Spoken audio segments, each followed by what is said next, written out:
The Golden Bird.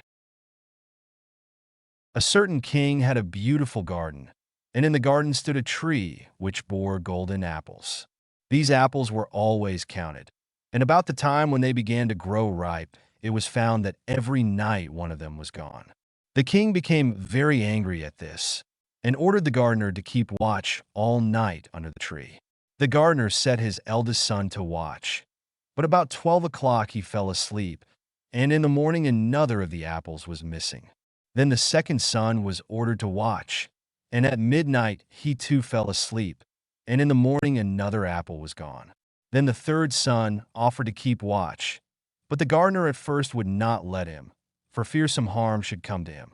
However, at last he consented, and the young man laid himself under the tree to watch. As the clock struck 12, he heard a rustling noise in the air, and a bird came flying that was of pure gold. And as it was snapping at one of the apples with its beak, the gardener's son jumped up and shot an arrow at it. But the arrow did the bird no harm. Only it dropped a golden feather from its tail, and then flew away. The golden feather was brought to the king in the morning, and all the council was called together. Everyone agreed that it was worth more than all the wealth of the kingdom. But the king said, "One feather is of no use to me. I must have the whole bird." Then the gardener's eldest son set out and thought to find the golden bird very easily. And when he had gone but a little way, he came to a wood, and by the side of the wood he saw a fox sitting.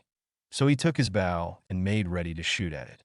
Then the fox said, "Do not shoot me, for I will give you good counsel. I know what your business is, and that you want to find the golden bird. You will reach a village in the evening, and when you get there, you will see two inns opposite to each other, one of which is very pleasant and beautiful to look at. Go not in there, but rest for the night in the other, though it may appear to you to be very poor and mean." But the son thought to himself, "What can such a beast as this know about the matter?" So he shot his arrow at the fox, but he missed it, and it set up its tail above its back and ran into the wood. Then he went his way, and in the evening came to the village where the two inns were. And in one of these were people singing and dancing and feasting, but the other looked very dirty and poor. "I should be very silly," said he, "if I went to that shabby house and left this charming place." So he went into the smart house and ate and drank at his ease, and forgot the bird and his country too. Time passed on, and as the eldest son did not come back, and no tidings were heard of him, the second son set out, and the same thing happened to him. He met the fox, who gave him the good advice. But when he came to the two inns, his eldest brother was standing at the window where the merrymaking was, and called to him to come in. And he could not withstand the temptation, but went in, and forgot the golden bird and his country in the same manner. Time passed on again, and the youngest son too wished to set out into the wide world to seek for the golden bird. But his father would not listen to it for a long while, for he was very fond of his son, and was afraid that some ill luck might happen to him also, and prevent his coming back. However, at last it was agreed he should go, for he would not rest at home. And as he came to the wood, he met the fox, and heard the same good counsel. But he was thankful to the fox, and did not attempt his life as his brothers had done. So the fox said, "Sit upon my tail, and you will travel faster." So he sat down, and the fox began to run, and away they went over stock and stones so quick that their hair whistled in the wind. When they came to the village, the son followed the fox's counsel, and without looking about him went to the shabby inn and rested there all night at his ease. In the morning came the fox again, and met him as he was beginning his journey, and said, "Go straight forward till you come to a castle, before which lie a whole troop of soldiers fast asleep and snoring. Take no notice of them, but go into the castle and pass on and on till you come to a room where the golden bird sits in a wooden cage. Close by it stands a beautiful golden cage. But do not try to take the bird out of the shabby cage and put it into the handsome one. Otherwise you will repent it." Then the fox stretched out his tail again, and the young man sat himself down, and away they went over stock and stone till their hair whistled in the wind. Before the castle gate all was as the fox had said. So the son went in and found the chamber where the golden bird hung in a wooden cage, and below stood the golden cage, and the 3 golden apples that had been lost were lying close by it. Then thought he to himself, "It will be a very droll thing to bring away such a fine bird in this shabby cage." So he opened the door and took hold of it and put it into the golden cage. But the bird set up such a loud scream that all the soldiers awoke, and they took him prisoner and carried him before the king. The next morning the court sat to judge him, and when all was heard, it sentenced him to die, unless he should bring the king the golden horse which could run as swiftly as the wind. And if he did this, he was to have the golden bird given him for his own. So he set out once more on his journey, sighing and in great despair, when on a sudden his friend the fox met him, and said, "You see now what has happened on account of your not listening to my counsel. I will still, however, tell you how to find the golden horse, if you will do as I bid you. You must go straight on till you come to the castle where the horse stands in his stall. By his side will lie the groom, fast asleep and snoring. Take away the horse quietly, but be sure to put the old leathern saddle upon him, and not the golden one that is close by." Then the son sat down on the fox's tail, and away they went over stock and stone till their hair whistled in the wind. All went right, and the groom lay snoring with his hand upon the golden saddle. But when the son looked at the horse, he thought it a great pity to put the leathern saddle upon it. "I will give him the good one," said he. "I am sure he deserves it." As he took up the golden saddle, the groom awoke and cried out so loud that all the guards ran in and took him prisoner. And in the morning he was again brought before the court to be judged, and was sentenced to die. But it was agreed that if he could bring thither the beautiful princess, he should live, and have the bird and the horse given him for his own. Then he went his way very sorrowful. But the old fox came and said, "Why did not you listen to me? If you had, you would have carried away both the bird and the horse. Yet will I once more give you counsel. Go straight on, and in the evening you will arrive at a castle. At 12 o'clock at night, the princess goes to the bathing house.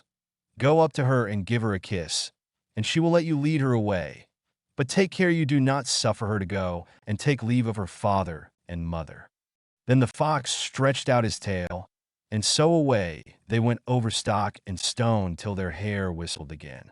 As they came to the castle, all was as the fox had said, and at 12 o'clock the young man met the princess going to the bath and gave her the kiss, and she agreed to run away with him, but begged with many tears that he would let her take leave of her father. At first he refused, but she wept still more and more, and fell at his feet, till at last he consented. But the moment she came to her father's house the guards awoke, and he was taken prisoner again. Then he was brought before the king, and the king said, "You shall never have my daughter unless in 8 days you dig away the hill that stops the view from my window." Now this hill was so big that the whole world could not take it away. And when he had worked for 7 days, and had done very little, the fox came and said, "Lie down and go to sleep. I will work for you." And in the morning he awoke, and the hill was gone. So he went merrily to the king, and told him that now that it was removed he must give him the princess. Then the king was obliged to keep his word, and away went the young man and the princess. And the fox came and said to him, "We will have all 3, the princess, the horse, and the bird." "Ah," said the young man, "that would be a great thing, but how can you contrive it?" "If you will only listen," said the fox, "it can be done. When you come to the king, and he asks for the beautiful princess, you must say, 'Here she is.' Then he will be very joyful, and you will mount the golden horse that they are to give you, and put out your hand to take leave of them. But shake hands with the princess last. Then lift her quickly on to the horse behind you. Clap your spurs to his side, and gallop away as fast as you can." All went right. Then the fox said, "When you come to the castle where the bird is, I will stay with the princess at the door, and you will ride in and speak to the king. And when he sees that it is the right horse, he will bring out the bird. But you must sit still and say that you want to look at it, to see whether it is the true golden bird. And when you get it into your hand, ride away." This, too, happened as the fox said. They carried off the bird, the princess mounted again, and they rode on to a great wood. Then the fox came and said, "Pray kill me, and cut off my head and my feet." But the young man refused to do it. So the fox said, I will at any rate give you good counsel. Beware of two things. Ransom no one from the gallows, and sit down by the side of no river. Then away he went. Well, thought the young man, it is no hard matter to keep that advice. He rode on with the princess, till at last he came to the village where he had left his two brothers. And there he heard a great noise and uproar. And when he asked what was the matter, the people said, 2 men are going to be hanged. As he came nearer, he saw that the 2 men were his brothers, who had turned robbers. So he said, cannot they in any way be saved? But the people said no, unless he would bestow all his money upon the rascals and buy their liberty. Then he did not stay to think about the matter, but paid what was asked. And his brothers were given up, and went on with him towards their home. And as they came to the wood where the fox first met them, it was so cool and pleasant that the 2 brothers said, let us sit down by the side of the river, and rest a while, to eat and drink. So he said, yes, and forgot the fox's counsel, and sat down on the side of the river. And while he suspected nothing, they came behind, and threw him down the bank, and took the princess, the horse, and the bird, and went home to the king their master, and said, all this have we won by our labor. Then there was great rejoicing made. But the horse would not eat, the bird would not sing, and the princess wept.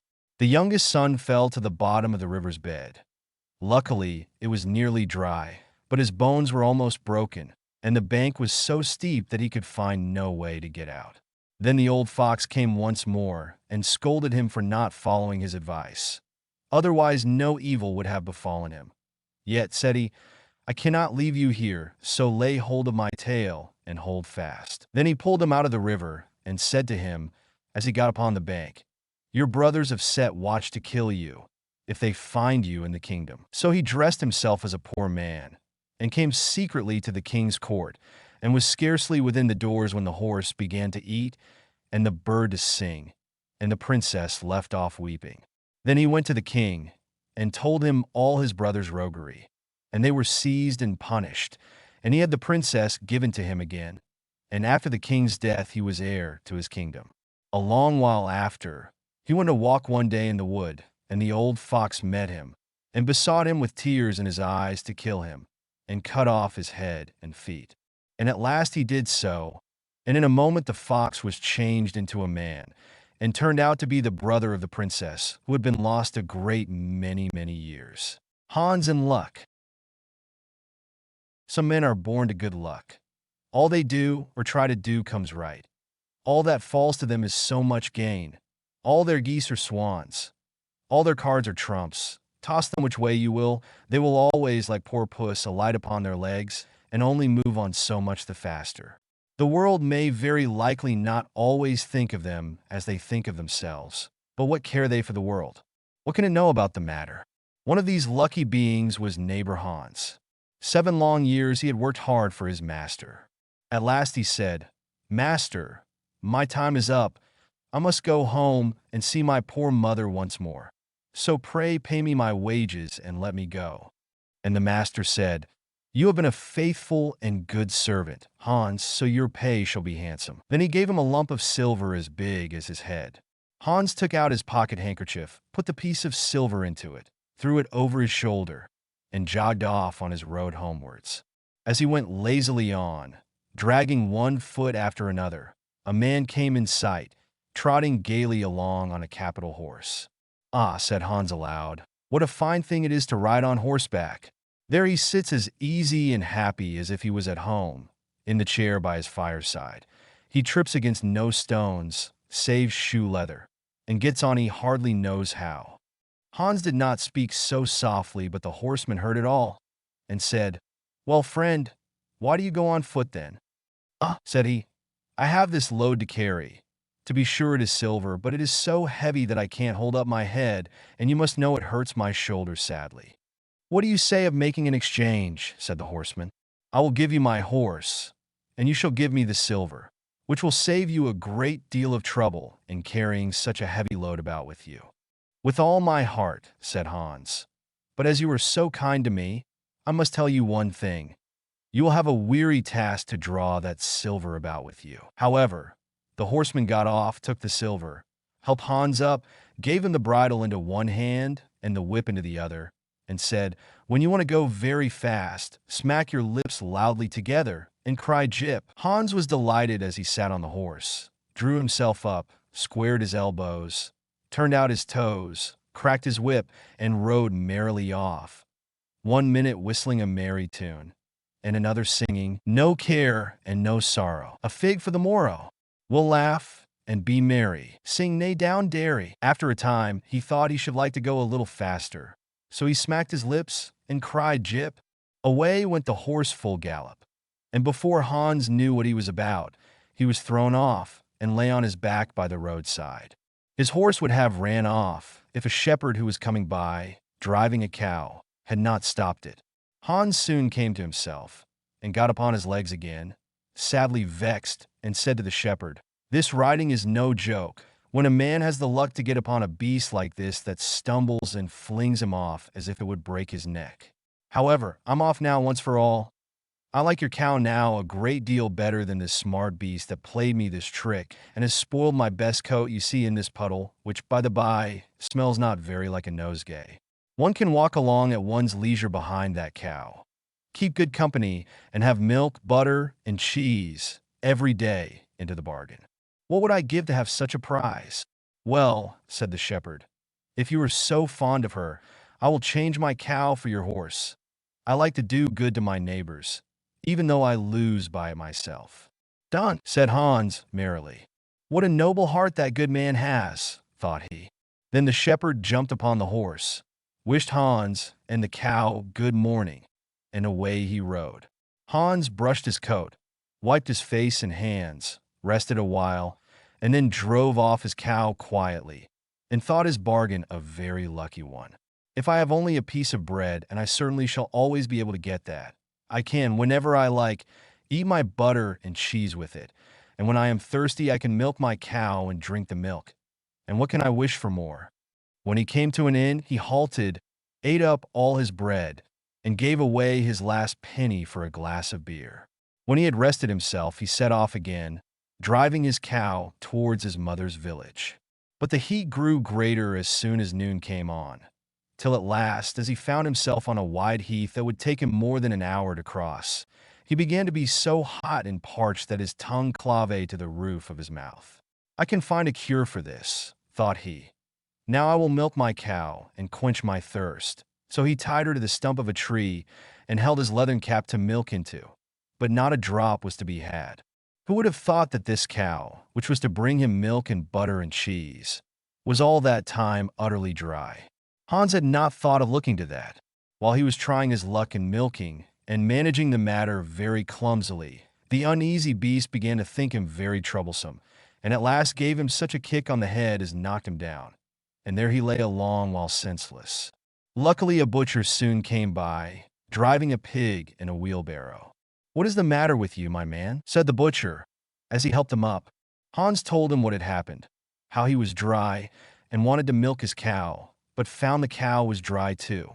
Then the butcher gave him a flask of ale, saying, "There, drink and refresh yourself. Your cow will give you no milk. Don't you see she is an old beast, good for nothing but the slaughterhouse?" "Alas, alas," said Hans. "Who would have thought it? What a shame to take my horse and give me only a dry cow. If I kill her, what will she be good for? I hate cow beef. It is not tender enough for me. If it were a pig now, like that fat gentleman you were driving along at his ease, one could do something with it. It would at any rate make sausages." "Well," said the butcher, "I don't like to say no when one is asked to do a kind, neighborly thing. To please you I will change and give you my fine fat pig for the cow." "Heaven reward you for your kindness and self-denial," said Hans, as he gave the butcher the cow, and taking the pig off the wheelbarrow, drove it away, holding it by the string that was tied to its leg. So on he jogged, and all seemed now to go right with him. He had met with some misfortunes, to be sure, but he was now well repaid for all. How could it be otherwise with such a traveling companion as he had at last got? The next man he met was a countryman carrying a fine white goose. The countryman stopped to ask what was o'clock. This led to further chat. And Hans told him all his luck, how he had so many good bargains, and how all the world went gay and smiling with him. The countryman then began to tell his tale, and said he was going to take the goose to a christening. "Feel," said he, "how heavy it is, and yet it is only 8 weeks old. Whoever roasts and eats it will find plenty of fat upon it. It has lived so well." "You're right," said Hans, as he weighed it in his hand. "But if you talk of fat, my pig is no trifle." Meantime the countryman began to look grave, and shook his head. "Hark ye," said he, "my worthy friend, you seem a good sort of fellow, so I can't help doing you a kind turn. Your pig may get you into a scrape. In the village I just came from, the squire has had a pig stolen out of his sty. I was dreadfully afraid when I saw you that you had got the squire's pig. If you have, and they catch you, it will be a bad job for you. The least they will do will be to throw you into the horse pond. Can you swim?" Poor Hans was sadly frightened. "Good man," cried he, "pray get me out of this scrape. I know nothing of where the pig was either bred or born, but he may have been the squire's for aught I can tell. You know this country better than I do. Take my pig and give me the goose." "I ought to have something into the bargain," said the countryman. "Give a fat goose for a pig, indeed. 'Tis not everyone would do so much for you as that. However, I will not be hard upon you, as you are in trouble." Then he took the string in his hand, and drove off the pig by a side path, while Hans went on the way homewards free from care. "After all," thought he, "that chap is pretty well taken in. I don't care whose pig it is, but wherever it came from it has been a very good friend to me. I have much the best of the bargain. First there will be a capital roast, then the fat will find me in goose grease for 6 months, and then there are all the beautiful white feathers. I will put them into my pillow, and then I am sure I shall sleep soundly without rocking. How happy my mother will be!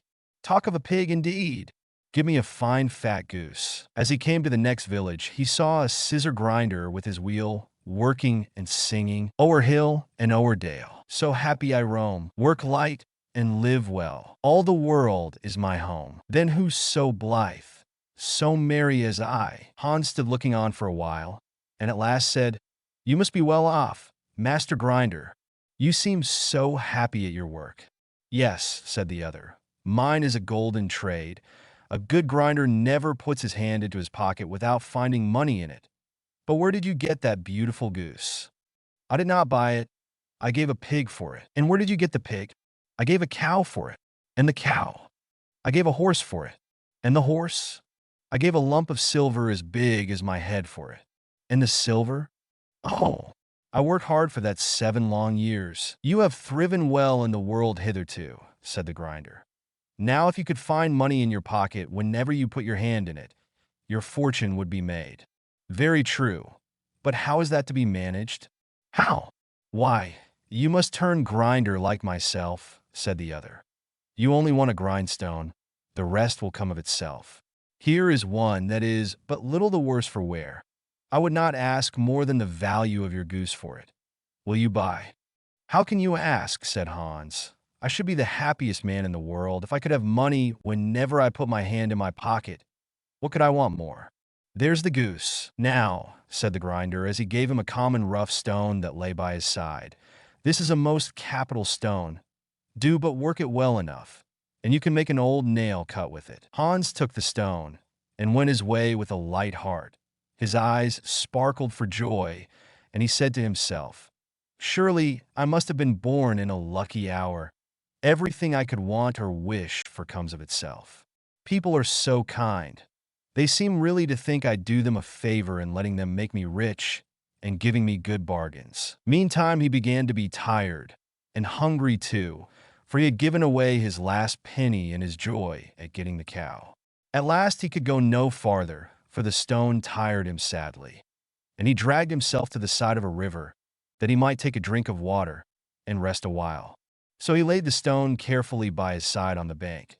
But as he stooped down to drink, he forgot it, pushed it a little, and down it rolled, plump into the stream. For a while he watched it sinking in the deep, clear water, then sprang up and danced for joy, and again fell upon his knees and thanked heaven, with tears in his eyes, for its kindness in taking away his only plague, the ugly heavy stone. "How happy am I!" cried he. "Nobody was ever so lucky as I." Then up he got with a light heart, free from all his troubles, and walked on till he reached his mother's house, and told her how very easy the road to good luck was. Jorinda and Jorindel. There was once an old castle that stood in the middle of a deep, gloomy wood, and in the castle lived an old fairy. Now this fairy could take any shape she pleased. All the day long she flew about in the form of an owl, or crept about the country like a cat. But at night she always became an old woman again. When any young man came within 100 paces of her castle, he became quite fixed, and could not move a step till she came and set him free, which she would not do till he had given her his word never to come there again. But when any pretty maiden came within that space, she was changed into a bird, and the fairy put her into a cage, and hung her up in a chamber in the castle. There were 700 of these cages hanging in the castle, and all with beautiful birds in them. Now there was once a maiden whose name was Jorinda. She was prettier than all the pretty girls that ever were seen before, and a shepherd lad, whose name was Jorindel, was very fond of her, and they were soon to be married. One day they went to walk in the wood, that they might be alone, and Jorindel said, "We must take care that we don't go too near to the fairy's castle." It was a beautiful evening. The last rays of the setting sun shone bright through the long stems of the trees upon the green underwood beneath, and the turtle doves sang from the tall birches. Jorinda sat down to gaze upon the sun. Jorindel sat by her side, and both felt sad, they knew not why, but it seemed as if they were to be parted from one another forever. They had wandered a long way, and when they looked to see which way they should go home, they found themselves at a loss to know what path to take. The sun was setting fast, and already half of its circle had sunk behind the hill. Jorindel on a sudden looked behind him, and saw through the bushes that they had, without knowing it, sat down close under the old walls of the castle. Then he shrank for fear, turned pale, and trembled. Jorinda was just singing. The ring-dove sang from the willow spray. "Well-a-day! Well-a-day!" He mourned for the fate of his darling mate. "Well-a-day!" When her song stopped suddenly, Jorindel turned to see the reason, and beheld as Jorinda changed into a nightingale, so that her song ended with a mournful jug, jug. An owl with fiery eyes flew 3 times round them, and 3 times screamed, "Tui, tui, tui." Jorindel could not move. He stood fixed as a stone, and could neither weep, nor speak, nor stir hand or foot. And now the sun went quite down.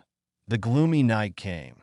The owl flew into a bush, and a moment after the old fairy came forth pale and meager, with staring eyes, and a nose and chin that almost met one another. She mumbled something to herself, seized the nightingale, and went away with it in her hand. Poor Jorindel saw the nightingale was gone. But what could he do? He could not speak, he could not move from the spot where he stood. At last the fairy came back and sang with a hoarse voice, "Till the prisoner is fast, and her doom is cast, there stay, oh stay, when the charm is around her, and the spell has bound her. Hie away, away." On a sudden Jorindel found himself free.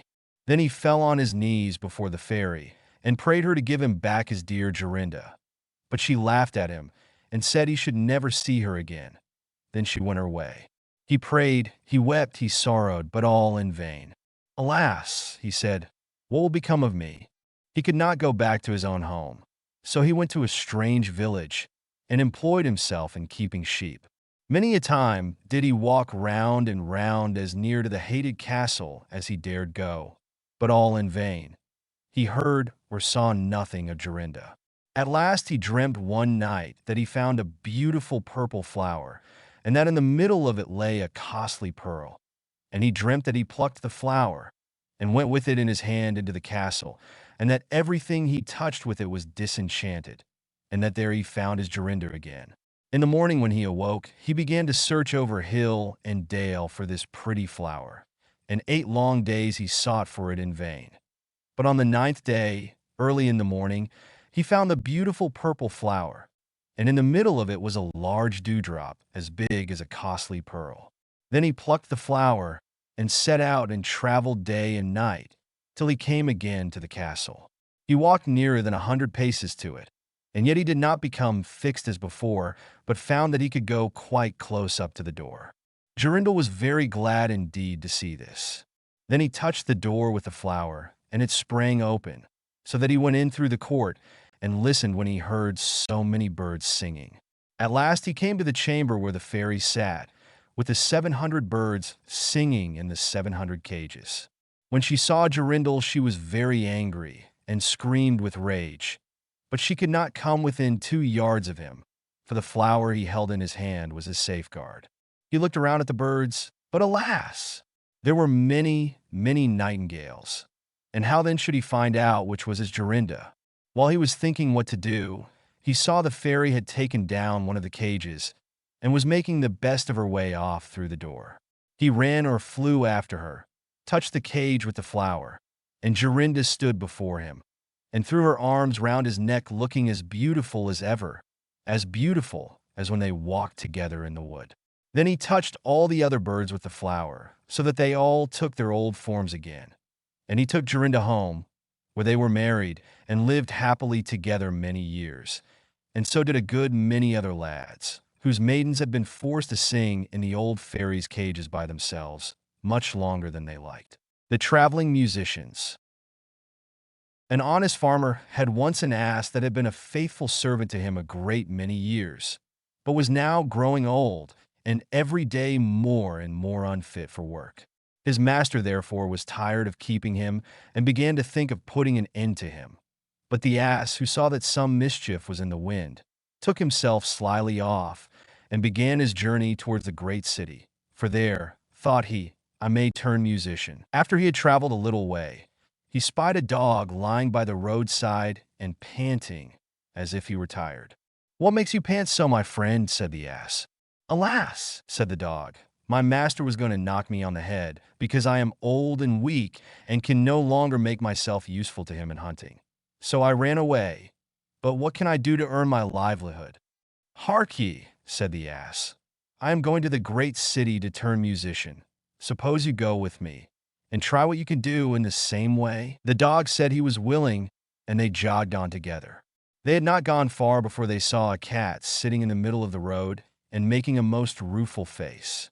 "Pray, my good lady," said the ass, "what's the matter with you? You look quite out of spirits." "Ah me," said the cat, "how can one be in good spirits when one's life is in danger?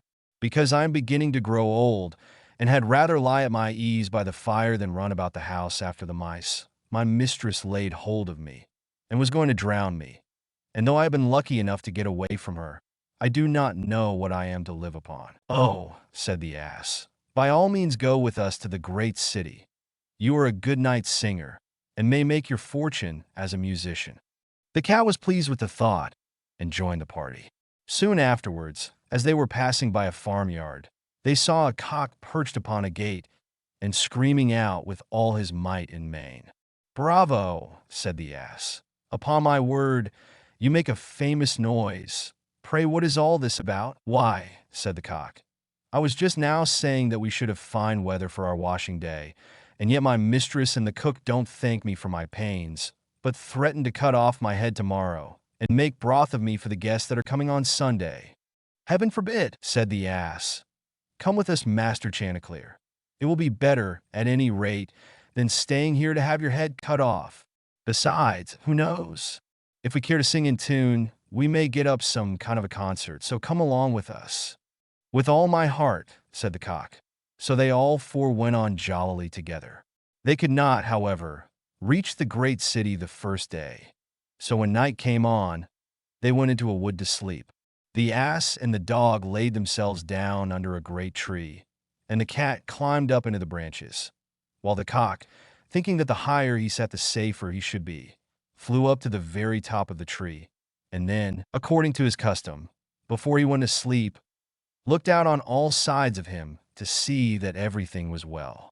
In doing this, he saw afar off something bright and shining, and calling to his companions said, "There must be a house no great way off, for I see a light." "If that be the case," said the ass, "we had better change our quarters, for our lodging is not the best in the world.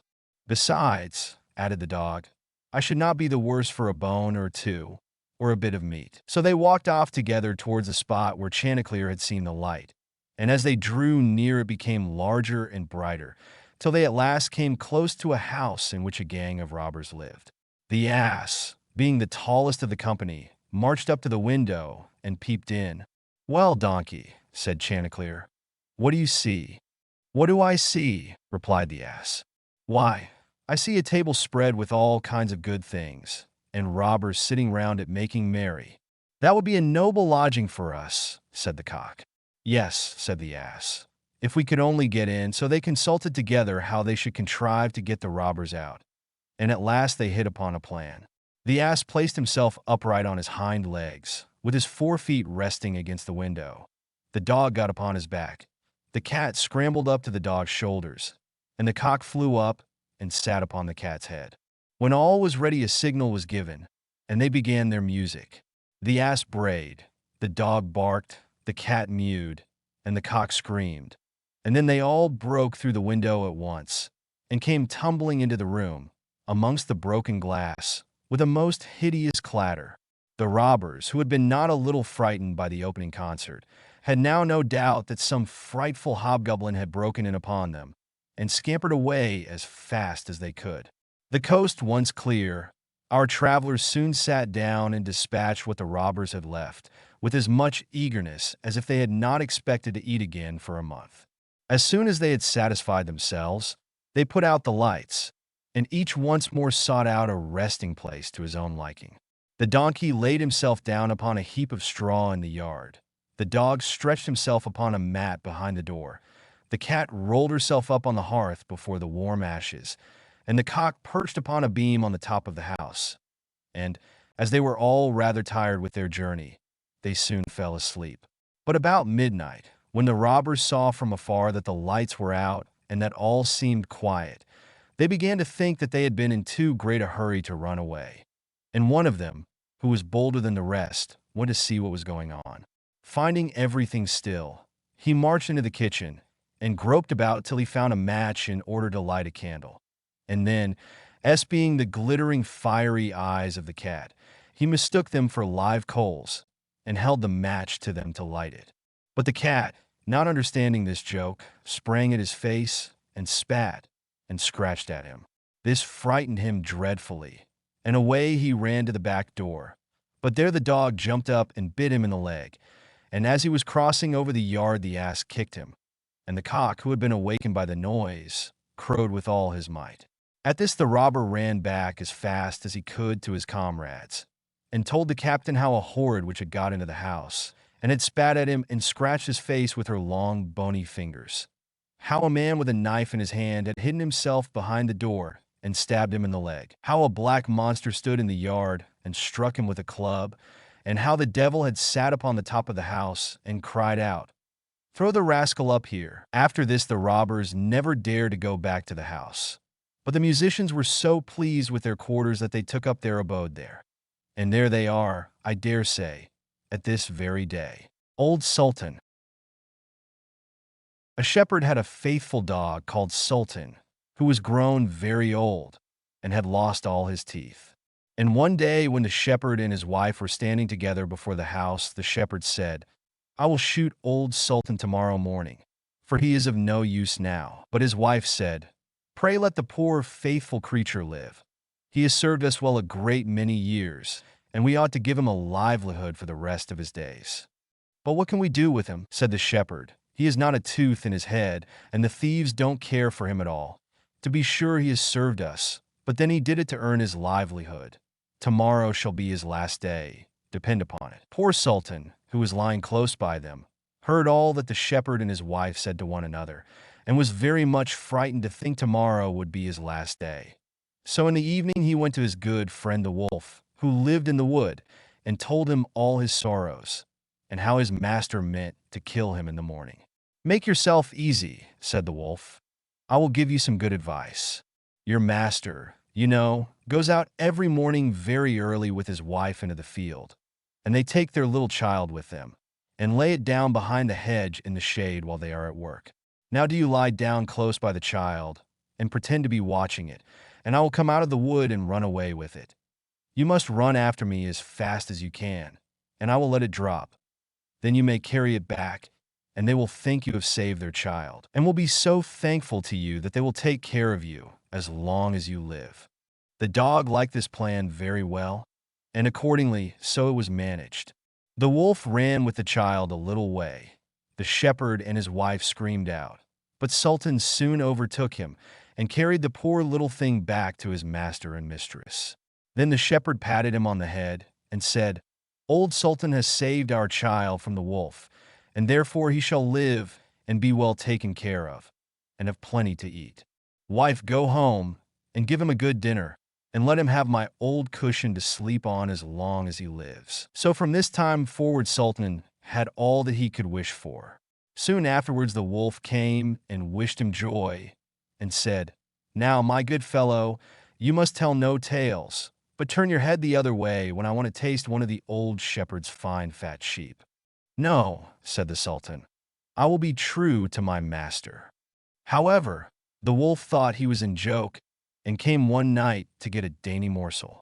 But Sultan had told his master what the wolf meant to do. So he laid wait for him behind the barn door, and when the wolf was busy looking out for a good fat sheep, he had a stout cudgel laid about his back that combed his locks for him finely. Then the wolf was very angry, and called Sultan an old rogue, and swore he would have his revenge. So the next morning the wolf sent the boar to challenge Sultan to come into the wood to fight the matter. Now Sultan had nobody he could ask to be his second but the shepherd's old three-legged cat.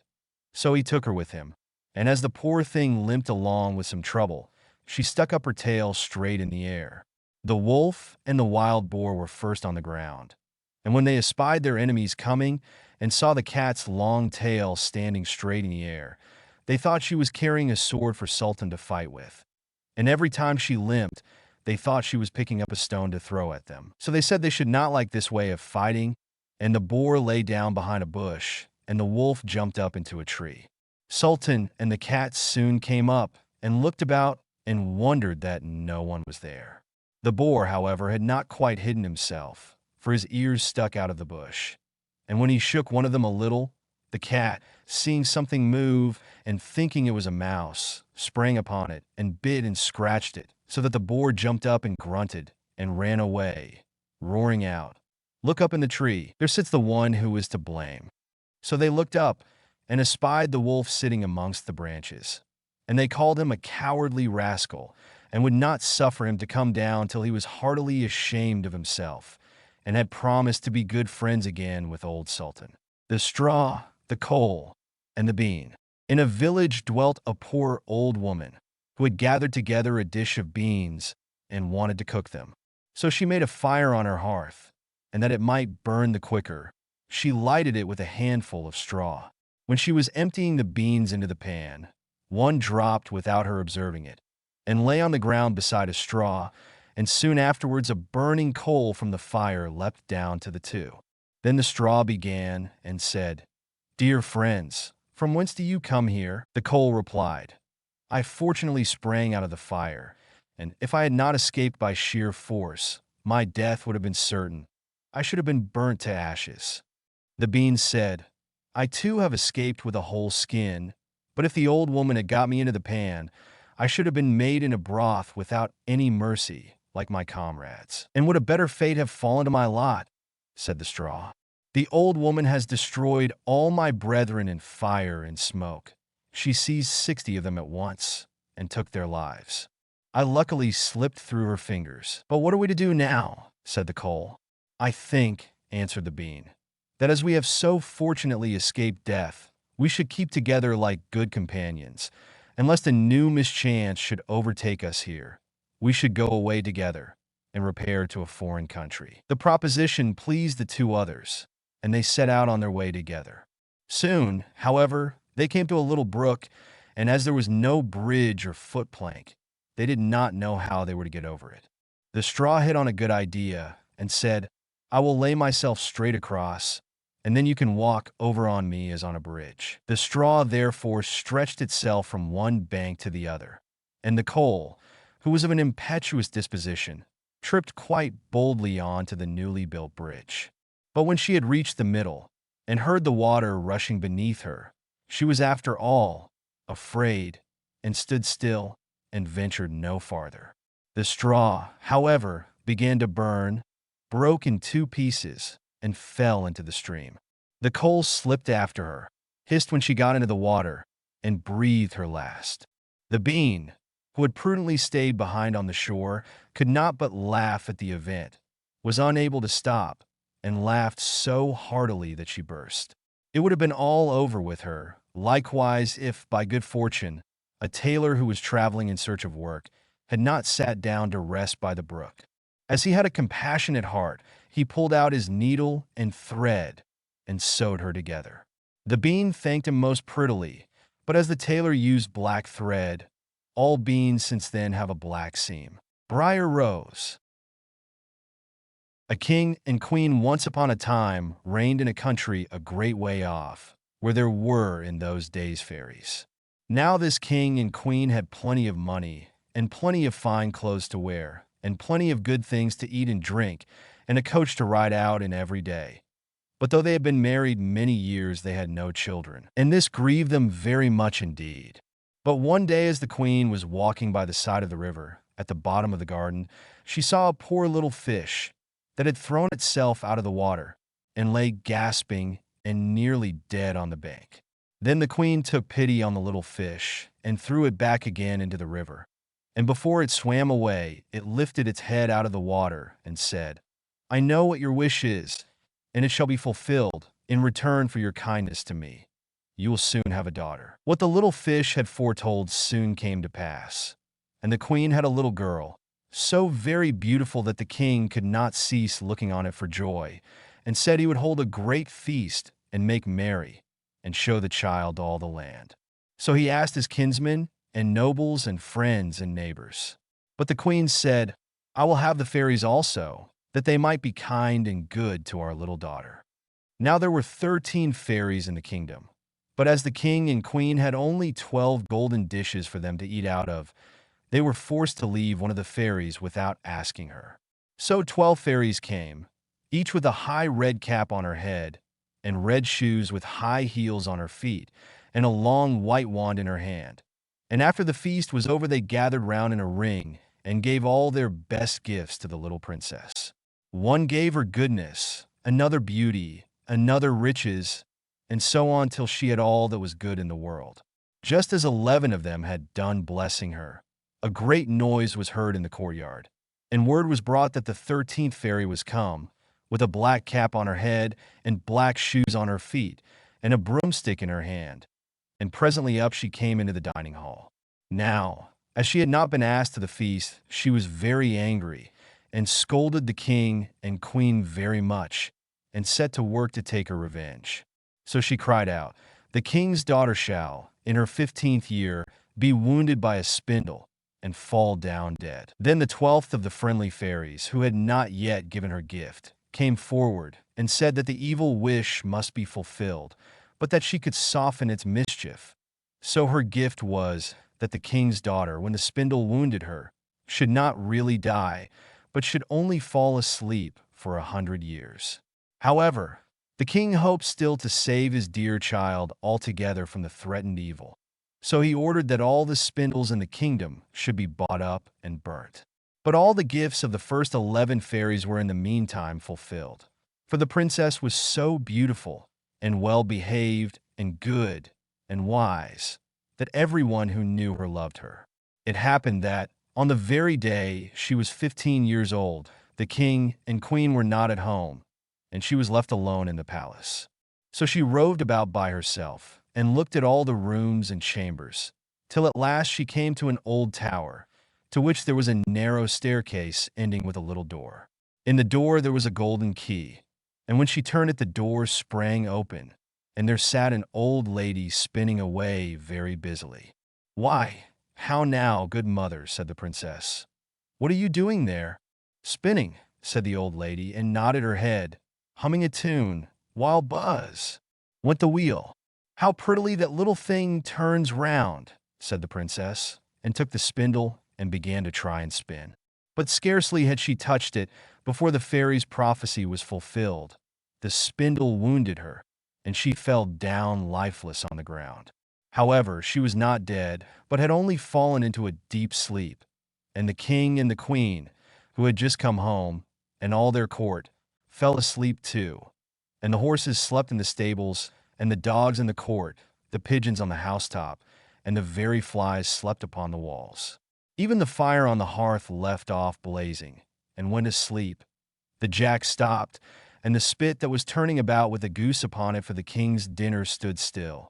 And the cook, who was at that moment pulling the kitchen boy by the hair to give him a box on the ear for something he had done amiss, let him go, and both fell asleep. The butler, who was slyly tasting the ale, fell asleep with the jug at his lips. And thus everything stood still and slept soundly. A large hedge of thorns soon grew round the palace, and every year it became higher and thicker, till at last the old palace was surrounded and hidden, so that not even the roof or the chimneys could be seen. But there went a report through all the land of the beautiful sleeping Briar Rose. For so the king's daughter was called, so that, from time to time, several king's sons came and tried to break through the thicket into the palace. This, however, none of them could ever do, for the thorns and bushes laid hold of them, as it were with hands, and there they stuck fast and died wretchedly. After many, many years there came a king's son into that land, and an old man told him the story of the thicket of thorns, and how a beautiful palace stood behind it, and how a wonderful princess, called Briar Rose, lay in it asleep with all her court. He told, too, how he had heard from his grandfather that many, many princes had come and had tried to break through the thicket, but that they had all stuck fast in it and died. Then the young prince said, "All this shall not frighten me. I will go and see this Briar Rose." The old man tried to hinder him, but he was bent upon going. Now that very day the 100 years were ended, and as the prince came to the thicket, he saw nothing but beautiful flowering shrubs, through which he went with ease, and they shut in after him as thick as ever. Then he came at last to the palace, and there in the court lay the dogs asleep, and the horses were standing in the stables, and on the roof sat the pigeons fast asleep, with their heads under their wings. And when he came into the palace, the flies were sleeping on the walls, the spit was standing still, the butler had the jug of ale at his lips, going to drink a draught. The maid sat with a fowl in her lap, ready to be plucked, and the cook in the kitchen was still holding up her hand, as if she was going to beat the boy. Then he went on still farther, and all was so still that he could hear every breath he drew, till at last he came to the old tower, and opened the door of the little room in which Briar Rose was. And there she lay, fast asleep on a couch by the window. She looked so beautiful that he could not take his eyes off her, so he stooped down and gave her a kiss. But the moment he kissed her, she opened her eyes and awoke, and smiled upon him. And they went out together, and soon the king and queen also awoke, and all the court, and gazed on each other with great wonder. And the horses shook themselves, and the dogs jumped up and barked. The pigeons took their heads from under their wings, and looked about and flew into the fields. The flies on the walls buzzed again. The fire in the kitchen blazed up. Round went the jack, and round went the spit, with the goose for the king's dinner upon it. The butler finished his draught of ale. The maid went on plucking the fowl, and the cook gave the boy the box on his ear. And then the prince and Briar Rose were married, and the wedding feast was given, and they lived happily together all their lives long. The dog and the sparrow. A shepherd's dog had a master who took no care of him, but often let him suffer the greatest hunger. At last he could bear it no longer, so he took to his heels, and off he ran in a very sad and sorrowful mood. On the road he met a sparrow that said to him, "Why are you so sad, my friend?" "Because," said the dog, "I am very, very hungry, and have nothing to eat." "If that be all," answered the sparrow, "come with me into the next town, and I will soon find you plenty of food." So on they went together into the town, and as they passed by a butcher's shop, the sparrow said to the dog, "Stand there a little while till I peck you down a piece of meat." So the sparrow perched upon the shelf, and having first looked carefully about her to see if anyone was watching her, she pecked and scratched at a steak that lay upon the edge of the shelf, till at last down it fell. Then the dog snapped it up and scrambled away with it into a corner, where he soon ate it all up. "Well," said the sparrow, "you shall have some more if you will. So come with me to the next shop, and I will peck you down another steak." When the dog had eaten this too, the sparrow said to him, "Well, my good friend, have you had enough now?" "I have had plenty of meat," answered he, "but I should like to have a piece of bread to eat after it." "Come with me then," said the sparrow, "and you shall soon have that too." So she took him to a baker's shop and pecked at 2 rolls that lay in the window till they fell down. And as the dog still wished for more, she took him to another shop and pecked down some more for him. When that was eaten, the sparrow asked him whether he had had enough now. "Yes," said he, "and now let us take a walk a little way out of the town." So they both went out upon the high road. But as the weather was warm, they had not gone far before the dog said, "I am very much tired. I should like to take a nap."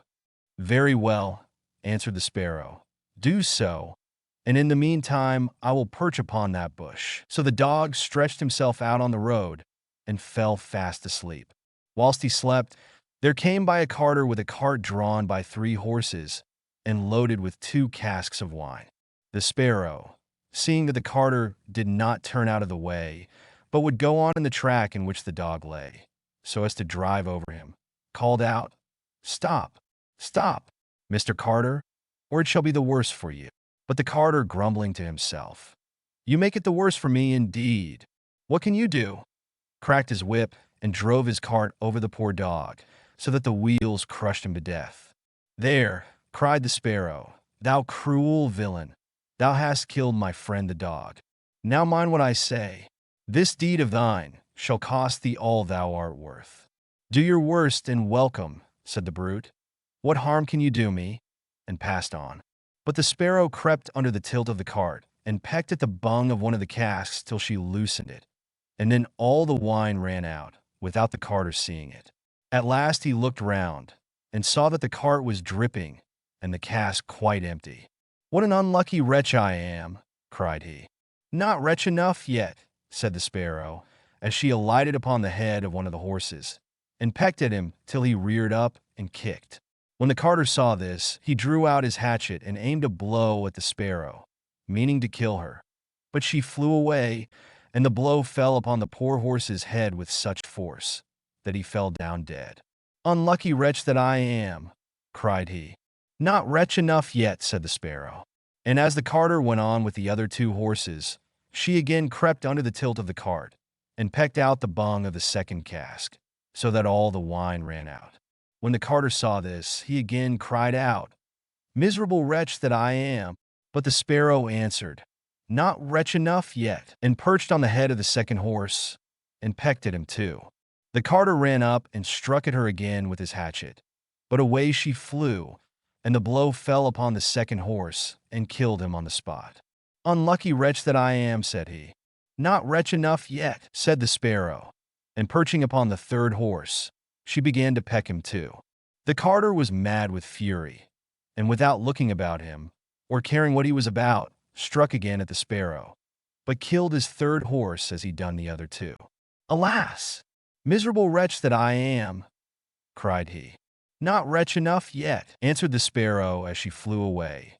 "Now will I plague and punish thee at thy own house." The carter was forced at last to leave his cart behind him, and to go home overflowing with rage and vexation. "Alas!" said he to his wife, "what ill luck has befallen me! My wine is all spilt, and my horses all 3 dead." "Alas!" "Husband," replied she, "and a wicked bird has come into the house, and has brought with her all the birds in the world, I am sure, and they have fallen upon our corn in the loft, and are eating it up at such a rate." Away ran the husband upstairs, and saw thousands of birds sitting upon the floor eating up his corn, with the sparrow in the midst of them. "Unlucky wretch that I am!" cried the carter, for he saw that the corn was almost all gone. "Not wretch enough yet," said the sparrow. "Thy cruelty shall cost thee thy life yet." and away she flew. The carter, seeing that he had thus lost all that he had, went down into his kitchen, and was still not sorry for what he had done, but sat himself angrily and sulkily in the chimney corner. But the sparrow sat on the outside of the window, and cried, "Carter, thy cruelty shall cost thee thy life." With that he jumped up in a rage, seized his hatchet, and threw it at the sparrow. But it missed her, and only broke the window. The sparrow now hopped in, perched upon the window seat, and cried, "Carter, it shall cost thee thy life." Then he became mad and blind with rage, and struck the window seat with such force that he cleft it in two. And as the sparrow flew from place to place, the carter and his wife were so furious that they broke all their furniture, glasses, chairs, benches, the table, and at last the walls, without touching the bird at all. In the end, however, they caught her, and the wife said, "Shall I kill her at once?" "No," cried he, "that is letting her off too easily. She shall die a much more cruel death. I will eat her." But the sparrow began to flutter about, and stretch out her neck, and cried, "Carter, it shall cost thee thy life yet." With that he could wait no longer. So he gave his wife the hatchet, and cried, "Wife, strike at the bird, and kill her in my hand." And the wife struck, but she missed her aim, and hit her husband on the head so that he fell down dead.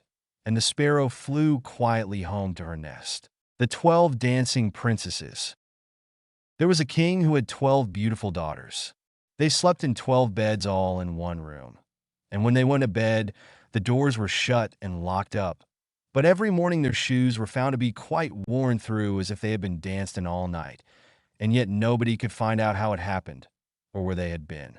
Then the king made it known to all the land that if any person could discover the secret and find out where it was that the princesses danced in the night, he should have the one he liked best for his wife, and should be king after his death. But whoever tried and did not succeed after 3 days and nights should be put to death. A king's son soon came. He was well entertained, and in the evening was taken to the chamber next to the one where the princesses lay in their 12 beds. There he was to sit and watch where they went to dance.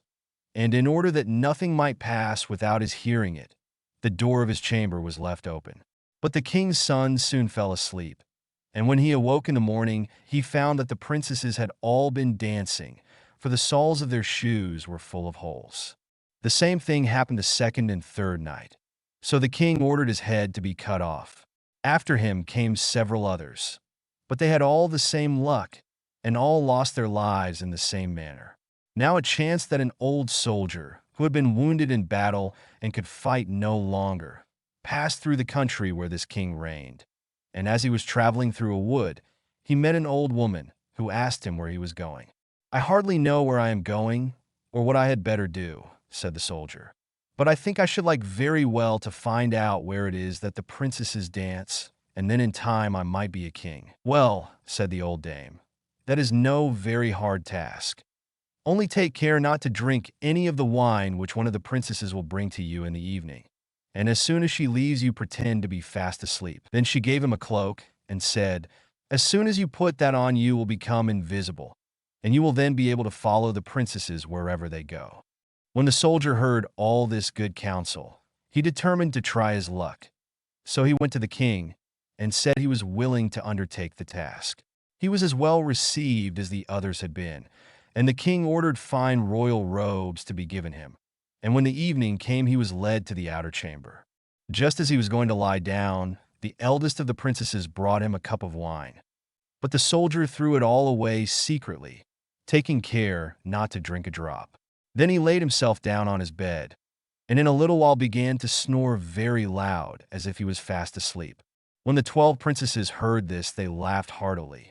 And the eldest said, "This fellow, too, might have done a wiser thing than lose his life in this way." Then they rose up and opened their drawers and boxes, and took out all their fine clothes, and dressed themselves at the glass, and skipped about as if they were eager to begin dancing. But the youngest said, "I don't know how it is. While you are so happy, I feel very uneasy. I am sure some mischance will befall us." "You simpleton," said the eldest. "You are always afraid. Have you forgotten how many kings' sons have already watched in vain? And as for this soldier, Even if I had not given him his sleeping draught, he would have slept soundly enough. When they were all ready, they went and looked at the soldier, but he snored on and did not stir hand or foot. So they thought they were quite safe. And the eldest went up to her own bed and clapped her hands, and the bed sank into the floor, and a trapdoor flew open. The soldier saw them going down through the trapdoor one after another, the eldest leading the way. And thinking he had no time to lose, he jumped up, put on the cloak which the old woman had given him, and followed them. But in the middle of the stairs he trod on the gown of the youngest princess, and she cried out to her sisters, "All is not right. Someone took hold of my gown." "You silly creature," said the eldest. "It is nothing but a nail in the wall." Then down they all went, and at the bottom they found themselves in a most delightful grove of trees, and the leaves were all of silver and glittered and sparkled beautifully. The soldier wished to take away some token of the place, so he broke off a little branch, and there came a loud noise from the tree. Then the youngest daughter said again, "I am sure all is not right. Did not you hear that noise? That never happened before." But the eldest said, "It is only our princes who were shouting for joy at our approach." Then they came to another grove of trees, where all the leaves were of gold, and afterwards to a third, where the leaves were all glittering diamonds. And the soldier broke a branch from each, and every time there was a loud noise, which made the youngest sister tremble with fear. But the eldest still said it was only the princes who were crying for joy. So they went on till they came to a great lake, and at the side of the lake there lay 12 little boats with 12 handsome princes in them, who seemed to be waiting there for the princesses. One of the princesses went into each boat, and the soldier stepped into the same boat with the youngest. As they were rowing over the lake, the prince who was in the boat with the youngest princess and the soldier said, "I do not know why it is, but though I am rowing with all my might, we do not get on so fast as usual, and I am quite tired. The boat seems very heavy today." "It is only the heat of the weather," said the princess. "I feel it very warm too." On the other side of the lake stood a fine, illuminated castle, from which came the merry music of horns and trumpets. There they all landed and went into the castle, and each prince danced with his princess, and the soldier, who was all the time invisible, danced with them too. And when any of the princesses had a cup of wine set by her, he drank it all up, so that when she put the cup to her mouth it was empty. At this, too, the youngest sister was terribly frightened, but the eldest always silenced her. They danced on till 3 o'clock in the morning, and then all their shoes were worn out, so that they were obliged to leave off. The princes rowed them back again over the lake, but this time the soldier placed himself in the boat with the eldest princess, and on the opposite shore they took leave of each other, the princesses promising to come again the next night. When they came to the stairs, the soldier ran on before the princesses and laid himself down, and as the 12 sisters slowly came up very much tired, they heard him snoring in his bed. So they said, "Now all is quite safe." Then they undressed themselves, put away their fine clothes, pulled off their shoes, and went to bed. In the morning the soldier said nothing about what had happened, but determined to see more of this strange adventure, and went again the second and third night. And everything happened just as before.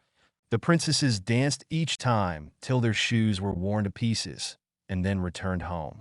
However, on the third night the soldier carried away one of the golden cups as a token of where he had been. As soon as the time came when he was to declare the secret, he was taken before the king with the 3 branches and the golden cup, and the 12 princesses stood listening behind the door to hear what he would say.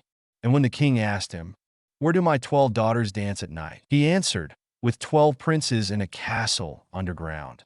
And then he told the king all that had happened, and showed him the 3 branches and the golden cup which he had brought with him. Then the king called for the princesses and asked them whether what the soldier said was true. And when they saw that they were discovered, and that it was of no use to deny what had happened, they confessed it all. And the king asked the soldier which of them he would choose for his wife. And he answered, "I am not very young, so I will have the eldest." And they were married that very day, and the soldier was chosen to be the king's heir. The Fisherman and His Wife. There was once a fisherman who lived with his wife in a pigsty, close by the seaside. The fisherman used to go out all day long fishing, and one day, as he sat on the shore with his rod, looking at the sparkling waves and watching his line, all on a sudden his float was dragged away deep into the water, and in drawing it up he pulled out a great fish.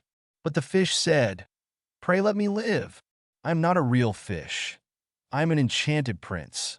Put me in the water again, and let me go." "Oh ho," said the man, "you need not make so many words about the matter. I will have nothing to do with a fish that can talk. So swim away, sir, as soon as you please." Then he put him back into the water, and the fish darted straight down to the bottom and left a long streak of blood behind him on the wave. When the fisherman went home to his wife in the pigsty, he told her how he had caught a great fish, and how it had told him it was an enchanted prince, and how, on hearing it speak, he had let it go again. "Did not you ask it for anything?" said the wife. "We live very wretchedly here, in this nasty, dirty pigsty. Do go back and tell the fish we want a snug little cottage." The fisherman did not much like the business. However, he went to the seashore, and when he came back there the water looked all yellow and green. And he stood at the water's edge and said, "O man of the sea, hearken to me. My wife Ilsebil will have her own will, and hath sent me to beg a boon of thee." Then the fish came swimming to him, and said, "Well, what is her will? What does your wife want?" "Ah," said the fisherman, "she says that when I had caught you, I ought to have asked you for something before I let you go. She does not like living any longer in the pigsty, and wants a snug little cottage." "Go home, then," said the fish. "She's in the cottage already." So the man went home, and saw his wife standing at the door of a nice, trim little cottage. Come in," said she. "Is not this much better than the filthy pigsty we had?" And there was a parlor, and a bedchamber, and a kitchen.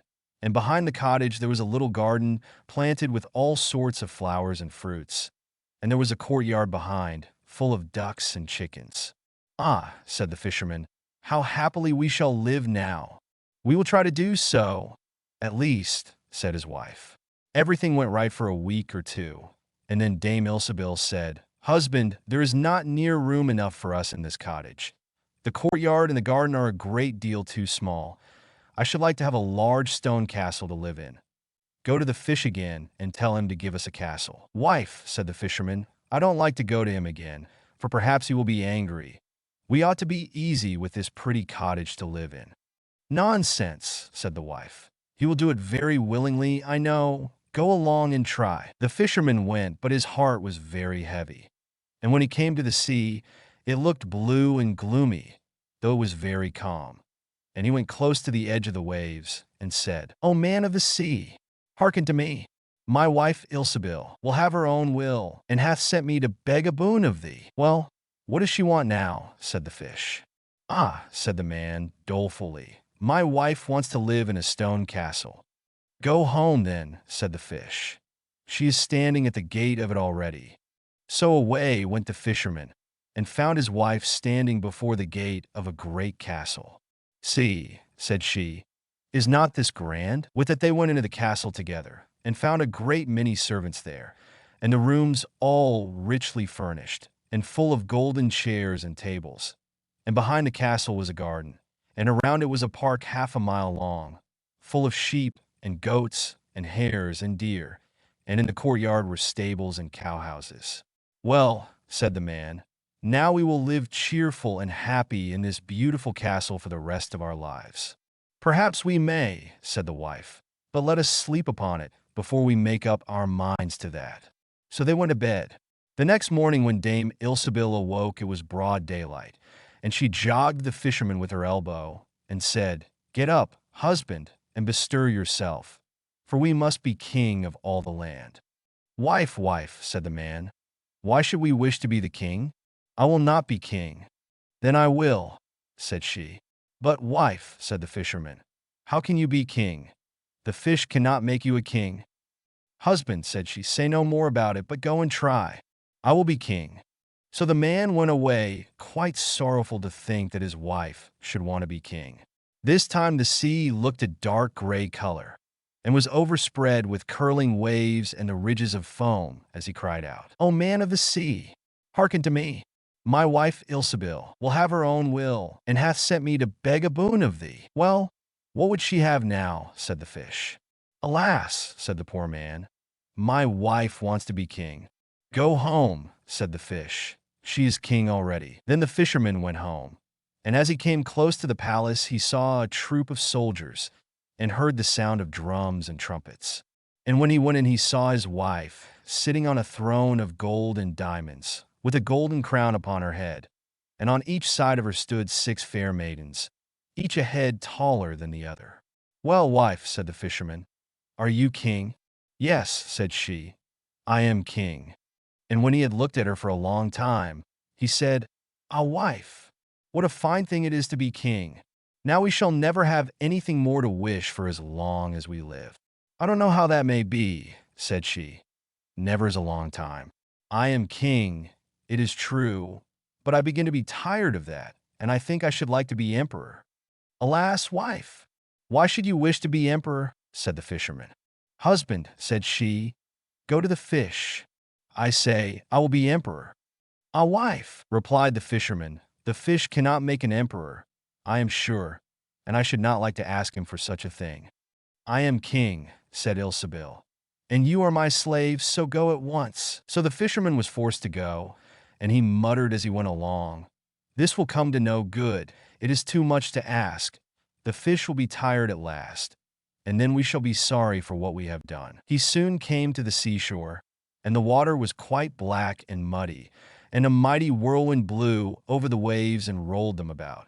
But he went as near as he could to the water's brink, and said, "O man of the sea, hearken to me. My wife Ilsebil will have her own will, and hath sent me to beg a boon of thee." "What would she have now?" said the fish. "Ah," said the fisherman, "she wants to be emperor." "Go home," said the fish. "She is emperor already." So he went home again. And as he came near, he saw his wife Ilsebil sitting on a very lofty throne made of solid gold, with a great crown on her head full 2 yards high. And on each side of her stood her guards and attendants in a row, each one smaller than the other, from the tallest giant down to a little dwarf no bigger than my finger. And before her stood princes and dukes and earls. And the fisherman went up to her and said, "Wife, are you emperor?" "Yes," said she, "I am emperor." "Ah," said the man, as he gazed upon her, "what a fine thing it is to be emperor." "Husband," said she, "why should we stop at being emperor? I will be pope next." "Oh, wife, wife," said he, "how can you be pope? There is but one pope at a time in Christendom." "Husband," said she, "I will be pope this very day." "But," replied the husband, "the fish cannot make you pope." "What nonsense," said she. "If he can make an emperor, he can make a pope. Go and try him." So the fisherman went. But when he came to the shore, the wind was raging, and the sea was tossed up and down in boiling waves, and the ships were in trouble, and rolled fearfully upon the tops of the billows. In the middle of the heavens there was a little piece of blue sky, but towards the south all was red, as if a dreadful storm was rising. At this sight the fisherman was dreadfully frightened, and he trembled so that his knees knocked together. But still he went down near to the shore, and said, "O man of the sea, hearken to me. My wife Ilsebil will have her own will, and hath sent me to beg a boon of thee." "What does she want now?" said the fish. "Ah," said the fisherman, "my wife wants to be pope." "Go home," said the fish. "She is pope already." Then the fisherman went home, and found Ilsebil sitting on a throne that was 2 miles high. And she had 3 great crowns on her head, and around her stood all the pomp and power of the church. And on each side of her were 2 rows of burning lights, of all sizes, the greatest as large as the highest and biggest tower in the world, and the least no larger than a small rushlight. "Wife," said the fisherman, as he looked at all this greatness, "are you pope?" "Yes," said she, "I am pope." "Well, wife," replied he, "it is a grand thing to be pope, and now you must be easy, for you can be nothing greater." "I will think about that," said the wife. Then they went to bed. But Dame Ilsebil could not sleep all night for thinking what she should be next. At last, as she was dropping asleep, Morning broke, and the sun rose. Ah, thought she, as she woke up and looked at it through the window. After all, I cannot prevent the sun rising. At this thought, she was very angry, and wakened her husband, and said, "Husband, go to the fish and tell him I must be lord of the sun and moon." The fisherman was half asleep, but the thought frightened him so much that he started and fell out of bed. "Alas, wife," said he, "cannot you be easy with being pope?" "No," said she, "I am very uneasy as long as the sun and moon rise without my leave. Go to the fish at once." Then the man went shivering with fear, and as he was going down to the shore, a dreadful storm arose, so that the trees and the very rocks shook. And all the heavens became black with stormy clouds, and the lightnings played, and the thunders rolled. And you might have seen in the sea great black waves, swelling up like mountains with crowns of white foam upon their heads. And the fisherman crept towards the sea, and cried out, as well as he could, "O man of the sea, hearken to me. My wife Ilsebil will have her own will, and hath sent me to beg a boon of thee." "What does she want now?" said the fish. "Ah," said he, "she wants to be lord of the sun and moon." "Go home," said the fish, "to your pigsty again." And there they live to this very day. The Willow-Wren and the Bear. Once in summertime, the bear and the wolf were walking in the forest, and the bear heard a bird singing so beautifully that he said, "Brother Wolf, what bird is it that sings so well?"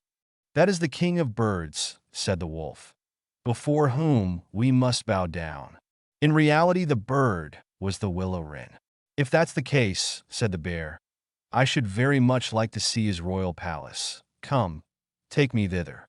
"That is not done quite as you seem to think," said the wolf. "You must wait until the queen comes." Soon afterwards, the queen arrived with some food in her beak, and the Lord King came too, and they began to feed their young ones.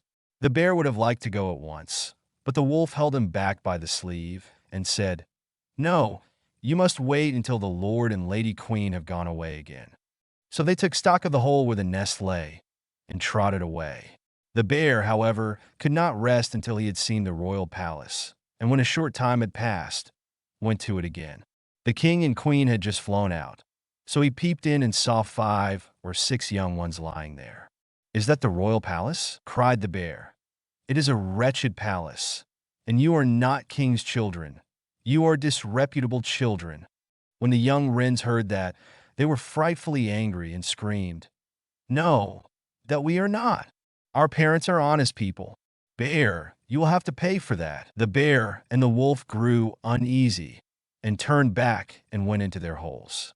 The young willow-wrens, however, continued to cry and scream, and when their parents again brought food, they said, "We will not so much as touch one fly's leg, no, not if we were dying of hunger, until you have settled whether we are respectable children or not. The bear has been here and has insulted us."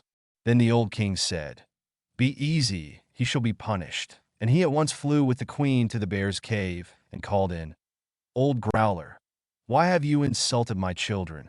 You shall suffer for it. We will punish you by a bloody war." Thus war was announced to the bear, and all 4-footed animals were summoned to take part in it: oxen, asses, cows, deer, and every other animal the earth contained.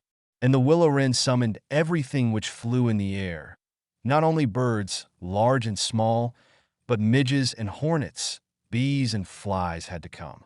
When the time came for the war to begin, the willow-wren sent out spies to discover who was the enemy's commander-in-chief. The gnat, who was the most crafty, flew into the forest where the enemy was assembled, and hid herself beneath a leaf of the tree where the password was to be announced. There stood the bear, and he called the fox before him and said, "Fox, you are the most cunning of all animals. You shall be general and lead us." "Good," said the fox, "but what signal shall we agree upon?" No one knew that, so the fox said, "I have a fine long bushy tail, which almost looks like a plume of red feathers. When I lift my tail up quite high, all is going well, and you must charge, but if I let it hang down, run away as fast as you can." When the gnat had heard that, she flew away again, and revealed everything, down to the minutest detail, to the Willow-Wren. When day broke, and the battle was to begin, all the four-footed animals came running up with such a noise that the earth trembled. The Willow-Wren with his army also came flying through the air with such a humming and whirring and swarming that everyone was uneasy and afraid, and on both sides they advanced against each other.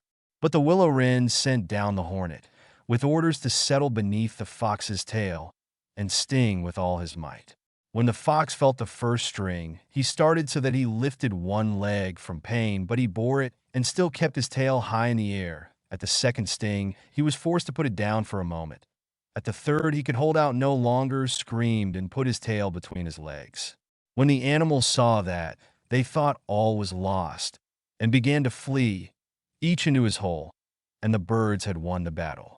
Then the king and queen flew home to their children and cried, "Children, rejoice, eat and drink to your heart's content. We have won the battle." But the young wrens said, "We will not eat yet. The bear must come to the nest and beg for pardon and say that we are honorable children before we will do that." Then the willow-wren flew to the bear's hole and cried, "Growler, you are to come to the nest of my children and beg their pardon, or else every rib of your body shall be broken." So the bear crept thither in the greatest fear and begged their pardon. And now at last the young wrens were satisfied and sat down together and ate and drank and made merry till quite late into the night. The Frog Prince. One fine evening a young princess put on her bonnet and clogs and went out to take a walk by herself in a wood. And when she came to a cool spring of water that rose in the midst of it, she sat herself down to rest a while. Now she had a golden ball in her hand, which was her favorite plaything, and she was always tossing it up into the air and catching it again as it fell. After a time, she threw it up so high that she missed catching it as it fell, and the ball bounded away and rolled along upon the ground, till at last it fell down into the spring. The princess looked into the spring after her ball, but it was very deep, so deep that she could not see the bottom of it. Then she began to bewail her loss and said, "Alas, if I could only get my ball again, I would give all my fine clothes and jewels and everything that I have in the world." While she was speaking, a frog put its head out of the water and said, "Princess, why do you weep so bitterly?" "Alas," said she, "what can you do for me, you nasty frog? My golden ball has fallen into the spring." The frog said, "I want not your pearls and jewels and fine clothes, but if you will love me and let me live with you and eat from off your golden plate and sleep upon your bed, I will bring you your ball again." "What nonsense," thought the princess. "This silly frog is talking. He can never even get out of the spring to visit me, though he may be able to get my ball from me, and therefore I will tell him he shall have what he asks." So she said to the frog, "Well, if you will bring me my ball, I will do all you ask." Then the frog put his head down and dived deep under the water, and after a little while he came up again with the ball in his mouth and threw it on the edge of the spring. As soon as the young princess saw her ball, she ran to pick it up, and she was so overjoyed to have it in her hand again that she never thought of the frog, but ran home with it as fast as she could. The frog called after her, "Stay, princess, and take me with you as you said," but she did not stop to hear a word. The next day, just as the princess had sat down at dinner, she heard a strange noise, tap, tap, plash, plash, as if something was coming up the marble staircase. And soon afterwards there was a gentle knock at the door, and a little voice cried out and said, "Open the door, my princess dear. Open the door to thy true love here. And mind the words that thou and I said, by the fountain cool, in the greenwood shade." Then the princess ran to the door and opened it, and there she saw the frog, whom she had quite forgotten. At this sight, she was sadly frightened, and shutting the door as fast as she could came back to her seat. The king, her father, seeing that something had frightened her, asked her what was the matter. "There is a nasty frog," said she, "at the door, that lifted my ball from me out of the spring this morning. I told him that he should live with me here, thinking that he could never get out of the spring. But there he is at the door, and he wants to come in." While she was speaking, the frog knocked again at the door, and said, "Open the door, my princess dear. Open the door to thy true love here. And mind the words that thou and I said, by the fountain cool, in the greenwood shade." Then the king said to the young princess, "As you have given your word, you must keep it. So go and let him in." She did so, and the frog hopped into the room, and then straight on tap, tap, plash, plash from the bottom of the room to the top, till he came up close to the table where the princess sat. "Pray lift me upon chair," said he to the princess, "and let me sit next to you." As soon as she had done this, the frog said, "Put your plate nearer to me, that I may eat out of it." This she did, and when he had eaten as much as he could, he said, "Now I am tired. Carry me upstairs, and put me into your bed." And the princess, though very unwilling, took him up in her hand, and put him upon the pillow of her own bed, where he slept all night long. As soon as it was light, he jumped up, hopped downstairs, and went out of the house.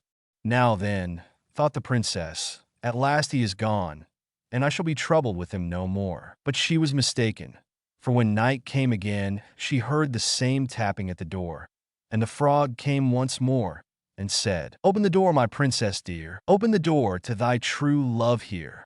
And mind the words that thou and I said, by the fountain cool, in the greenwood shade." And when the princess opened the door, the frog came in, and slept upon her pillow as before, till the morning broke.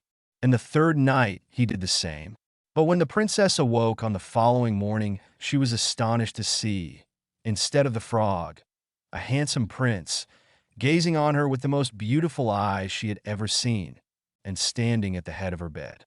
He told her that he had been enchanted by a spiteful fairy, who had changed him into a frog, and that he had been fated so to abide till some princess should take him out of the spring, and let him eat from her plate, and sleep upon her bed for 3 nights.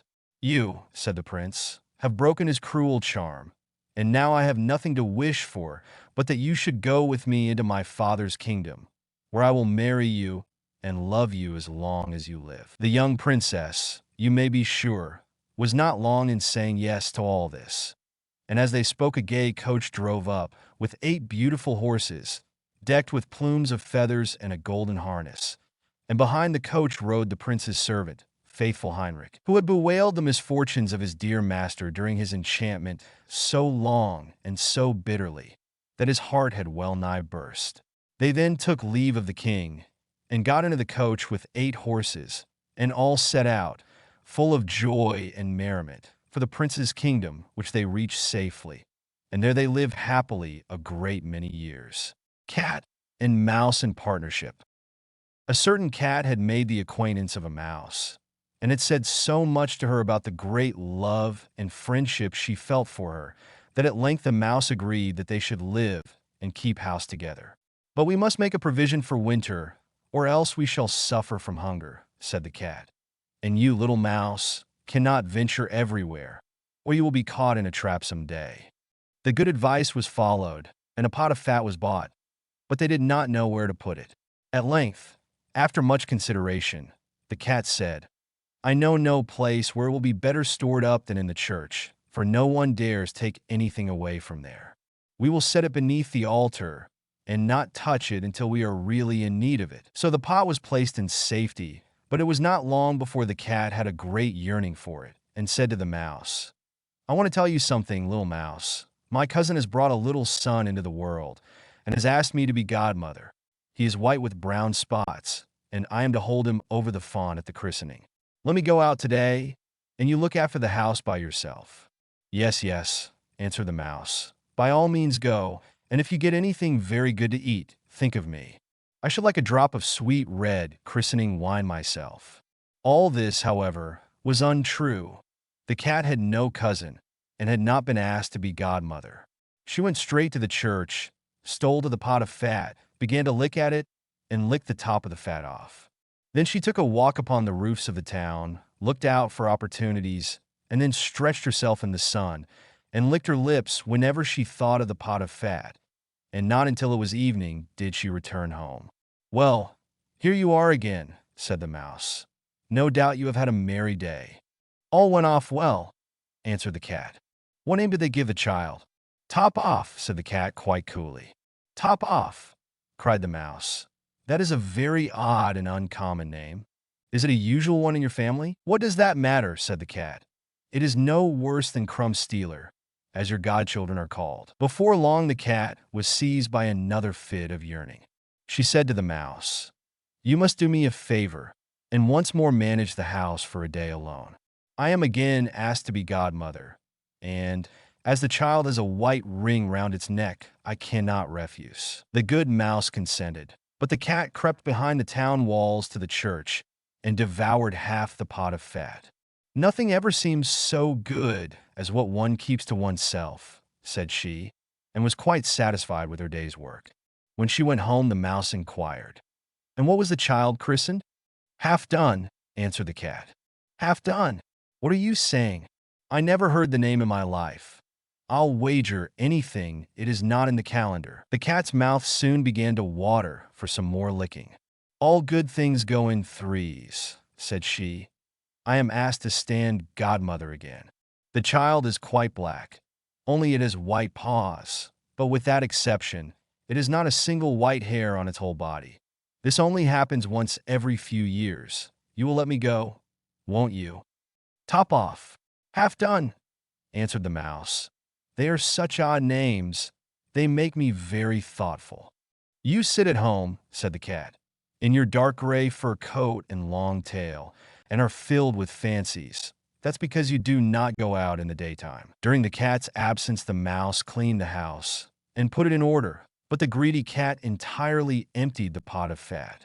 "When everything is eaten up, one has some peace," said she to herself, and well filled and fat, she did not return home till night. The mouse at once asked what name had been given to the third child. "It will not please you more than the others," said the cat. "He is called All Gone." "All Gone," cried the mouse. "That is the most suspicious name of all. I have never seen it in print. All Gone. What can that mean?"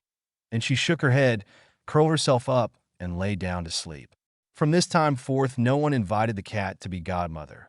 But when the winter had come and there was no longer anything to be found outside, the mouse thought of their provision and said, "Come, cat, we will go to our pot of fat which we have stored up for ourselves. We shall enjoy that." "Yes," answered the cat.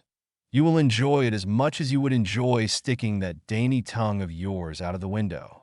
They set out on their way, but when they arrived, the pot of fat certainly was still in its place, but it was empty. "Alas," said the mouse, "now I see what has happened. Now it comes to light. You are a true friend. You have devoured all when you were standing godmother. First Top Off, then Half Done, then." "Will you hold your tongue?" cried the cat. "One word more, and I will eat you too." All Gone was already on the poor mouse's lips. Scarcely had she spoken it before the cat sprang on her, seized her, and swallowed her down. Verily, that is the way of the world. The Goose-Girl.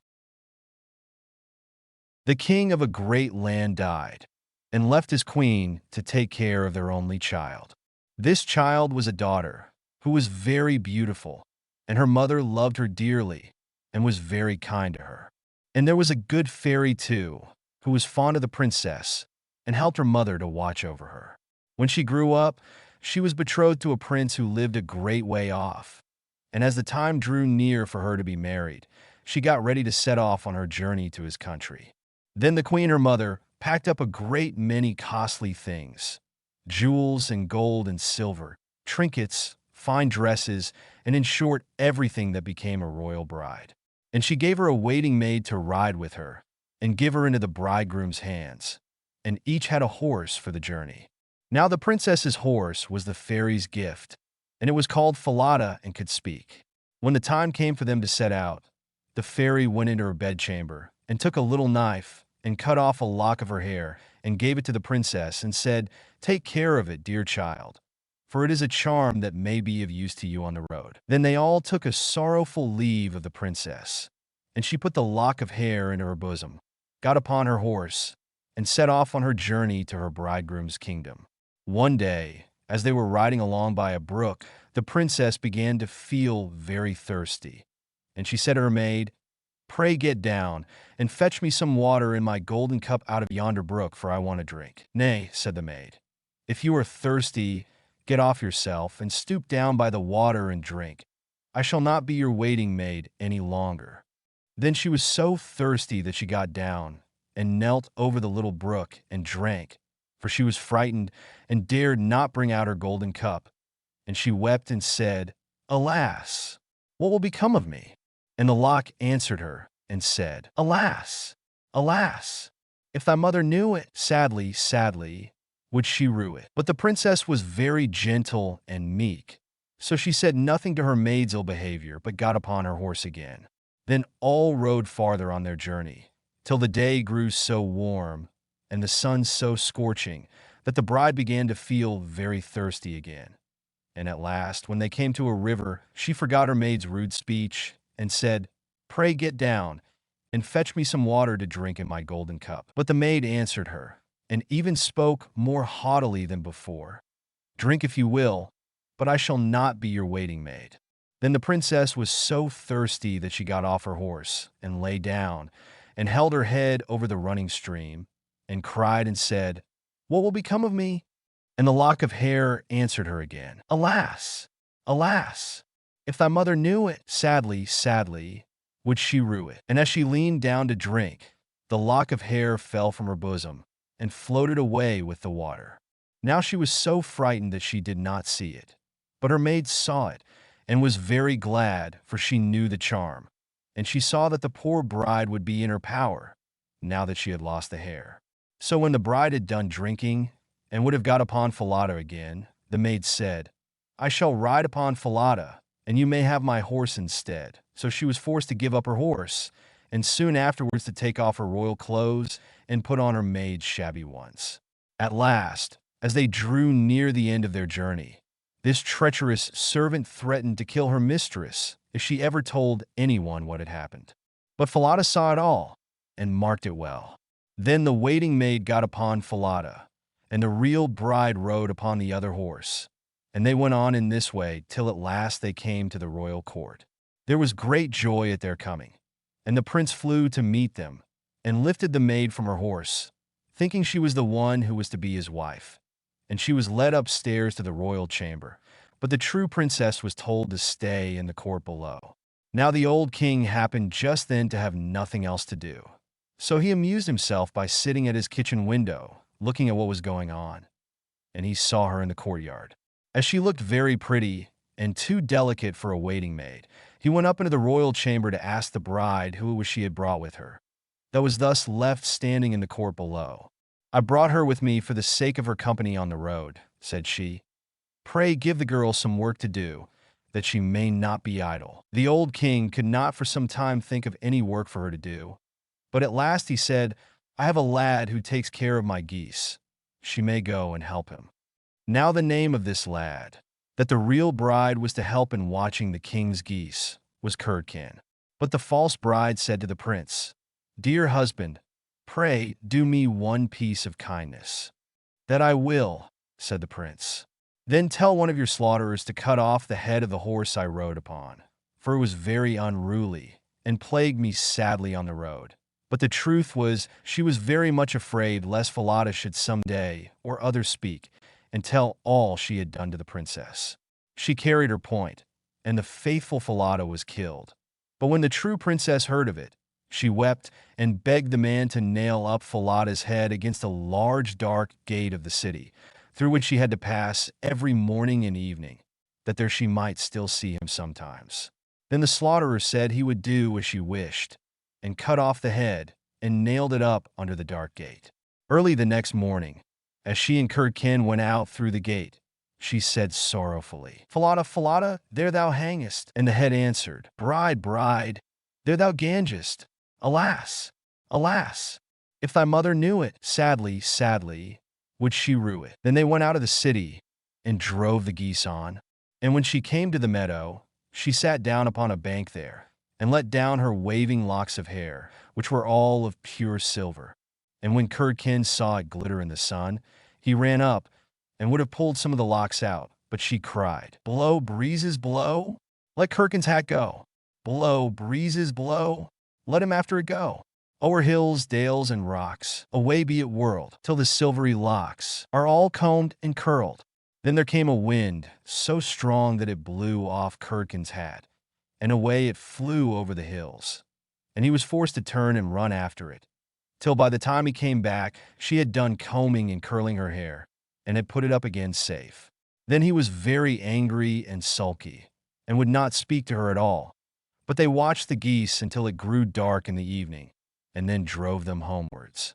The next morning, as they were going through the dark gate, the poor girl looked up at Falada's head, and cried, "Falada, Falada, there thou hangest." And the head answered, "Bride, bride, there thou gangest.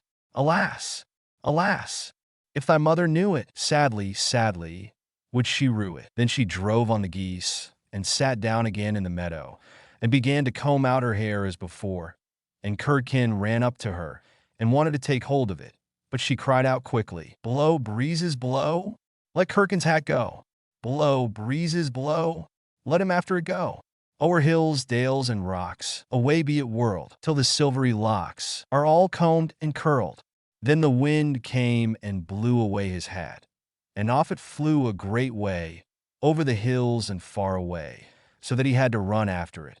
And when he came back, she had bound up her hair again, and all was safe. So they watched the geese till it grew dark. In the evening, after they came home, Curdken went to the old king and said, "I cannot have that strange girl to help me to keep the geese any longer." "Why?" said the king. "Because instead of doing any good, she does nothing but tease me all day long." Then the king made him tell him what had happened. And Curdken said, "When we go in the morning through the dark gate with our flock of geese, she cries and talks with the head of a horse that hangs upon the wall, and says, 'Falada, Falada, there thou hangest.' And the head answers, 'Bride, bride, there thou gangest.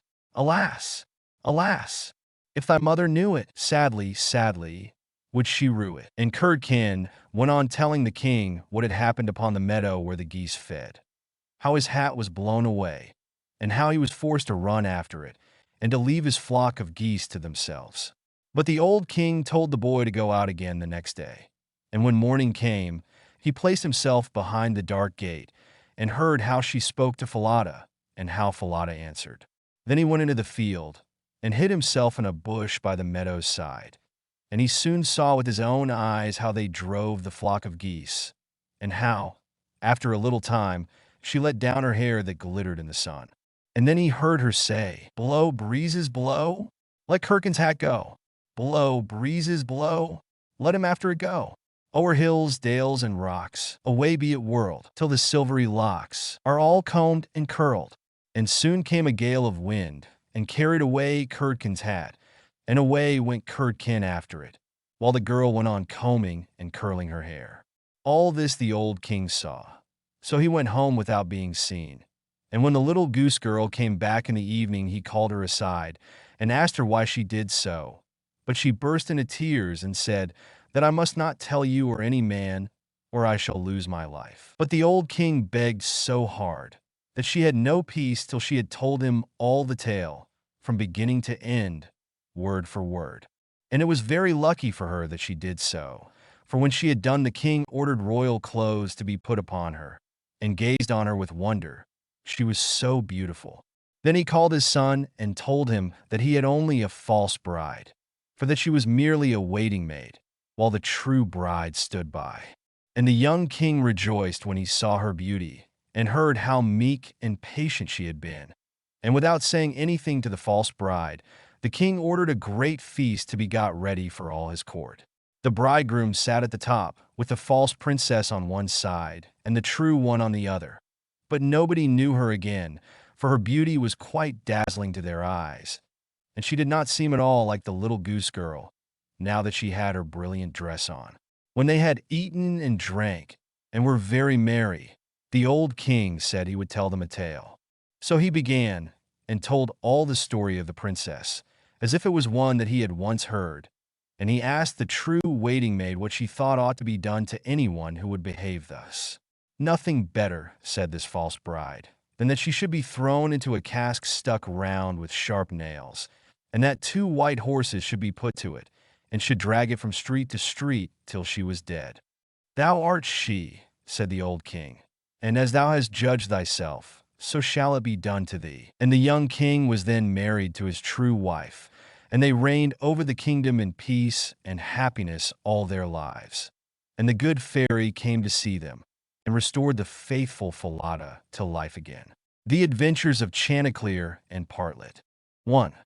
How they went to the mountains to eat nuts. The nuts are quite ripe now, said Chanticleer to his wife Partlet. Suppose we go together to the mountains, and eat as many as we can, before the squirrel takes them all away. With all my heart, said Partlet. Let us go and make a holiday of it together. So they went to the mountains, and as it was a lovely day, they stayed there till the evening. Now, whether it was that they had eaten so many nuts that they could not walk, or whether they were lazy and would not, I do not know. However, they took it into their heads that it did not become them to go home on foot. So Chanticleer began to build a little carriage of nutshells, and when it was finished, Partlet jumped into it and sat down, and bid Chanticleer harness himself to it and draw her home. That's a good joke, said Chanticleer. No, that will never do. I had rather by half walk home. I'll sit on the box and be coachman if you like, but I'll not draw. While this was passing, a duck came quacking up and cried out, You thieving vagabonds, what business have you in my grounds? I'll give it you well for your insolence. And upon that she fell upon Chanticleer most lustily. But Chanticleer was no coward, and returned the duck's blows with his sharp spurs so fiercely that she soon began to cry out for mercy, which was only granted her upon condition that she would draw the carriage home for them. This she agreed to do, and Chanticleer got upon the box and drove, crying, Now, duck, get on as fast as you can. And away they went at a pretty good pace. After they had traveled along a little way, they met a needle and a pin walking together along the road.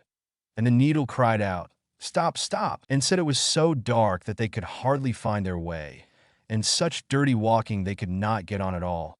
He told them that he and his friend, the pin, had been at a public house a few miles off, and had sat drinking till they had forgotten how late it was. He begged, therefore, that the travelers would be so kind as to give them a lift in their carriage.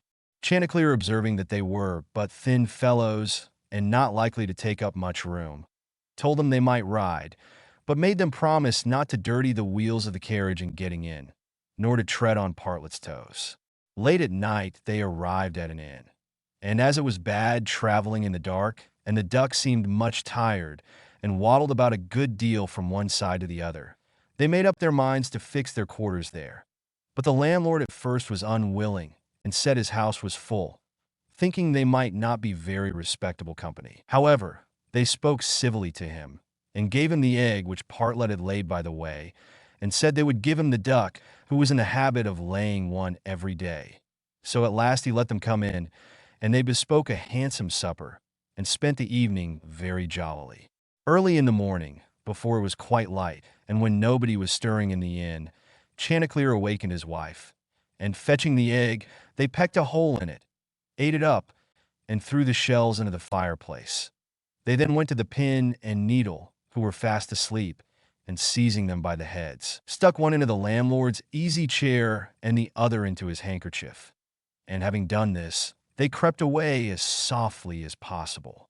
However, the duck, who slept in the open air in the yard, heard them coming, and jumping into the brook which ran close by the inn, soon swam out of their reach. An hour or two afterwards the landlord got up, and took his handkerchief to wipe his face, but the pin ran into him and pricked him. Then he walked into the kitchen to light his pipe at the fire, but when he stirred it up the eggshells flew into his eyes, and almost blinded him.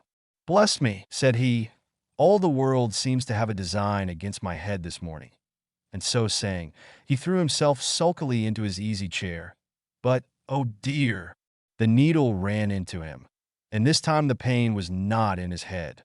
He now flew into a very great passion, and suspecting the company who had come in the night before, he went to look after them, but they were all off. So he swore that he never again would take in such a troop of vagabonds, who ate a great deal, paid no reckoning, and gave him nothing for his trouble but their apish tricks. 2. How Chanticleer and Partlet went to visit Mr. Corpse. Another day, Chanticleer and Partlet wished to ride out together. So Chanticleer built a handsome carriage with 4 red wheels, and harnessed 6 mice to it. And then he and Partlet got into the carriage, and away they drove. Soon afterwards a cat met them, and said, "Where are you going?" And Chanticleer replied, "All on our way, a visit to pay to Mr. Korbes the fox today." Then the cat said, "Take me with you." Chanticleer said, "With all my heart. Get up behind, and be sure you do not fall off. Take care of this handsome coach of mine, nor dirty my pretty red wheels so fine.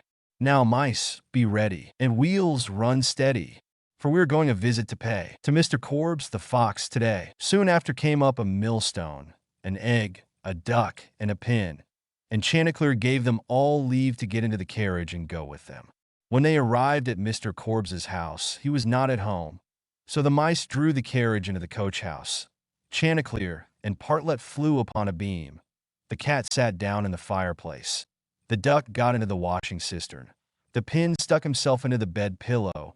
The millstone laid himself over the house door, and the egg rolled himself up in the towel. When Mr. Korbes came home, he went to the fireplace to make a fire, but the cat threw all the ashes in his eyes. So he ran to the kitchen to wash himself, but there the duck splashed all the water in his face. And when he tried to wipe himself, the egg broke to pieces in the towel all over his face and eyes. Then he was very angry and went without his supper to bed. But when he laid his head on the pillow, the pin ran into his cheek. At this he became quite furious, and, jumping up, would have run out of the house. But when he came to the door, the millstone fell down on his head and killed him on the spot. 3.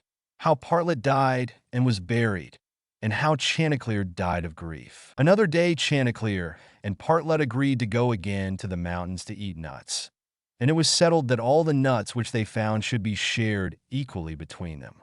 Now Partlet found a very large nut, but she said nothing about it to Chanticleer, and kept it all to herself. However, it was so big that she could not swallow it, and it stuck in her throat.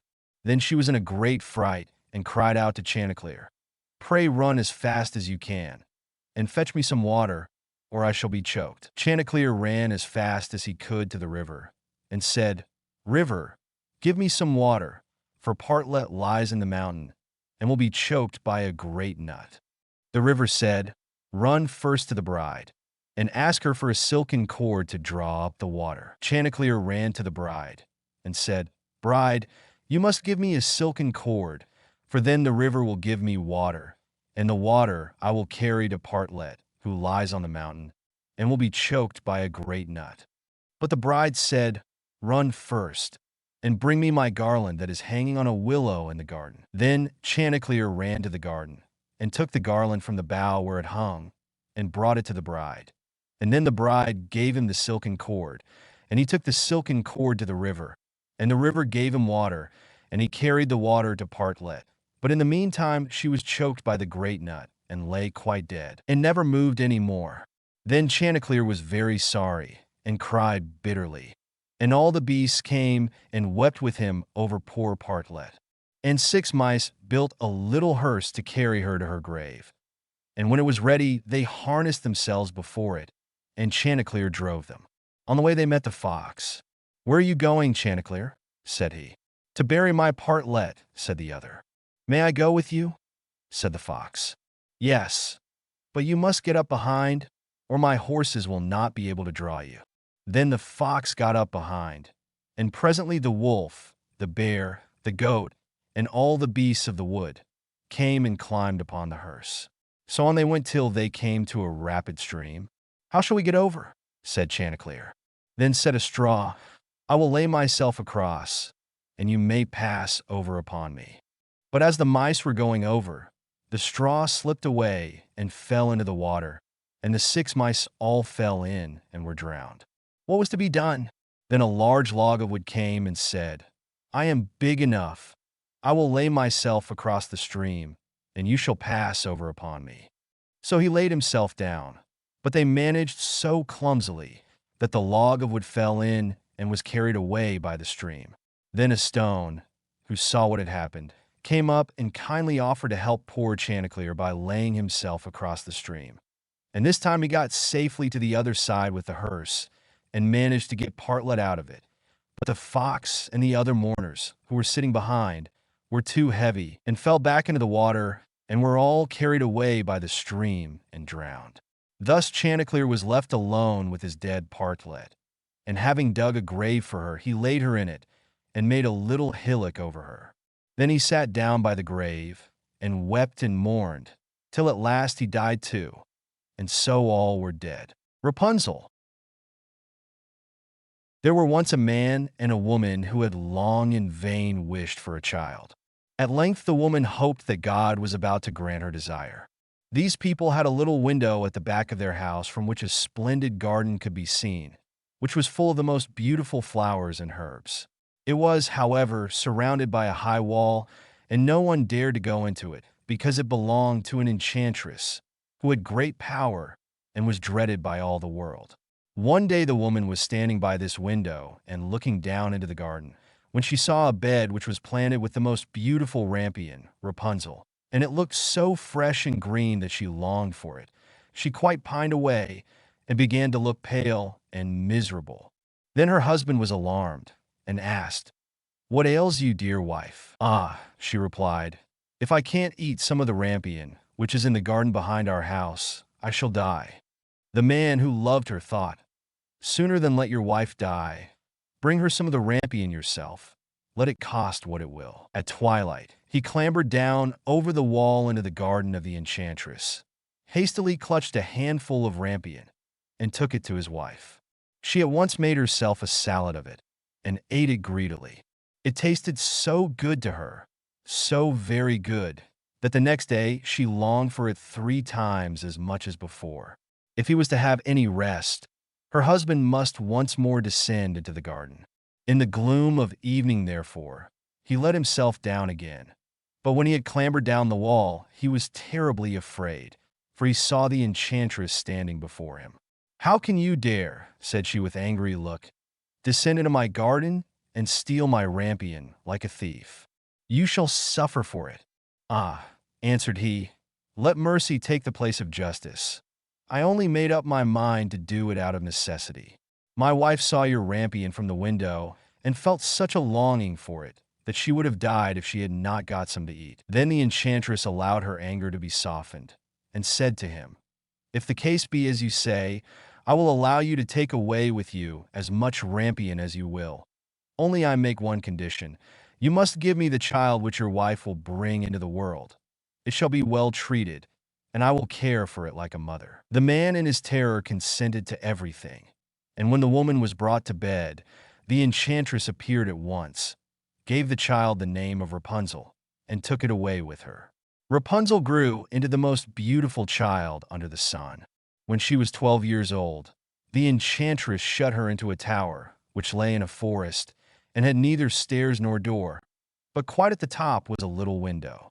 When the enchantress wanted to go in, she placed herself beneath it and cried, "Rapunzel, Rapunzel, let down your hair to me." Rapunzel had magnificent long hair, fine as spun gold, and when she heard the voice of the enchantress, she unfastened her braided tresses, wound them round one of the hooks of the window above, and then the hair fell 20 ells down, and the enchantress climbed up by it. After a year or two, it came to pass that the king's son rode through the forest and passed by the tower. Then he heard a song, which was so charming that he stood still and listened.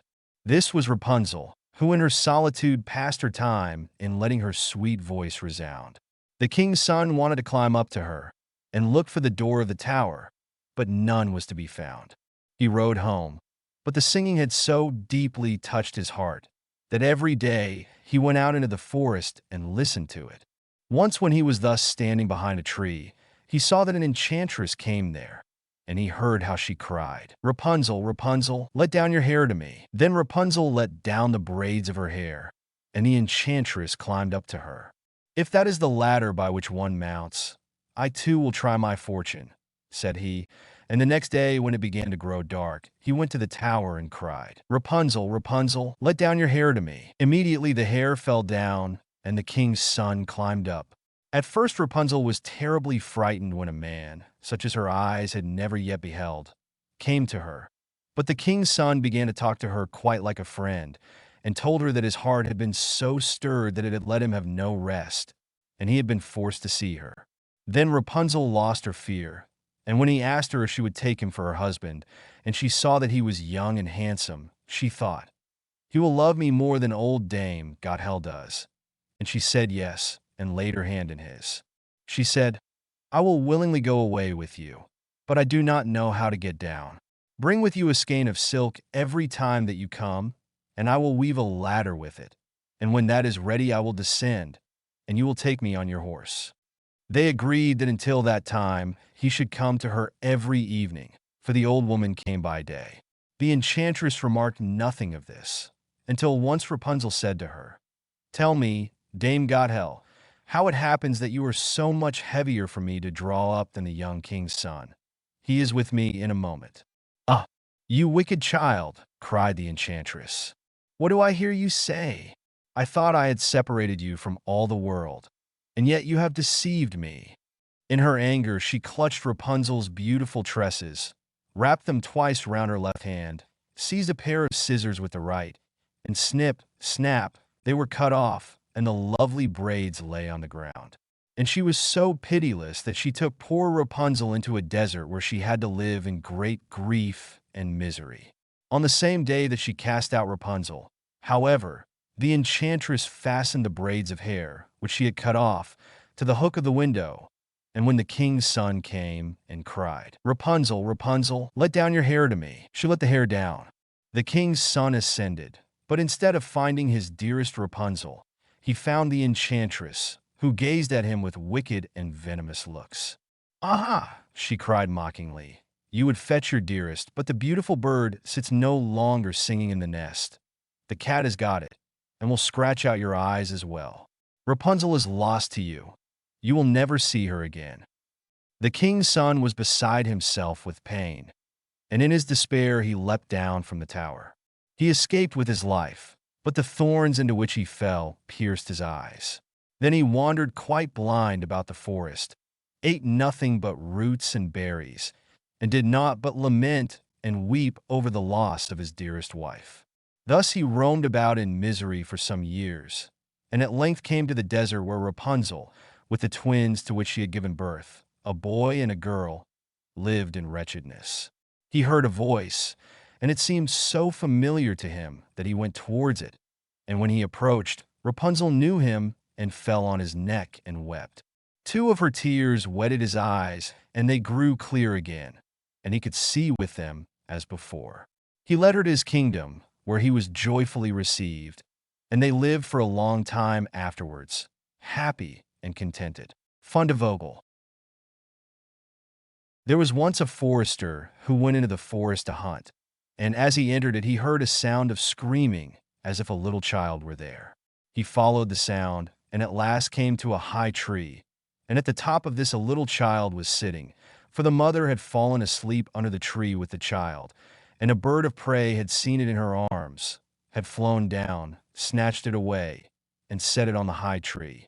The forester climbed up, brought the child down, and thought to himself, "You will take him home with you, and bring him up with your Lena." He took it home, therefore, and the two children grew up together. And the one, which he had found on a tree, was called Fundevogel, because a bird had carried it away. Fundevogel and Lena loved each other so dearly that when they did not see each other, they were sad. Now the forester had an old cook, who one evening took 2 pails and began to fetch water, and did not go once only, but many times, out to the spring. Lena saw this and said, "Listen, old Sana, why are you fetching so much water? If you will never repeat it to anyone, I will tell you why." So Lena said no, she would never repeat it to anyone. And then the cook said, "Early tomorrow morning, when the forester is out hunting, I will heat the water, and when it is boiling in the kettle, I will throw in Fundevogel, and will boil him in it." Early next morning the forester got up and went out hunting, and when he was gone the children were still in bed. Then Lena said to Fundevogel, "If you will never leave me, I too will never leave you." Fundevogel said, "Neither now, nor ever will I leave you." Then said Lena, "Then will I tell you. Last night, old Sana carried so many buckets of water into the house that I asked her why she was doing that, and she said that if I would promise not to tell anyone, and she said that early tomorrow morning when father was out hunting, she would set the kettle full of water, throw you into it and boil you. But we will get up quickly, dress ourselves, and go away together. The two children therefore got up, dressed themselves quickly, and went away. When the water in the kettle was boiling, the cook went into the bedroom to fetch Fundevogel and throw him into it. But when she came in and went to the beds, both the children were gone. Then she was terribly alarmed, and she said to herself, "What shall I say now when the forester comes home and sees that the children are gone? They must be followed instantly to get them back again." Then the cook sent 3 servants after them, who were to run and overtake the children. The children, however, were sitting outside the forest, and when they saw from afar the 3 servants running, Lena said to Fundevogel, "Never leave me, and I will never leave you." Fundevogel said, "Neither now nor ever." Then said Lena, "Do you become a rose tree, and I the rose upon it." When the 3 servants came to the forest, nothing was there but a rose tree and 1 rose on it, but the children were nowhere. Then said they, "There is nothing to be done here." And they went home and told the cook that they had seen nothing in the forest but a little rose bush with 1 rose on it. Then the old cook scolded and said, "You simpletons, you should have cut the rose bush in 2 and have broken off the rose and brought it home with you. Go, and do it at once." They had therefore to go out and look for the second time.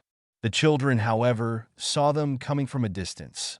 Then Lena said, "Fundevogel, never leave me, and I will never leave you." Fundevogel said, "Neither now nor ever." Said Lena, "Then do you become a church, and I'll be the chandelier in it." So when the 3 servants came, nothing was there but a church with a chandelier in it. They said therefore to each other, "What can we do here? Let us go home." When they got home, the cook asked if they had not found them. So they said no, they had found nothing but a church, and there was a chandelier in it. And the cook scolded them and said, "You fools, why did you not pull the church to pieces and bring the chandelier home with you?" And now the old cook herself got on her legs and went with the 3 servants in pursuit of the children. The children, however, saw from afar that the 3 servants were coming, and the cook waddling after them. Then said Lena, "Fundevogel, never leave me, and I will never leave you." Then said Fundevogel, "Neither now nor ever." Said Lena, "Be a fish pond, and I will be the duck upon it." The cook, however, came up to them, and when she saw the pond, she lay down by it, and was about to drink it up. But the duck swam quickly to her, seized her head in its beak, and drew her into the water, and there the old witch had to drown. Then the children went home together, and were heartily delighted, and if they have not died, they are living still. The Valiant Little Tailor. One summer's morning a little tailor was sitting on his table by the window. He was in good spirits, and sewed with all his might. Then came a peasant woman down the street crying, "Good jams cheap, good jams cheap." This rang pleasantly in the tailor's ears. He stretched his delicate head out of the window and called, "Come up here, dear woman. Here you will get rid of your goods."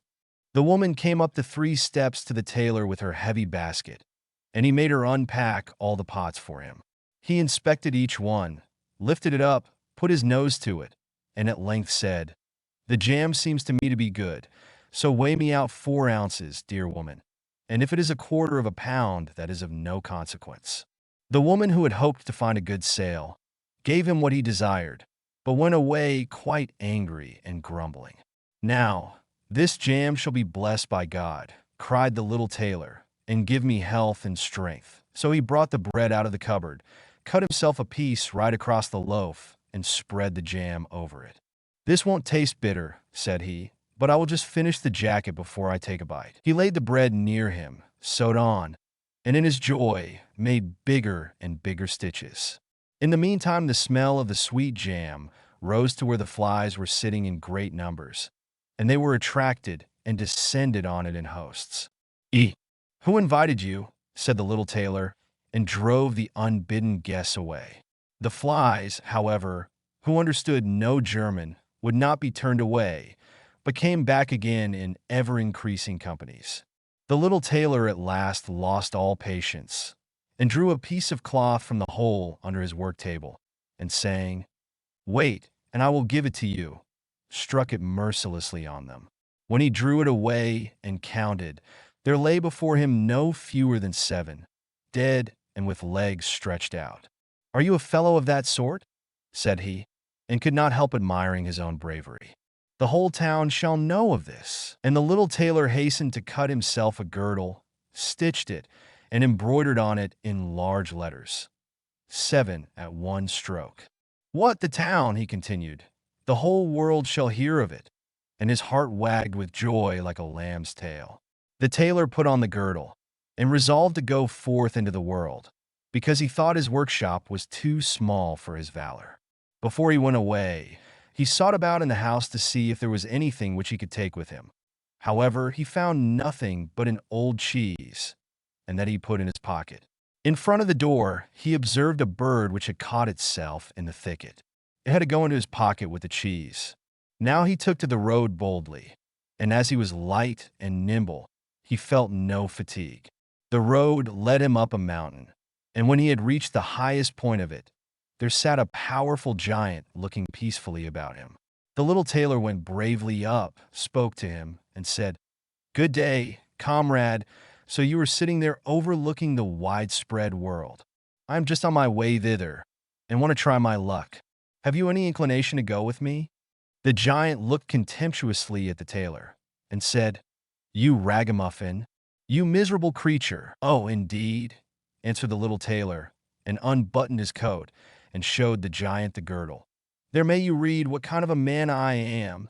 The giant read, 7 at one stroke, and thought that they had been men whom the tailor had killed, and began to feel a little respect for the tiny fellow. Nevertheless, he wished to try him first, and took a stone in his hand and squeezed it together so that water dropped out of it. "Do that likewise," said the giant, "if you have strength." "Is that all?" said the tailor. "That is child's play with us," and put his hand into his pocket, brought out the soft cheese, and pressed it until the liquid ran out of it. "Faith," said he, "that was a little better, wasn't it?" The giant did not know what to say, and could not believe it of the little man. Then the giant picked up a stone and threw it so high that the eye could scarcely follow it. "Now, little mite of a man, do that likewise, well thrown," said the tailor. "But after all the stone came down to earth again, I will throw you one which shall never come back at all." And he put his hand into his pocket, took out the bird, and threw it into the air. The bird, delighted with its liberty, rose, flew away, and did not come back. "How does that shot please you, comrade?" asked the tailor. "You can certainly throw," said the giant, "but now we will see if you are able to carry anything properly." He took the little tailor to a mighty oak tree which lay there felled on the ground, and said, "If you are strong enough, help me to carry the tree out of the forest." "Readily," answered the little man. "Take you the trunk on your shoulders, and I will raise up the branches and twigs. After all, they are the heaviest." The giant took the trunk on his shoulder, but the tailor seated himself on a branch, and the giant, who could not look round, had to carry away the whole tree, and the little tailor into the bargain. He behind was quite merry and happy, and whistled the song. 3 tailors rode forth from the gate, as if carrying the tree were child's play. The giant, after he had dragged the heavy burden part of the way, could go no further, and cried, "Hark you, I shall have to let the tree fall." The tailor sprang nimbly down, seized the tree with both arms as if he had been carrying it, and said to the giant, "You are such a great fellow, and yet cannot even carry the tree." They went on together, and as they passed a cherry tree, the giant laid hold of the top of the tree where the ripest fruit was hanging, bent it down, gave it into the tailor's hand, and bade him eat. But the little tailor was much too weak to hold the tree, and when the giant let it go, it sprang back again, and the tailor was tossed into the air with it. When he had fallen down again without injury, the giant said, "What is this? Have you not strength enough to hold the weak twig?" "There is no lack of strength," answered the little tailor. "Do you think that could be anything to a man who has struck down 7 at one blow? I leapt over the tree because the huntsmen are shooting down there in the thicket. Jump as I did, if you can do it." The giant made the attempt, but he could not get over the tree and remained hanging in the branches, so that in this also the tailor kept the upper hand. The giant said, "If you are such a valiant fellow, come with me into our cavern and spend the night with us." The little tailor was willing and followed him. When they went into the cave, other giants were sitting there by the fire, and each of them had a roasted sheep in his hand and was eating it. The little tailor looked round and thought, "It is much more spacious here than in my workshop." The giant showed him a bed and said he was to lie down in it and sleep. The bed, however, was too big for the little tailor. He did not lie down in it, but crept into a corner. When it was midnight, and the giant thought that the little tailor was lying in a sound sleep, he got up, took a great iron bar, cut through the bed with one blow, and thought he had finished off the grasshopper for good. With the earliest dawn the giants went into the forest, and had quite forgotten the little tailor, when all at once he walked up to them quite merrily and boldly. The giants were terrified. They were afraid that he would strike them all dead, and ran away in a great hurry. The little tailor went onwards, always following his own pointed nose. After he had walked for a long time, he came to the courtyard of a royal palace, and as he felt weary, he lay down on the grass and fell asleep. Whilst he lay there, the people came and inspected him on all sides, and read on his girdle, 7 at one stroke. "Ah," said they, "what does the great warrior want here in the midst of peace? He must be a mighty lord." They went and announced him to the king, and gave it as their opinion that if war should break out, this would be a weighty and useful man who ought on no account to be allowed to depart. The counsel pleased the king, and he sent one of his courtiers to the little tailor to offer him military service when he awoke. The ambassador remained standing by the sleeper, waited until he stretched his limbs and opened his eyes, and then conveyed to him this proposal. "For this very reason have I come here," the tailor replied. "I am ready to enter the king's service." He was therefore honorably received, and a special dwelling was assigned him. The soldiers, however, were set against the little tailor, and wished him 1,000 miles away. "What is to be the end of this?" they said among themselves. "If we quarrel with him, and he strikes about him, 7 of us will fall at every blow. Not one of us can stand against him." They came therefore to a decision, betook themselves in a body to the king, and begged for their dismissal. "We are not prepared," said they, "to stay with a man who kills 7 at one stroke." The king was sorry that for the sake of one he should lose all his faithful servants, wished that he had never set eyes on the tailor, and would willingly have been rid of him again. But he did not venture to give him his dismissal, for he dreaded lest he should strike him and all his people dead, and place himself on the royal throne. He thought about it for a long time, and at last found good counsel. He sent to the little tailor, and caused him to be informed that as he was a great warrior, he had one request to make to him. In a forest of his country lived 2 giants, who caused great mischief with their robbing, murdering, ravaging, and burning, and no one could approach them without putting himself in danger of death. If the tailor conquered and killed these 2 giants, he would give him his only daughter to wife, and half of his kingdom as a dowry. Likewise 100 horsemen should go with him to assist him. "That would indeed be a fine thing for a man like me," thought the little tailor. "One is not offered a beautiful princess and half a kingdom every day of one's life." "Oh, yes," he replied, "I will soon subdue the giants, and do not require the help of the 100 horsemen to do it. He who can hit 7 with one blow has no need to be afraid of 2. The little tailor went forth, and the 100 horsemen followed him. When he came to the outskirts of the forest, he said to his followers, "Just stay waiting here. I alone will soon finish off the giants." Then he bounded into the forest and looked about right and left. After a while he perceived both giants. They lay sleeping under a tree, and snored so that the branches waved up and down. The little tailor, not idle, gathered 2 pockets full of stones, and with these climbed up the tree. When he was halfway up, he slipped down by a branch until he sat just above the sleepers, and then let one stone after another fall on the breast of one of the giants. For a long time the giant felt nothing, but at last he awoke, pushed his comrade and said, "Why are you knocking me?" "You must be dreaming," said the other. "I am not knocking you." They laid themselves down to sleep again, and then the tailor threw a stone down on the second. "What is the meaning of this?" cried the other. "Why are you pelting me?" "I am not pelting you," answered the first, growling. They disputed about it for a time, but as they were weary, they let the matter rest, and their eyes closed once more.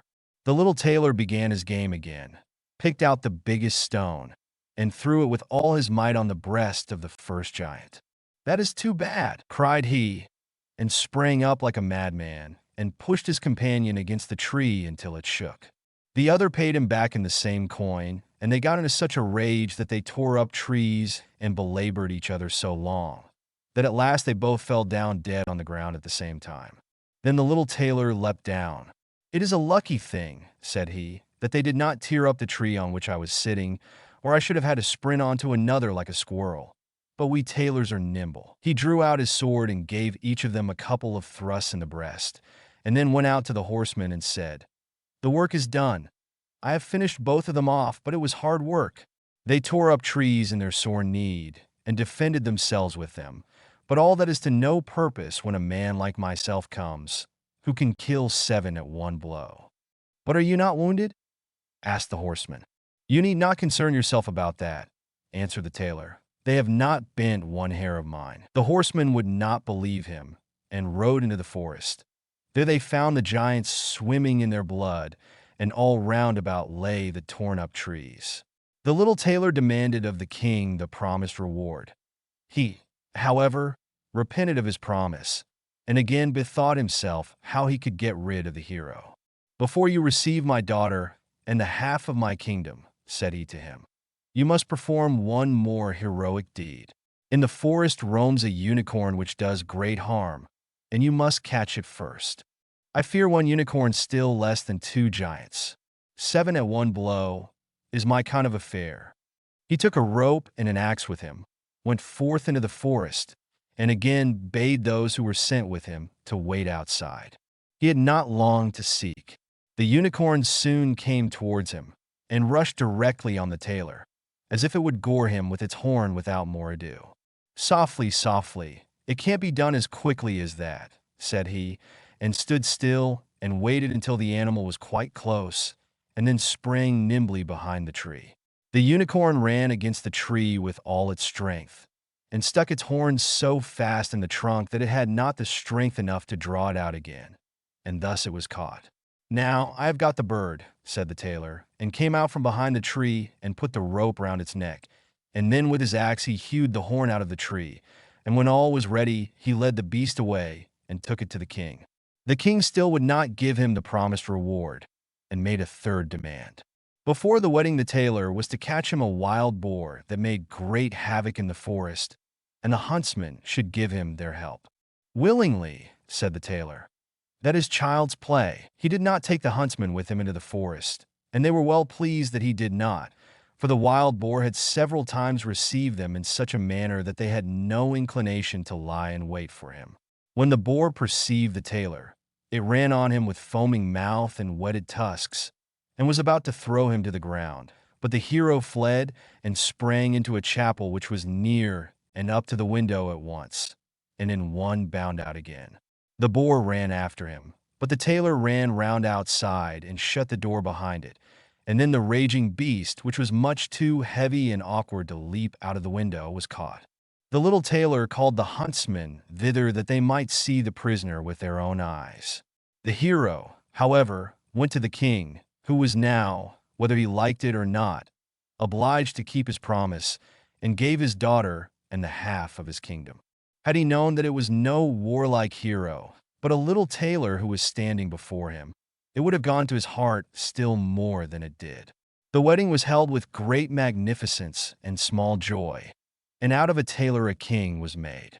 After some time the young queen heard her husband say in his dreams at night, "Boy, make me the doublet, and patch the pantaloons, or else I will wrap the yard measure over your ears." Then she discovered in what state of life the young lord had been born, and next morning complained of her wrongs to her father, and begged him to help her to get rid of her husband, who was nothing else but a tailor. The king comforted her and said, "Leave your bedroom door open this night, and my servant shall stand outside, and when he has fallen asleep shall go in, bind him, and take him on board a ship which shall carry him into the wide world." The woman was satisfied with this. But the king's armor-bearer, who had heard all, was friendly with the young lord, and informed him of the whole plot. "I'll put a screw into that business," said the little tailor. At night, he went to bed with his wife at the usual time, and when she thought that he had fallen asleep, she got up, opened the door, and then lay down again. The little tailor, who was only pretending to be asleep, began to cry out in a clear voice, "Boy, make me the doublet and patch me the pantaloons, or I will wrap the yard measure over your ears." I smote 7 at one blow. I killed 2 giants, I brought away 1 unicorn, and caught a wild boar, and am I to fear those who are standing outside the room? When these men heard the tailor speaking thus, they were overcome by a great dread, and ran as if the wild huntsmen were behind them, and none of them would venture anything further against him. So the little tailor was, and remained a king to the end of his life. Hansel and Gretel. Hard by a great forest dwelt a poor woodcutter with his wife and his 2 children. The boy was called Hansel, and the girl Gretel. He had little to bite and to break, and once when great dearth fell on the land, he could no longer procure even daily bread. Now when he thought over this by night in his bed, and tossed about in his anxiety, he groaned and said to his wife, "What is to become of us? How are we to feed our poor children, when we no longer have anything even for ourselves?" "I'll tell you what, husband," answered the woman. "Early tomorrow morning we will take the children out into the forest to where it is the thickest. There we will light a fire for them, and give each of them 1 more piece of bread, and then we will go to our work and leave them alone. They will not find the way home again, and we shall be rid of them." "No, wife," said the man, "I will not do that. How can I bear to leave my children alone in the forest? The wild animals would soon come and tear them to pieces." "Oh, you fool," said she, "then we must all 4 die of hunger. You may as well plane the planks for our coffins." And she left him no peace until he consented. "But I feel very sorry for the poor children, all the same," said the man. The 2 children had also not been able to sleep for hunger, and had heard what their stepmother had said to their father. Gretel wept bitter tears, and said to Hansel, "Now all is over with us." "Be quiet, Gretel," said Hansel. "Do not distress yourself. I will soon find a way to help us." And when the old folks had fallen asleep, he got up, put on his little coat, opened the door below, and crept outside. The moon shone brightly, and the white pebbles which lay in front of the house glittered like real silver pennies. Hansel stooped and stuffed the little pocket of his coat with as many as he could get in. Then he went back and said to Gretel, "Be comforted, dear little sister, and sleep in peace. God will not forsake us." And he lay down again in his bed. When day dawned, but before the sun had risen, the woman came and awoke the 2 children, saying, "Get up, you sluggards. We are going into the forest to fetch wood." She gave each a little piece of bread and said, "There is something for your dinner, but do not eat it up before then, for you will get nothing else." Gretel took the bread under her apron, as Hansel had the pebbles in his pocket. Then they all set out together on the way to the forest. When they had walked a short time, Hansel stood still and peeped back at the house, and did so again and again. His father said, "Hansel, what are you looking at there and staying behind for? Pay attention, and do not forget how to use your legs." "Ah, father," said Hansel, "I am looking at my little white cat, which is sitting up on the roof, and wants to say goodbye to me." The wife said, "Fool, that is not your little cat. That is the morning sun which is shining on the chimneys." Hansel, however, had not been looking back at the cat, but had been constantly throwing one of the white pebble stones out of his pocket on the road. When they had reached the middle of the forest, the father said, "Now, children, pile up some wood, and I will light a fire that you may not be cold." Hansel and Gretel gathered brushwood together, as high as a little hill. The brushwood was lighted, and when the flames were burning very high, the woman said, Now, children, lay yourselves down by the fire and rest. We will go into the forest and cut some wood. When we have done, we will come back and fetch you away." Hansel and Gretel sat by the fire, and when noon came, each ate a little piece of bread, and as they heard the strokes of the wood axe, they believed that their father was near. It was not the axe, however, but a branch which he had fastened to a withered tree which the wind was blowing backwards and forwards. And as they had been sitting such a long time, their eyes closed with fatigue, and they fell fast asleep. When at last they awoke, it was already dark night. Gretel began to cry and said, "How are we to get out of the forest now?" But Hansel comforted her and said, "Just wait a little, until the moon has risen, and then we will soon find the way." And when the full moon had risen, Hansel took his little sister by the hand and followed the pebbles which shone like newly coined silver pieces, and showed them the way. They walked the whole night long, and by break of day came once more to their father's house. They knocked at the door, and when the woman opened it and saw that it was Hansel and Gretel, she said, "You naughty children, why have you slept so long in the forest? We thought you were never coming back at all." The father, however, rejoiced, for it had cut him to the heart to leave them behind alone. Not long afterwards, there was once more great dearth throughout the land, and the children heard their mother saying at night to their father, "Everything is eaten again. We have 1/2 loaf left, and that is the end. The children must go. We will take them farther into the wood, so that they will not find their way out again. There is no other means of saving ourselves." The man's heart was heavy, and he thought, "It would be better for you to share the last mouthful with your children." The woman, however, would listen to nothing that he had to say, but scolded and reproached him.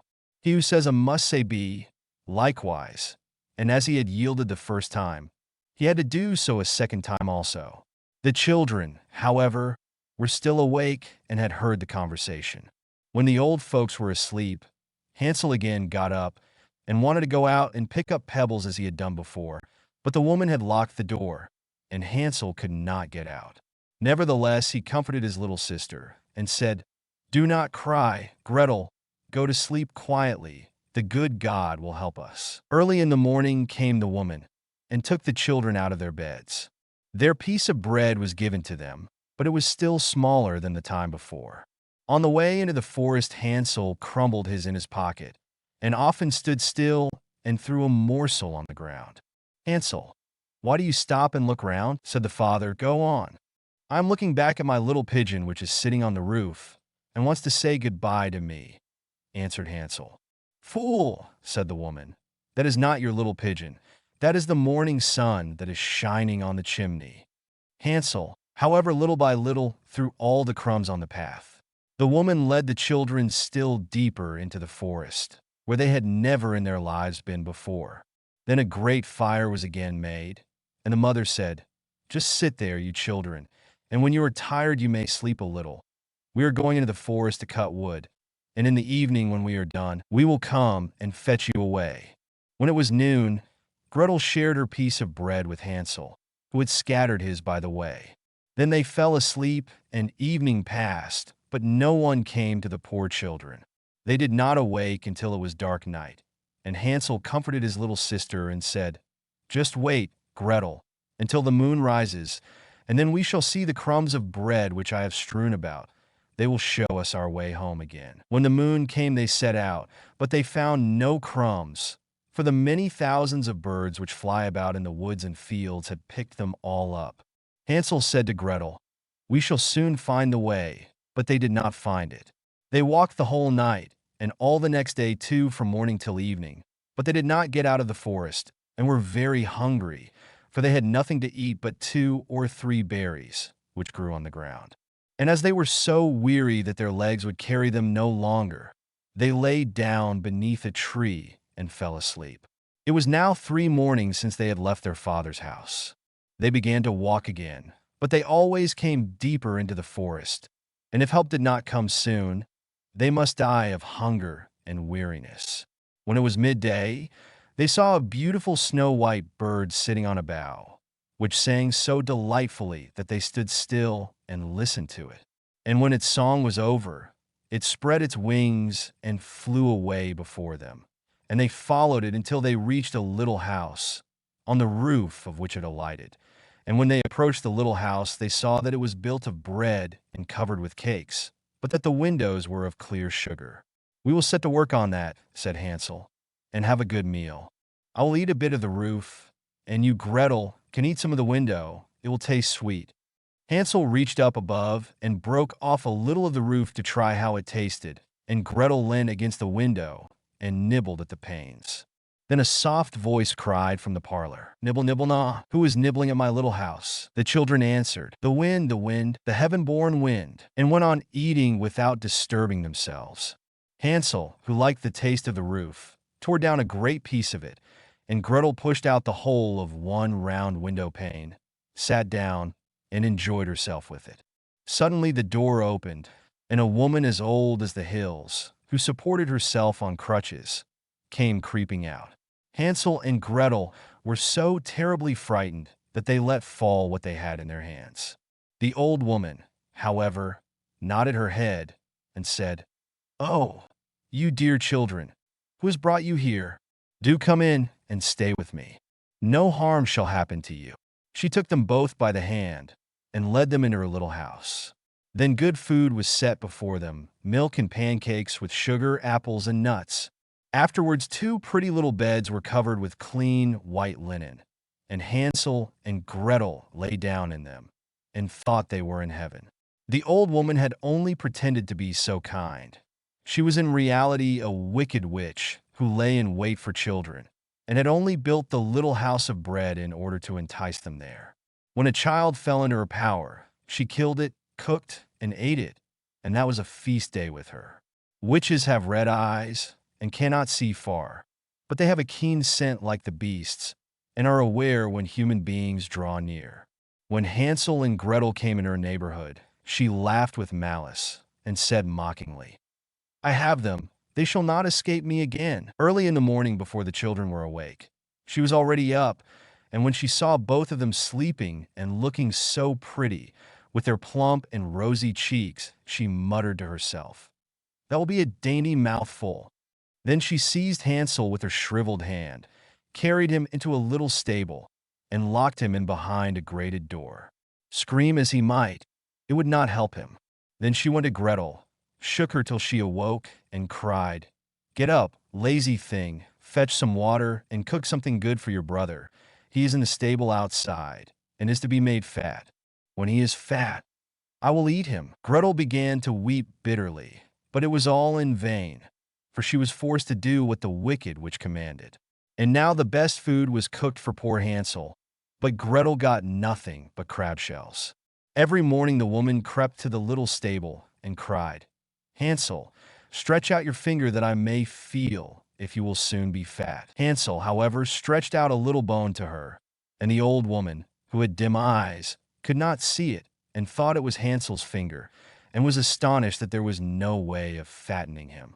When 4 weeks had gone by, and Hansel still remained thin, she was seized with impatience and would not wait any longer.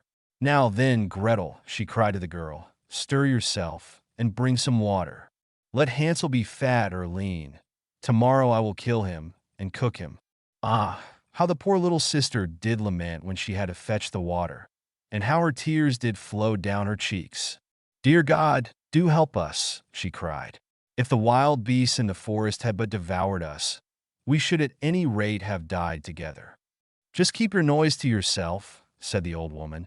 "It won't help you at all." Early in the morning, Gretel had to go out and hang up the cauldron with the water and light the fire. "We will bake first," said the old woman. "I have already heated the oven and kneaded the dough." She pushed poor Gretel out to the oven, from which flames of fire were already darting. "Creep in," said the witch, "and see if it is properly heated, so that we can put the bread in." And once Gretel was inside, she intended to shut the oven and let her bake in it, and then she would eat her too. But Gretel saw what she had in mind, and said, "I do not know how I am to do it. How do I get in?" "Silly goose," said the old woman. "The door is big enough. Just look, I can get in myself." And she crept up and thrust her head into the oven. Then Gretel gave her a push that drove her far into it, and shut the iron door and fastened the bolt. Oh! Then she began to howl quite horribly.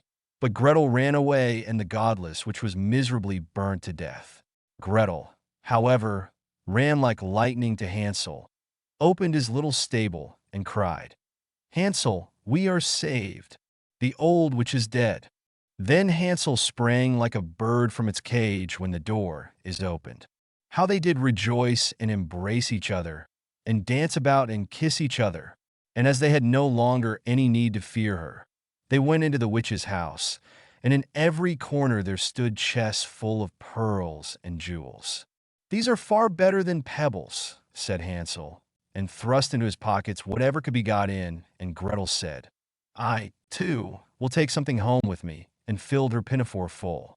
"But now we must be off," said Hansel, "that we may get out of the witch's forest." When they had walked for 2 hours, they came to a great stretch of water. "We cannot cross," said Hansel. "I see no footplank and no bridge." "And there is also no ferry," answered Gretel, "but a white duck is swimming there. If I ask her, she will help us over." Then she cried, little duck, dost thou see? Hansel and Gretel are waiting for thee? There's never a plank or bridge in sight. Take us across on thy back, so white." The duck came to them, and Hansel seated himself on its back and told his sister to sit by him. "No," replied Gretel, "that will be too heavy for the little duck. She shall take us across, one after the other." The good little duck did so, and when they were once safely across and had walked for a short time, the forest seemed to be more and more familiar to them, and at length they saw from afar their father's house. Then they began to run, rushed into the parlor, and threw themselves round their father's neck. The man had not known one happy hour since he had left the children in the forest. The woman, however, was dead. Gretel emptied her pinafore until pearls and precious stones ran about the room, and Hansel threw one handful after another out of his pocket to add to them. Then all anxiety was at an end, and they lived together in perfect happiness. My tale is done. There runs a mouse. Whosoever catches it may make himself a big fur cap out of it. The mouse, the bird, and the sausage. Once upon a time, a mouse, a bird, and a sausage entered in a partnership and set up house together. For a long time, all went well. They lived in great comfort and prospered so far as to be able to add considerably to their stores. The bird's duty was to fly daily into the wood and bring in fuel. The mouse fetched the water, and the sausage saw to the cooking. When people are too well off, they always begin to long for something new. And so it came to pass that the bird, while out one day, met a fellow bird, to whom he boastfully expatiated on the excellence of his household arrangements. But the other bird sneered at him for being a poor simpleton, who did all the hard work, while the other two stayed at home and had a good time of it. For when the mouse had made the fire and fetched in the water, she could retire into her little room and rest until it was time to set the table.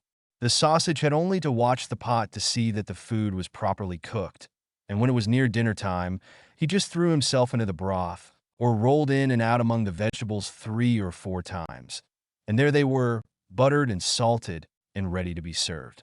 Then, when the bird came home and had laid aside his burden, they sat down to table, and when they had finished their meal, they could sleep their fill till the following morning, and that was really a very delightful life.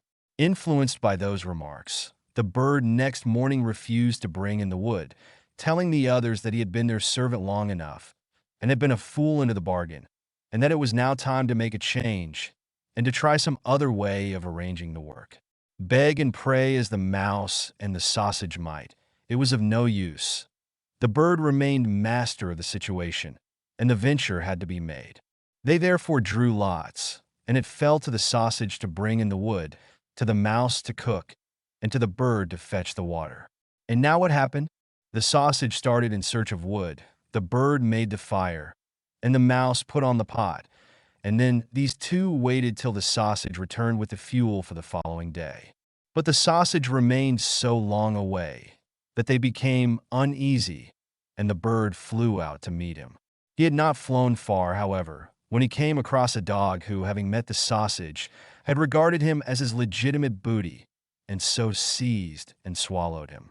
The bird complained to the dog of this barefaced robbery, but nothing he said was of any avail, for the dog answered that he found false credentials on the sausage, and that was the reason his life had been forfeited. He picked up the wood and flew sadly home, and told the mouse all he had seen and heard. They were both very unhappy, but agreed to make the best of things and to remain with one another. So now the bird set the table, and the mouse looked after the food, and, wishing to prepare it in the same way as the sausage, by rolling in and out among the vegetables to salt and butter them, she jumped into the pot. But she stopped short long before she reached the bottom, having already parted not only with her skin and hair, but also with life. Presently the bird came in and wanted to serve up the dinner, but he could nowhere see the cook. In his alarm and flurry, he threw the wood here and there about the floor, called and searched, but no cook was to be found.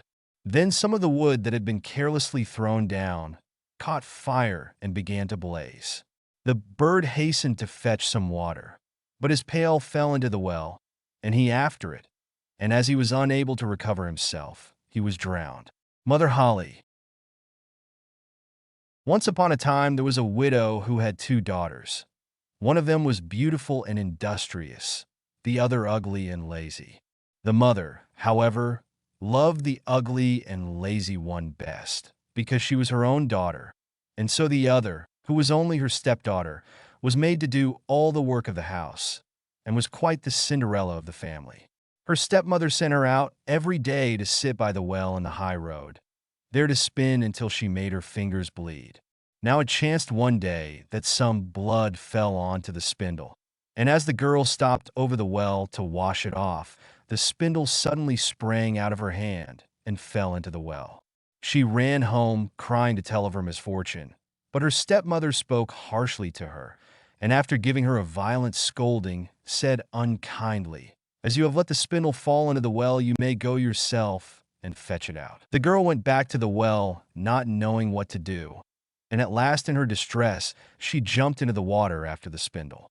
She remembered nothing more until she awoke and found herself in a beautiful meadow, full of sunshine, and with countless flowers blooming in every direction. She walked over the meadow, and presently she came upon a baker's oven full of bread, and the loaves cried out to her, take us out, or alas, we shall be burnt to a cinder. We were baked through long ago." So she took the bread shovel and drew them all out. She went on a little farther, till she came to a tree full of apples. Shake me, I pray," cried the tree. "My apples, one and all, are ripe." So she shook the tree, and the apples came falling down upon her like rain. But she continued shaking until there was not a single apple left upon it. Then she carefully gathered the apples together in a heap and walked on again. The next thing she came to was a little house, and there she saw an old woman looking out with such large teeth that she was terrified and turned to run away. But the old woman called after her, "What are you afraid of, dear child? Stay with me. If you will do the work of my house properly for me, I will make you very happy. You must be very careful, however, to make my bed in the right way, for I wish you always to shake it thoroughly, so that the feathers fly about. Then they say, down there in the world, that it is snowing, for I am Mother Holly." The old woman spoke so kindly that the girl summoned up courage and agreed to enter into her service. She took care to do everything according to the old woman's bidding, and every time she made the bed, she shook it with all her might, so that the feathers flew about like so many snowflakes. The old woman was as good as her word. She never spoke angrily to her, and gave her roast and boiled meats every day. So she stayed on with Mother Holly for some time, and then she began to grow unhappy. She could not at first tell why she felt sad, but she became conscious at last of great longing to go home. Then she knew she was homesick, although she was 1,000 times better off with Mother Holly than with her mother and sister. After waiting a while, she went to Mother Holly and said, "I am so homesick that I cannot stay with you any longer, for although I am so happy here, I must return to my own people." Then Mother Holly said, "I am pleased that you should want to go back to your own people, and as you have served me so well and faithfully, I will take you home myself." Thereupon she led the girl by the hand up to a broad gateway. The gate was opened, and as the girl passed through, a shower of gold fell upon her, and the gold clung to her, so that she was covered with it from head to foot. "That is a reward for your industry," said Mother Holly. And as she spoke, she handed her the spindle, which she had dropped into the well. The gate was then closed, and the girl found herself back in the old world close to her mother's house. As she entered the courtyard, the cock who was perched on the well called out, "Cock-a-doodle-doo, your golden daughters come back to you." Then she went in to her mother and sister, and as she was so richly covered with gold, they gave her a warm welcome. She related to them all that had happened, and when the mother heard how she had come by her great riches, she thought she should like her ugly, lazy daughter to go and try her fortune. So she made the sister go and sit by the well and spin, and the girl pricked her finger and thrust her hand into a thorn bush so that she might drop some blood onto the spindle. Then she threw it into the well and jumped in herself. Like her sister, she awoke in the beautiful meadow and walked over it till she came to the oven. Take us out, or alas, we shall be burnt to a cinder. We were baked through long ago," cried the loaves as before. But the lazy girl answered, "Do you think I am going to dirty my hands for you?" and walked on. Presently she came to the apple tree. Shake me, I pray. My apples, one and all, are ripe," it cried. But she only answered, "A nice thing to ask me to do. One of the apples might fall on my head," and passed on. At last she came to Mother Holly's house, and as she had heard all about the large teeth from her sister, she was not afraid of them, and engaged herself without delay to the old woman. The first day she was very obedient and industrious, and exerted herself to please Mother Holly, for she thought of the gold she should get in return. The next day, however, she began to dawdle over her work, and the third day she was more idle still. Then she began to lie in bed in the mornings and refused to get up. Worse still, she neglected to make the old woman's bed properly, and forgot to shake it so that the feathers might fly about. So Mother Holly very soon got tired of her and told her she might go. The lazy girl was delighted at this, and thought to herself, "The gold will soon be mine." Mother Holly led her, as she had led her sister, to the broad gateway. But as she was passing through, instead of the shower of gold, a great bucketful of pitch came pouring over her. "That is in return for your services," said the old woman, and she shut the gate. So the lazy girl had to go home covered with pitch, and the cock on the well called out as she saw her, "Cock-a-doodle-doo, your dirty daughters come back to you." But try what she would, she could not get the pitch off, and it stuck to her as long as she lived. Little Red Riding Hood. Once upon a time, there was a dear little girl who was loved by everyone who looked at her, but most of all by her grandmother, and there was nothing that she would not have given to the child. Once she gave her a little cap of red velvet, which suited her so well that she would never wear anything else. So she was always called Little Red Cap. One day her mother said to her, "Come, Little Red Cap, here is a piece of cake and a bottle of wine. Take them to your grandmother. She is ill and weak, and they will do her good. Set out before it gets hot, and when you are going, walk nicely and quietly, and do not run off the path, where you may fall and break the bottle. And then your grandmother will get nothing. And when you go into her room, don't forget to say, 'Good morning,' and don't peep into every corner before you do it." "I will take great care," said Little Red Cap to her mother, and gave her hand on it. The grandmother lived out in the wood, half a league from the village, and just as Little Red Cap entered the wood, a wolf met her. Red Cap did not know what a wicked creature he was, and was not at all afraid of him. "Good day, Little Red Cap," said he. "Thank you kindly, wolf. Whither away so early, Little Red Cap?" "To my grandmother's." "What have you got in your apron?" "Cake and wine. Yesterday was baking day, so poor sick grandmother is to have something good to make her stronger." "Where does your grandmother live, Little Red Cap?" "A good quarter of a league farther on in the wood. Her house stands under the 3 large oak trees. The nut trees are just below. You surely must know it," replied Little Red Cap. The wolf thought to himself, "What a tender young creature. What a nice plump mouthful. She will be better to eat than the old woman. I must act craftily, so as to catch both."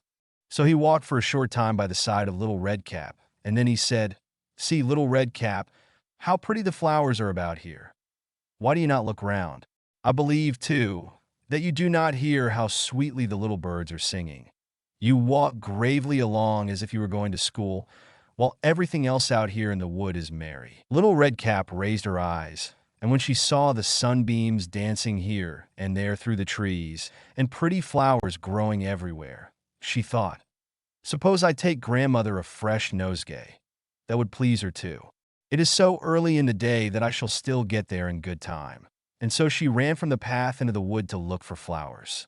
And whenever she had picked one, she fancied that she saw a still prettier one farther on, and ran after it, and so got deeper and deeper into the wood. Meanwhile, the wolf ran straight to the grandmother's house and knocked at the door.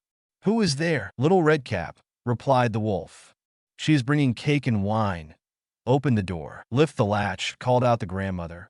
"I am too weak and cannot get up." The wolf lifted the latch. The door sprang open, and without saying a word, he went straight to the grandmother's bed and devoured her. Then he put on her clothes, dressed himself in her cap, laid himself in bed, and drew the curtains. Little Red Cap, however, had been running about picking flowers, and when she had gathered so many that she could carry no more, she remembered her grandmother and set out on the way to her. She was surprised to find the cottage door standing open, and when she went into the room, she had such a strange feeling that she said to herself, "Oh dear, how uneasy I feel today, and at other times I like being with grandmother so much." She called out, "Good morning," but received no answer, so she went to the bed and drew back the curtains. There lay her grandmother with her cap pulled far over her face and looking very strange. "Oh, grandmother," she said, "what big ears you have!" "The better to hear you with, my child," was the reply. "But, grandmother, what big eyes you have," she said. "The better to see you with, my dear." "But, grandmother, what large hands you have, the better to hug you with." "Oh, but, grandmother, what a terrible big mouth you have, the better to eat you with." And scarcely had the wolf said this, then with one bound he was out of bed and swallowed up Red Cap. When the wolf had appeased his appetite, he lay down again in the bed, fell asleep, and began to snore very loud. The huntsman was just passing the house, and thought to himself, "How the old woman is snoring. I must just see if she wants anything." So he went into the room, and when he came to the bed, he saw that the wolf was lying in it. "Do I find you here, you old sinner?" said he. "I have long sought you." Then, just as he was going to fire at him, it occurred to him that the wolf might have devoured the grandmother, and that she might still be saved. So he did not fire, but took a pair of scissors and began to cut open the stomach of the sleeping wolf. When he had made 2 snips, he saw the little Red Cap shining, and then he made 2 snips more, and the little girl sprang out, crying, "Ah, how frightened I have been!" How dark it was inside the wolf. And after that the aged grandmother came out alive also, but scarcely able to breathe. Red Cap, however, quickly fetched great stones with which they filled the wolf's belly, and when he awoke, he wanted to run away, but the stones were so heavy that he collapsed at once and fell dead. Then all 3 were delighted. The huntsman drew off the wolf's skin and went home with it. The grandmother ate the cake and drank the wine which Red Cap had brought, and revived, but Red Cap thought to herself, "As long as I live, I will never by myself leave the path to run into the wood, when my mother has forbidden me to do so." It also related that once when Red Cap was again taking cakes to the old grandmother, another wolf spoke to her and tried to entice her from the path. Red Cap, however, was on her guard and went straight forward on her way and told her grandmother that she had met the wolf and that he had said good morning to her, but with such a wicked look in his eyes that if they had not been on the public road, she was certain he would have eaten her up. "Well," said the grandmother, "we will shut the door that he may not come in." Soon afterwards the wolf knocked and cried, "Open the door, grandmother. I am Little Red Cap, and am bringing you some cakes." But they did not speak or open the door, so the gray beard stole twice or thrice round the house, and at last jumped on the roof, intending to wait until Redcap went home in the evening, and then to steal after her and devour her in the darkness. But the grandmother saw what was in his thoughts. In front of the house was a great stone trough, so she said to the child, "Take the pail, Redcap. I made some sausages yesterday, so carry the water in which I boiled them to the trough." Redcap carried until the great trough was quite full. Then the smell of the sausages reached the wolf, and he sniffed and peeped down, and at last stretched out his neck so far that he could no longer keep his footing and began to slip down from the roof straight into the great trough and was drowned. But Redcap went joyously home, and no one ever did anything to harm her again. The Robber Bridegroom. There was once a miller who had one beautiful daughter, and as she was grown up, he was anxious that she should be well married and provided for. He said to himself, "I will give her to the first suitable man who comes and asks for her hand." Not long after a suitor appeared, and as he appeared to be very rich and the miller could see nothing in him with which to find fault, he betrothed his daughter to him. But the girl did not care for the man as a girl ought to care for her betrothed husband. She did not feel that she could trust him, and she could not look at him nor think of him without an inward shudder. One day he said to her, "You have not yet paid me a visit, although we have been betrothed for some time." "I do not know where your house is," she answered. "My house is out there in the dark forest," he said. She tried to excuse herself by saying that she would not be able to find the way thither. Her betrothed only replied, "You must come and see me next Sunday. I have already invited guests for that day, and that you may not mistake the way, I will strew ashes along the path." When Sunday came, and it was time for the girl to start, a feeling of dread came over her which she could not explain, and that she might be able to find her path again, she filled her pockets with peas and lentils to sprinkle on the ground as she went along. On reaching the entrance to the forest, she found the path strewed with ashes, and these she followed, throwing down some peas on either side of her at every step she took. She walked the whole day until she came to the deepest, darkest part of the forest. There she saw a lonely house, looking so grim and mysterious that it did not please her at all. She stepped inside, but not a soul was to be seen, and a great silence reigned throughout. Suddenly, a voice cried, turn back, young maiden fair, linger not in this murderer's lair." The girl looked up and saw that the voice came from a bird hanging in a cage on the wall. Again it cried, turn back, young maiden fair, linger not in this murderer's lair." The girl passed on, going from room to room of the house, but they were all empty, and still she saw no one. At last she came to the cellar, and there sat a very, very old woman who could not keep her head from shaking. "Can you tell me," asked the girl, "if my betrothed husband lives here?" "Ah, you poor child," answered the old woman. "What a place for you to come to! This is a murderer's den. You think yourself a promised bride, and that your marriage will soon take place, but it is with death that you will keep your marriage feast. Look, do you see that large cauldron of water which I am obliged to keep on the fire?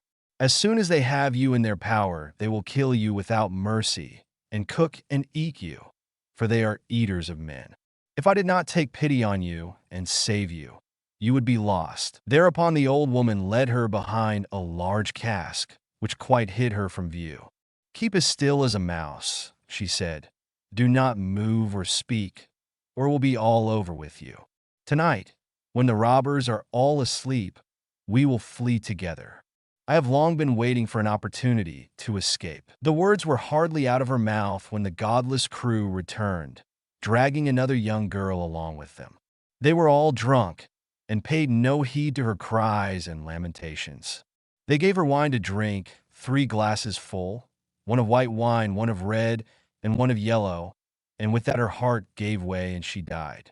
Then they tore off her dainty clothing, laid her on a table, and cut her beautiful body into pieces, and sprinkled salt upon it. The poor betrothed girl crouched trembling and shuddering behind the cask, for she saw what a terrible fate had been intended for her by the robbers. One of them now noticed a gold ring still remaining on the little finger of the murdered girl, and as he could not draw it off easily, he took a hatchet and cut off the finger. But the finger sprang into the air and fell behind a cask into the lap of the girl who was hiding there. The robber took a light and began looking for it, but he could not find it. "Have you looked behind the large cask?" said one of the others. But the old woman called out, "Come and eat your suppers, and let the thing be till tomorrow. The finger won't run away." "The old woman is right," said the robbers, and they ceased looking for the finger and sat down. The old woman then mixed a sleeping draught with their wine, and before long they were all lying on the floor of the cellar, fast asleep and snoring. As soon as the girl was assured of this, she came from behind the cask. She was obliged to step over the bodies of the sleepers, who were lying close together, and every moment she was filled with renewed dread lest she should awaken them. But God helped her, so that she passed safely over them. And then she and the old woman went upstairs, opened the door, and hastened as fast as they could from the murderer's den. They found the ashes scattered by the wind, but the peas and lentils had sprouted and grown sufficiently above the ground to guide them in the moonlight along the path. All night long they walked, and it was morning before they reached the mill. Then the girl told her father all that had happened. The day came that had been fixed for the marriage. The bridegroom arrived, and also a large company of guests, for the miller had taken care to invite all his friends and relations. As they sat at the feast, each guest in turn was asked to tell a tale. The bride sat still and did not say a word. "And you, my love," said the bridegroom, turning to her, "is there no tale you know? Tell us something." "I will tell you a dream, then," said the bride. "I went alone through a forest and came at last to a house. Not a soul could I find within, but a bird that was hanging in a cage on the wall cried, 'Turn back, young maiden fair, linger not in this murderer's lair.' And again a second time it said these words, 'My darling, this is only a dream.' I went on through the house from room to room, but they were all empty, and everything was so grim and mysterious. At last I went down to the cellar, and there sat a very, very old woman who could not keep her head still. I asked her if my betrothed lived here, and she answered, 'Ah, you poor child, you are come to a murderer's den. Your betrothed does indeed live here, but he will kill you without mercy and afterwards cook and eat you. My darling, this is only a dream.' The old woman hid me behind a large cask, and scarcely had she done this when the robbers returned home, dragging a young girl along with them. They gave her 3 kinds of wine to drink, white, red, and yellow, and with that she died. My darling, this is only a dream." Then they tore off her dainty clothing, and cut her beautiful body into pieces and sprinkled salt upon it. My darling, this is only a dream. And one of the robbers saw that there was a gold ring still left on her finger, and as it was difficult to draw off, he took a hatchet and cut off her finger. But the finger sprang into the air and fell behind the great cask into my lap. And here is the finger with the ring." And with these words the bride drew forth the finger and shewed it to the assembled guests. The bridegroom, who during this recital had grown deadly pale, up and tried to escape, but the guests seized him and held him fast. They delivered him up to justice, and he and all his murderous band were condemned to death for their wicked deeds. Tom Thumb.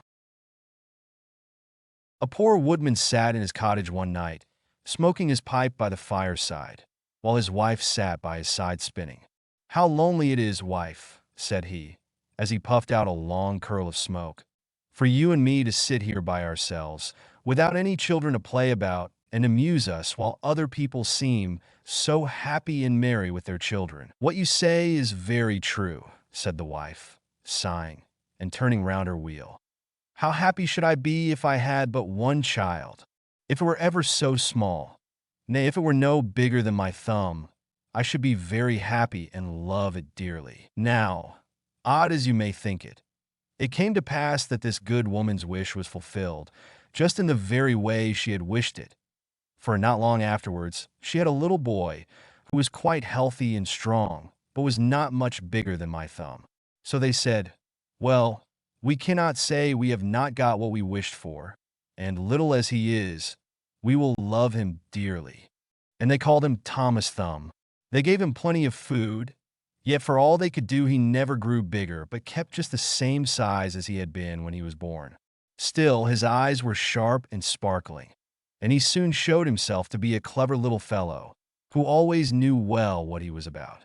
One day, as the woodman was getting ready to go into the wood to cut fuel, he said, "I wish I had someone to bring the cart after me, for I want to make haste." "Oh, father," cried Tom, "I will take care of that. The cart shall be in the wood by the time you want it." Then the woodman laughed and said, "How can that be?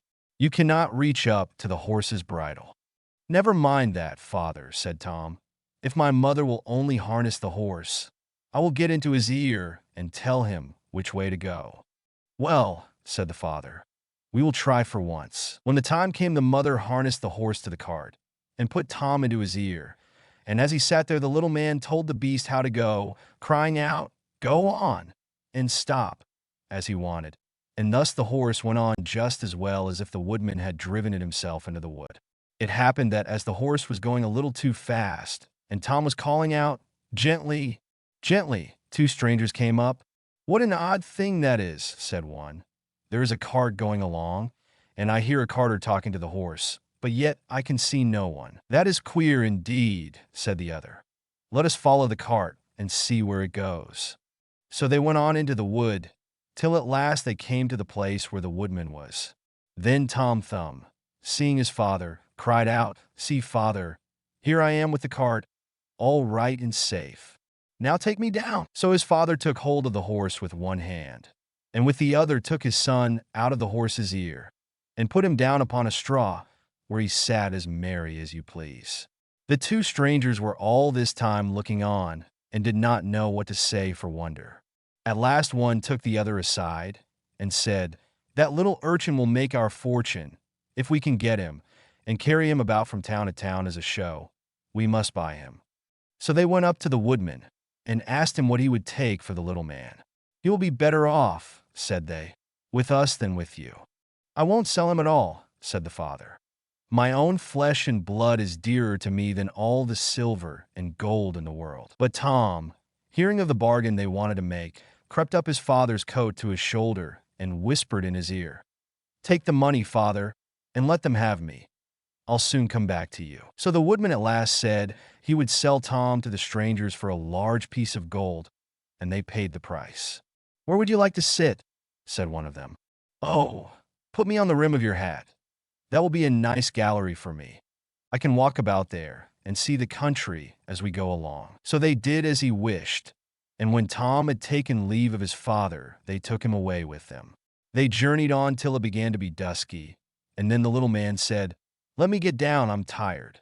So the man took off his hat and put him down on a clod of earth in a plowed field by the side of the road. But Tom ran about amongst the furrows, and at last slipped into an old mouse hole. "Good night, my masters," said he. "I'm off. Mind and look sharp after me the next time." Then they ran at once to the place, and poked the ends of their sticks into the mouse hole, but all in vain. Tom only crawled farther and farther in, and at last it became quite dark, so that they were forced to go their way without their prize, as sulky as could be. When Tom found they were gone, he came out of his hiding place. "What dangerous walking it is," said he, "in this plowed field. If I were to fall from one of these great clods, I should undoubtedly break my neck." At last, by good luck, he found a large, empty snail shell. "This is lucky," said he. "I can sleep here very well." And in he crept. Just as he was falling asleep, he heard two men passing by, chatting together, and one said to the other, "How can we rob that rich parson's house of his silver and gold?" "I'll tell you," cried Tom. "What noise was that?" said the thief, frightened. "I'm sure I heard someone speak." They stood still listening, and Tom said, "Take me with you, and I'll soon show you how to get the parson's money." "But where are you?" said they. "Look about on the ground," answered he, "and listen where the sound comes from." At last the thieves found him out, and lifted him up in their hands. "You little urchin," they said, "what can you do for us?" "Why, I can get between the iron window bars of the parson's house, and throw you out whatever you want." "That's a good thought," said the thieves. "Come along, we shall see what you can do." When they came to the parson's house, Tom slipped through the window bars into the room, and then called out as loud as he could bawl, "Will you have all that is here?" At this the thieves were frightened, and said, "Softly, softly. Speak low, that you may not awaken anybody." But Tom seemed as if he did not understand them, and bawled out again, "How much will you have? Shall I throw it all out?" Now the cook lay in the next room, and hearing a noise, she raised herself up in her bed and listened. Meantime the thieves were frightened, and ran off a little way. But at last they plucked up their hearts, and said, "The little urchin is only trying to make fools of us." So they came back and whispered softly to him, saying, "Now let us have no more of your roguish jokes, but throw us out some of the money." Then Tom called out as loud as he could, "Very well. Hold your hands. Here it comes." The cook heard this quite plain, so she sprang out of bed and ran to open the door. The thieves ran off as if a wolf was at their tails, and the maid, having groped about and found nothing, went away for a light. By the time she came back, Tom had slipped off into the barn, and when she had looked about and searched every hole and corner, and found nobody, she went to bed, thinking she must have been dreaming with her eyes open. The little man crawled about in the hayloft, and at last found a snug place to finish his night's rest in. So he laid himself down, meaning to sleep till daylight, and then find his way home to his father and mother. But alas! How woefully he was undone! What crosses and sorrows happen to us all in this world! The cook got up early before daybreak to feed the cows, and going straight to the hayloft, carried away a large bundle of hay, with the little man in the middle of it, fast asleep. He still, however, slept on, and did not awake till he found himself in the mouth of the cow. For the cook had put the hay into the cow's rick, and the cow had taken Tom up in a mouthful of it. "Good lackaday," said he, "how came I to tumble into the mill?" But he soon found out where he really was, and was forced to have all his wits about him, that he might not get between the cow's teeth, and so be crushed to death. At last down he went into her stomach. "It is rather dark," said he. "They forgot to build windows in this room to let the sun in. A candle would be no bad thing." Though he made the best of his bad luck, he did not like his quarters at all, and the worst of it was that more and more hay was always coming down, and the space left for him became smaller and smaller. At last he cried out as loud as he could, "Don't bring me any more hay! Don't bring me any more hay!" The maid happened to be just then milking the cow, and hearing someone speak, but seeing nobody, and yet being quite sure it was the same voice that she had heard in the night, she was so frightened that she fell off her stool and overset the milk pail. As soon as she could pick herself up out of the dirt, she ran off as fast as she could to her master the parson, and said, Sir, the cow is talking." But the parson said, "Woman, thou art surely mad." However, he went with her into the cow-house to try and see what was the matter. Scarcely had they set foot on the threshold when Tom called out, "Don't bring me any more hay." Then the parson himself was frightened, and thinking the cow was surely bewitched, told his man to kill her on the spot. So the cow was killed and cut up, and the stomach in which Tom lay was thrown out upon a dunghill. Tom soon set himself to work to get out, which was not a very easy task. But at last, just as he had made room to get his head out, fresh ill luck befell him. A hungry wolf sprang out and swallowed up the whole stomach, with Tom in it, at one gulp, and ran away. Tom, however, was still not disheartened, and thinking the wolf would not dislike having some chat with him as he was going along, he called out, "My good friend, I can show you a famous treat." "Where's that?" said the wolf. "In such and such a house," said Tom, describing his own father's house. "You can crawl through the drain into the kitchen and then into the pantry, and there you will find cakes, ham, beef, cold chicken, roast pig, apple dumplings, and everything that your heart can wish." The wolf did not want to be asked twice, so that very night he went to the house and crawled through the drain into the kitchen, and then into the pantry, and ate and drank there to his heart's content. As soon as he had had enough, he wanted to get away, but he had eaten so much that he could not go out by the same way he came in. This was just what Tom had reckoned upon, and now he began to set up a great shout, making all the noise he could. "Will you be easy?" said the wolf. You'll awaken everybody in the house if you make such a clatter." "What's that to me?" said the little man. "You have had your frolic. Now I've a mind to be merry myself." And he began singing and shouting as loud as he could. The woodman and his wife, being awakened by the noise, peeped through a crack in the door. But when they saw a wolf was there, you may well suppose that they were sadly frightened. And the woodman ran for his axe and gave his wife a scythe. "Do you stay behind," said the woodman, "and when I have knocked him on the head, you must rip him up with the scythe." Tom heard all this and cried out, "Father, father, I am here. The wolf has swallowed me." And his father said, "Heaven be praised. We have found our dear child again." And he told his wife not to use the scythe for fear she should hurt him. Then he aimed a great blow and struck the wolf on the head and killed him on the spot. And when he was dead, they cut open his body and set Tommy free.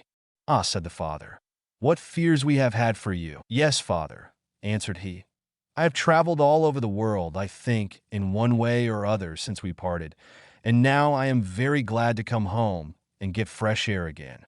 "Why, where have you been?" said his father.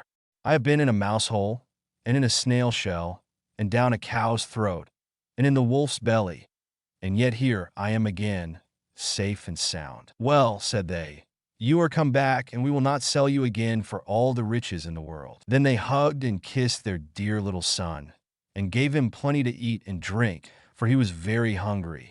And then they fetched new clothes for him, for his old ones had been quite spoiled on his journey.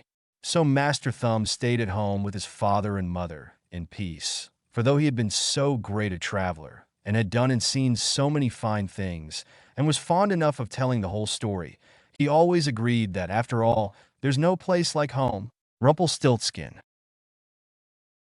By the side of a wood, in a country a long way off, ran a fine stream of water, and upon the stream there stood a mill.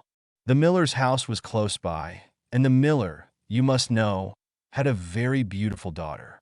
She was, moreover, very shrewd and clever, and the miller was so proud of her that he one day told the king of the land, who used to come and hunt in the wood, that his daughter could spin gold out of straw. Now this king was very fond of money, and when he heard the miller's boast, his greediness was raised, and he sent for the girl to be brought before him. Then he led her to a chamber in his palace where there was a great heap of straw, and gave her a spinning wheel, and said, "All this must be spun into gold before morning, as you love your life." It was in vain that the poor maiden said that it was only a silly boast of her father, for that she could do no such thing as spin straw into gold. The chamber door was locked, and she was left alone.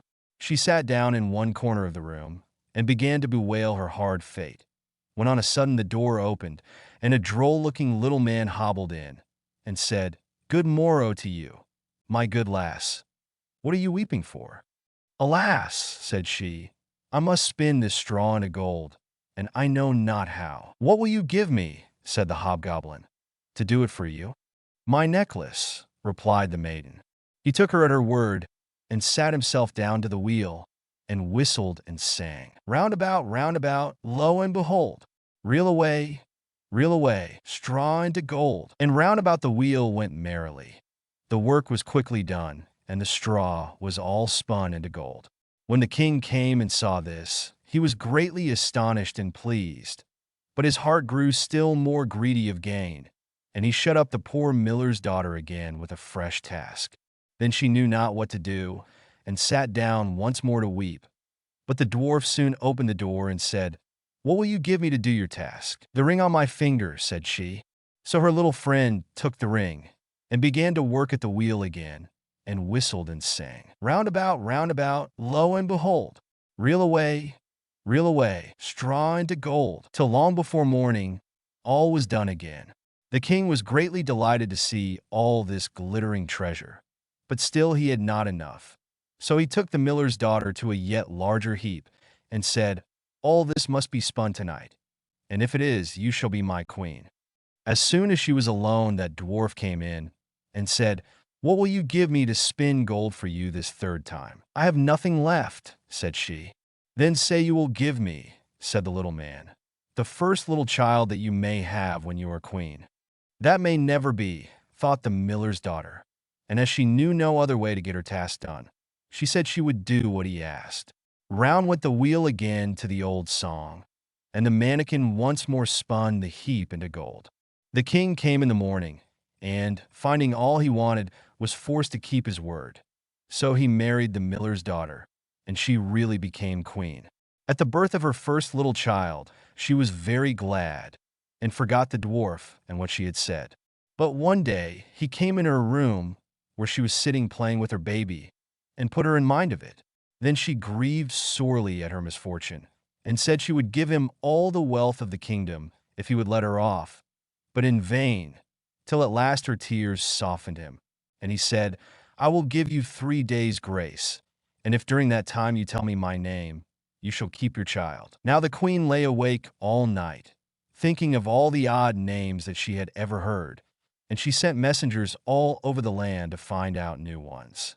The next day the little man came, and she began with Timothy, Ichabod, Benjamin, Jeremiah, and all the names she could remember, but to all and each of them he said, "Madam, that is not my name." The second day she began with all the comical names she could hear of Bandy-Legs, Hunchback, Crookshanks, and so on, but the little gentleman still said to every one of them, "Madam, that is not my name." The third day one of the messengers came back and said, "I have traveled 2 days without hearing of any other names.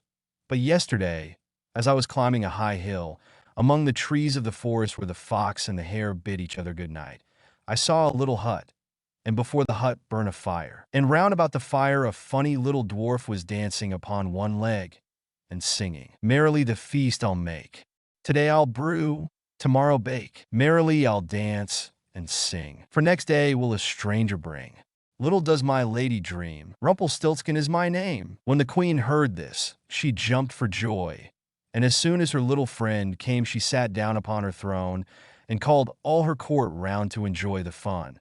And the nurse stood by her side with the baby in her arms, as if it was quite ready to be given up. Then the little man began to chuckle at the thought of having the poor child to take home with him to his hut in the woods, and he cried out, "Now, lady, what is my name?" "Is it John?" asked she. "No, madam." "Is it Tom?" "No, madam." "Is it Jemmy?" "It is not." "Can your name be Rumpelstiltskin?" said the lady slyly. "Some which told you that. Some which told you that," cried the little man, and dashed his right foot in a rage so deep into the floor that he was forced to lay hold of it with both hands to pull it out. Then he made the best of his way off, while the nurse laughed and the baby crowed, and all the court jeered at him for having had so much trouble for nothing, and said, "We wish you a very good morning and a merry feast, Mr. RUMPELSTILTSKIN, clever Gretel." There was once a cook named Gretel, who wore shoes with red heels, and when she walked out with them on, she turned herself this way and that, was quite happy and thought, "You certainly are a pretty girl." And when she came home she drank, in her gladness of heart, a draught of wine, and as wine excites a desire to eat, she tasted the best of whatever she was cooking until she was satisfied, and said, "The cook must know what the food is like." It came to pass that the master one day said to her, "Gretel, there is a guest coming this evening. Prepare me 2 fowls very daintily." "I will see to it, master," answered Gretel. She killed 2 fowls, scalded them, plucked them, put them on the spit, and towards evening set them before the fire, that they might roast. The fowls began to turn brown, and were nearly ready, but the guest had not yet arrived. Then Gretel called out to her master, "If the guest does not come, I must take the fowls away from the fire, but it will be a sin and a shame if they are not eaten the moment they are at their juiciest." The master said, "I will run myself and fetch the guest." When the master had turned his back, Gretel laid the spit with the fowls on one side and thought, "Standing so long by the fire there makes one sweat and thirsty. Who knows when they will come? Meanwhile, I will run into the cellar and take a drink." She ran down, set a jug, said, "God bless it for you, Gretel," and took a good drink, and thought that wine should flow on, and should not be interrupted, and took yet another hearty draught. Then she went and put the fowls down again to the fire, basted them, and drove the spit merrily round. But as the roast meat smelt so good, Gretel thought, something might be wrong, It ought to be tasted." She touched it with her finger and said, "Ah, how good fowls are! It certainly is a sin and a shame that they are not eaten at the right time." She ran to the window to see if the master was not coming with his guest, but she saw no one and went back to the fowls and thought, "One of the wings is burning. I had better take it off and eat it." So she cut it off, ate it, and enjoyed it. And when she had done, she thought, "The other must go down too, or else master will observe that something is missing." When the 2 wings were eaten, she went and looked for her master and did not see him. It suddenly occurred to her, "Who knows? They are perhaps not coming at all and have turned in somewhere." Then she said, "Well, Gretel, enjoy yourself. 1 fowl has been cut into. Take another drink and eat it up entirely. When it is eaten, you will have some peace. Why should God's good gifts be spoiled?" So she ran into the cellar again, took an enormous drink, and ate up the 1 chicken in great glee. When one of the chickens was swallowed down, and still her master did not come, Gretel looked at the other and said, "What one is, the other should be likewise. The 2 go together. What's right for the one is right for the other. I think if I were to take another draught, it would do me no harm." So she took another hearty drink and let the 2nd chicken follow the first. While she was making the most of it, her master came and cried, "Hurry up, Gretel, the guest is coming directly after me." "Yes, sir, I will soon serve up," answered Gretel. Meantime, the master looked to see that the table was properly laid and took the great knife, wherewith he was going to carve the chickens, and sharpened it on the steps. Presently the guest came and knocked politely and courteously at the house door. Gretel ran and looked to see who was there, and when she saw the guest, she put her finger to her lips and said, "Hush, hush! Go away as quickly as you can. If my master catches you, it will be the worse for you. He certainly did ask you to supper, but his intention is to cut off your 2 ears. Just listen how he is sharpening the knife for it." The guest heard the sharpening and hurried down the steps again as fast as he could. Gretel was not idle. She ran screaming to her master and cried, "You have invited a fine guest." "Why, Gretel, what do you mean by that?" "Yes," said she, "he has taken the chickens which I was just going to serve up off the dish and has run away with them." "That's a nice trick," said her master, and lamented the fine chickens. "If he had but left me one, so that something remained for me to eat." He called to him to stop, but the guest pretended not to hear. Then he ran after him with the knife still in his hand, crying, just one," meaning that the guest should leave him just 1 chicken and not take both. The guest, however, thought no otherwise than that he was to give up one of his ears, and ran as if fire were burning under him, in order to take them both with him. The old man and his grandson.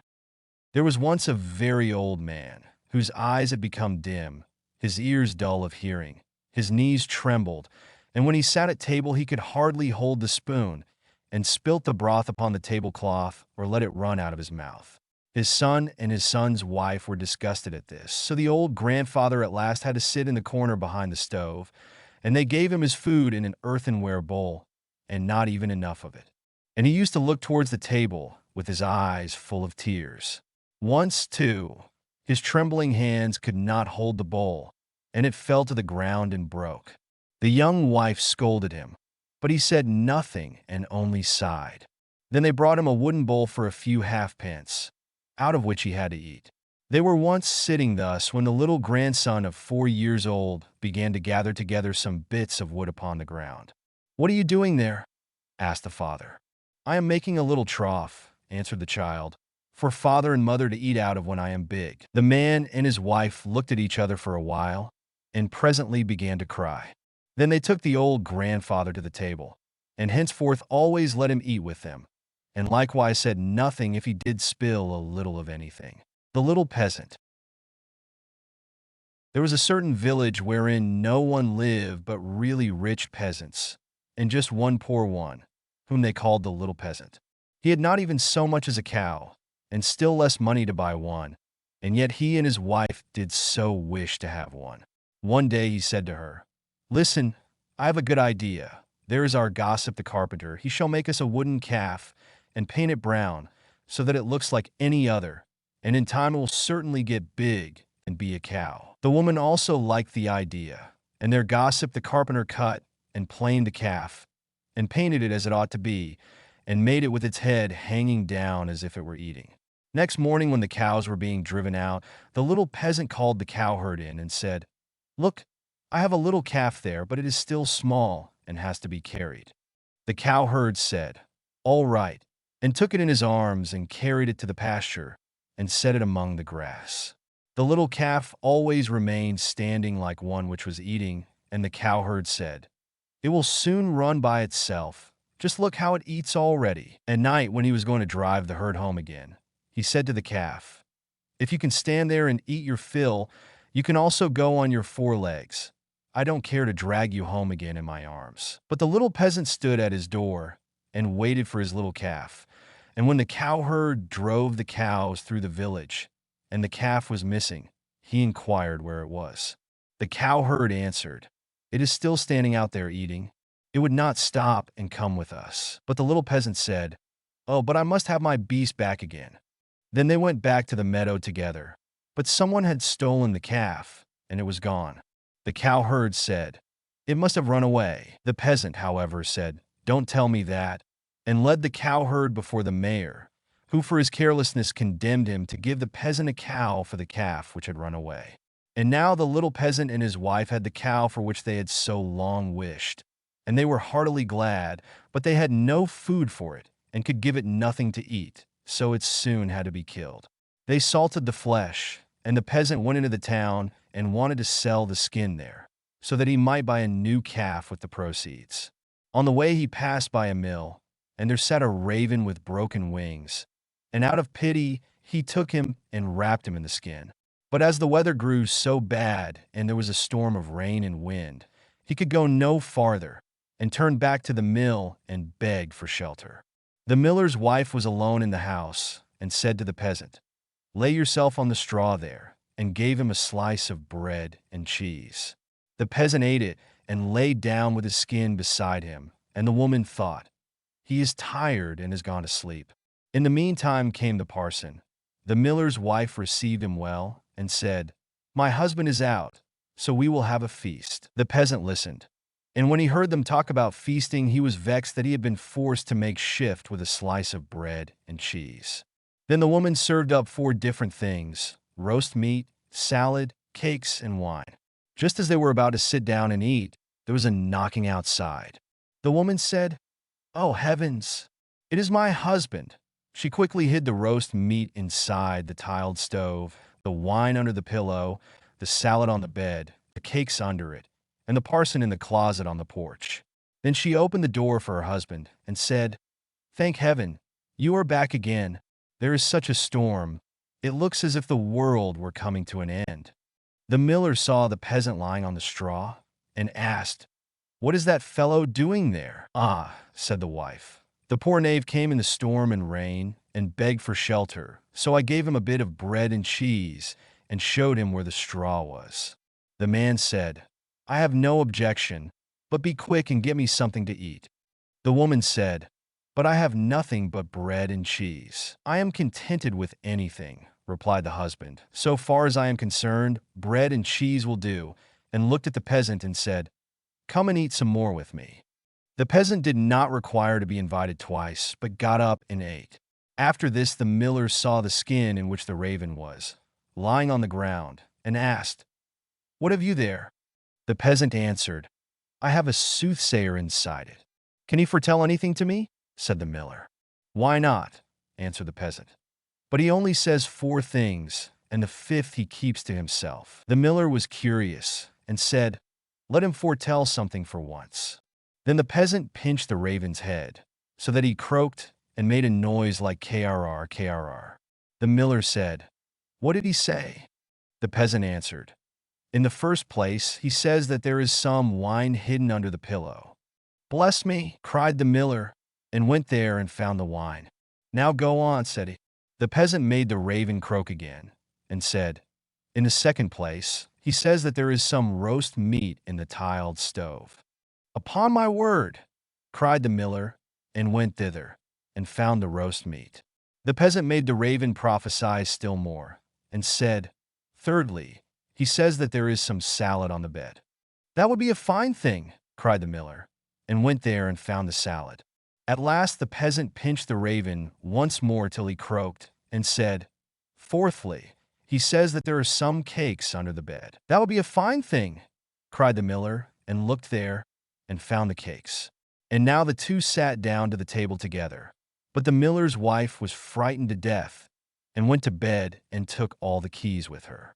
The miller would have liked much to know the fifth, but the little peasant said, "First, we will quickly eat the four things, for the fifth is something bad." So they ate, and after that they bargained how much the miller was to give for the fifth prophecy, until they agreed on $300. Then the peasant once more pinched the raven's head till he croaked loudly. The miller asked, "What did he say?" The peasant replied, "He says that the devil is hiding outside there in the closet on the porch." The miller said, "The devil must go out," and opened the house door. Then the woman was forced to give up the keys, and the peasant unlocked the closet. The parson ran out as fast as he could, and the miller said, "It was true. I saw the black rascal with my own eyes." The peasant, however, made off next morning by daybreak with the $300. At home, the small peasant gradually launched out. He built a beautiful house, and the peasant said, "The small peasant has certainly been to the place where golden snow falls, and people carry the gold home in shovels." Then the small peasant was brought before the mayor, and bidden to say from whence his wealth came. He answered, "I sold my cow's skin in the town for $300. When the peasants heard that, they too wished to enjoy this great profit, and ran home, killed all their cows, and stripped off their skins in order to sell them in the town to the greatest advantage. The mayor, however, said, "But my servant must go first." When she came to the merchant in the town, he did not give her more than $2 for a skin, and when the others came, he did not give them so much, and said, "What can I do with all these skins?" Then the peasants were vexed that the small peasant should have thus outwitted them, wanted to take vengeance on him, and accuse him of this treachery before the mayor. The innocent little peasant was unanimously sentenced to death, and was to be rolled into the water, in a barrel pierced full of holes. He was led forth, and a priest was brought who was to say a mass for his soul. The others were all obliged to retire to a distance, and when the peasant looked at the priest, he recognized the man who had been with the miller's wife. He said to him, "I set you free from the closet, set me free from the barrel." At this same moment up came, with a flock of sheep, the very shepherd whom the peasant knew had long been wishing to be mayor. So he cried with all his might, "No, I will not do it. If the whole world insists on it, I will not do it." The shepherd, hearing that, came up to him and asked, "What are you about? What is it that you will not do?" The peasant said, "They want to make me mayor if I will but put myself in the barrel, but I will not do it." The shepherd said, "If nothing more than that is needful in order to be mayor, I would get into the barrel at once." The peasant said, "If you will get in, you will be mayor." The shepherd was willing and got in, and the peasant shut the top down on him. Then he took the shepherd's flock for himself and drove it away. The parson went to the crowd and declared that the mass had been said. Then they came and rolled the barrel towards the water. When the barrel began to roll, the shepherd cried, "I am quite willing to be mayor." They believed no otherwise than that it was the peasant who was saying this, and answered, "That is what we intend, but first you shall look about you a little down below there." And they rolled the barrel down into the water. After that the peasants went home, and as they were entering the village, the small peasant also came quietly in, driving a flock of sheep and looking quite contented. Then the peasants were astonished, and said, "Peasant, from whence do you come? Have you come out of the water?" "Yes, truly," replied the peasant. "I sank deep, deep down, until at last I got to the bottom. I pushed the bottom out of the barrel, and crept out, and there were pretty meadows on which a number of lambs were feeding, and from thence I brought this flock away with me." Said the peasants, "Are there any more there?" "Oh, yes," said he, "more than I could want." Then the peasants made up their minds that they too would fetch some sheep for themselves, a flock apiece. But the mayor said, "I come first." So they went to the water together, And just then there were some of the small fleecy clouds in the blue sky, which are called little lambs, and they were reflected in the water, whereupon the peasants cried, "We already see the sheep down below." The mayor pressed forward and said, "I will go down first and look about me, and if things promise well, I'll call you." So he jumped in, splash went the water. It sounded as if he were calling them, and the whole crowd plunged in after him as one man. Then the entire village was dead, and the small peasant, as sole heir, became a rich man. Frederick and Catherine. There was once a man called Frederick. He had a wife whose name was Catherine, and they had not long been married. One day Frederick said, "Kate, I am going to work in the fields. When I come back, I shall be hungry, so let me have something nice cooked and a good draught of ale." "Very well," said she. "It shall all be ready." When dinner time drew nigh, Catherine took a nice steak, which was all the meat she had, and put it on the fire to fry. The steak soon began to look brown and to crackle in the pan, and Catherine stood by with a fork and turned it. Then she said to herself, "The steak is almost ready. I may as well go to the cellar for the ale." So she left the pan on the fire and took a large jug and went into the cellar and tapped the ale cask.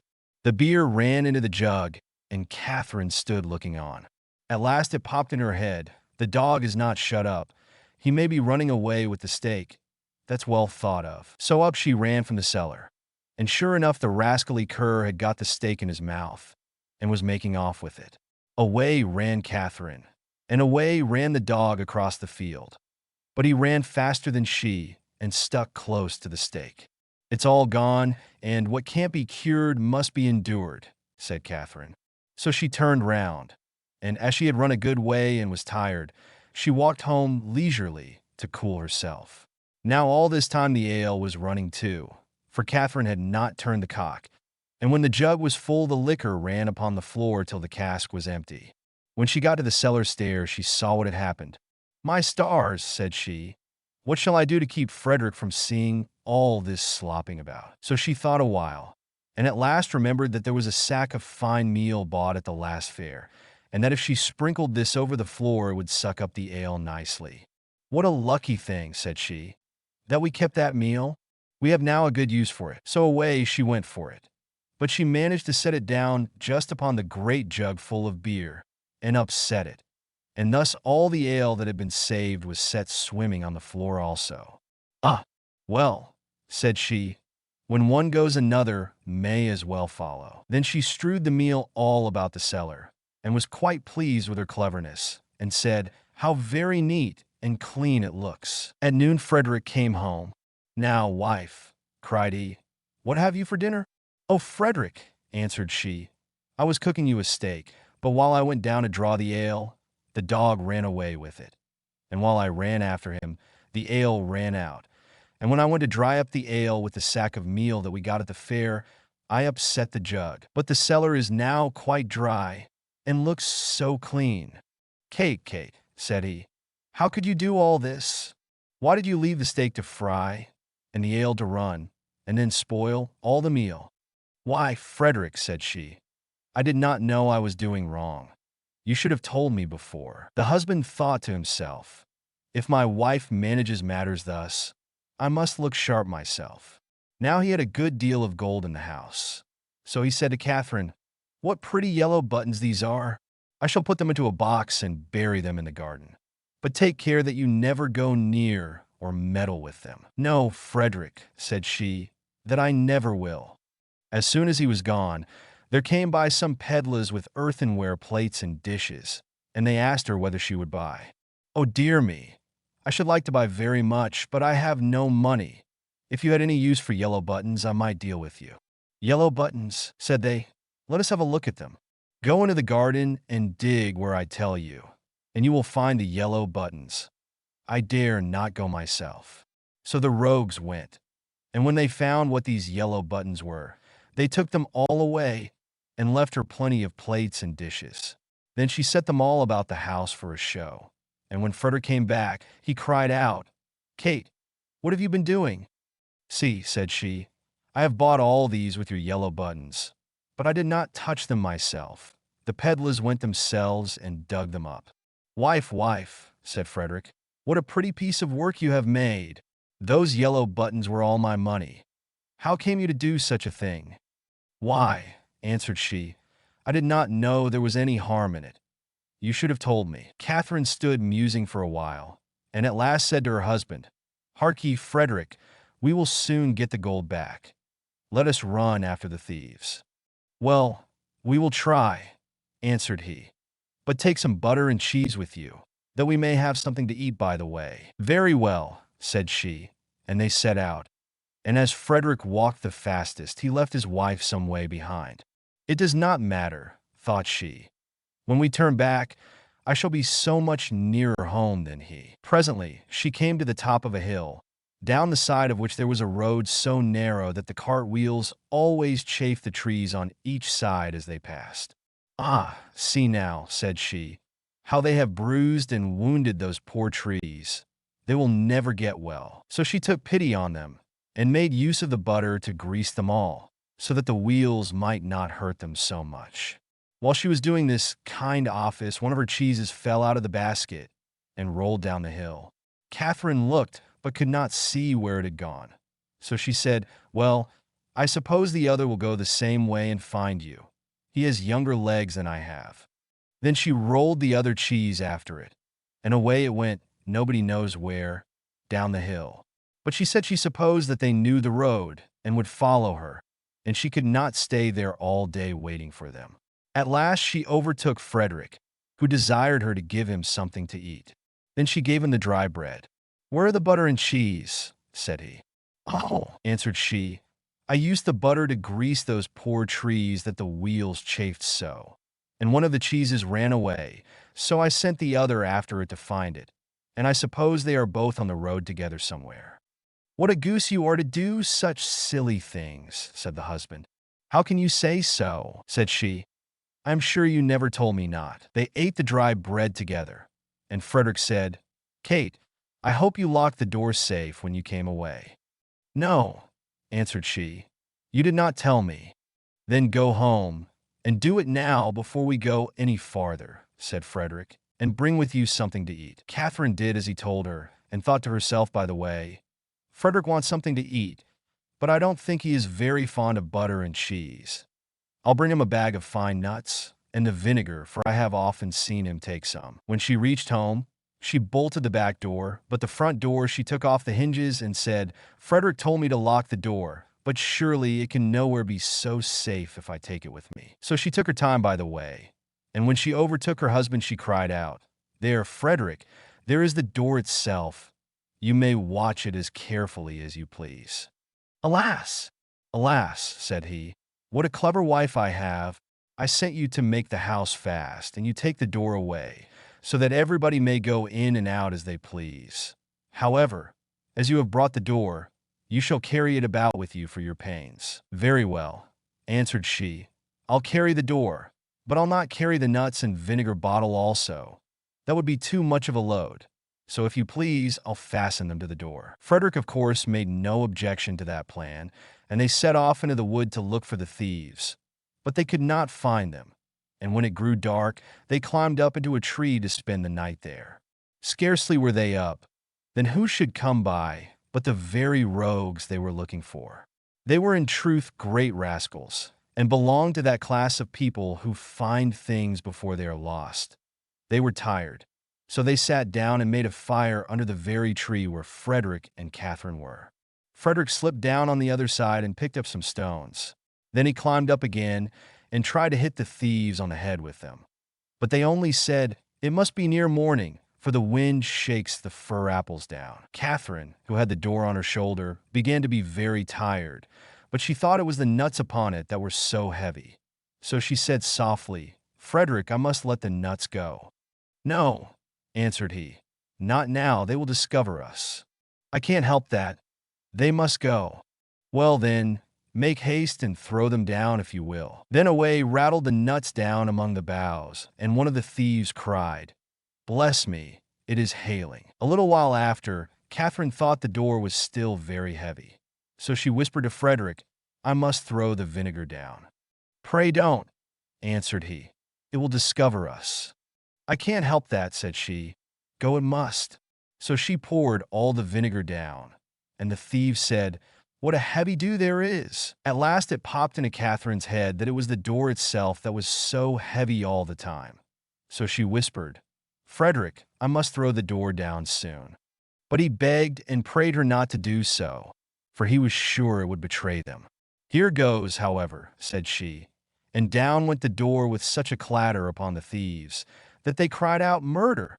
and not knowing what was coming, ran away as fast as they could, and left all the gold.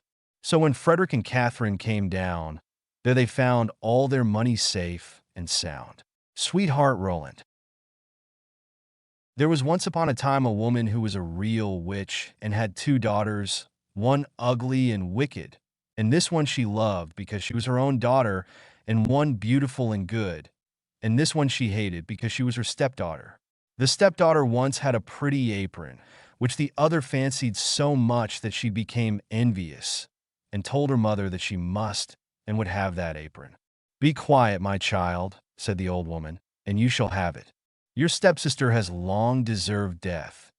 Tonight, when she is asleep, I will come and cut her head off.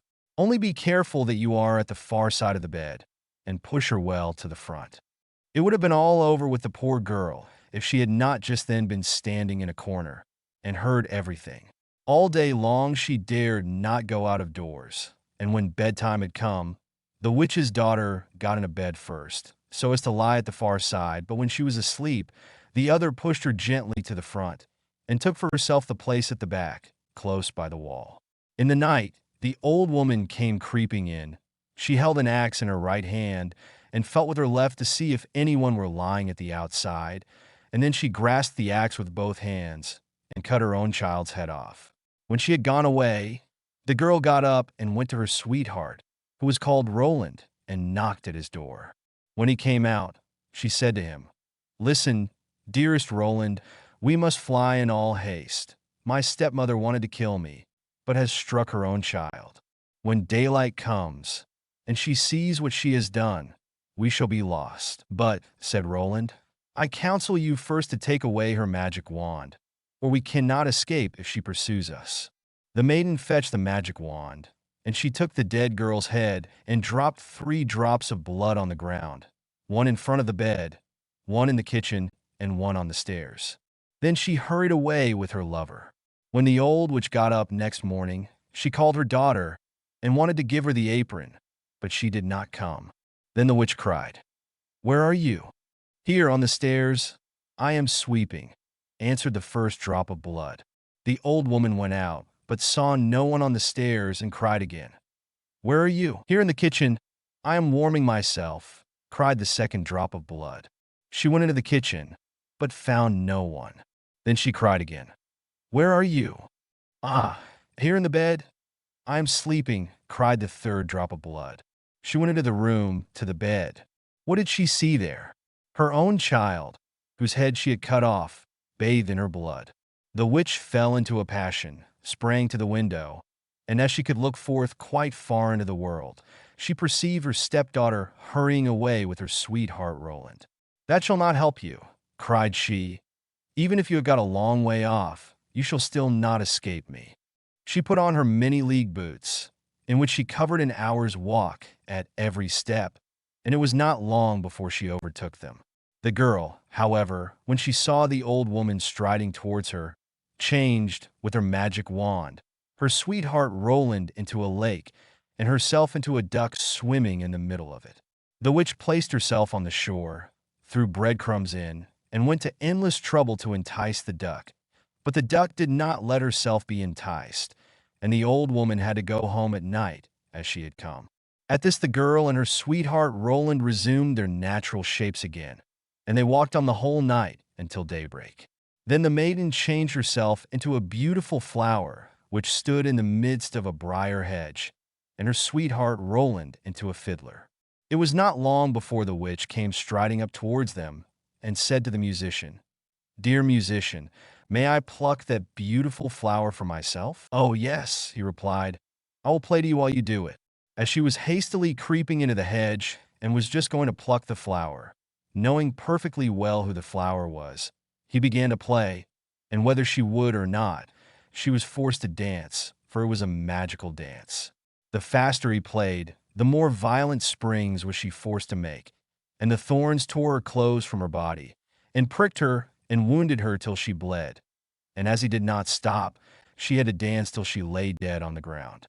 As they were now set free, Roland said, "Now I will go to my father and arrange for the wedding. Then in the meantime I will stay here and wait for you," said the girl, "and that no one may recognize me, I will change myself into a red stone landmark." Then Roland went away, and the girl stood like a red landmark in the field and waited for her beloved. But when Roland got home, he fell into the snares of another, who so fascinated him that he forgot the maiden. The poor girl remained there a long time, but at length, as he did not return at all, she was sad and changed herself into a flower and thought, "Someone will surely come this way and trample me down." It befell, however, that a shepherd kept his sheep in the field and saw the flower, and as it was so pretty, plucked it, took it with him, and laid it away in his chest. From that time forth, strange things happened in the shepherd's house. When he arose in the morning, all the work was already done, the room was swept, the table and benches cleaned, the fire in the hearth was lighted, and the water was fetched, and at noon, when he came home, the table was laid, and a good dinner served. He could not conceive how this came to pass, for he never saw a human being in his house, and no one could have concealed himself in it. He was certainly pleased with his good attendance, but still at last he was so afraid that he went to a wise woman and asked for her advice. The wise woman said, "There is some enchantment behind it. Listen very early some morning if anything is moving in the room. And if you see anything, no matter what it is, throw a white cloth over it, and then the magic will be stopped." The shepherd did as she bade him, and next morning, just as day dawned, he saw the chest open and the flower come out. Swiftly he sprang towards it and threw a white cloth over it. Instantly the transformation came to an end, and a beautiful girl stood before him, who admitted to him that she had been the flower, and that up to this time she had attended to his housekeeping. She told him her story, and as she pleased him, he asked her if she would marry him. But she answered, no, for she wanted to remain faithful to her sweetheart Roland, although he had deserted her. Nevertheless, she promised not to go away, but to continue keeping house for the shepherd. And now the time drew near when Roland's wedding was to be celebrated, and then, according to an old custom in the country, it was announced that all the girls were to be present at it and sing in honor of the bridal pair. When the faithful maiden heard of this, she grew so sad that she thought her heart would break, and she would not go thither. But the other girls came and took her.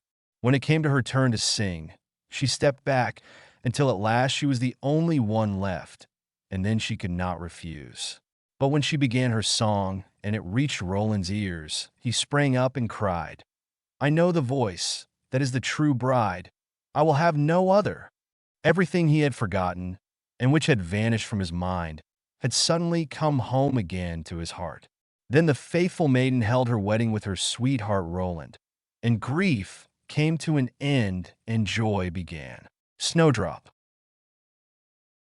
It was the middle of winter, when the broad flakes of snow were falling around, that the queen of a country many thousand miles off sat working at her window. The frame of the window was made of fine black ebony, and as she sat looking out upon the snow, she pricked her finger, and 3 drops of blood fell upon it. Then she gazed thoughtfully upon the red drops that sprinkled the white snow, and said, "Would that my little daughter may be as white as that snow, as red as that blood, and as black as this ebony window frame." And so the little girl really did grow up. Her skin was as white as snow, her cheeks as rosy as the blood, and her hair as black as ebony, and she was called Snowdrop. But this queen died, and the king soon married another wife, who became queen, and was very beautiful, but so vain that she could not bear to think that anyone could be handsomer than she was. She had a fairy looking-glass, to which she used to go, and then she would gaze upon herself in it, and say, "Tell me, glass, tell me true, Of all the ladies in the land, who is fairest? Tell me who? And the glass had always answered, Thou, Queen, art the fairest in all the land. But Snowdrop grew more and more beautiful, and when she was 7 years old, she was as bright as the day and fairer than the Queen herself. Then the glass one day answered the Queen, when she went to look in it as usual, Thou, Queen, art fair and beauteous to see, but Snowdrop is lovelier far than thee. When she heard this, she turned pale with rage and envy, and called to one of her servants, and said, Take Snowdrop away into the wide wood, that I may never see her any more. Then the servant led her away, but his heart melted when Snowdrop begged him to spare her life, and he said, I will not hurt you, thou pretty child. So he left her by herself, and though he thought it most likely that the wild beasts would tear her in pieces, he felt as if a great weight were taken off his heart when he had made up his mind not to kill her, but to leave her to her fate, with the chance of someone finding and saving her. Then poor Snowdrop wandered along through the wood in great fear, and the wild beasts roared about her, but none did her any harm. In the evening she came to a cottage among the hills, and went in to rest, for her little feet would carry her no further. Everything was spruce and neat in the cottage. On the table was spread a white cloth, and there were 7 little plates, 7 little loaves, and 7 little glasses with wine in them, and 7 knives and forks laid in order, and by the wall stood 7 little beds. As she was very hungry, she picked a little piece of each loaf and drank a very little wine out of each glass, and after that she thought she would lie down and rest. So she tried all the little beds, but one was too long, and another was too short, till at last the 7th suited her, and there she laid herself down and went to sleep. By and by in came the masters of the cottage. Now they were 7 little dwarfs, that lived among the mountains, and dug and searched for gold. They lighted up their 7 lamps, and saw at once that all was not right. The first said, Who has been sitting on my stool? The second, Who has been eating off my plate? The third, Who has been picking my bread? The fourth, Who has been meddling with my spoon? The fifth, Who has been handling my fork? The sixth, Who has been cutting with my knife? The seventh, Who has been drinking my wine? Then the first looked round and said, Who has been lying on my bed? And the rest came running to him, and everyone cried out that somebody had been upon his bed. But the 7th saw Snowdrop, and called all his brethren to come and see her.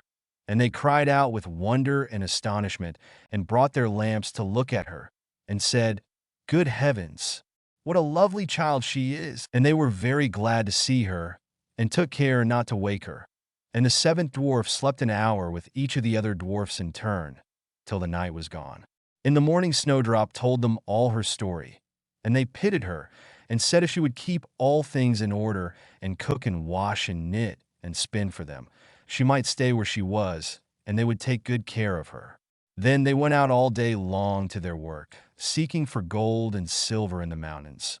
But Snowdrop was left at home, and they warned her and said, The Queen will soon find out where you are, so take care and let no one in. But the Queen, now that she thought Snowdrop was dead, believed that she must be the handsomest lady in the land.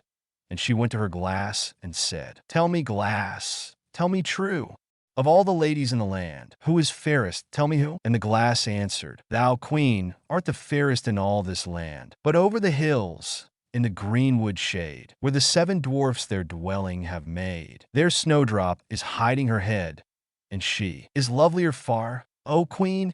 Then the Queen was very much frightened, for she knew that the glass always spoke the truth, and was sure that the servant had betrayed her. And she could not bear to think that anyone lived who was more beautiful than she was. So she dressed herself up as an old peddler, and went her way over the hills, to the place where the dwarfs dwelt. Then she knocked at the door, and cried, Fine wares to sell. Snowdrop looked out at the window, and said, Good day, good woman, what have you to sell? Good wares, fine wares, said she, laces and bobbins of all colors. I will let the old lady in. She seems to be a very good sort of body, thought Snowdrop, as she ran down and unbolted the door. Bless me, said the old woman, how badly your stays are laced. Let me lace them up with one of my nice new laces." Snowdrop did not dream of any mischief, so she stood before the old woman.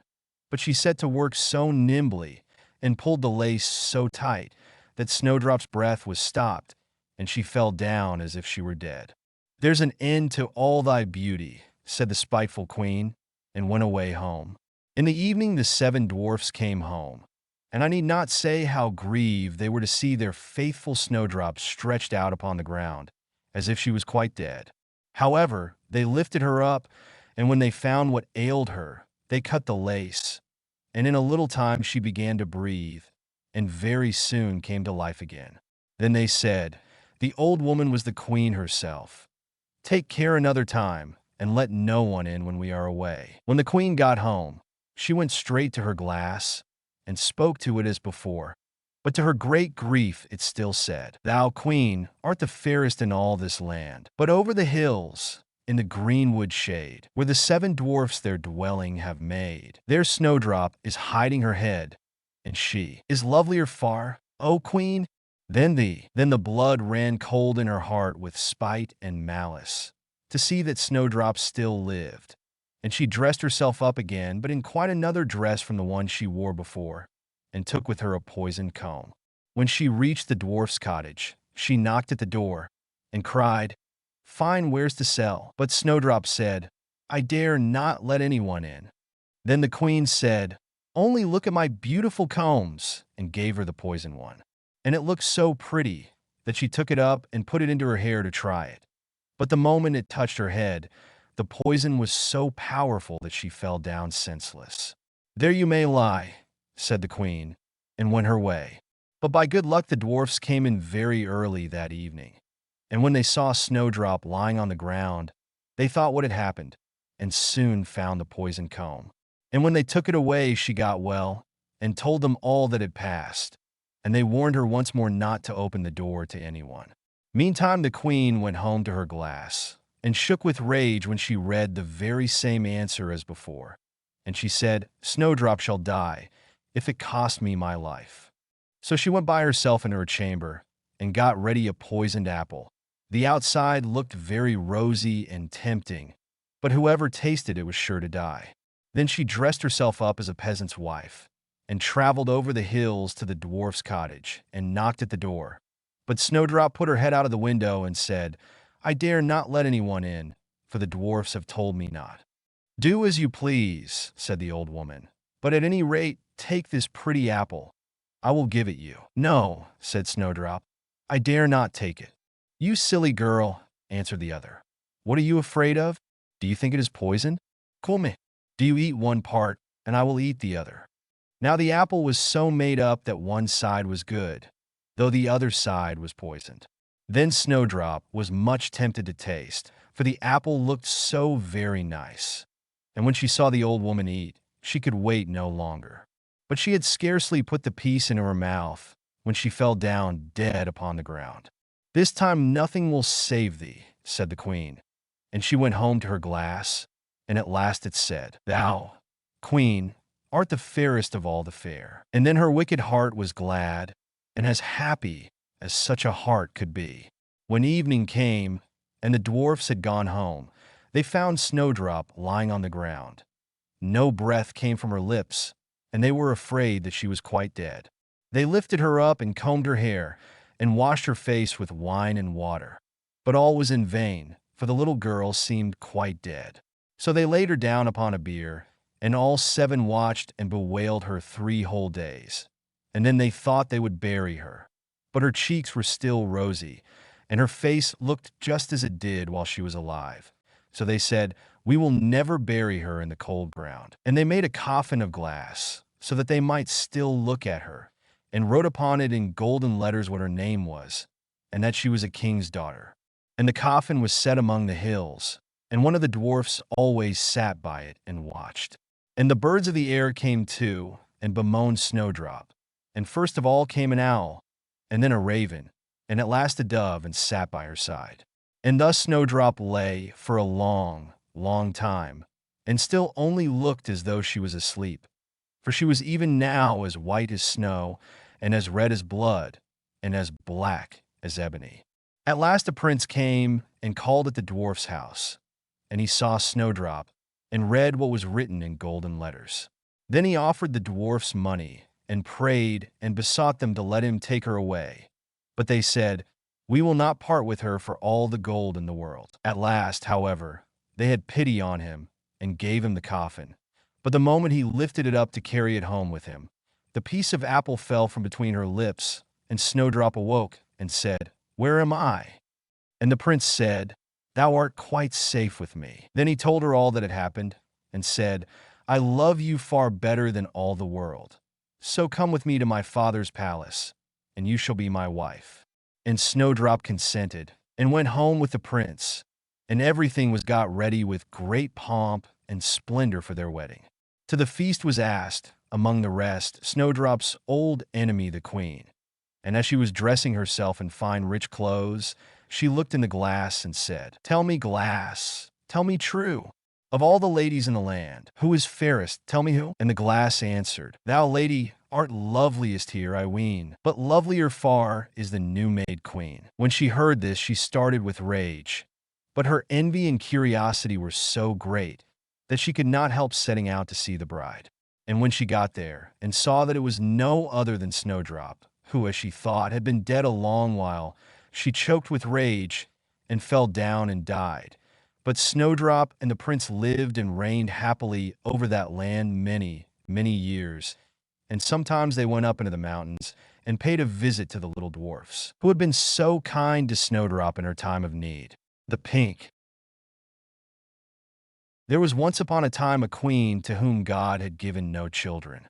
Every morning she went into the garden and prayed to God in heaven to bestow on her a son or a daughter. Then an angel from heaven came to her and said, "Be at rest. You shall have a son with the power of wishing, so that whatsoever in the world he wishes for, that shall he have." Then she went to the king and told him the joyful tidings. And when the time was come, she gave birth to a son, and the king was filled with gladness. Every morning she went with the child to the garden where the wild beasts were kept, and washed herself there in a clear stream. It happened once when the child was a little older that it was lying in her arms, and she fell asleep. Then came the old cook, who knew that the child had the power of wishing, and stole it away. And he took a hen, and cut it in pieces, and dropped some of its blood on the queen's apron and on her dress. Then he carried the child away to a secret place, where a nurse was obliged to suckle it. And he ran to the king and accused the queen of having allowed her child to be taken from her by the wild beasts. When the king saw the blood on her apron, he believed this, fell into such a passion that he ordered a high tower to be built, in which neither sun nor moon could be seen, and had his wife put into it, and walled up. Here she was to stay for 7 years without meat or drink, and die of hunger. But God sent 2 angels from heaven in the shape of white doves, which flew to her twice a day, and carried her food until the 7 years were over. The cook, however, thought to himself, "If the child has the power of wishing, and I am here, he might very easily get me into trouble." So he left the palace and went to the boy, who was already big enough to speak, and said to him, "Wish for a beautiful palace for yourself with a garden, and all else that pertains to it." Scarcely were the words out of the boy's mouth, when everything was there that he had wished for. After a while the cook said to him, "It is not well for you to be so alone. Wish for a pretty girl as a companion." Then the king's son wished for one, and she immediately stood before him, and was more beautiful than any painter could have painted her. The two played together, and loved each other with all their hearts, and the old cook went out hunting like a nobleman. The thought occurred to him, however, that the king's son might some day wish to be with his father, and thus bring him into great peril. So he went out and took the maiden aside, and said, "Tonight when the boy is asleep, go to his bed and plunge this knife into his heart, and bring me his heart and tongue, and if you do not do it, you shall lose your life." Thereupon he went away, and when he returned next day, she had not done it, and said, "Why should I shed the blood of an innocent boy who has never harmed anyone?" The cook once more said, "If you do not do it, it shall cost you your own life." When he had gone away, she had a little hind brought to her and ordered her to be killed, and took her heart and tongue, and laid them on a plate. And when she saw the old man coming, she said to the boy, "Lie down in your bed, and draw the clothes over you." Then the wicked wretch came in and said, "Where are the boy's heart and tongue?" The girl reached the plate to him, but the king's son threw off the quilt and said, "You old sinner, why did you want to kill me? Now will I pronounce thy sentence. You shall become a black poodle and have a gold collar round your neck, and shall eat burning coals till the flames burst forth from your throat." And when he had spoken these words, the old man was changed into a poodle dog and had a gold collar round his neck, and the cooks were ordered to bring up some live coals, and these he ate until the flames broke forth from his throat. The king's son remained there a short while longer, and he thought of his mother and wondered if she were still alive. At length he said to the maiden, "I will go home to my own country. If you will go with me, I will provide for you." "Ah," she replied, "the way is so long, and what shall I do in a strange land where I am unknown?" As she did not seem quite willing, and as they could not be parted from each other, he wished that she might be changed into a beautiful pink, and took her with him. Then he went away to his own country, and the poodle had to run after him. He went to the tower in which his mother was confined, and as it was so high, he wished for a ladder which would reach up to the very top. Then he mounted up and looked inside and cried, "Beloved mother, Lady Queen, are you still alive, or are you dead?" She answered, "I have just eaten, and am still satisfied," for she thought the angels were there. Said he, "I am your dear son, whom the wild beasts were said to have torn from your arms.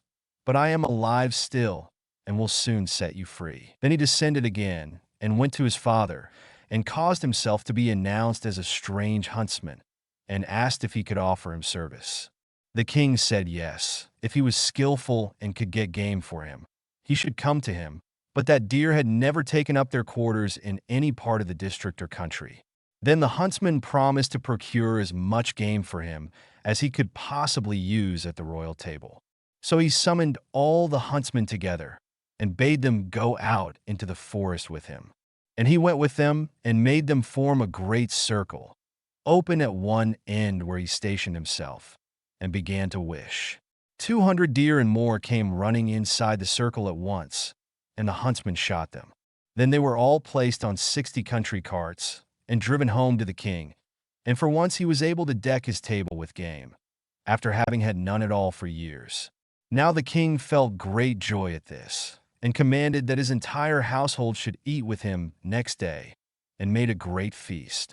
When they were all assembled together, he said to the huntsman, "As you are so clever, you shall sit by me." He replied, "Lord King, your majesty must excuse me.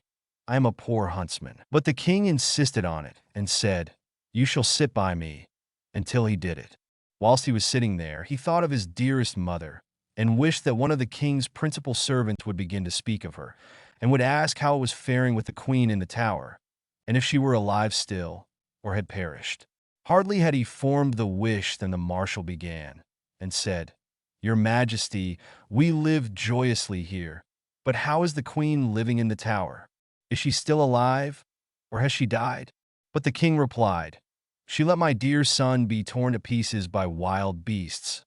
I will not have her named." Then the huntsman arose and said, "Gracious Lord Father, she is alive still, and I am her son, and I was not carried away by wild beasts, but by that wretch the old cook, who tore me from her arms when she was asleep, and sprinkled her apron with the blood of a chicken." Thereupon he took the dog with the golden collar, and said, "That is the wretch," and caused live coals to be brought, and these the dog was compelled to devour before the sight of all, until flames burst forth from its throat.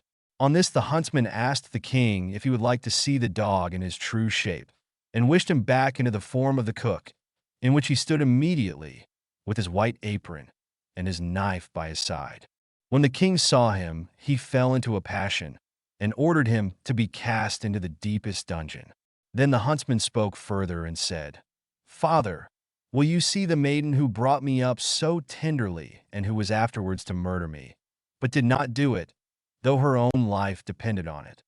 The king replied, "Yes, I would like to see her." The son said, "Most gracious father, I will show her to you in the form of a beautiful flower." And he thrust his hand into his pocket and brought forth the pink and placed it on the royal table. And it was so beautiful that the king had never seen one to equal it. Then the son said, "Now will I show her to you in her own form," and wished that she might become a maiden. And she stood there looking so beautiful that no painter could have made her look more so. And the king sent 2 waiting maids and 2 attendants into the tower to fetch the queen and bring her to the royal table. But when she was led in, she ate nothing, and said, "The gracious and merciful God who has supported me in the tower will soon set me free." She lived 3 days more, and then died happily. And when she was buried, the 2 white doves which had brought her food to the tower, and were angels of heaven, followed her body and seated themselves on her grave. The aged king ordered the cook to be torn in 4 pieces, but grief consumed the king's own heart, and he soon died. His son married the beautiful maiden whom he had brought with him as a flower in his pocket, and whether they are still alive or not is known to God. Clever Elsie. There was once a man who had a daughter who was called Clever Elsie, and when she had grown up, her father said, "We will get her married." "Yes," said the mother, "if only someone would come who would have her." At length a man came from a distance and wooed her, who was called Hans. But he stipulated that Clever Elsie should be really smart. "Oh," said the father, "she has plenty of good sense." And the mother said, "Oh, she can see the wind coming up the street and hear the flies coughing." "Well," said Hans, "if she is not really smart, I won't have her." When they were sitting at dinner and had eaten, the mother said, "Elsie, go into the cellar and fetch some beer." Then Clever Elsie took the pitcher from the wall, went into the cellar, and tapped the lid briskly as she went, so that the time might not appear long. When she was below, she fetched herself a chair and set it before the barrel so that she had no need to stoop and did not hurt her back or do herself any unexpected injury. Then she placed the can before her and turned the tap, and while the beer was running she would not let her eyes be idle, but looked up at the wall, and after much peering here and there, saw a pickaxe exactly above her, which the masons had accidentally left there. Then Clever Elsie began to weep and said, "If I get Hans and we have a child, and he grows big, and we send him into the cellar here to draw beer, then the pickaxe will fall on his head and kill him." Then she sat and wept and screamed with all the strength of her body over the misfortune which lay before her. Those upstairs waited for the drink, but Clever Elsie still did not come. Then the woman said to the servant, "Just go down into the cellar and see where Elsie is." The maid went and found her sitting in front of the barrel, screaming loudly. "Elsie, why do you weep?" asked the maid. "Ah," she answered, "have I not reason to weep? If I get Hans, and we have a child, and he grows big, and has to draw beer here, the pickaxe will perhaps fall on his head and kill him." Then said the maid, "What a clever Elsie we have," and sat down beside her and began loudly to weep over the misfortune. After a while, as the maid did not come back, and those upstairs were thirsty for the beer, the man said to the boy, "Just go down into the cellar and see where Elsie and the girl are." The boy went down, and there sat Clever Elsie and the girl both weeping together. Then he asked, "Why are you weeping?" "Ah," said Elsie, "have I not reason to weep? If I get Hans and we have a child, and he grows big, and has to draw beer here, the pickaxe will fall on his head and kill him." Then said the boy, "What a clever Elsie we have," and sat down by her, and likewise began to howl loudly. Upstairs they waited for the boy, but as he still did not return, the man said to the woman, "Just go down into the cellar and see where Elsie is." The woman went down and found all three in the midst of their lamentations, and inquired what was the cause. Then Elsie told her also that her future child was to be killed by the pickaxe when it grew big and had to draw beer, and the pickaxe fell down. Then said the mother likewise, "What a clever Elsie we have," and sat down and wept with them. The man upstairs waited a short time, but as his wife did not come back and his thirst grew ever greater, he said, "I must go into the cellar myself and see where Elsie is. But when he got into the cellar, and they were all sitting together crying, and he heard the reason, and that Elsie's child was the cause, and the Elsie might perhaps bring one into the world someday, and that he might be killed by the pickaxe if he should happen to be sitting beneath it, drawing beer, just at the very time when it fell down. He cried, "Oh, what a clever Elsie!" and sat down, and likewise wept with them. The bridegroom stayed upstairs alone for a long time. Then, as no one would come back, he thought, "They must be waiting for me below. I too must go there and see what they are about." When he got down, the 5 of them were sitting screaming and lamenting quite piteously, each outdoing the other. "What misfortune has happened, then?" asked he. "Ah, dear Hans," said Elsie, "if we marry each other and have a child, and he is big, and we perhaps send him here to draw something to drink, then the pickaxe which has been left up there might dash his brains out if it were to fall down. So have we not reason to weep?" "Come," said Hans, "more understanding than that is not needed for my household. As you are such a clever Elsie, I will have you," and seized her hand, took her upstairs with him, and married her. After Hans had had her some time, he said, "Wife, I am going out to work and earn some money for us. Go into the field and cut the corn that we may have some bread." "Yes, dear Hans, I will do that." After Hans had gone away, she cooked herself some good broth and took it into the field with her. When she came to the field, she said to herself, "What shall I do? Shall I cut first, or shall I eat first? Oh, I will eat first." Then she drank her cup of broth, and when she was fully satisfied, she once more said, "What shall I do? Shall I cut first, or shall I sleep first? I will sleep first." Then she lay down among the corn and fell asleep. Hans had been at home for a long time, but Elsie did not come. Then said he, "What a clever Elsie I have! She is so industrious that she does not even come home to eat." But when evening came and she still stayed away, Hans went out to see what she had cut, but nothing was cut, and she was lying among the corn asleep. Then Hans hastened home and brought a fowler's net with little bells and hung it round about her, and she still went on sleeping. Then he ran home, shut the house door, and sat down in his chair and worked. At length, when it was quite dark, clever Elsie awoke, and when she got up there was a jingling all round about her, and the bells rang at each step which she took. Then she was alarmed, and became uncertain whether she really was clever Elsie or not, and said, "Is it I, or is it not I?" But she knew not what answer to make to this, and stood for a time in doubt. At length she thought, "I will go home and ask if it be I, or if it be not I, they will be sure to know." She ran to the door of her own house, but it was shut. Then she knocked at the window and cried, "Hans, is Elsie within?" "Yes," answered Hans, "she is within." Hereupon she was terrified and said, "Ah, heavens! Then it is not I," and went to another door. But when the people heard the jingling of the bells, they would not open it, and she could get in nowhere. Then she ran out of the village, and no one has seen her since. The Miser in the Bush. A farmer had a faithful and diligent servant who had worked hard for him 3 years without having been paid any wages. At last it came into the man's head that he would not go on thus without pay any longer. So he went to his master and said, "I have worked hard for you a long time. I will trust to you to give me what I deserve to have for my trouble." The farmer was a sad miser and knew that his man was very simple-hearted. So he took out 3 and gave him for every year's service a penny. The poor fellow thought it was a great deal of money to have, and said to himself, "Why should I work hard and live here on bad fare any longer? I can now travel into the wide world and make myself merry." With it he put his money into his purse and set out, roaming over hill and valley.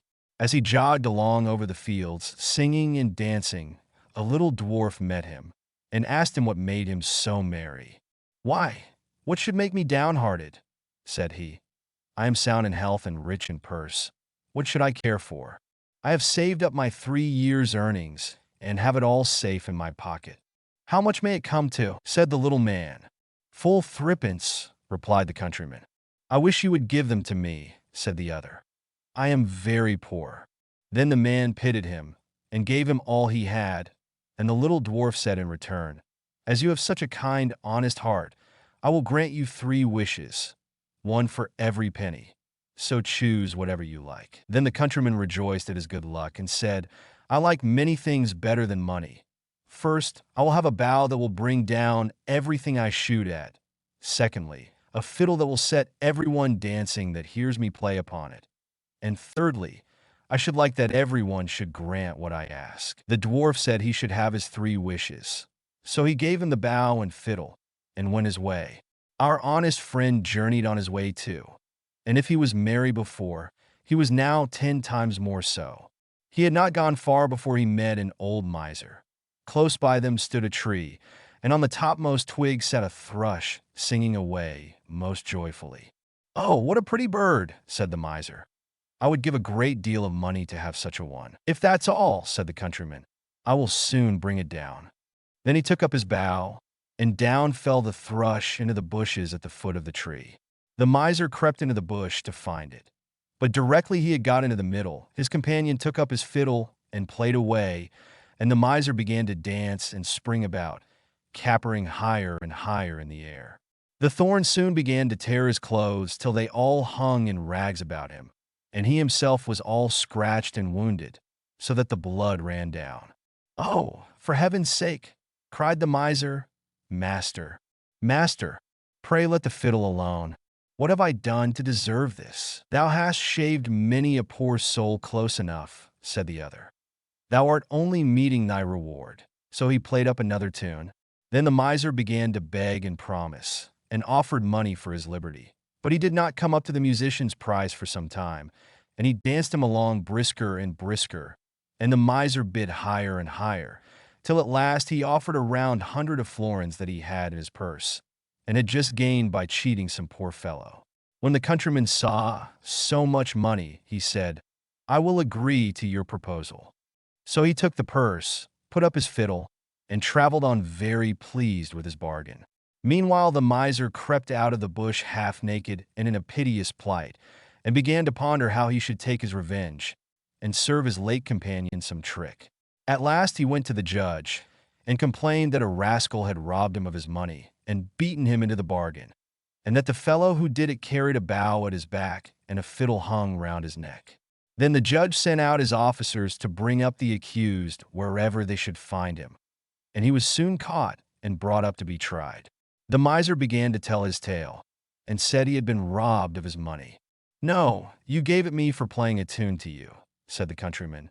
But the judge told him that was not likely, and cut the matter short by ordering him off to the gallows. So away he was taken, but as he stood on the steps he said, "My lord judge, grant me one last request." "Anything but thy life," replied the other. "No," said he, "I do not ask my life, only to let me play upon my fiddle for the last time." The miser cried out, "Oh no, no, for heaven's sake, don't listen to him. Don't listen to him." But the judge said, "It is only this once, he will soon have done." The fact was he could not refuse the request on account of the dwarf's 3rd gift. Then the miser said, bind me fast, for pity's sake." But the countryman seized his fiddle and struck up a tune, and at the first note judge, clerks, and jailer were in motion. All began capering, and no one could hold the miser. At the second note the hangman let his prisoner go, and danced also, and by the time he had played the first bar of the tune, all were dancing together, judge, court, and miser, and all the people who had followed to look on.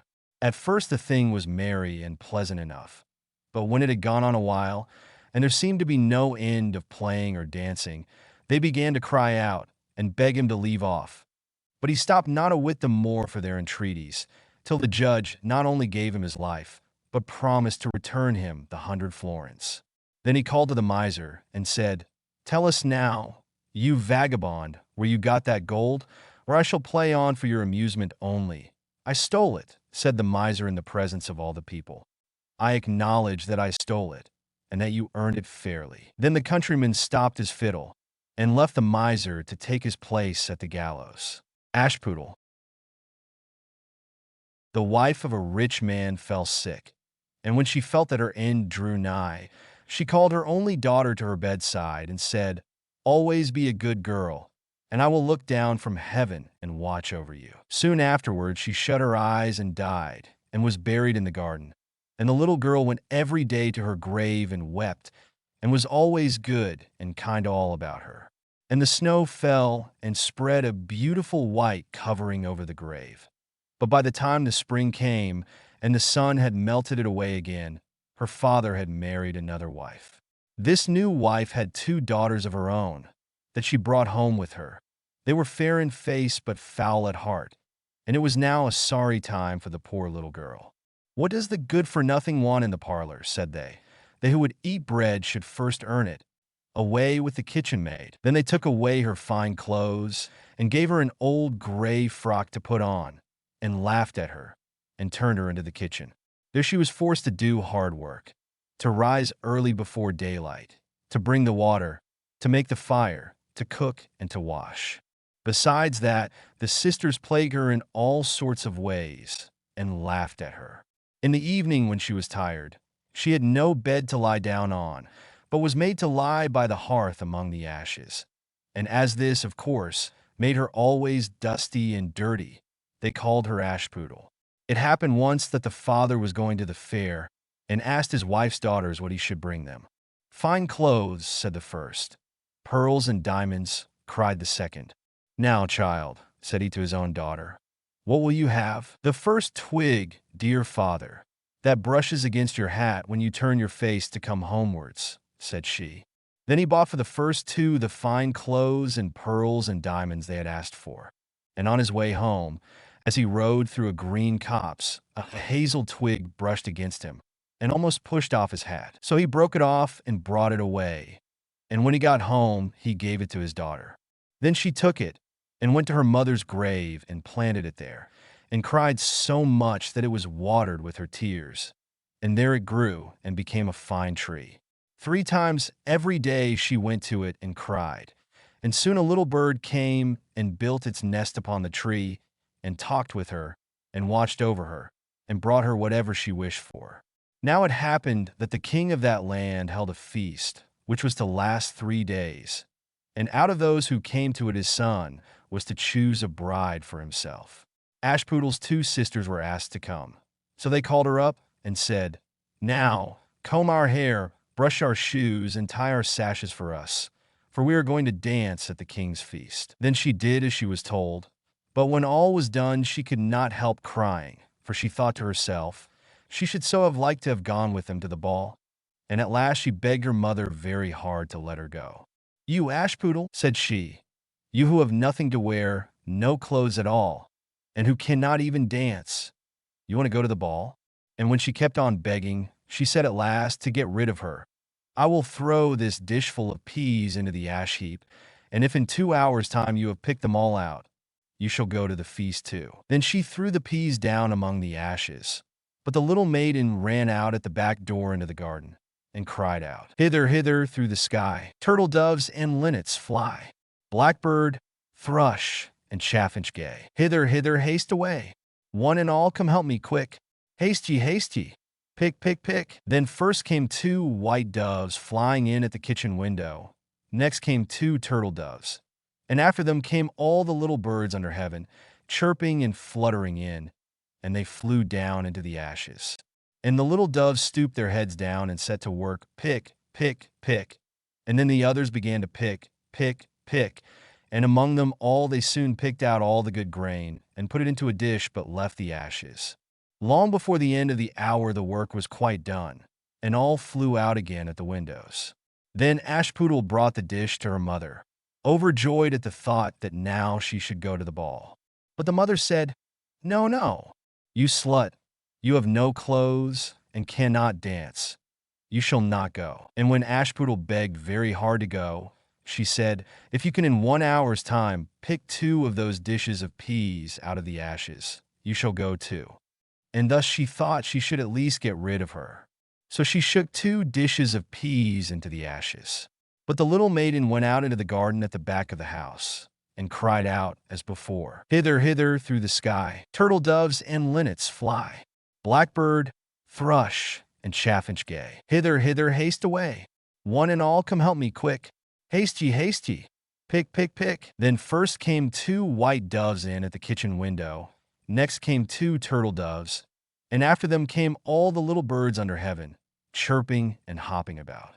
And they flew down into the ashes. And the little doves put their heads down and set to work, pick, pick, pick. And then the others began pick, pick, pick. And they put all the good grain into the dishes and left all the ashes. Before half an hour's time all was done, and out they flew again. And then ASHPUTTEL took the dishes to her mother, rejoicing to think that she should now go to the ball. But her mother said, "It is all of no use. You cannot go. You have no clothes and cannot dance, and you would only put us to shame." And off she went with her 2 daughters to the ball. Now when all were gone, and nobody left at home, ASHPUTTEL went sorrowfully and sat down under the hazel tree, and cried out, "Shake, shake, hazel tree, gold and silver over me." Then her friend the bird flew out of the tree, and brought a gold and silver dress for her, and slippers of spangled silk, and she put them on, and followed her sisters to the feast. But they did not know her, and thought it must be some strange princess. She looked so fine and beautiful in her rich clothes, and they never once thought of ASHPUTTEL, taking it for granted that she was safe at home in the dirt. The king's son soon came up to her, and took her by the hand and danced with her, and no one else. And he never left her hand, but when anyone else came to ask her to dance, he said, "This lady is dancing with me." Thus they danced till a late hour of the night, and then she wanted to go home, and the king's son said, "I shall go and take care of you to your home," for he wanted to see where the beautiful maiden lived. But she slipped away from him, unawares, and ran off towards home. And as the prince followed her, she jumped up into the pigeon house and shut the door. Then he waited till her father came home, and told him that the unknown maiden, who had been at the feast, had hid herself in the pigeon house. But when they had broken open the door, they found no one within. And as they came back into the house, ASHPUTTEL was lying, as she always did, in her dirty frock by the ashes, and her dim little lamp was burning in the chimney. For she had run as quickly as she could through the pigeon house and onto the hazel tree, and had there taken off her beautiful clothes and put them beneath the tree, that the bird might carry them away, and had lain down again amid the ashes in her little gray frock.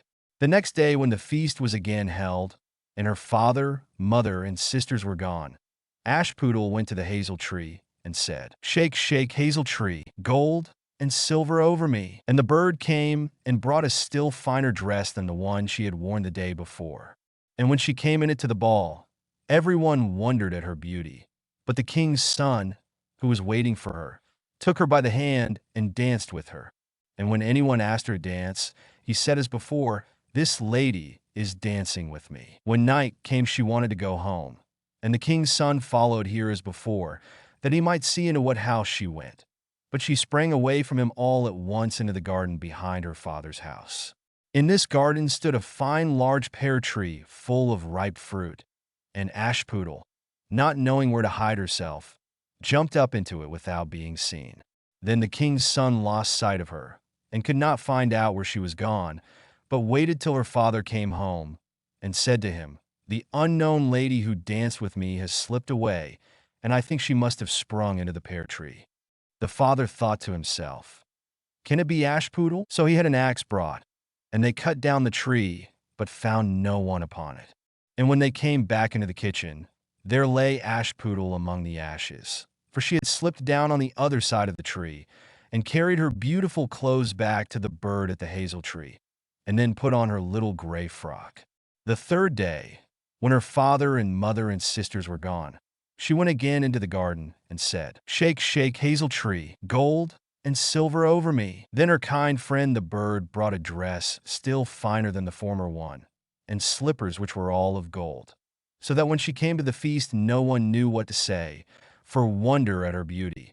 And the king's son danced with nobody but her, and when anyone else asked her to dance, he said, "This lady is my partner, sir." When night came she wanted to go home, and the king's son would go with her, and said to himself, "I will not lose her this time." But however, she again slipped away from him, though in such a hurry that she dropped her left golden slipper upon the stairs. The prince took the shoe, and went the next day to the king his father, and said, I will take for my wife the lady that this golden slipper fits." Then both the sisters were overjoyed to hear it, for they had beautiful feet and had no doubt that they could wear the golden slipper. The eldest went first into the room where the slipper was and wanted to try it on, and the mother stood by. But her great toe could not go into it, and the shoe was altogether much too small for her. Then the mother gave her a knife and said, "Never mind, cut it off. When you are queen, you will not care about toes. You will not want to walk." So the silly girl cut off her great toe, and thus squeezed on the shoe, and went to the king's son. Then he took her for his bride and set her beside him on his horse, and rode away with her homewards. But on their way home, they had to pass by the hazel tree that Ashputtel had planted, and on the branch sat a little dove singing, "Back again, back again. Look to the shoe. The shoe is too small and not made for you. Prince, prince, look again for thy bride, for she's not the true one that sits by thy side." Then the prince got down and looked at her foot, and he saw, by the blood that streamed from it, what a trick she had played him. So he turned his horse round and brought the false bride back to her home and said, "This is not the right bride. Let the other sister try and put on the slipper." Then she went into the room and got her foot into the shoe, all but the heel, which was too large. But her mother squeezed it in till the blood came, and took her to the king's son. And he set her as his bride by his side on his horse, and rode away with her. But when they came to the hazel tree, the little dove sat there still, and sang, "Back again, back again. Look to the shoe. The shoe is too small and not made for you. Prince, prince, look again for thy bride, for she's not the true one that sits by thy side." Then he looked down and saw that the blood streamed so much from the shoe that her white stockings were quite red. So he turned his horse and brought her also back again. "This is not the true bride," said he to the father. "Have you no other daughters?" "No," said he. "There is only a little dirty Ashputtel here, the child of my first wife. I am sure she cannot be the bride." The prince told him to send her. But the mother said, "No, no, she is much too dirty. She will not dare to show herself." However, the prince would have her come, and she first washed her face and hands, and then went in and curtsied to him, and he reached her the golden slipper. Then she took her clumsy shoe off her left foot, and put on the golden slipper, and it fitted her as if it had been made for her. And when he drew near and looked at her face, he knew her, and said, "This is the right bride." But the mother and both the sisters were frightened, and turned pale with anger as he took Ashputtel on his horse, and rode away with her. And when they came to the hazel tree, the white dove sang, "Home, home, look at the shoe. Princess, the shoe was made for you. Prince, prince, take home thy bride, for she is the true one that sits by thy side." And when the dove had done its song, it came flying and perched upon her right shoulder, and so went home with her. The White Snake. A long time ago there lived a king who was famed for his wisdom through all the land. Nothing was hidden from him, and it seemed as if news of the most secret things was brought to him through the air. But he had a strange custom. Every day after dinner, when the table was cleared and no one else was present, a trusty servant had to bring him one more dish. It was covered, however, and even the servant did not know what was in it. Neither did anyone know, for the king never took off the cover to eat of it until he was quite alone. This had gone on for a long time, when one day the servant, who took away the dish, was overcome with such curiosity that he could not help carrying the dish into his room. When he had carefully locked the door, he lifted up the cover and saw a white snake lying on the dish. But when he saw it, he could not deny himself the pleasure of tasting it. So he cut off a little bit and put it into his mouth. No sooner had it touched his tongue than he heard a strange whispering of little voices outside his window. He went and listened, and then noticed that it was the sparrows who were chattering together and telling one another of all kinds of things which they had seen in the fields and woods. Eating the snake had given him power of understanding the language of animals. Now it so happened that on this very day, the queen lost her most beautiful ring, and suspicion of having stolen it fell upon this trusty servant, who was allowed to go everywhere. The king ordered the man to be brought before him, and threatened with angry words that unless he could before the morrow point out the thief, he himself should be looked upon as guilty and executed. In vain he declared his innocence. He was dismissed with no better answer. In his trouble and fear, he went down into the courtyard and took thought how to help himself out of his trouble. Now some ducks were sitting together quietly by a brook and taking their rest. And whilst they were making their feathers smooth with their bills, they were having a confidential conversation together. The servants stood by and listened. They were telling one another of all the places where they had been waddling about all the morning and what good food they had found. And one said in a pitiful tone, "Something lies heavy on my stomach. As I was eating in haste, I swallowed a ring which lay under the queen's window." The servant at once seized her by the neck, carried her to the kitchen, and said to the cook, "Here is a fine duck, pray kill her." "Yes," said the cook, and weighed her in his hand. "She has spared no trouble to fatten herself, and has been waiting to be roasted long enough." So he cut off her head, and as she was being dressed for the spit, the queen's ring was found inside her. The servant could now easily prove his innocence, and the king, to make amends for the wrong, allowed him to ask a favor and promised him the best place in the court that he could wish for. The servant refused everything, and only asked for a horse and some money for traveling, as he had a mind to see the world and go about a little. When his request was granted, he set out on his way, and one day came to a pond, where he saw 3 fishes caught in the reeds and gasping for water. Now, though it is said that fishes are dumb, he heard them lamenting that they must perish so miserably, and, as he had a kind heart, he got off his horse and put the 3 prisoners back into the water.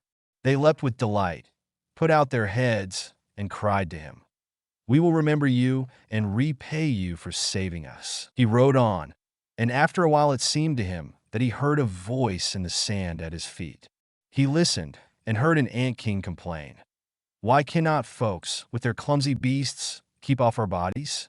That stupid horse, with his heavy hoofs, has been treading down my people without mercy." So he turned on to a side path, and the ant-king cried out to him, "We will remember you. One good turn deserves another." The path led him into a wood, and there he saw 2 old ravens standing by their nest and throwing out their young ones. "Out with you, you idle, good-for-nothing creatures," cried they. "We cannot find food for you any longer. You are big enough and can provide for yourselves." But the poor young ravens lay upon the ground, flapping their wings and crying, "Oh, what helpless chicks we are! We must shift for ourselves, and yet we cannot fly. What can we do but lie here and starve?" So the good young fellow alighted and killed his horse with his sword and gave it to them for food. Then they came hopping up to it, satisfied their hunger, and cried, "We will remember you.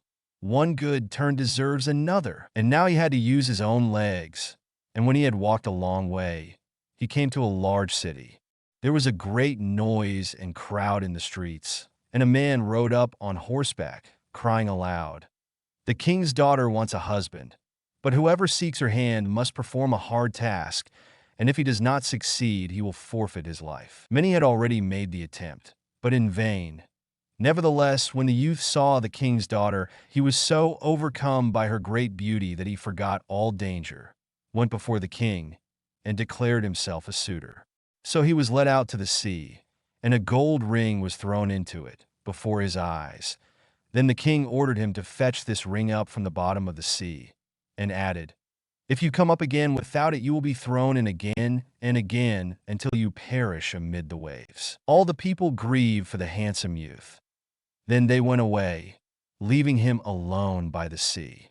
He stood on the shore and considered what he should do, when suddenly he saw 3 fishes come swimming towards him, and they were the very fishes whose lives he had saved.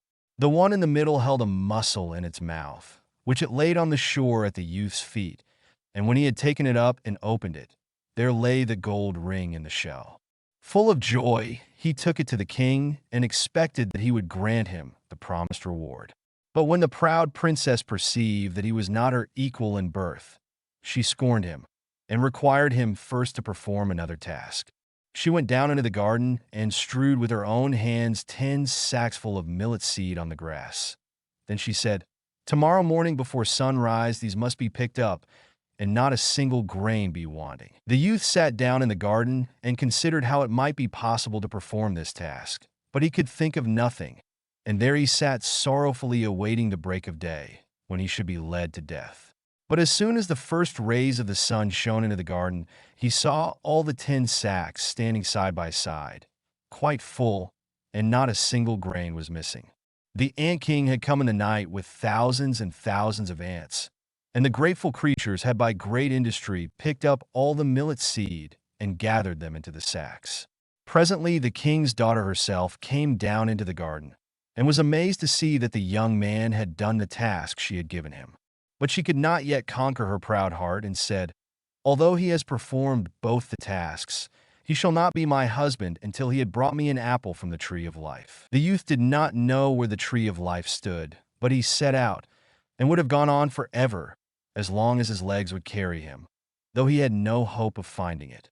After he had wandered through 3 kingdoms, he came one evening to a wood, and lay down under a tree to sleep.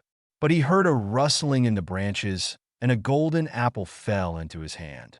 At the same time 3 ravens flew down to him, perched themselves upon his knee, and said, "We are the 3 young ravens whom you saved from starving, when we had grown big and heard that you were seeking the golden apple. We flew over the sea to the end of the world, where the tree of life stands, and have brought you the apple." The youth, full of joy, set out homewards, and took the golden apple to the king's beautiful daughter, who had now no more excuses left to make. They cut the apple of life in 2 and ate it together, and then her heart became full of love for him, and they lived in undisturbed happiness to a great age. The Wolf and the 7 Little Kids. There was once upon a time an old goat who had 7 little kids, and loved them with all the love of a mother for her children. One day, she wanted to go into the forest and fetch some food, so she called all 7 to her and said, "Dear children, I have to go into the forest. Be on your guard against the wolf. If he comes in, he will devour you all, skin, hair, and everything. The wretch often disguises himself, but you will know him at once by his rough voice and his black feet." The kids said, "Dear mother, we will take good care of ourselves. You may go away without any anxiety." Then the old one bleated, and went on her way with an easy mind. It was not long before someone knocked at the house door and called, "Open the door, dear children. Your mother is here, and has brought something back with her for each of you." But the little kids knew that it was the wolf by the rough voice. "We will not open the door," cried they. "You are not our mother. She has a soft, pleasant voice, but your voice is rough. You are the wolf." Then the wolf went away to a shopkeeper and bought himself a great lump of chalk, ate this, and made his voice soft with it. Then he came back, knocked at the door of the house, and called, "Open the door, dear children. Your mother is here, and has brought something back with her for each of you." But the wolf had laid his black paws against the window, and the children saw them and cried, "We will not open the door. Our mother has not black feet like you. You are the wolf." Then the wolf ran to a baker and said, "I have hurt my feet. Rub some dough over them for me." And when the baker had rubbed his feet over, he ran to the miller and said, "Strew some white meal over my feet for me." The miller thought to himself, "The wolf wants to deceive someone," and refused. But the wolf said, "If you will not do it, I will devour you." Then the miller was afraid, and made his paws white for him. Truly, this is the way of mankind. So now the wretch went for the 3rd time to the house door, knocked at it, and said, "Open the door for me, children. Your dear little mother has come home, and has brought every one of you something back from the forest with her." The little kids cried, "First show us your paws, that we may know if you are our dear little mother." Then he put his paws in through the window, and when the kids saw that they were white, they believed that all he said was true, and opened the door. But who should come in but the wolf? They were terrified and wanted to hide themselves. One sprang under the table, the second into the bed, the third into the stove, the fourth into the kitchen, the 5th into the cupboard, the 6th under the washing bowl, and the 7th into the clock case. But the wolf found them all, and used no great ceremony. One after the other, he swallowed them down his throat. The youngest, who was in the clock case, was the only one he did not find. When the wolf had satisfied his appetite, he took himself off, laid himself down under a tree in the green meadow outside, and began to sleep. Soon afterwards the old goat came home again from the forest. Ah, what a sight she saw there! The house door stood wide open. The table, chairs, and benches were thrown down, the washing bowl lay broken to pieces, and the quilts and pillows were pulled off the bed. She sought her children, but they were nowhere to be found. She called them one after another by name, but no one answered. At last, when she came to the youngest, a soft voice cried, "Dear mother, I am in the clock case." She took the kid out, and it told her that the wolf had come and had eaten all the others. Then you may imagine how she wept over her poor children. At length in her grief, she went out, and the youngest kid ran with her. When they came to the meadow, there lay the wolf by the tree and snored so loud that the branches shook. She looked at him on every side and saw that something was moving and struggling in his gorged belly. "Ah, heavens," she said, "is it possible that my poor children whom he has swallowed down for his supper can be still alive?" Then the kid had to run home and fetch scissors and a needle and thread, and the goat cut open the monster's stomach, and hardly had she made one cut, then one little kid thrust its head out, and when she had cut farther, all 6 sprang out one after another, and were all still alive, and had suffered no injury whatever. For in his greediness the monster had swallowed them down whole. What rejoicing there was! They embraced their dear mother, and jumped like a tailor at his wedding. The mother, however, said, "Now go and look for some big stones, and we will fill the wicked beast's stomach with them while he is still asleep." Then the 7 kids dragged the stones thither with all speed, and put as many of them into the stomach as they could get in. And the mother sewed him up again in the greatest haste, so that he was not aware of anything and never once stirred. When the wolf at length had had his fill of sleep, he got on his legs, and as the stones in his stomach made him very thirsty, he wanted to go to a well to drink. But when he began to walk and to move about, the stones in his stomach knocked against each other and rattled. Then cried he, "What rumbles and tumbles against my poor bones? I thought 'twas 6 kids, but it feels like big stones." And when he got to the well and stooped over the water to drink, the heavy stones made him fall in, and he drowned miserably. When the 7 kids saw that, they came running to the spot and cried aloud, "The wolf is dead! The wolf is dead!" and danced for joy round about the well with their mother. The Queen Bee. 2 kings' sons once upon a time went into the world to seek their fortunes, but they soon fell into a wasteful, foolish way of living, so that they could not return home again. Then their brother, who was a little insignificant dwarf, went out to seek for his brothers. But when he had found them, they only laughed at him, to think that he, who was so young and simple, should try to travel through the world, when they, who were so much wiser, had been unable to get on. However, they all set out on their journey together, and came at last to an ant-hill. The 2 elder brothers would have pulled it down, in order to see how the poor ants in their fright would run about and carry off their eggs.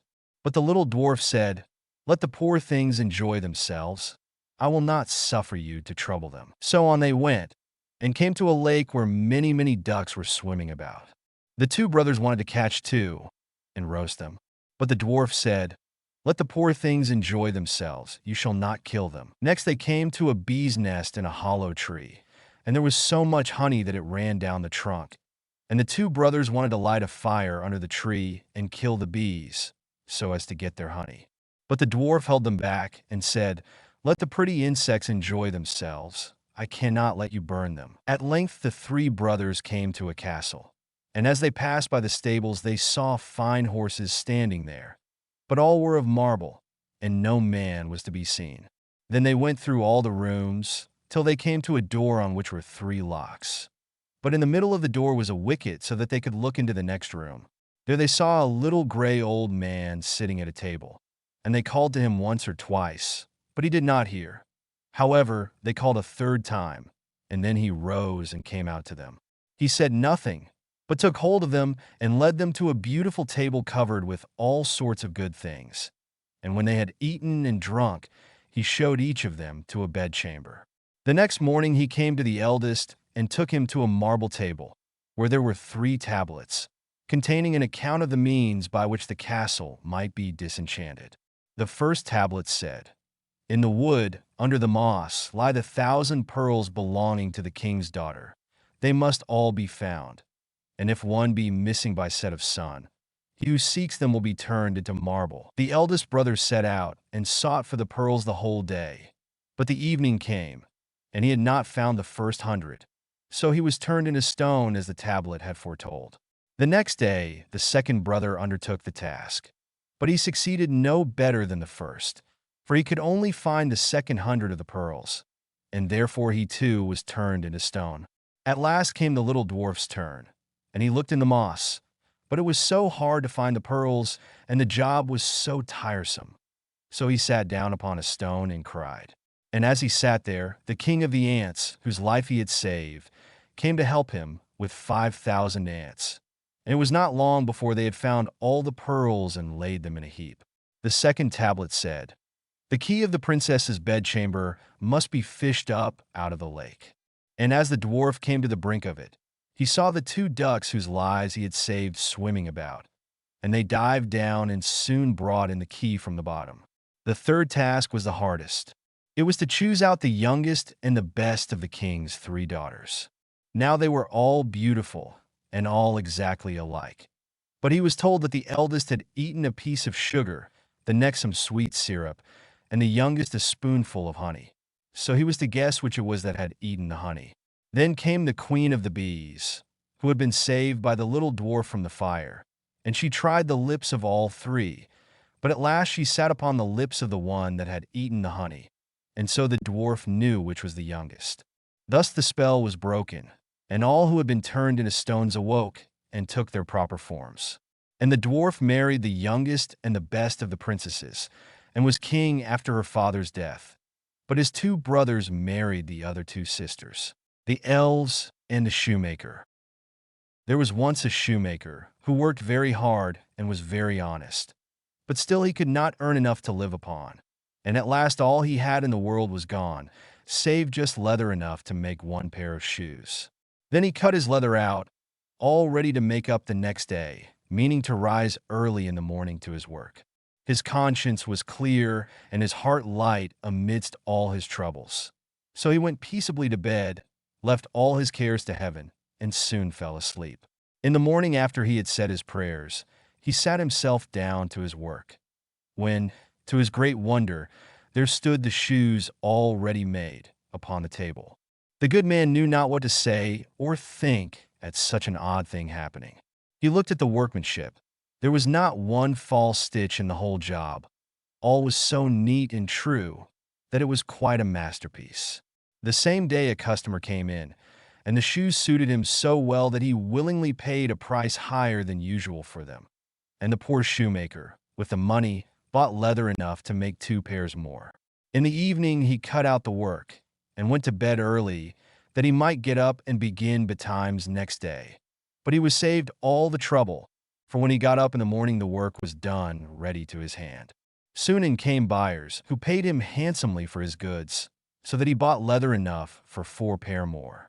He cut out the work again overnight, and found it done in the morning, as before, and so it went on for some time. What was got ready in the evening was always done by daybreak, and the good man soon became thriving and well off again. One evening, about Christmas time, as he and his wife were sitting over the fire chatting together, he said to her, "I should like to sit up and watch tonight, that we may see who it is that comes and does my work for me." The wife liked the thought, so they left a light burning and hid themselves in a corner of the room, behind a curtain that was hung up there, and watched what would happen. As soon as it was midnight, there came in 2 little naked dwarfs, and they sat themselves upon the shoemaker's bench, took up all the work that was cut out, and began to ply with their little fingers, stitching and rapping and tapping away at such a rate that the shoemaker was all wonder and could not take his eyes off them. And on they went, till the job was quite done, and the shoes stood ready for use upon the table. This was long before daybreak, and then they bustled away as quick as lightning. The next day the wife said to the shoemaker, "These little wights have made us rich, and we ought to be thankful to them, and do them a good turn if we can. I am quite sorry to see them run about as they do, and indeed it is not very decent, for they have nothing upon their backs to keep off the cold. I'll tell you what, I will make each of them a shirt and a coat and waistcoat and a pair of pantaloons into the bargain. And do you make each of them a little pair of shoes?" The thought pleased the good cobbler very much. And one evening, when all the things were ready, they laid them on the table, instead of the work that they used to cut out, and then went and hid themselves to watch what the little elves would do. About midnight in they came, dancing and skipping, hopped round the room, and then went to sit down to their work as usual. But when they saw the clothes lying for them, they laughed and chuckled, and seemed mightily delighted. Then they dressed themselves in the twinkling of an eye, and danced and capered and sprang about, as merry as could be, till at last they danced out at the door, and away over the green. The good couple saw them no more, but everything went well with them from that time forward, as long as they lived. The Juniper-Tree. Long, long ago, some 2,000 years or so, there lived a rich man with a good and beautiful wife. They loved each other dearly, but sorrowed much that they had no children. So greatly did they desire to have one, that the wife prayed for it day and night, but still they remained childless. In front of the house there was a court, in which grew a juniper-tree. One winter's day the wife stood under the tree to peel some apples, and as she was peeling them, she cut her finger, and the blood fell on the snow. "Ah," sighed the woman heavily, "if I had but a child as red as blood and as white as snow." And as she spoke the words, her heart grew light within her, and it seemed to her that her wish was granted, and she returned to the house feeling glad and comforted. A month passed, and the snow had all disappeared. Then another month went by, and all the earth was green. So the months followed one another, and first the trees budded in the woods, and soon the green branches grew thickly intertwined, and then the blossoms began to fall. Once again the wife stood under the juniper-tree, and it was so full of sweet scent that her heart leaped for joy, and she was so overcome with her happiness that she fell on her knees. Presently the fruit became round and firm, and she was glad and at peace. But when they were fully ripe, she picked the berries and ate eagerly of them, and then she grew sad and ill. A little while later she called her husband, and said to him, weeping, "If I die, bury me under the juniper-tree." Then she felt comforted and happy again, and before another month had passed she had a little child, and when she saw that it was as white as snow and as red as blood, her joy was so great that she died. Her husband buried her under the juniper-tree, and wept bitterly for her. By degrees, however, his sorrow grew less, and although at times he still grieved over his loss, he was able to go about as usual, and later on he married again. He now had a little daughter born to him. The child of his first wife was a boy, who was as red as blood and as white as snow. The mother loved her daughter very much, and when she looked at her and then looked at the boy, it pierced her heart to think that he would always stand in the way of her own child, and she was continually thinking how she could get the whole of the property for her. This evil thought took possession of her more and more, and made her behave very unkindly to the boy. She drove him from place to place with cuffings and buffetings, so that the poor child went about in fear, and had no peace from the time he left school to the time he went back. One day the little daughter came running to her mother in the storeroom, and said, "Mother, give me an apple." "Yes, my child," said the wife, and she gave her a beautiful apple out of the chest. The chest had a very heavy lid and a large iron lock. "Mother," said the little daughter again, "may not brother have one too?" The mother was angry at this, but she answered, "Yes, when he comes out of school." Just then she looked out of the window and saw him coming, and it seemed as if an evil spirit entered into her, for she snatched the apple out of her little daughter's hand, and said, "You shall not have one before your brother." She threw the apple into the chest, and shut it to. The little boy now came in, and the evil spirit in the wife made her say kindly to him, "My son, will you have an apple?" But she gave him a wicked look. "Mother," said the boy, "how dreadful you look." "Yes, give me an apple." The thought came to her that she would kill him. "Come with me," she said, and she lifted up the lid of the chest. "Take one out for yourself." And as he bent over to do so, the evil spirit urged her, and crash! Down went the lid, and off went the little boy's head. Then she was overwhelmed with fear at the thought of what she had done. "If only I can prevent anyone knowing that I did it," she thought. So she went upstairs to her room and took a white handkerchief out of her top drawer. Then she set the boy's head again on his shoulders and bound it with the handkerchief so that nothing could be seen, and placed him on a chair by the door with an apple in his hand. Soon after this, little Marlene came up to her mother, who was stirring a pot of boiling water over the fire, and said, "Mother, brother is sitting by the door with an apple in his hand, and he looks so pale. And when I asked him to give me the apple, he did not answer, and that frightened me." "Go to him again," said her mother, "and if he does not answer, give him a box on the ear." So little Marlene went and said, "Brother, give me that apple," but he did not say a word. Then she gave him a box on the ear, and his head rolled off. She was so terrified at this that she ran crying and screaming to her mother. "Oh," she said, "I have knocked off brother's head." And then she wept, and nothing would stop her. "What have you done?" said her mother. "But no one must know about it, so you must keep silence. What is done can't be undone. We will make him into puddings." And she took the little boy and cut him up, made him into puddings, and put him in the pot. But Marlene stood looking on, and wept, and her tears fell into the pot, so that there was no need of salt. Presently the father came home and sat down to his dinner. He asked, "Where is my son?" The mother said nothing, but gave him a large dish of black pudding, and Marlene still wept without ceasing. The father again asked, "Where is my son?" "Oh," answered the wife, "he has gone into the country to his mother's great uncle. He is going to stay there some time." "What has he gone there for? And he never even said goodbye to me." "Well, he likes being there, and he told me he should be away quite 6 weeks. He is well looked after there." "I feel very unhappy about it," said the husband, "in case it should not be all right, and he ought to have said goodbye to me." With this he went on with his dinner, and said, "Little Marlene, why do you weep? Brother will soon be back." Then he asked his wife for more pudding, and as he ate, he threw the bones under the table.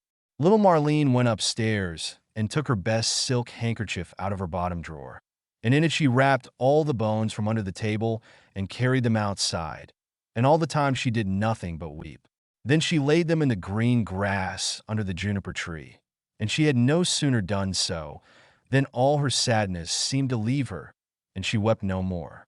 And now the juniper-tree began to move, and the branches waved backwards and forwards, first away from one another, and then together again, as it might be someone clapping their hands for joy.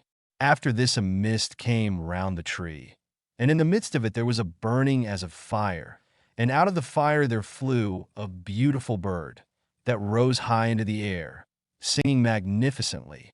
And when it could no more be seen, the juniper-tree stood there as before, and the silk handkerchief and the bones were gone. Little Marlene now felt as light-hearted and happy as if her brother were still alive, and she went back to the house and sat down cheerfully to the table and ate. The bird flew away and alighted on the house of a goldsmith and began to sing. "My mother killed her little son. My father grieved when I was gone. My sister loved me best of all. She laid her kerchief over me and took my bones that they might lie underneath the juniper-tree. Kiwit, kiwit, what a beautiful bird am I!" The goldsmith was in his workshop making a gold chain when he heard the song of the bird on his roof. He thought it so beautiful that he got up and ran out, and as he crossed the threshold he lost one of his slippers. But he ran on into the middle of the street with a slipper on one foot and a sock on the other. He still had on his apron and still held the gold chain and the pincers in his hands, and so he stood gazing up at the bird while the sun came shining brightly down on the street.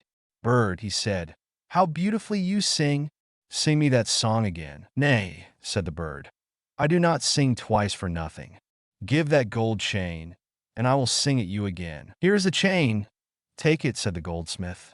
Only sing me that again. The bird flew down and took the gold chain in his right claw, and then he alighted again in front of the goldsmith and sang. My mother killed her little son. My father grieved when I was gone. My sister loved me best of all. She laid her kerchief over me and took my bones that they might lie underneath the juniper tree. Kiwit, kiwit, what a beautiful bird am I! Then he flew away and settled on the roof of a shoemaker's house and sang. My mother killed her little son. My father grieved when I was gone. My sister loved me best of all. She laid her kerchief over me and took my bones that they might lie underneath the juniper tree. Kiwit, kiwit, what a beautiful bird am I! The shoemaker heard him, and he jumped up and ran out in his shirt sleeves and stood looking up at the bird on the roof with his hand over his eyes to keep himself from being blinded by the sun.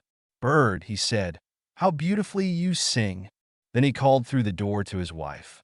Wife, come out. Here is a bird, come and look at it and hear how beautifully it sings. Then he called his daughter and the children, then the apprentices, girls and boys, and they all ran up the street to look at the bird and saw how splendid it was with its red and green feathers, and its neck like burnished gold, and eyes like two bright stars in its head. Bird, said the shoemaker, sing me that song again. Nay, answered the bird, I do not sing twice for nothing. You must give me something. Wife, said the man, go into the garret. On the upper shelf you will see a pair of red shoes. Bring them to me. The wife went in and fetched the shoes.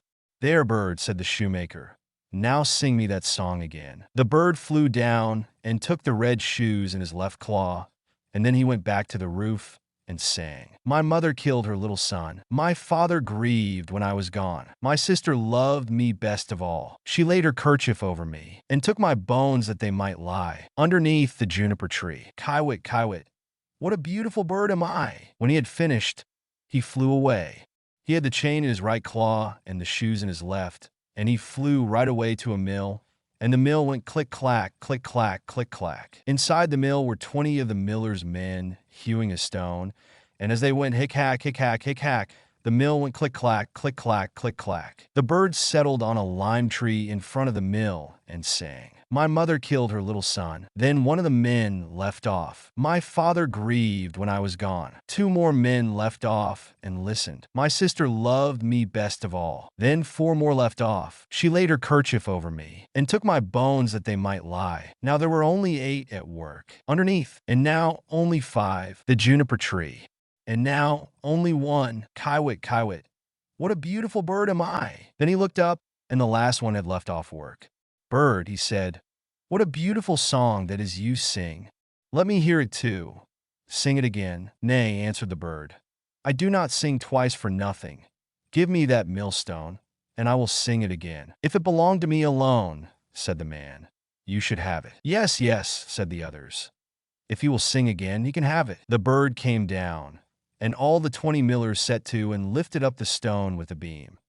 Then the bird put his head through the hole and took the stone round his neck like a collar, and flew back with it to the tree and sang. My mother killed her little son. My father grieved when I was gone. My sister loved me best of all. She laid her kerchief over me and took my bones that they might lie underneath the juniper tree. Kiwit, kiwit, what a beautiful bird am I! And when he had finished his song, he spread his wings, and with the chain in his right claw, the shoes in his left, and the millstone round his neck, he flew right away to his father's house. The father, the mother, and little Marlene were having their dinner. How light-hearted I feel, said the father, so pleased and cheerful. And I, said the mother, I feel so uneasy, as if a heavy thunderstorm were coming. But little Marlene sat and wept and wept. Then the bird came flying towards the house and settled on the roof. I do feel so happy, said the father. And how beautifully the sun shines. I feel just as if I were going to see an old friend again. Ah, said the wife, and I am so full of distress and uneasiness that my teeth chatter, and I feel as if there were a fire in my veins. And she tore open her dress, and all the while little Marlene sat in the corner and wept, and the plate on her knees was wet with her tears. The bird now flew to the juniper tree and began singing. My mother killed her little son. The mother shut her eyes and her ears, that she might see and hear nothing. But there was a roaring sound in her ears like that of a violent storm, and in her eyes a burning and flashing like lightning. My father grieved when I was gone. Look, mother, said the man, at the beautiful bird that is singing so magnificently, and how warm and bright the sun is, and what a delicious scent of spice in the air. My sister loved me best of all. Then little Marlene laid her head down on her knees and sobbed. I must go outside and see the bird nearer, said the man. Ah, do not go, cried the wife. I feel as if the whole house were in flames. But the man went out and looked at the bird. She laid her kerchief over me and took my bones that they might lie underneath the juniper tree. Kiwit, kiwit, what a beautiful bird am I! With that the bird let fall the gold chain, and it fell just round the man's neck, so that it fitted him exactly. He went inside and said, See, what a splendid bird that is. He has given me this beautiful gold chain, and looks so beautiful himself. But the wife was in such fear and trouble that she fell on the floor, and her cap fell from her head. Then the bird began again. My mother killed her little son. Ah me, cried the wife, if I were but 1,000 feet beneath the earth, that I might not hear that song. My father grieved when I was gone. Then the woman fell down again as if dead. My sister loved me best of all. Well, said little Marlene, I will go out too, and see if the bird will give me anything. So she went out. She laid her kerchief over me, and took my bones that they might lie, and he threw down the shoes to her, underneath the juniper tree. Kiwit, kiwit, what a beautiful bird am I! And she now felt quite happy and light-hearted. She put on the shoes and danced and jumped about in them. I was so miserable, she said, when I came out, but that has all passed away. That is indeed a splendid bird, and he has given me a pair of red shoes. The wife sprang up, with her hair standing out from her head like flames of fire. Then I will go out too, she said, and see if it will lighten my misery, for I feel as if the world were coming to an end. But as she crossed the threshold, crash! The bird threw the millstone down on her head, and she was crushed to death. The father and little Marlene heard the sound and ran out, but they only saw mist and flame and fire rising from the spot. And when these had passed, there stood the little brother, and he took the father and little Marlene by the hand. Then they all three rejoiced and went inside together and sat down to their dinners and ate. The turnip. There were two brothers who were both soldiers. The one was rich and the other poor. The poor man thought he would try to better himself, so, pulling off his red coat, he became a gardener and dug his ground well and sowed turnips. When the seed came up, there was one plant bigger than all the rest, and it kept getting larger and larger and seemed as if it would never cease growing, so that it might have been called the Prince of Turnips, for there never was such a one seen before and never will again. At last it was so big that it filled a cart, and 2 oxen could hardly draw it, and the gardener knew not what in the world to do with it, nor whether it would be a blessing or a curse to him. One day he said to himself, What shall I do with it? If I sell it, it will bring no more than another, and for eating, the little turnips are better than this. The best thing, perhaps, is to carry it and give it to the king as a mark of respect. Then he yoked his oxen, and drew the turnip to the court, and gave it to the king. What a wonderful thing, said the king. I have seen many strange things, but such a monster as this I never saw. Where did you get the seed? Or is it only your good luck? If so, you are a true child of fortune. Ah, no, answered the gardener. I am no child of fortune. I am a poor soldier who never could get enough to live upon. So I laid aside my red coat and set to work tilling the ground. I have a brother who is rich, and your majesty knows him well, and all the world knows him. But because I am poor, everybody forgets me. The king then took pity on him and said, You shall be poor no longer. I will give you so much that you shall be even richer than your brother. Then he gave him gold and lands and flocks, and made him so rich that his brother's fortune could not at all be compared with his. When the brother heard of all this, and how a turnip had made the gardener so rich, he envied him sorely, and bethought himself how he could contrive to get the same good fortune for himself. However, he determined to manage more cleverly than his brother, and got together a rich present of gold and fine horses for the king, and thought he must have a much larger gift in return. For if his brother had received so much for only a turnip, what must his present be worth?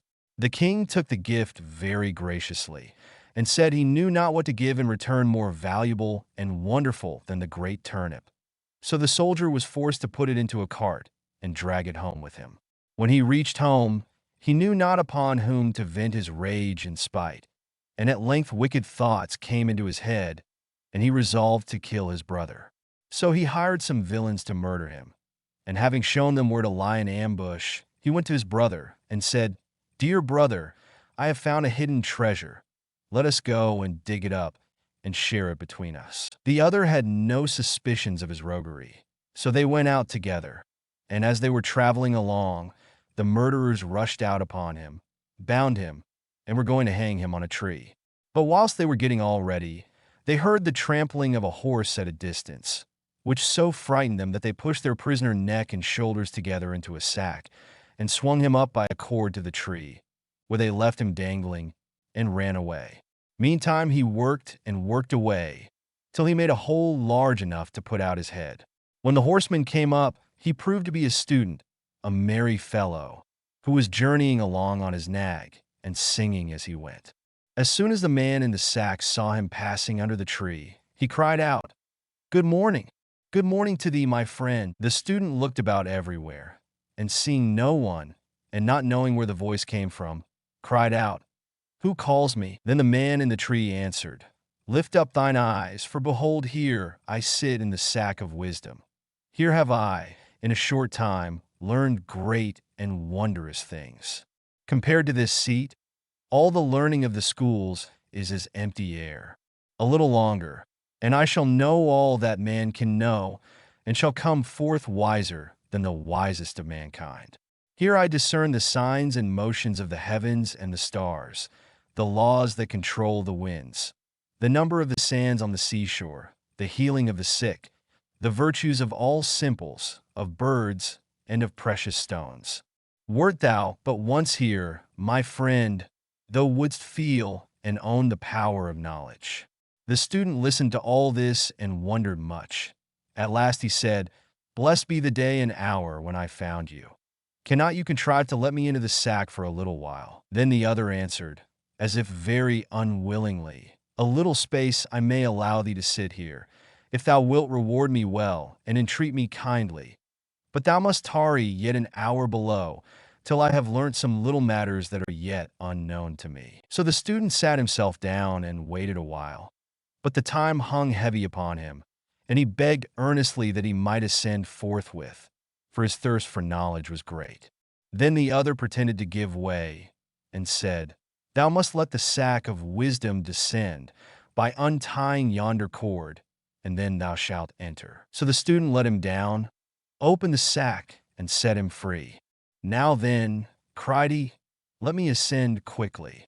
As he began to put himself into the sack heels first, "Wait a while," said the gardener. "That is not the way." Then he pushed him in head first, tied up the sack, and soon swung up the searcher after wisdom dangling in the air. "How is it with thee, friend?" said he. "Dost thou not feel that wisdom comes unto thee?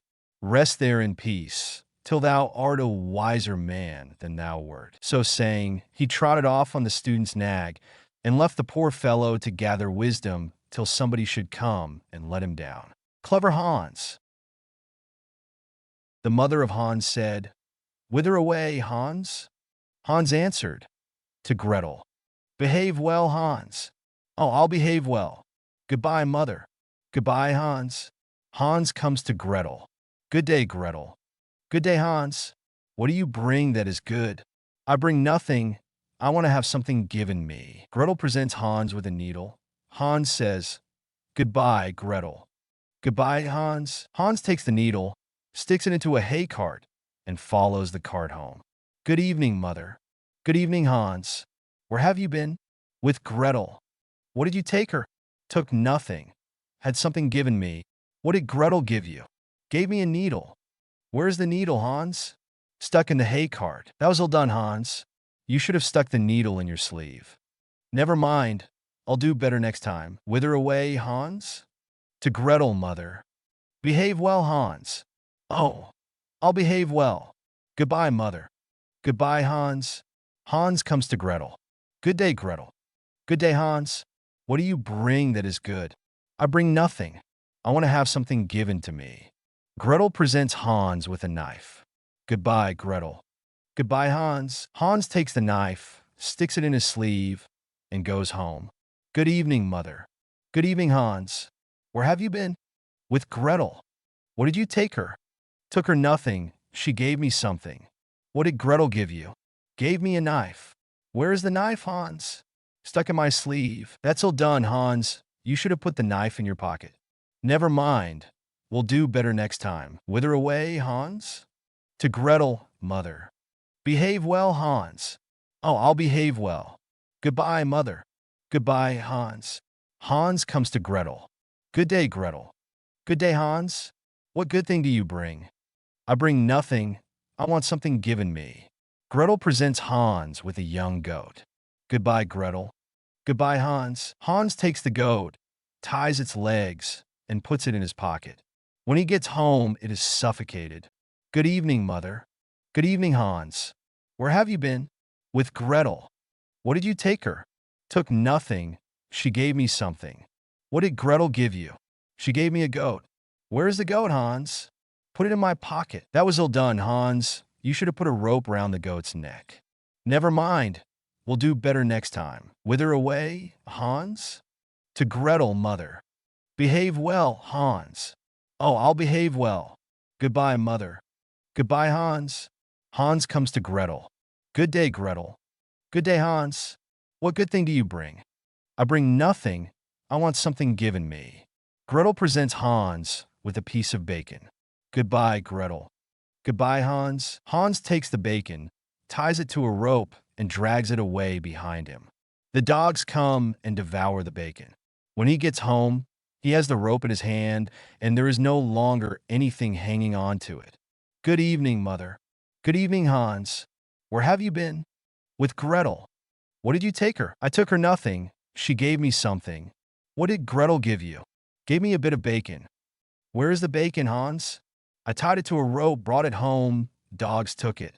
That was ill done, Hans. You should have carried the bacon on your head. Never mind. We'll do better next time. Whither away, Hans? To Gretel, mother. Behave well, Hans. I'll behave well. Goodbye, mother. Goodbye, Hans. Hans comes to Gretel. Good day, Gretel. Good day, Hans. What good thing do you bring? I bring nothing, but would have something given. Gretel presents Hans with a calf. Goodbye, Gretel. Goodbye, Hans. Hans takes the calf, puts it on his head, and the calf kicks his face. Good evening, mother. Good evening, Hans. Where have you been? With Gretel. What did you take her? I took nothing, but had something given me. What did Gretel give you? A calf. Where have you the calf, Hans? I set it on my head, and it kicked my face. That was ill done. Hans, you should have led the calf and put it in the stall. Never mind, we'll do better next time. Whither away, Hans? To Gretel, mother. Behave well, Hans. I'll behave well. Goodbye, mother. Good day, Hans. Hans comes to Gretel. Good day, Gretel. Good day, Hans. What good thing do you bring? I bring nothing, but would have something given. Gretel says to Hans, I will go with you. Hans takes Gretel, ties her to a rope, leads her to the rack, and binds her fast. Then Hans goes to his mother. Good evening, mother. Good evening, Hans. Where have you been? With Gretel. What did you take her? I took her nothing. What did Gretel give you? She gave me nothing. She came with me. Where have you left Gretel? I led her by the rope, tied her to the rack, and scattered some grass for her. That was ill done. Hans, you should have cast friendly eyes on her. Never mind, we'll do better. Hans went into the stable, cut out all the calves and sheep's eyes, and threw them in Gretel's face. Then Gretel became angry, tore herself loose, and ran away, and was no longer the bride of Hans. The Three Languages. An aged count once lived in Switzerland, who had an only son, But he was stupid and could learn nothing. Then said the father, "Hark you, my son, try as I can get nothing into your head. You must go from hence. I will give you into the care of a celebrated master, who shall see what he can do with you." The youth was sent into a strange town and remained a whole year with the master. At the end of this time, he came home again, and his father asked, "Now, my son, what have you learnt?" "Father, I have learnt what the dogs say when they bark." "Lord, have mercy on us," cried the father. "Is that all you have learnt? I will send you into another town, to another master." The youth was taken thither, and stayed a year with his master likewise. When he came back, the father again asked, "My son, what have you learnt?" He answered, "Father, I have learnt what the birds say." Then the father fell into a rage and said, "Oh, you lost man, you have spent the precious time and learnt nothing. Are you not ashamed to appear before my eyes? I will send you to a third master, but if you learn nothing this time also, I will no longer be your father." The youth remained a whole year with the third master also, and when he came home again, and his father inquired, "My son, what have you learnt?" he answered, "Dear father, I have this year learnt what the frogs croak." Then the father fell into the most furious anger, sprang up, called his people thither, and said, "This man is no longer my son. I drive him forth, and command you to take him out into the forest and kill him." They took him forth, but when they should have killed him, they could not do it for pity, and let him go, and they cut the eyes and tongue out of a deer that they might carry them to the old man as a token. The youth wandered on, and after some time came to a fortress where he begged for a night's lodging. "Yes," said the lord of the castle, "if you will pass the night down there in the old tower, go thither. But I warn you, it is at the peril of your life, for it is full of wild dogs, which bark and howl without stopping, and at certain hours a man has to be given to them, whom they at once devour." The whole district was in sorrow and dismay because of them, and yet no one could do anything to stop this. The youth, however, was without fear, and said, "Just let me go down to the barking dogs, and give me something that I can throw to them. They will do nothing to harm me." As he himself would have it so, they gave him some food for the wild animals, and led him down to the tower. When he went inside, the dogs did not bark at him, but wagged their tails quite amicably around him, ate what he set before them, and did not hurt one hair of his head. Next morning, to the astonishment of everyone, he came out again safe and unharmed, and said to the lord of the castle, "The dogs have revealed to me, in their own language, why they dwell there, and bring evil on the land. They are bewitched, and are obliged to watch over a great treasure which is below in the tower, and they can have no rest until it is taken away, and I have likewise learnt from their discourse how that is to be done." Then all who heard this rejoiced, and the lord of the castle said he would adopt him as a son if he accomplished it successfully. He went down again, and as he knew what he had to do, he did it thoroughly, and brought a chest full of gold out with him. The howling of the wild dogs was henceforth heard no more. They had disappeared, and the country was freed from the trouble. After some time he took it in his head that he would travel to Rome. On the way he passed by a marsh, in which a number of frogs were sitting croaking. He listened to them, and when he became aware of what they were saying, he grew very thoughtful and sad. At last he arrived in Rome, where the Pope had just died, and there was great doubt among the cardinals as to whom they should appoint as his successor. They at length agreed that the person should be chosen as Pope who should be distinguished by some divine and miraculous token. And just as that was decided on, the young count entered into the church, and suddenly 2 snow-white doves flew on his shoulders and remained sitting there. The ecclesiastics recognized therein the token from above, and asked him on the spot if he would be pope.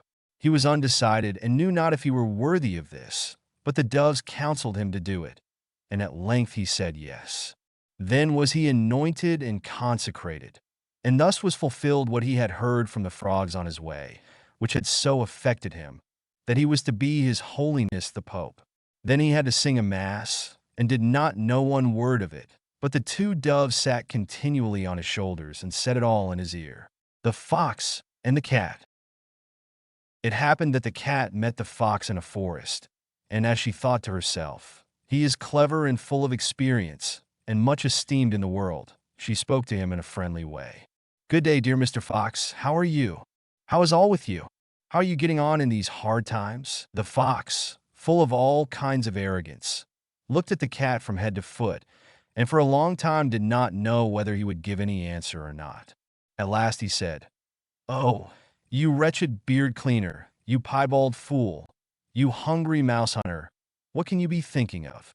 Have you the cheek to ask how I am getting on? What have you learnt? How many arts do you understand?" "I understand but one," replied the cat modestly. "What art is that?" asked the fox. "When the hounds are following me, I can spring into a tree and save myself." "Is that all?" said the fox. "I am master of 100 arts, and have into the bargain a sackful of cunning. You make me sorry for you. Come with me. I will teach you how people get away from the hounds." Just then came a hunter with 4 dogs. The cat sprang nimbly up a tree and sat down at the top of it, where the branches and foliage quite concealed her. "Open your sack, Mr. Fox.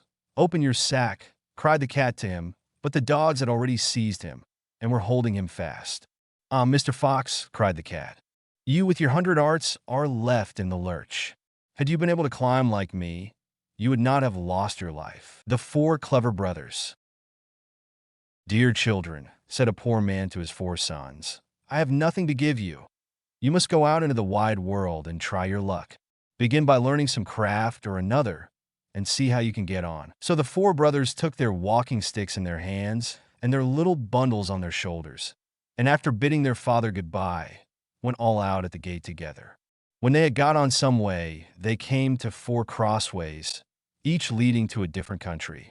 Then the eldest said, "Here we must part, but this day 4 years we will come back to this spot, and in the meantime each must try what he can do for himself." So each brother went his way, and as the eldest was hastening on, a man met him and asked him where he was going and what he wanted. "I'm going to try my luck in the world, and should like to begin by learning some art or trade," answered he. "Then," said the man, "go with me, and I will teach you to become the cunningest thief that ever was." "No," said the other, "that is not an honest calling, and what can one look to earn by it in the end but the gallows?" "Oh," said the man, "you need not fear the gallows, for I will only teach you to steal what will be fair game. I meddle with nothing but what no one else can get or care anything about, and where no one can find you out." So the young man agreed to follow his trade, and he soon showed himself so clever that nothing could escape him that he had once set his mind upon. The second brother also met a man who, when he found out what he was setting out upon, asked him what craft he meant to follow. "I do not know yet," said he. "Then come with me and be a stargazer. It is a noble art, for nothing can be hidden from you when once you understand the stars." The plan pleased him much, and he soon became such a skillful stargazer that when he had served out his time and wanted to leave his master, he gave him a glass and said, "With this you can see all that is passing in the sky and on earth, and nothing can be hidden from you." The third brother met a huntsman, who took him with him and taught him so well all that belonged to hunting that he became very clever in the craft of the woods. And when he left his master, he gave him a bow and said, "Whatever you shoot at with this bow, you will be sure to hit." The youngest brother likewise met a man who asked him what he wished to do. "Would not you like," said he, "to be a tailor?" "Oh no," said the young man, "sitting cross-legged from morning to night, working backwards and forwards with a needle and goose, will never suit me." "Oh," answered the man, "that is not my sort of tailoring. Come with me, and you will learn quite another kind of craft from that." Not knowing what better to do, he came into the plan and learnt tailoring from the beginning. And when he left his master, he gave him a needle and said, "You can sew anything with this, be it as soft as an egg or as hard as steel, and the joint will be so fine that no seam will be seen." After the space of 4 years at the time agreed upon, the 4 brothers met at the 4 crossroads, and having welcomed each other, set off towards their father's home, where they told him all that had happened to them, and how each had learned some craft. Then, one day, As they were sitting before the house under a very high tree, the father said, "I should like to try what each of you can do in this way." So he looked up and said to the second son, "At the top of this tree there is a chaffinch's nest. Tell me how many eggs there are in it." The stargazer took his glass, looked up, and said, "5." "Now," said the father to the eldest son, "take away the eggs without letting the bird that is sitting upon them and hatching them know anything of what you are doing." So the cunning thief climbed up the tree and brought away to his father the 5 eggs from under the bird, and it never saw or felt what he was doing, but kept sitting on at its ease. Then the father took the eggs and put one on each corner of the table, and the 5th in the middle, and said to the huntsman, "Cut all the eggs in 2 pieces at one shot." The huntsman took up his bow, and at one shot struck all the 5 eggs as his father wished. "Now comes your turn," said he to the young tailor. "Sew the eggs and the young birds in them together again, so neatly that the shot shall have done them no harm." Then the tailor took his needle and sewed the eggs as he was told. And when he had done, the thief was sent to take them back to the nest and put them under the bird without its knowing it. Then she went on sitting and hatched them, and in a few days they crawled out and had only a little red streak across their necks, where the tailor had sewn them together. "Well done, sons," said the old man. "You have made good use of your time and learnt something worth the knowing, but I am sure I do not know which ought to have the prize. Oh, that a time might soon come for you to turn your skill to some account." Not long after this there was a great bustle in the country, for the king's daughter had been carried off by a mighty dragon, and the king mourned over his lost day and night, and made it known that whoever brought her back to him should have her for a wife. Then the 4 brothers said to each other, "Here is a chance for us. Let us try what we can do." And they agreed to see whether they could not set the princess free. "I will soon find out where she is, however," said the stargazer, as he looked through his glass. And he soon cried out, "I see her afar off, sitting upon a rock in the sea, and I can spy the dragon close by, guarding her." Then he went to the king and asked for a ship for himself and his brothers, and they sailed together over the sea till they came to the right place. There they found the princess sitting, as the stargazer had said, on the rock, and the dragon was lying asleep with his head upon her lap. "I dare not shoot at him," said the huntsman, "for I should kill the beautiful young lady also." "Then I will try my skill," said the thief, and went and stole her away from under the dragon, so quietly and gently that the beast did not know it, but went on snoring. Then away they hastened with her full of joy in their boat towards the ship. But soon came the dragon roaring behind them through the air, for he awoke and missed the princess. But when he got over the boat and wanted to pounce upon them and carry off the princess, the huntsman took up his bow and shot him straight through the heart, so that he fell down dead. They were still not safe, for he was such a great beast that in his fall he overset the boat, and they had to swim in the open sea upon a few planks. So the tailor took his needle, and with a few large stitches put some of the planks together. And he sat down upon these, and sailed about, and gathered up all pieces of the boat, and then tacked them together so quickly that the boat was soon ready, and they then reached the ship and got home safe.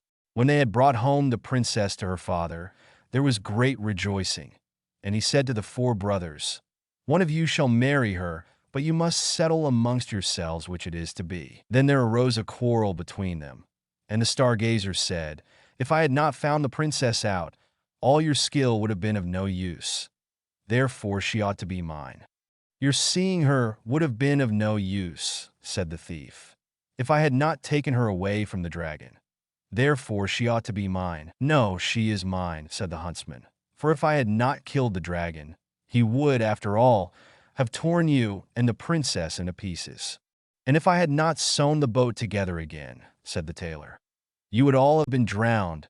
Therefore she is mine." Then the king put in a word and said, "Each of you is right, and as all cannot have the young lady, the best way is for neither of you to have her. For the truth is, there is somebody she likes a great deal better.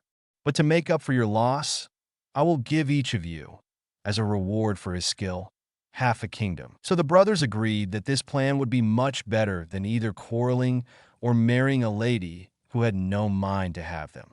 And the king then gave to each half a kingdom, as he had said, and they lived very happily the rest of their days, and took good care of their father. And somebody took better care of the young lady than to let either the dragon or one of the craftsmen have her again. Lily and the Lion.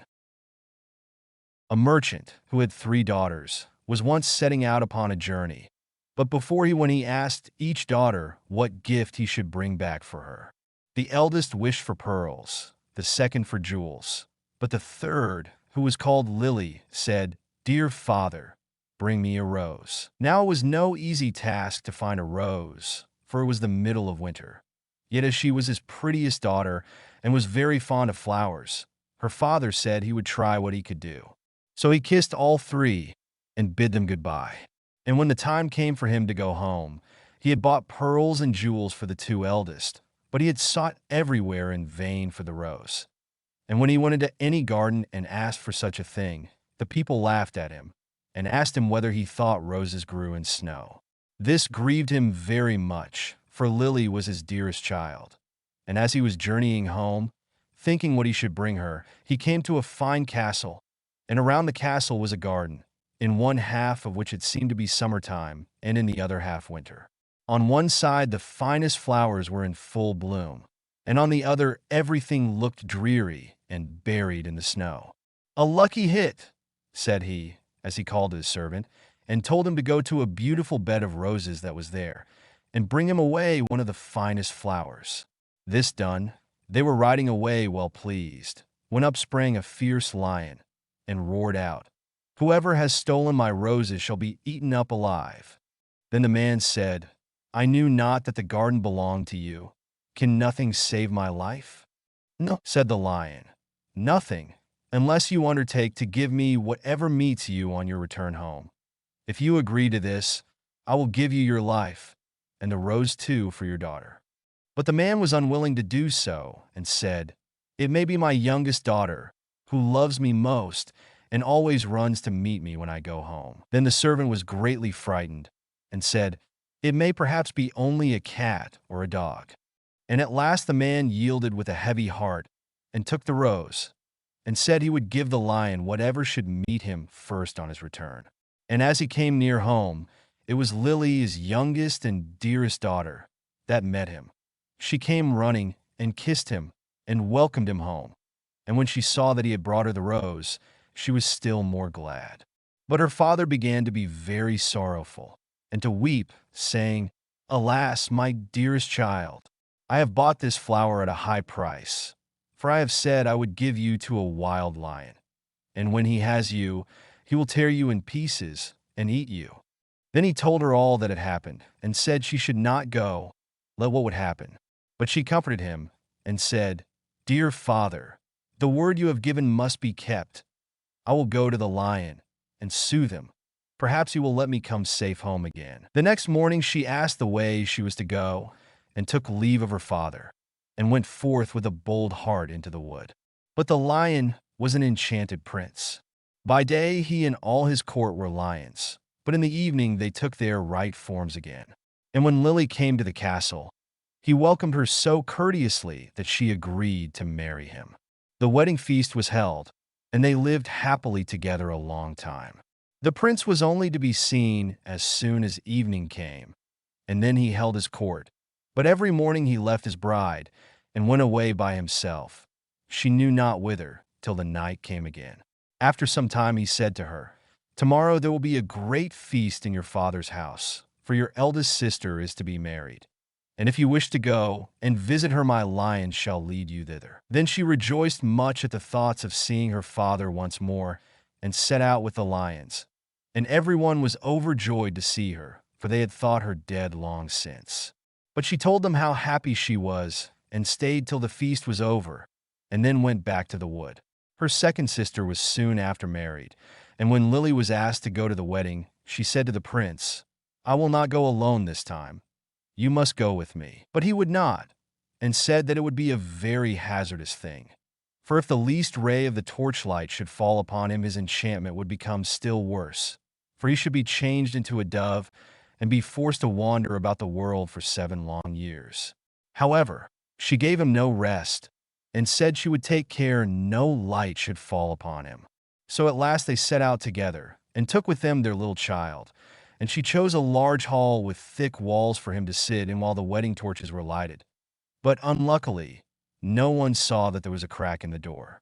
Then the wedding was held with great pomp, but as the train came from the church and passed with the torches before the hall, a very small ray of light fell upon the prince.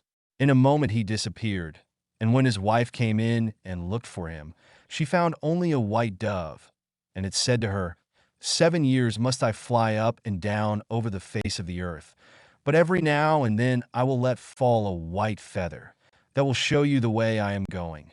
Follow it, and at last you may overtake and set me free." This said, he flew out at the door, and poor Lily followed, and every now and then a white feather fell, and showed her the way she was to journey.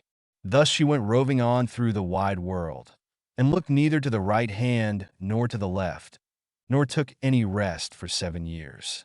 Then she began to be glad, and thought to herself that the time was fast coming when all her troubles should end. Yet repose was still far off, for one day as she was traveling on she missed the white feather, and when she lifted up her eyes she could nowhere see the dove. "Now," thought she to herself, "no aid of man can be of use to me." So she went to the sun and said, "Thou shinest everywhere, on the hill's top and the valley's depth. Hast thou anywhere seen my white dove?" "No," said the sun, "I have not seen it, but I will give thee a casket. Open it when thy hour of need comes." So she thanked the sun, and went on her way till eventide. And when the moon arose, she cried unto it, and said, "Thou shinest through the night, over field and grove. Hast thou nowhere seen my white dove?" "No," said the moon, "I cannot help thee, but I will give thee an egg. Break it when need comes." Then she thanked the moon, and went on till the night wind blew, and she raised up her voice to it, and said, "Thou blowest through every tree and under every leaf. Hast thou not seen my white dove?" "No," said the night wind, "but I will ask 3 other winds. Perhaps they have seen it." Then the east wind and the west wind came, and said they too had not seen it. But the south wind said, "I have seen the white dove. He has fled to the Red Sea, and is changed once more into a lion, for the 7 years are passed away. And there he is fighting with a dragon, and the dragon is an enchanted princess, who seeks to separate him from you." Then the night wind said, "I will give thee counsel. Go to the Red Sea. On the right shore stand many rods. Count them, and when thou comest to the 11th, break it off, and smite the dragon with it. And so the lion will have the victory, and both of them will appear to you in their own forms. Then look round, and thou wilt see a griffin, winged like bird, sitting by the Red Sea.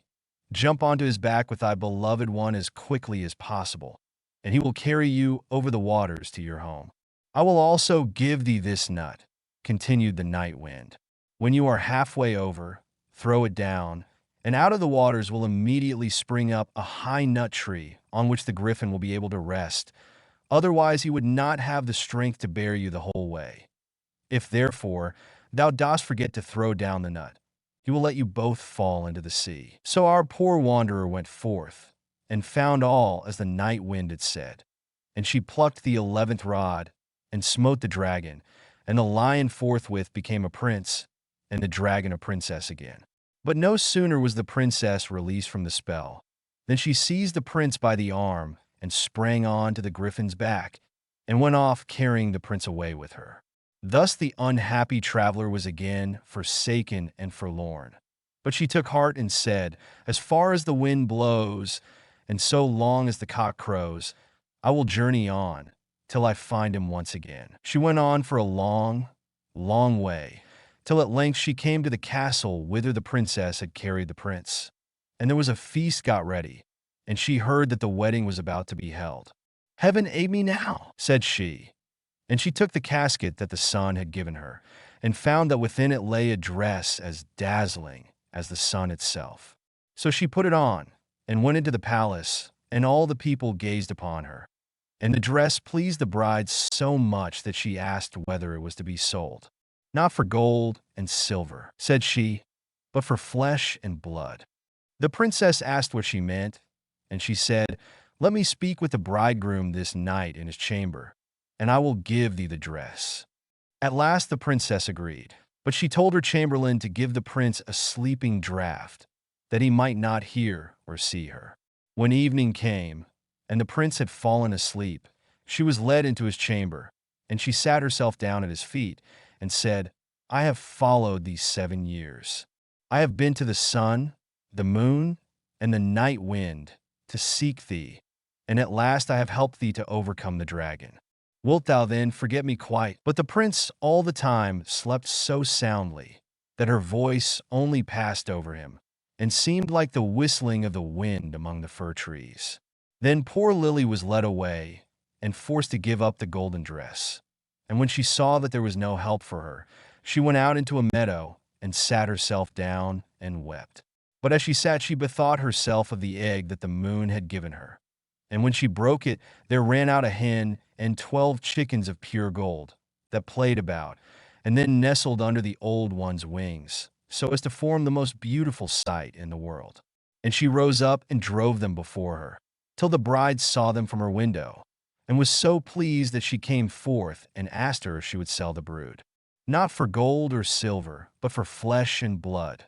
Let me again this evening speak with the bridegroom in his chamber, and I will give thee the whole brood." Then the princess thought to betray her as before, and agreed to what she asked. But when the prince went to his chamber, he asked the chamberlain why the wind had whistled so in the night. And the chamberlain told him all, how he had given him a sleeping draught, and how a poor maiden had come and spoken to him in his chamber, and was to come again that night. Then the prince took care to throw away the sleeping draught. And when Lily came and began again to tell him what woes had befallen her, and how faithful and true to him she had been, he knew his beloved wife's voice, and sprang up and said, "You have awakened me as from a dream, for the strange princess had thrown a spell around me, so that I had altogether forgotten you. But heaven hath sent you to me in a lucky hour." And they stole away out of the palace by night unawares, and seated themselves on the griffin, who flew back with them over the Red Sea. When they were halfway across, Lily let the nut fall into the water, and immediately a large nut tree arose from the sea, whereon the griffin rested for a while, and then carried them safely home. There they found their child, now grown up to be comely and fair, and after all their troubles they lived happily together to the end of their days. The Fox and the Horse. A farmer had a horse that had been an excellent, faithful servant to him, but he was now grown too old to work, so the farmer would give him nothing more to eat, and said, "I want you no longer, so take yourself off out of my stable. I shall not take you back again until you are stronger than a lion." Then he opened the door and turned him adrift. The poor horse was very melancholy, and wandered up and down in the wood, seeking some little shelter from the cold wind and rain. Presently a fox met him. "What's the matter, my friend?" said he. "Why do you hang down your head and look so lonely and woebegone?" "Ah," replied the horse, "justice and avarice never dwell in one house. My master has forgotten all that I have done for him so many years, and because I can no longer work, he has turned me adrift, and says unless I become stronger than a lion, he will not take me back again. What chance can I have of that? He knows I have none, or he would not talk so." However, the fox bid him be of good cheer, and said, "I will help you. Lie down there, stretch yourself out quite stiff, and pretend to be dead." The horse did as he was told, and the fox went straight to the lion who lived in a cave close by, and said to him, "A little way off lies a dead horse. Come with me, and you may make an excellent meal of his carcass." The lion was greatly pleased, and set off immediately. And when they came to the horse, the fox said, "You will not be able to eat him comfortably here. I'll tell you what, I will tie you fast to his tail, and then you can draw him to your den and eat him at your leisure." This advice pleased the lion, so he laid himself down quietly for the fox to make him fast to the horse. But the fox managed to tie his legs together and bound all so hard and fast that with all his strength he could not set himself free. When the work was done, the fox clapped the horse on the shoulder and said, "Jip, Dobbin, Jip." Then up he sprang and moved off, dragging the lion behind him.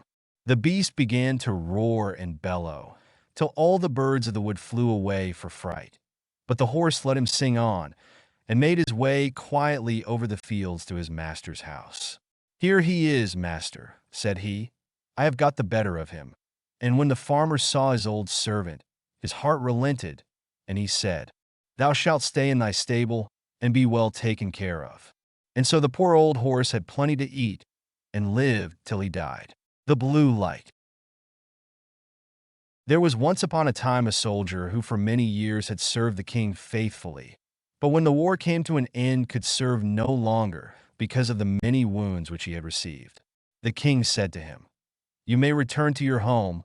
I need you no longer, and you will not receive any more money, for he only receives wages who renders me service for them." Then the soldier did not know how to earn a living, went away greatly troubled, and walked the whole day, until in the evening he entered a forest. When darkness came on, he saw a light, which he went up to, and came to a house wherein lived a witch. "Do give me one night's lodging, and a little to eat and drink," said he to her, "or I shall starve." "Oh ho," she answered, "who gives anything to a runaway soldier? Yet will I be compassionate, and take you in if you will do what I wish." "What do you wish?" said the soldier. "That you should dig all round my garden for me, tomorrow." The soldier consented, and next day labored with all his strength, but could not finish it by the evening. "I see well enough," said the witch, "that you can do no more today, but I will keep you yet another night, in payment for which you must tomorrow chop me a load of wood, and chop it small." The soldier spent the whole day in doing it, and in the evening the witch proposed that he should stay one night more. "Tomorrow, you shall only do me a very trifling piece of work. Behind my house there is an old dry well, into which my light has fallen. It burns blue, and never goes out, and you shall bring it up again." Next day the old woman took him to the well, and let him down in a basket. He found the blue light, and made her a signal to draw him up again. She did draw him up, but when he came near the edge, she stretched down her hand, and wanted to take the blue light away from him.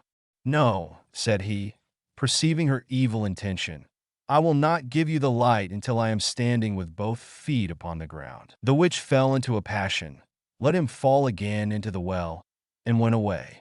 The poor soldier fell without injury on the moist ground, and the blue light went on burning. But of what use was that to him? He saw very well that he could not escape death. He sat for a while very sorrowfully. Then suddenly he felt in his pocket and found his tobacco pipe, which was still half full. "This shall be my last pleasure," thought he, pulled it out, lit it at the blue light, and began to smoke. When the smoke had circled about the cavern, suddenly a little black dwarf stood before him, and said, "Lord, what are your commands?" "What my commands are," replied the soldier, quite astonished. "I must do everything you bid me," said the little man. "Good," said the soldier. "Then in the first place help me out of this well." The little man took him by the hand, and led him through an underground passage, but he did not forget to take the blue light with him. On the way the dwarf showed him the treasures which the witch had collected and hidden there, and the soldier took as much gold as he could carry. When he was above, he said to the little man, "Now go and bind the old witch, and carry her before the judge." In a short time, she came by like the wind, riding on a wild tomcat, and screaming frightfully. Nor was it long before the little man reappeared. "It is all done," said he, "and the witch is already hanging on the gallows." "What further commands has my lord?" inquired the dwarf. "At this moment none," answered the soldier. "You can return home, only be at hand immediately if I summon you. Nothing more is needed than that you should light your pipe at the blue light, and I will appear before you at once." Thereupon he vanished from his sight. The soldier returned to the town from which he came. He went to the best inn, ordered himself handsome clothes, and then bade the landlord furnish him a room as handsome as possible. When it was ready and the soldier had taken possession of it, he summoned the little black mannikin and said, "I have served the king faithfully, but he has dismissed me and left me to hunger, and now I want to take my revenge. What am I to do?" asked the little man. Late at night, when the king's daughter is in bed, bring her here in her sleep. She shall do servant's work for me. The mannequin said, That is an easy thing for me to do, but a very dangerous thing for you. For if it is discovered, you will fare ill. When 12 o'clock had struck, the door sprang open, and the mannequin carried in the princess. "Ah, are you there?" cried the soldier. "Get to your work at once. Fetch the broom and sweep the chamber." When she had done this, he ordered her to come to his chair, and then he stretched out his feet and said, "Pull off my boots." And then he threw them in her face and made her pick them up again and clean and brighten them. She, however, did everything he bade her, without opposition, silently, and with half-shut eyes. When the first cock crowed, the mannequin carried her back to the royal palace and laid her in her bed. Next morning, when the princess arose, she went to her father and told him that she had had a very strange dream. "I was carried through the streets with the rapidity of lightning," said she, "and taken into a soldier's room, and I had to wait upon him like a servant, sweep his room, clean his boots, and do all kinds of menial work. It was only a dream, and yet I am just as tired as if I really had done everything." "The dream may have been true," said the king. "I will give you a piece of advice. Fill your pocket full of peas, and make a small hole in the pocket, and then if you are carried away again, they will fall out and leave a track in the streets." But unseen by the king, the mannequin was standing beside him when he said that, and heard all. At night, when the sleeping princess was again carried through the streets, some peas certainly did fall out of her pocket, but they made no track, for the crafty mannequin had just before scattered peas in every street there was. And again the princess was compelled to do servant's work until cockcrow. Next morning the king sent his people out to seek the track, but it was all in vain, for in every street poor children were sitting, picking up peas and saying, "It must have rained peas last night." "We must think of something else," said the king. "Keep your shoes on when you go to bed, and before you come back from the place where you were taken, hide one of them there. I will soon contrive to find it." The black mannequin heard this plot, and at night, when the soldier again ordered him to bring the princess, revealed it to him, and told him that he knew of no expedient to counteract this stratagem, and that if the shoe were found in the soldier's house, it would go badly with him. "Do what I bid you," replied the soldier. And again this third night the princess was obliged to work like a servant, but before she went away, she hid her shoe under the bed. Next morning the king had the entire town searched for his daughter's shoe. It was found at the soldier's, and the soldier himself, who at the entreaty of the dwarf had gone outside the gate, was soon brought back and thrown into prison. In his flight, he had forgotten the most valuable things he had, the blue light and the gold, and had only 1 ducat in his pocket. And now, loaded with chains, he was standing at the window of his dungeon, when he chanced to see one of his comrades passing by. The soldier tapped at the pane of glass, and when this man came up, said to him, "Be so kind as to fetch me the small bundle I have left lying in the inn, and I will give you a ducat for doing it." His comrade ran thither and brought him what he wanted. As soon as the soldier was alone again, he lighted his pipe and summoned the black mannequin. "Have no fear," said the latter to his master. "Go wheresoever they take you, and let them do what they will, only take the blue light with you." Next day the soldier was tried, and though he had done nothing wicked, the judge condemned him to death. When he was led forth to die, he begged a last favor of the king. "What is it?" asked the king. "That I may smoke one more pipe on my way." "You may smoke 3, answered the king, "but do not imagine that I will spare your life." Then the soldier pulled out his pipe and lighted it at the blue light, and as soon as a few wreaths of smoke had ascended, the mannequin was there with a small cudgel in his hand, and said, "What does my lord command? Strike down to earth that false judge there, and his constable, and spare not the king who has treated me so ill." Then the mannequin fell on them like lightning, darting this way and that way, and whosoever was so much as touched by his cudgel fell to earth, and did not venture to stir again. The king was terrified.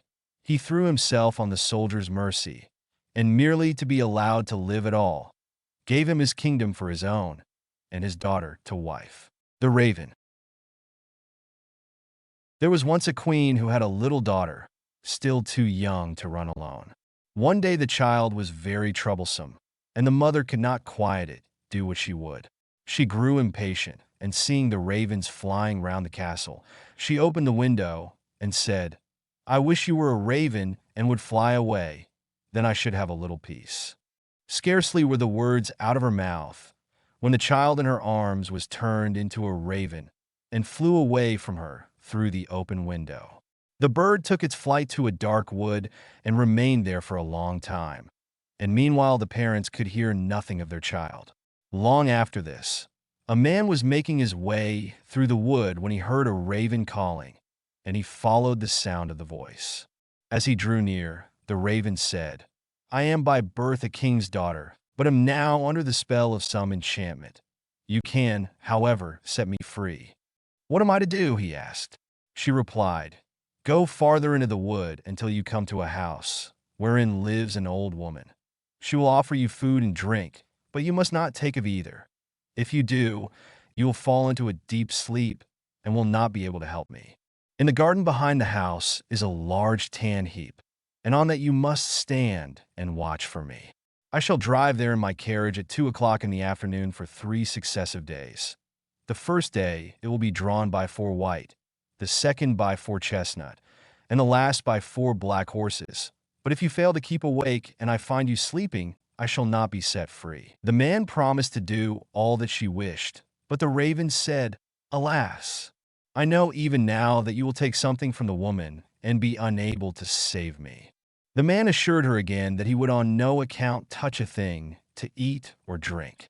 When he came to the house and went inside, the old woman met him and said, "Poor man, how tired you are! Come in and rest, and let me give you something to eat and drink." "No," answered the man, "I will neither eat nor drink." But she would not leave him alone and urged him, saying, "If you will not eat anything, at least you might take a draught of wine. 1 drink counts for nothing." And at last he allowed himself to be persuaded and drank. As it drew towards the appointed hour, he went outside into the garden and mounted the tan heap to await the raven. Suddenly a feeling of fatigue came over him, and unable to resist it, he lay down for a little while, fully determined, however, to keep awake.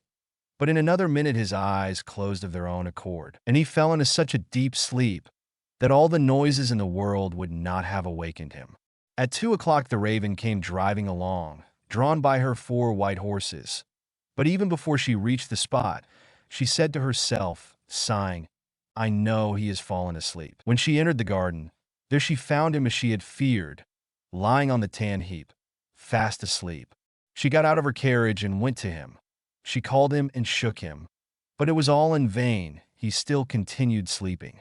The next day at noon, the old woman came to him again with food and drink which he had first refused. At last, overcome by her persistent entreaties that he would take something, he lifted the glass and drank again. Towards 2 o'clock, he went into the garden and onto the tan heap to watch for the raven. He had not been there long before he began to feel so tired that his limbs seemed hardly able to support him, and he could not stand upright any longer. So again he lay down and fell fast asleep. As the raven drove along her 4 chestnut horses, she said sorrowfully to herself, "I know he has fallen asleep." She went as before to look for him, but he slept, and it was impossible to awaken him. The following day the old woman said to him, "What is this? You are not eating or drinking anything. Do you want to kill yourself?" He answered, "I may not, and will not either eat or drink." But she put down the dish of food and the glass of wine in front of him, and when he smelt the wine, he was unable to resist the temptation and took a deep draught. When the hour came round again, he went as usual on to the tan heap in the garden to await the king's daughter. But he felt even more overcome with weariness than on the 2 previous days, and throwing himself down, he slept like a log. At 2 o'clock the raven could be seen approaching, and this time her coachman and everything about her, as well as her horses, were black. She was sadder than ever as she drove along, and said mournfully, "I know he has fallen asleep, and will not be able to set me free." She found him sleeping heavily, and all her efforts to awaken him were of no avail. Then she placed beside him a loaf and some meat and a flask of wine, of such a kind that however much he took of them, they would never grow less. After that she drew a gold ring, on which her name was engraved, off her finger, and put it upon one of his. Finally, she laid a letter near him, in which, after giving him particulars of the food and drink she had left for him, she finished with the following words: "I see that as long as you remain here, you will never be able to set me free. If, however, you still wish to do so, come to the golden castle of Stromberg. This is well within your power to accomplish." She then returned to her carriage and drove to the golden castle of Stromberg. When the man awoke and found that he had been sleeping, he was grieved at heart and said, "She has no doubt been here and driven away again, and it is now too late for me to save her." Then his eyes fell on the things which were lying beside him. He read the letter and knew from it all that had happened. He rose up without delay, eager to start on his way and to reach the castle of Stromberg, but he had no idea in which direction he ought to go. He traveled about a long time in search of it and came at last to a dark forest, through which he went on walking for 14 days and still could not find a way out. Once more the night came on, and worn out he lay down under a bush and fell asleep.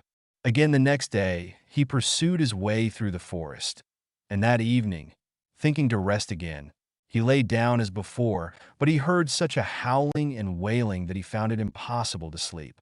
He waited till it was darker and people had begun to light up their houses, and then seeing a little glimmer ahead of him, he went towards it. He found that the light came from a house which looked smaller than it really was, from the contrast of its height with that of an immense giant who stood in front of it. He thought to himself, "If the giant sees me going in, my life will not be worth much." However, after a while he summoned up courage and went forward. When the giant saw him, he called out, "It is lucky for that you have come, for I have not had anything to eat for a long time. I can have you now for my supper." "I would rather you let that alone," said the man, "for I do not willingly give myself up to be eaten. If you are wanting food, I have enough to satisfy your hunger." "If that is so," replied the giant, "I will leave you in peace.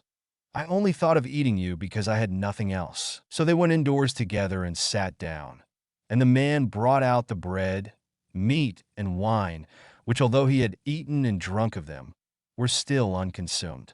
The giant was pleased with the good cheer, and ate and drank to his heart's content. When he had finished his supper, the man asked him if he could direct him to the castle of Stromberg. The giant said, "I will look on my map. On it are marked all the towns, villages, and houses." So he fetched his map and looked for the castle, but could not find it. "Never mind," he said, "I have larger maps upstairs in the cupboard. We will look on those." But they searched in vain, for the castle was not marked even on these. The man now thought he should like to continue his journey, but the giant begged him to remain for a day or two longer until the return of his brother, who was away in search of provisions. When the brother came home, they asked him about the castle of Stromberg, and he told them he would look on his own maps as soon as he had eaten and appeased his hunger. Accordingly, when he had finished his supper, they all went up together to his room and looked through his maps, but the castle was not to be found. Then he fetched other older maps, and they went on looking for the castle until at last they found it, but it was many thousand miles away. "How shall I be able to get there?" asked the man. "I have 2 hours to spare," said the giant, "and I will carry you into the neighborhood of the castle. I must then return to look after the child who is in our care." The giant, thereupon, carried the man to within about 100 leagues of the castle, where he left him, saying, "You will be able to walk the remainder of the way yourself." The man journeyed on day and night till he reached the golden castle of Stromberg. He found it situated, however, on a glass mountain, and looking up from the foot, he saw the enchanted maiden drive round her castle and then go inside. He was overjoyed to see her and longed to get to the top of the mountain, but the sides were so slippery that every time he attempted to climb, he fell back again. When he saw that it was impossible to reach her, he was greatly grieved and said to himself, "I will remain here and wait for her." So he built himself a little hut, and there he sat and watched for a whole year, and every day he saw the king's daughter driving round her castle, but still was unable to get nearer to her. Looking out from his hut one day, he saw 3 robbers fighting, and he called out to them, "God be with you." They stopped when they heard the call, but looking round and seeing nobody, they went on again with their fighting, which now became more furious. "God be with you," he cried again. And again they paused and looked about, but seeing no one went back to their fighting. A third time he called out, "God be with you." And then, thinking he should like to know the cause of dispute between the 3 men, he went out and asked them why they were fighting so angrily with one another. One of them said that he had found a stick, and that he had but to strike it against any door through which he wished to pass, and it immediately flew open. Another told him that he had found a cloak which rendered its wearer invisible, and the third had caught a horse which would carry its rider over any obstacle, and even up the glass mountain. They had been unable to decide whether they would keep together and have the things in common, or whether they would separate. On hearing this, the man said, "I will give you something in exchange for those 3 things. Not money, for that I have not got, but something that is of far more value. I must first, however, prove whether all you have told me about your 3 things is true." The robbers, therefore, made him get on the horse, and handed him the stick and the cloak, and when he had put this round him, he was no longer visible. Then he fell upon them with the stick, and beat them one after another, crying, "There, you idle vagabonds! You have got what you deserve. Are you satisfied now?" After this he rode up the glass mountain.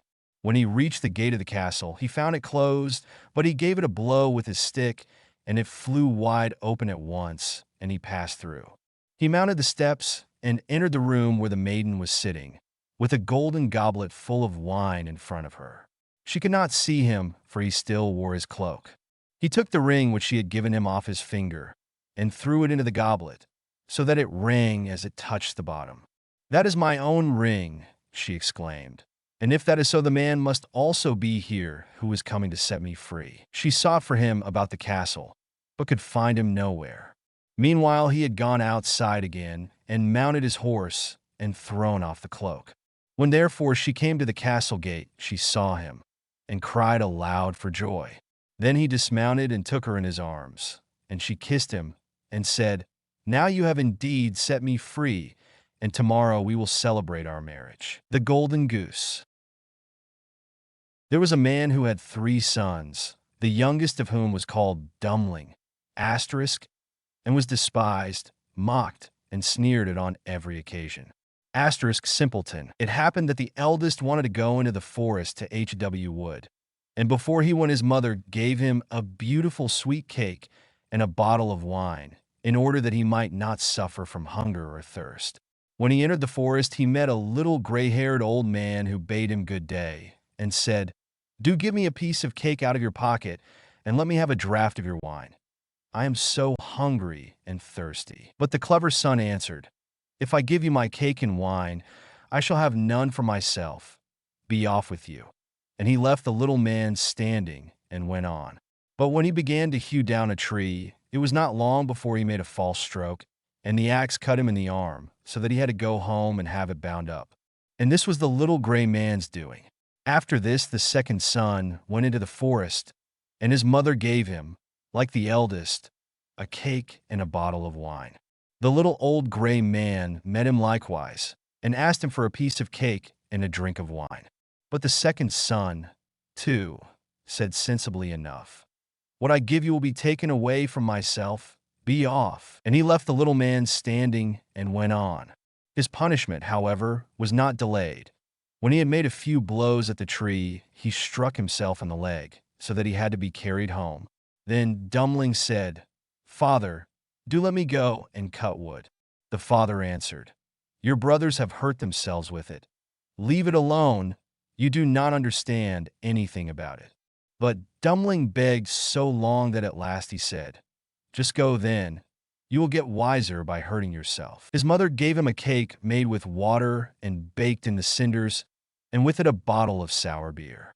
When he came to the forest, the little old gray man met him likewise, and greeting him, said, "Give me a piece of your cake and a drink out of your bottle. I am so hungry and thirsty." Dummling answered, "I have only cinder cake and sour beer." If that pleases you, we will sit down and eat." So they sat down, and when Dummling pulled out his cinder cake, it was a fine sweet cake, and the sour beer had become good wine. So they ate and drank, and after that the little man said, "Since you have a good heart and are willing to divide what you have, I will give you good luck. There stands an old tree. Cut it down, and you will find something at the roots." Then the little man took leave of him.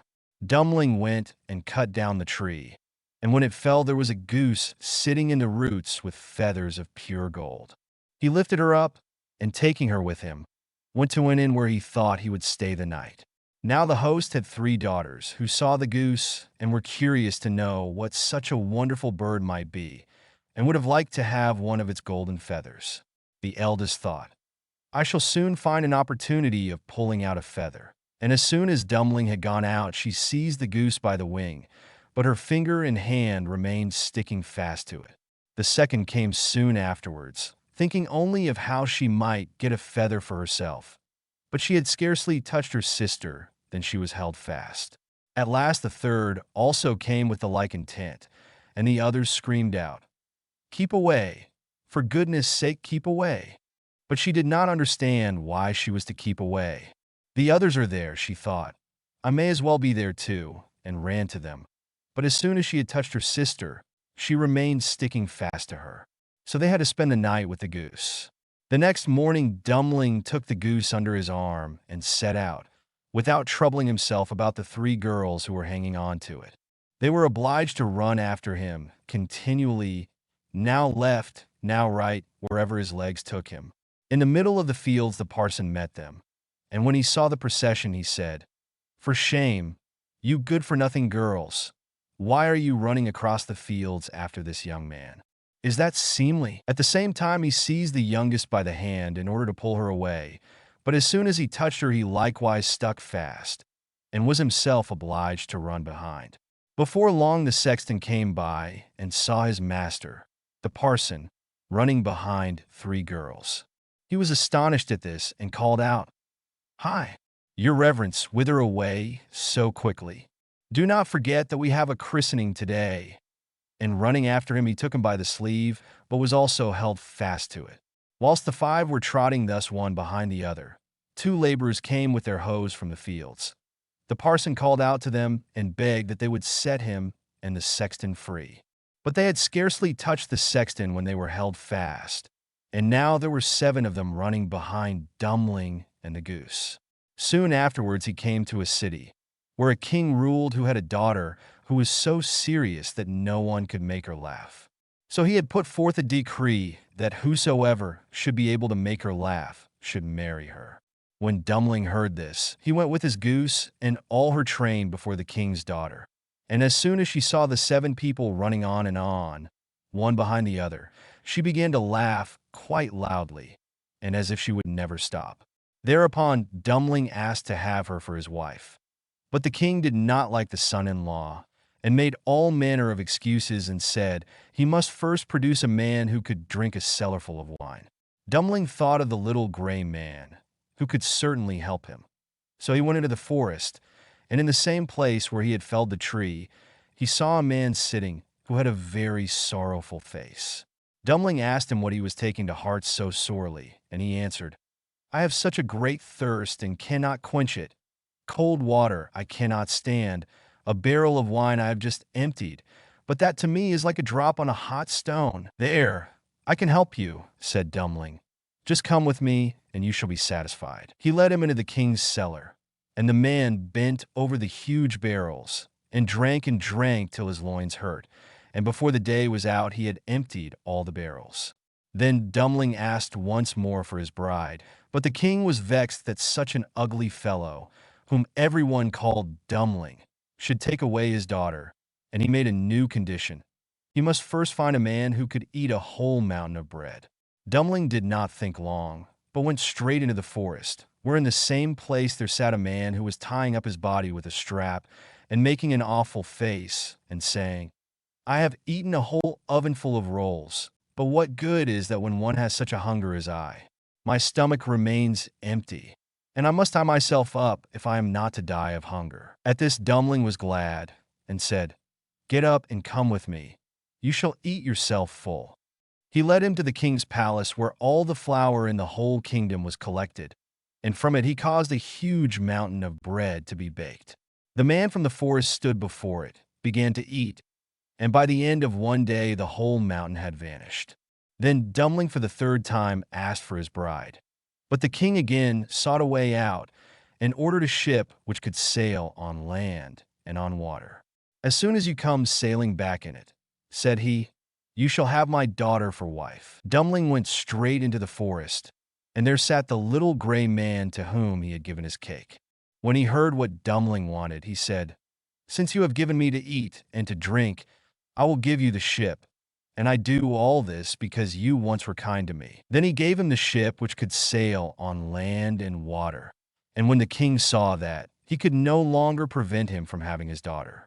The wedding was celebrated, and after the king's death, Dumpling inherited his kingdom and lived for a long time contentedly with his wife. The water of life. Long before you or I were born, there reigned, in a country a great way off, a king who had 3 sons.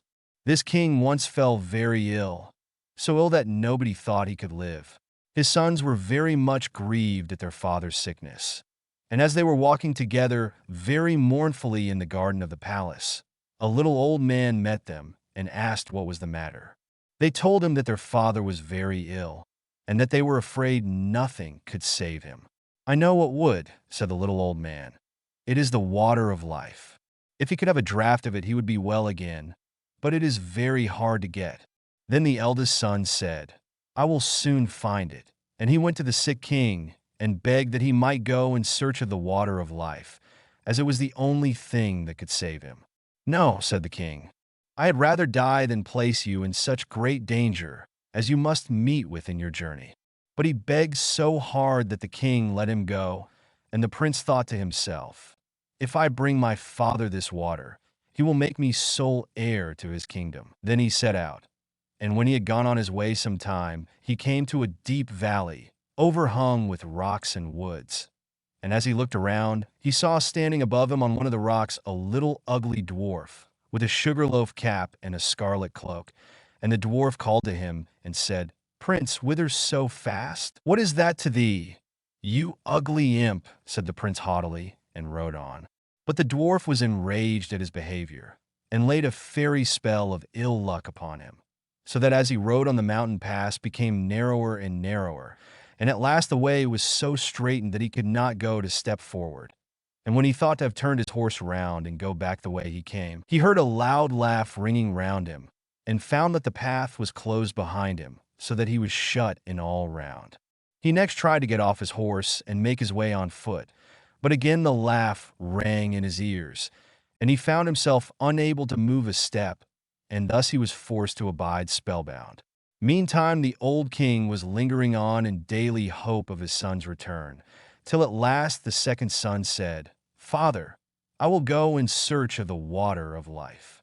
For he thought to himself, "My brother is surely dead, and the kingdom will fall to me if I find the water." The king was at first very unwilling to let him go, but at last yielded to his wish. So he set out and followed the same road which his brother had done, and met with the same elf, who stopped him at the same spot in the mountains, saying as before, "Prince, prince, whither so fast?" "Mind your own affairs, busybody," said the prince scornfully, and rode on. But the dwarf put the same spell upon him as he put on his elder brother, and he too was at last obliged to take up his abode in the heart of the mountains. Thus it is with proud, silly people who think themselves above everyone else, and are too proud to ask or take advice. When the second prince had thus been gone a long time, the youngest son said he would go and search for the water of life, and trusted he should soon be able to make his father well again. So he set out, and the dwarf met him too at the same spot in the valley, among the mountains, and said, "Prince, whither so fast?" And the prince said, "I am going in search of the water of life, because my father is ill and like to die. Can you help me? Pray be kind, and aid me if you can." "Do you know where it is to be found?" asked the dwarf. "No," said the prince, "I do not."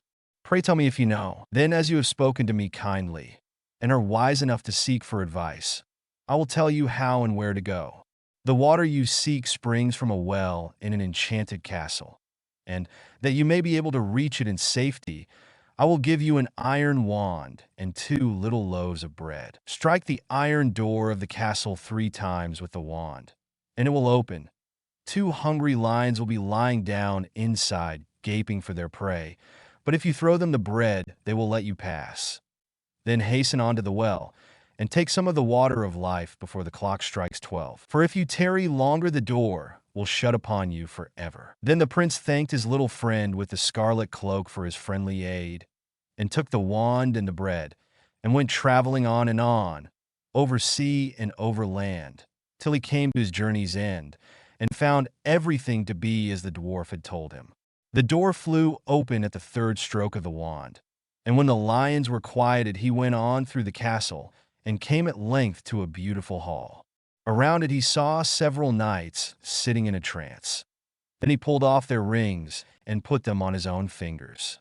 In another room he saw on a table a sword and a loaf of bread, which he also took. Further on he came to a room where a beautiful young lady sat upon a couch, and she welcomed him joyfully, and said, if he would set her free from the spell that bound her, the kingdom should be his, if he would come back in a year and marry her. Then she told him that the well that held the water of life was in the palace gardens, and bade him make haste and draw what he wanted before the clock struck 12. He walked on, and as he walked through beautiful gardens, he came to a delightful shady spot in which stood a couch, and he thought to himself, as he felt tired, that he would rest himself for a while and gaze on the lovely scenes around him. So he laid himself down, and sleep fell upon him unawares, so that he did not wake up till the clock was striking 11:45. Then he sprang from the couch, dreadfully frightened, ran to the well, filled a cup that was standing by him full of water, and hastened to get away in time. Just as he was going out of the iron door, it struck 12, and the door fell so quickly upon him that it snapped off a piece of his heel. When he found himself safe, he was overjoyed to think that he had got the water of life. And as he was going on his way homewards, he passed by the little dwarf, who, when he saw the sword and the loaf, said, "You have made a noble prize. With the sword you can at a blow slay whole armies, and the bread will never fail you." Then the prince thought to himself, "I cannot go home to my father without my brothers." So he said, "My dear friend, cannot you tell me where my 2 brothers are, who set out in search of the water of life before me, and never came back?" "I have shut them up by a charm between 2 mountains," said the dwarf, "because they were proud and ill-behaved and scorned to ask advice." The prince begged so hard for his brothers that the dwarf at last set them free, though unwillingly, saying, "Beware of them, for they have bad hearts." Their brother, however, was greatly rejoiced to see them, and told them all that had happened to him, how he had found the water of life, and had taken a cup full of it, and how he had set a beautiful princess free from a spell that bound her, and how she had engaged to wait a whole year, and then to marry him, and to give him the kingdom. Then they all 3 rode on together, and on their way home came to a country that was laid waste by war and a dreadful famine, so that it was feared all must die for want. But the prince gave the king of the land the bread, and all his kingdom ate of it. And he lent the king the wonderful sword, and he slew the enemy's army with it. And thus the kingdom was once more in peace and plenty. In the same manner he befriended 2 other countries through which they passed on their way. When they came to the sea, they got into a ship, and during their voyage the 2 eldest said to themselves, "Our brother has got the water which we could not find, therefore our father will forsake us and give him the kingdom, which is our right." So they were full of envy and revenge, and agreed together how they could ruin him. Then they waited till he was fast asleep, and poured the water of life out of the cup, and took it for themselves, giving him bitter sea water instead. When they came to their journey's end, the youngest son brought his cup to the sick king, that he might drink and be healed. Scarcely, however, had he tasted the bitter sea water when he became worse even than he was before, and then both the elder sons came in, and blamed the youngest for what they had done, and said that he wanted to poison their father, but that they had found the water of life and had brought it with them. He no sooner began to drink of what they brought him than he felt his sickness leave him, and was as strong and well as in his younger days. Then they went to their brother and laughed at him, and said, "Well, brother, you found the water of life, did you? You have had the trouble, and we shall have the reward. Pray, with all your cleverness, why did not you manage to keep your eyes open? Next year one of us will take away your beautiful princess, if you do not take care. You had better say nothing about this to our father, for he does not believe a word you say. And if you tell tales, you shall lose your life into the bargain. But be quiet, and we will let you off." The old king was still very angry with his youngest son, and thought that he really meant to have taken away his life.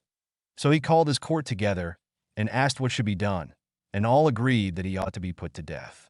The prince knew nothing of what was going on, till one day, when the king's chief huntsman went a-hunting with him, and they were alone in the wood together. The huntsman looked so sorrowful that the prince said, "My friend, what is the matter with you?" "I cannot and dare not tell you," said he. But the prince begged very hard, and said, "Only tell me what it is, and do not think I shall be angry, for I will forgive you." "Alas," said the huntsman, "the king has ordered me to shoot you." The prince started at this, and said, "Let me live, and I will change dresses with you. You shall take my royal coat to show to my father, and do you give me your shabby one." "With all my heart," said the huntsman. "I am sure I shall be glad to save you, for I could not have shot you." Then he took the prince's coat, and gave him the shabby one, and went away through the wood. Some time after, 3 grand embassies came to the old king's court, with rich gifts of gold and precious stones for his youngest son. Now all these were sent from the 3 kings to whom he had lent his sword and loaf of bread, in order to rid them of their enemy and feed their people. This touched the old king's heart, and he thought his son might still be guiltless, and said to his court, "Oh, that my son were still alive! How it grieves me that I had him killed!" "He is still alive," said the huntsman, "and I am glad that I had pity on him, but let him go in peace," and brought home his royal coat. At this the king was overwhelmed with joy, and made it known throughout all his kingdom that if his son would come back to his court he would forgive him. Meanwhile the princess was eagerly waiting till her deliverer should come back, and had a road made leading up to her palace all of shining gold, and told her courtiers that whoever came on horseback and rode straight up to the gate upon it was her true lover, and that they must let him in, but whoever rode on one side of it, they must be sure was not the right one, and that they must send him away at once. The time soon came, when the eldest brother thought that he would make haste to go to the princess, and say that he was the one who had set her free, and that he should have her for his wife, and the kingdom with her. As he came before the palace and saw the golden road, he stopped to look at it, and he thought to himself, "It is a pity to ride upon this beautiful road." So he turned aside and rode on the right-hand side of it. But when he came to the gate, the guards, who had seen the road he took, said to him he could not be what he said he was, and must go about his business. The second prince set out soon afterwards on the same errand, and when he came to the golden road, and his horse had set one foot upon it, he stopped to look at it, and thought it very beautiful, and said to himself, "What a pity it is that anything should tread here." Then he too turned aside and rode on the left side of it. But when he came to the gate, the guard said he was not the true prince, and that he too must go away about his business. And away he went.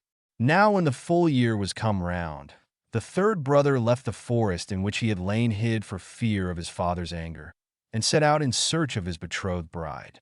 So he journeyed on, thinking of her all the way, and rode so quickly that he did not even see what the road was made of, but went with his horse straight over it.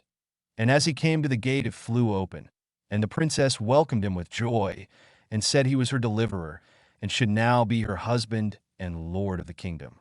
When the first joy at their meeting was over, the princess told him she had heard of his father having forgiven him, and of his wish to have him home again. So, before his wedding with the princess, he went to visit his father, taking her with him. Then he told him everything, how his brothers had cheated and robbed him, and yet that he had borne all those wrongs for the love of his father. And the old king was very angry, and wanted to punish his wicked sons. But they made their escape, and got into a ship and sailed away over the wide sea, and where they went to nobody knew and nobody cared. And now the old king gathered together his court, and asked all his kingdom to come and celebrate the wedding of his son and the princess. And young and old, noble and squire, gentle and simple, came at once on the summons. And among the rest came the friendly dwarf with the sugar-loaf hat and a new scarlet cloak. And the wedding was held, and the merry bells rung. And all the good people, they danced and they sung, and feasted and frolicked, I can't tell how long. The 12 Huntsmen. There was once a king's son who had a bride whom he loved very much. And when he was sitting beside her, and very happy, news came that his father lay sick unto death, and desired to see him once again before his end. Then he said to his beloved, I must now go and leave you. I give you a ring as a remembrance of me. When I am king, I will return and fetch you. So he rode away, and when he reached his father, the latter was dangerously ill and near his death. He said to him, Dear son, I wish to see you once again before my end. Promise me to marry as I wish. And he named a certain king's daughter who was to be his wife. The son was in such trouble that he did not think what he was doing, and said, Yes, dear father, your will shall be done. And thereupon the king shut his eyes and died. When therefore the son had been proclaimed king, and the time of mourning was over, he was forced to keep the promise which he had given his father, and caused the king's daughter to be asked in marriage, and she was promised to him. His first betrothed heard of this, and fretted so much about his faithfulness that she nearly died. Then her father said to her, Dearest child, why are you so sad?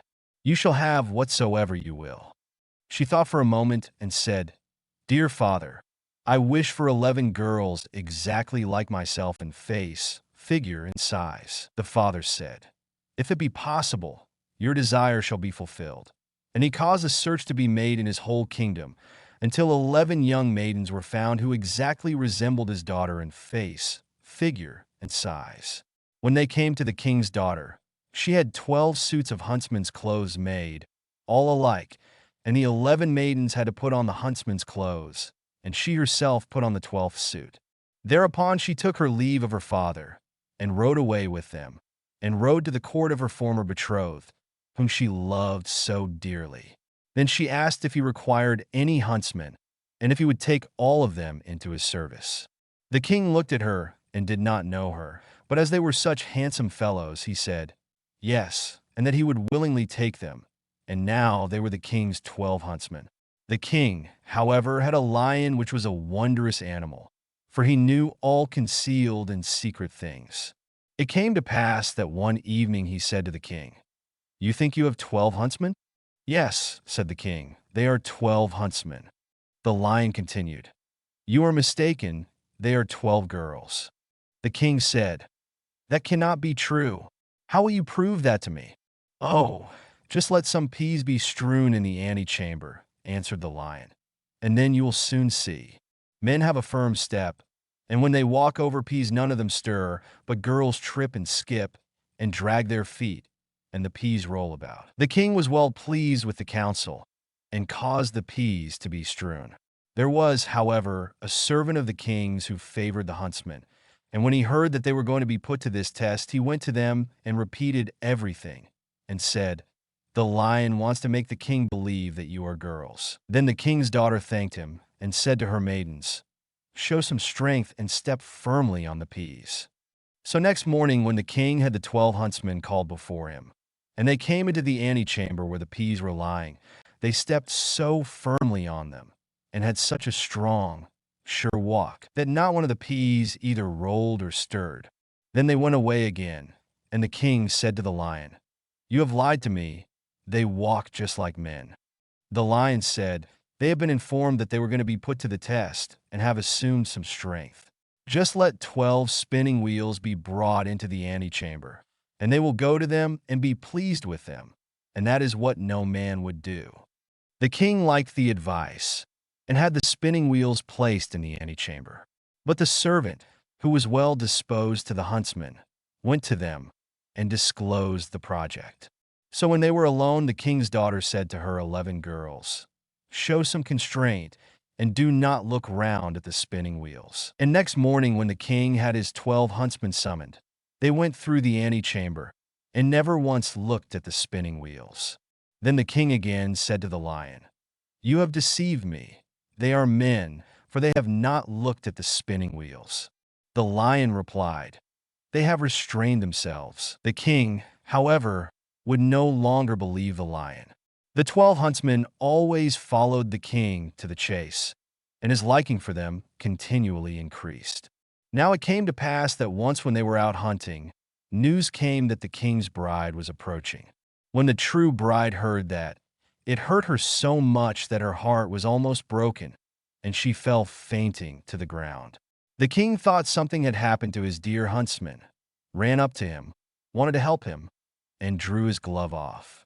Then he saw the ring which he had given to his first bride, and when he looked in her face, he recognized her. Then his heart was so touched that he kissed her, and when she opened her eyes, he said, "You are mine, and I am yours, and no one in the world can alter that." He sent a messenger to the other bride, and entreated her to return to her own kingdom, for he had a wife already, and someone who had just found an old key did not require a new one.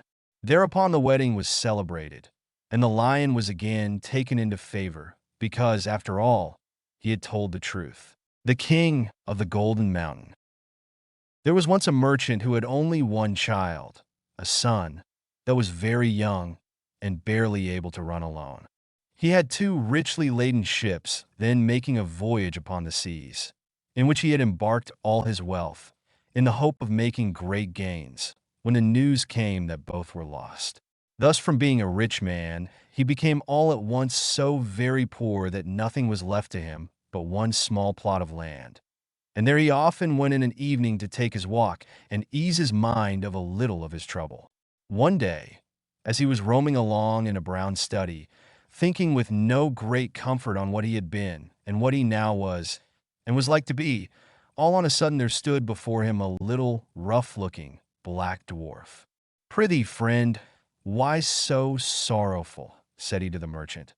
"What is it you take so deeply to heart? If you would do me any good, I would willingly tell you," said the merchant. "Who knows but I may," said the little man. "Tell me what ails you, and perhaps you will find I may be of some use." Then the merchant told him how all his wealth was gone to the bottom of the sea, and how he had nothing left but that little plot of land. "Oh, trouble not yourself about that," said the dwarf. "Only undertake to bring me here 12 years hence, whatever meets you first on your going home, and I will give you as much as you please." The merchant thought this was no great thing to ask, that it would most likely be his dog or his cat, or something of that sort, but forgot his little boy Heinel. So he agreed to the bargain, and signed and sealed the bond to do what was asked of him. But as he drew near home, his little boy was so glad to see him that he crept behind him and laid fast hold of his legs, and looked up in his face and laughed. Then the father started, trembling with fear and horror, and saw what it was that he had bound himself to do. But as no gold was come, he made himself easy by thinking that it was only a joke that the dwarf was playing him, and that, at any rate, when the money came, he should see the bearer and would not take it in. About a month afterwards, he went upstairs into a lumber room to look for some old iron, that he might sell it and raise a little money. And there, instead of his iron, he saw a large pile of gold lying on the floor.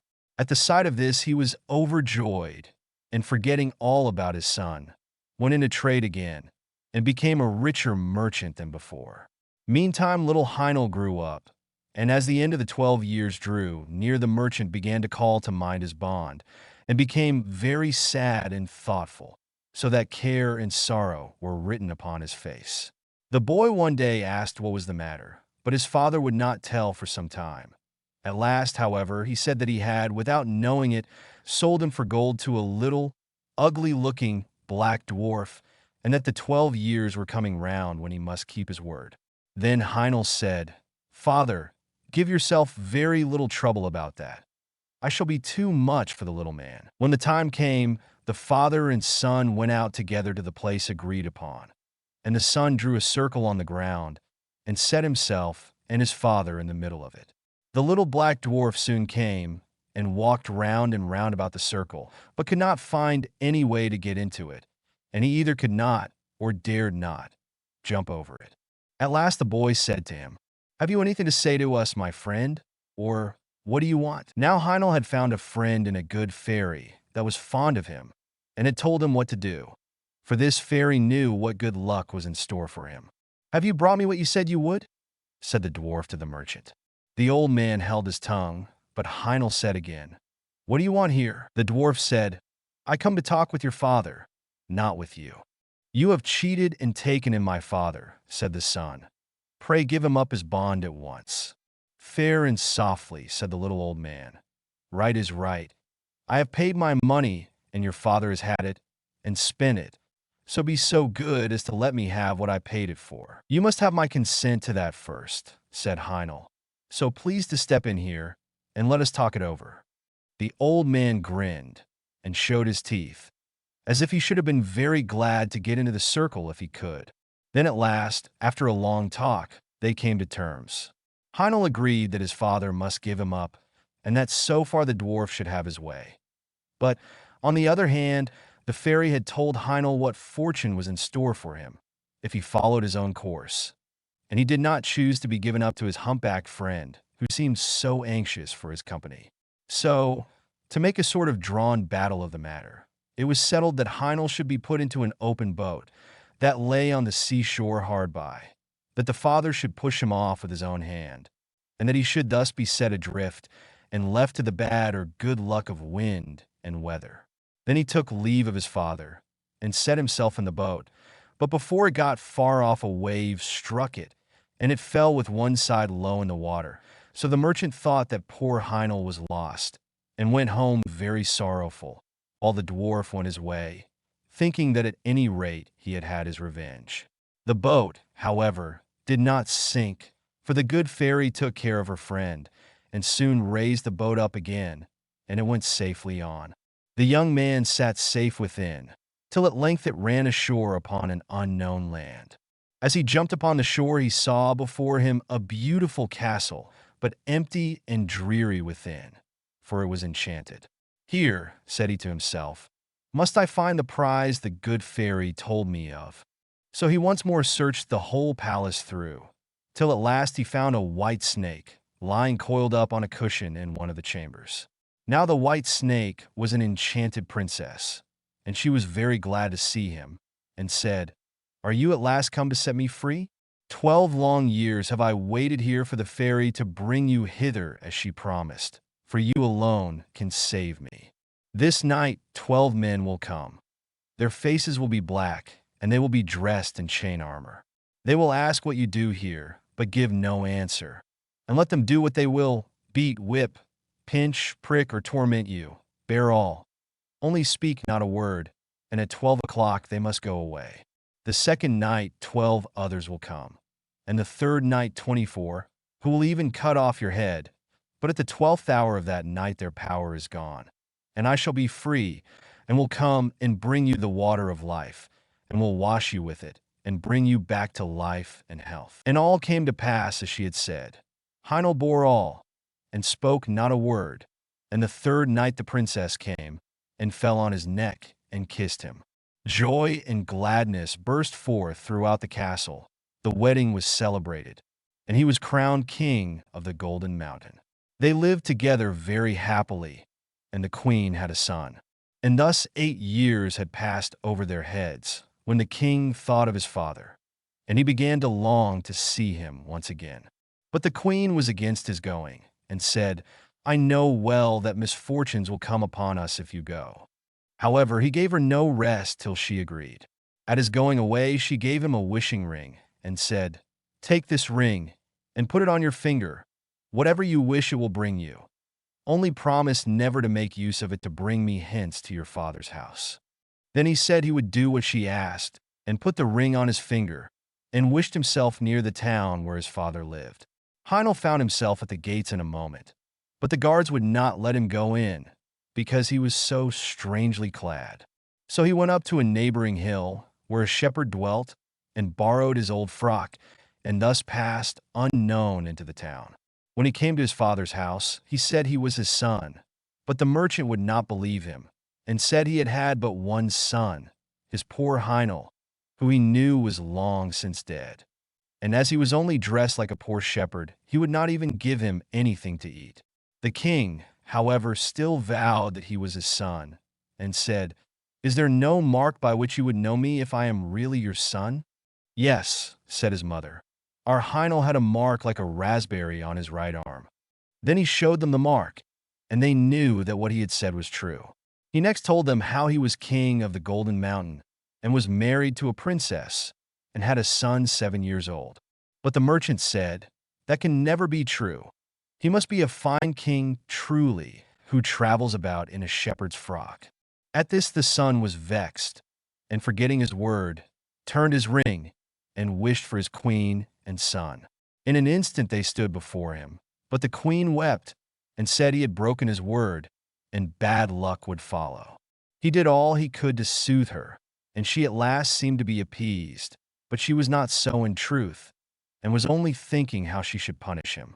One day he took her to walk with him out of the town, and showed her the spot where the boat was set adrift upon the wide waters. Then he sat himself down, and said, "I am very much tired. Sit by me, I will rest my head in your lap, and sleep a while." As soon as he had fallen asleep, however, she drew the ring from his finger, and crept softly away, and wished herself and her son at home in their kingdom.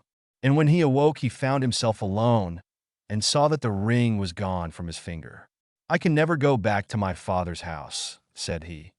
"They would say I am a sorcerer.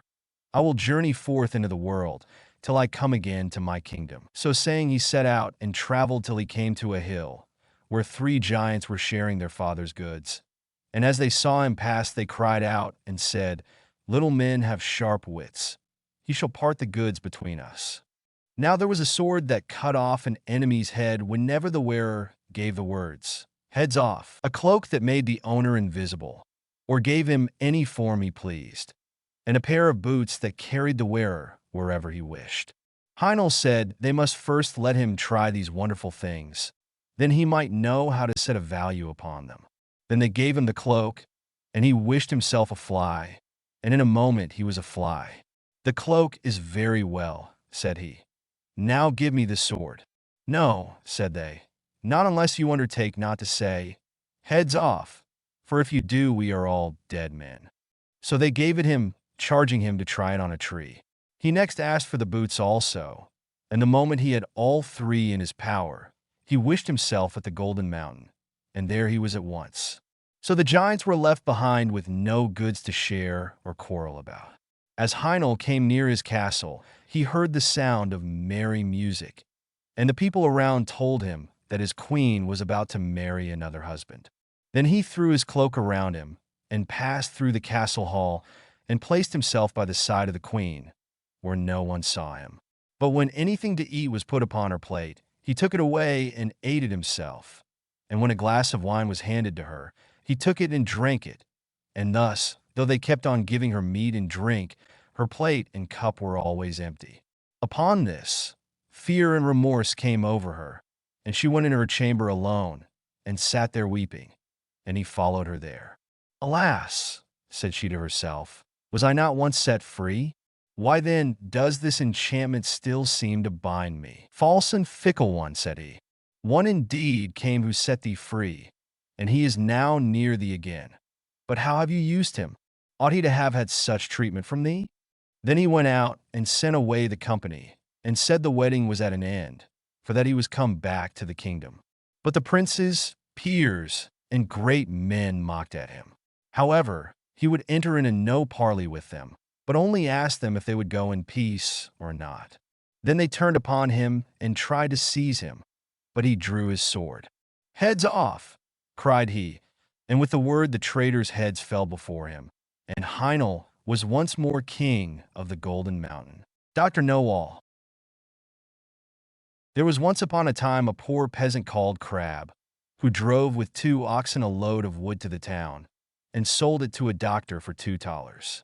When the money was being counted out to him, it so happened that the doctor was sitting at table, and when the peasant saw how well he ate and drank, his heart desired what he saw, and would willingly have been a doctor too.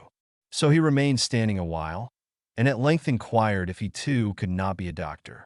"Oh yes," said the doctor, "that is soon managed." "What must I do?" asked the peasant. "In the first place, buy yourself an ABC book of the kind which has a cock on the frontispiece. In the second, turn your cart and your 2 oxen into money, and get yourself some clothes, and whatsoever else pertains to medicine. Thirdly, have a sign painted for yourself with the words, 'I am Dr. Noel,' and have that nailed up above your house door." The peasant did everything that he had been told to do. When he had doctored people a while, but not long, a rich and great lord had some money stolen.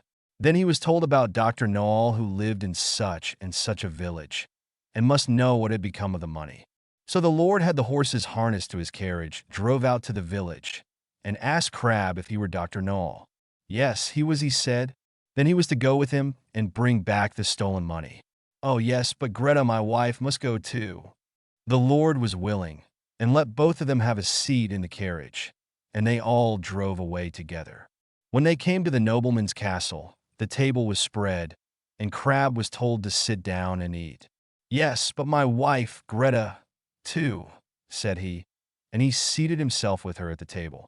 And when the first servant came with a dish of delicate fare, the peasant nudged his wife and said, "Greta, that was the first," meaning that was the servant who brought the first dish. The servant, however, thought he intended by that to say, "That is the first thief," and as he actually was so, he was terrified and said to his comrade outside, "The doctor knows all. We shall fare ill. He said I was the first." The second did not want to go in at all, but was forced. So when he went in with his dish, the peasant nudged his wife and said, "Greta, that is the second." This servant was equally alarmed, and he got out as fast as he could.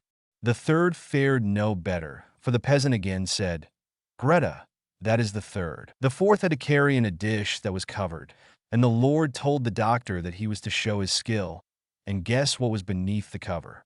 Actually, there were crabs. The doctor looked at the dish, had no idea what to say, and cried, "Ah, poor crab."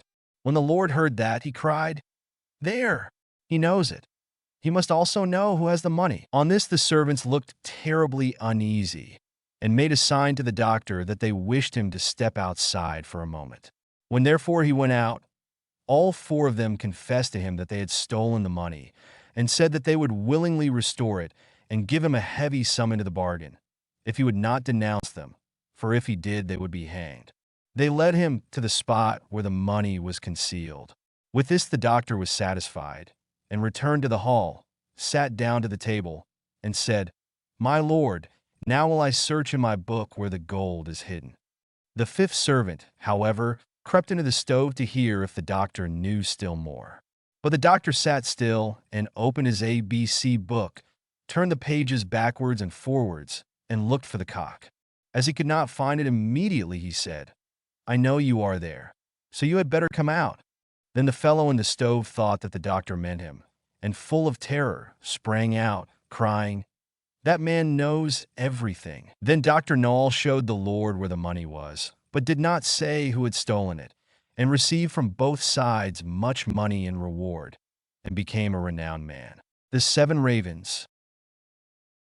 There was once a man who had 7 sons, and last of all 1 daughter. Although the little girl was very pretty, she was so weak and small that they thought she could not live, but they said she should at once be christened.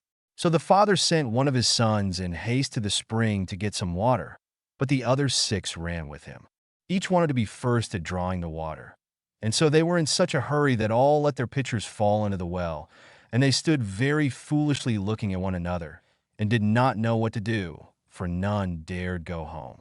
In the meantime the father was uneasy, and could not tell what made the young men stay so long.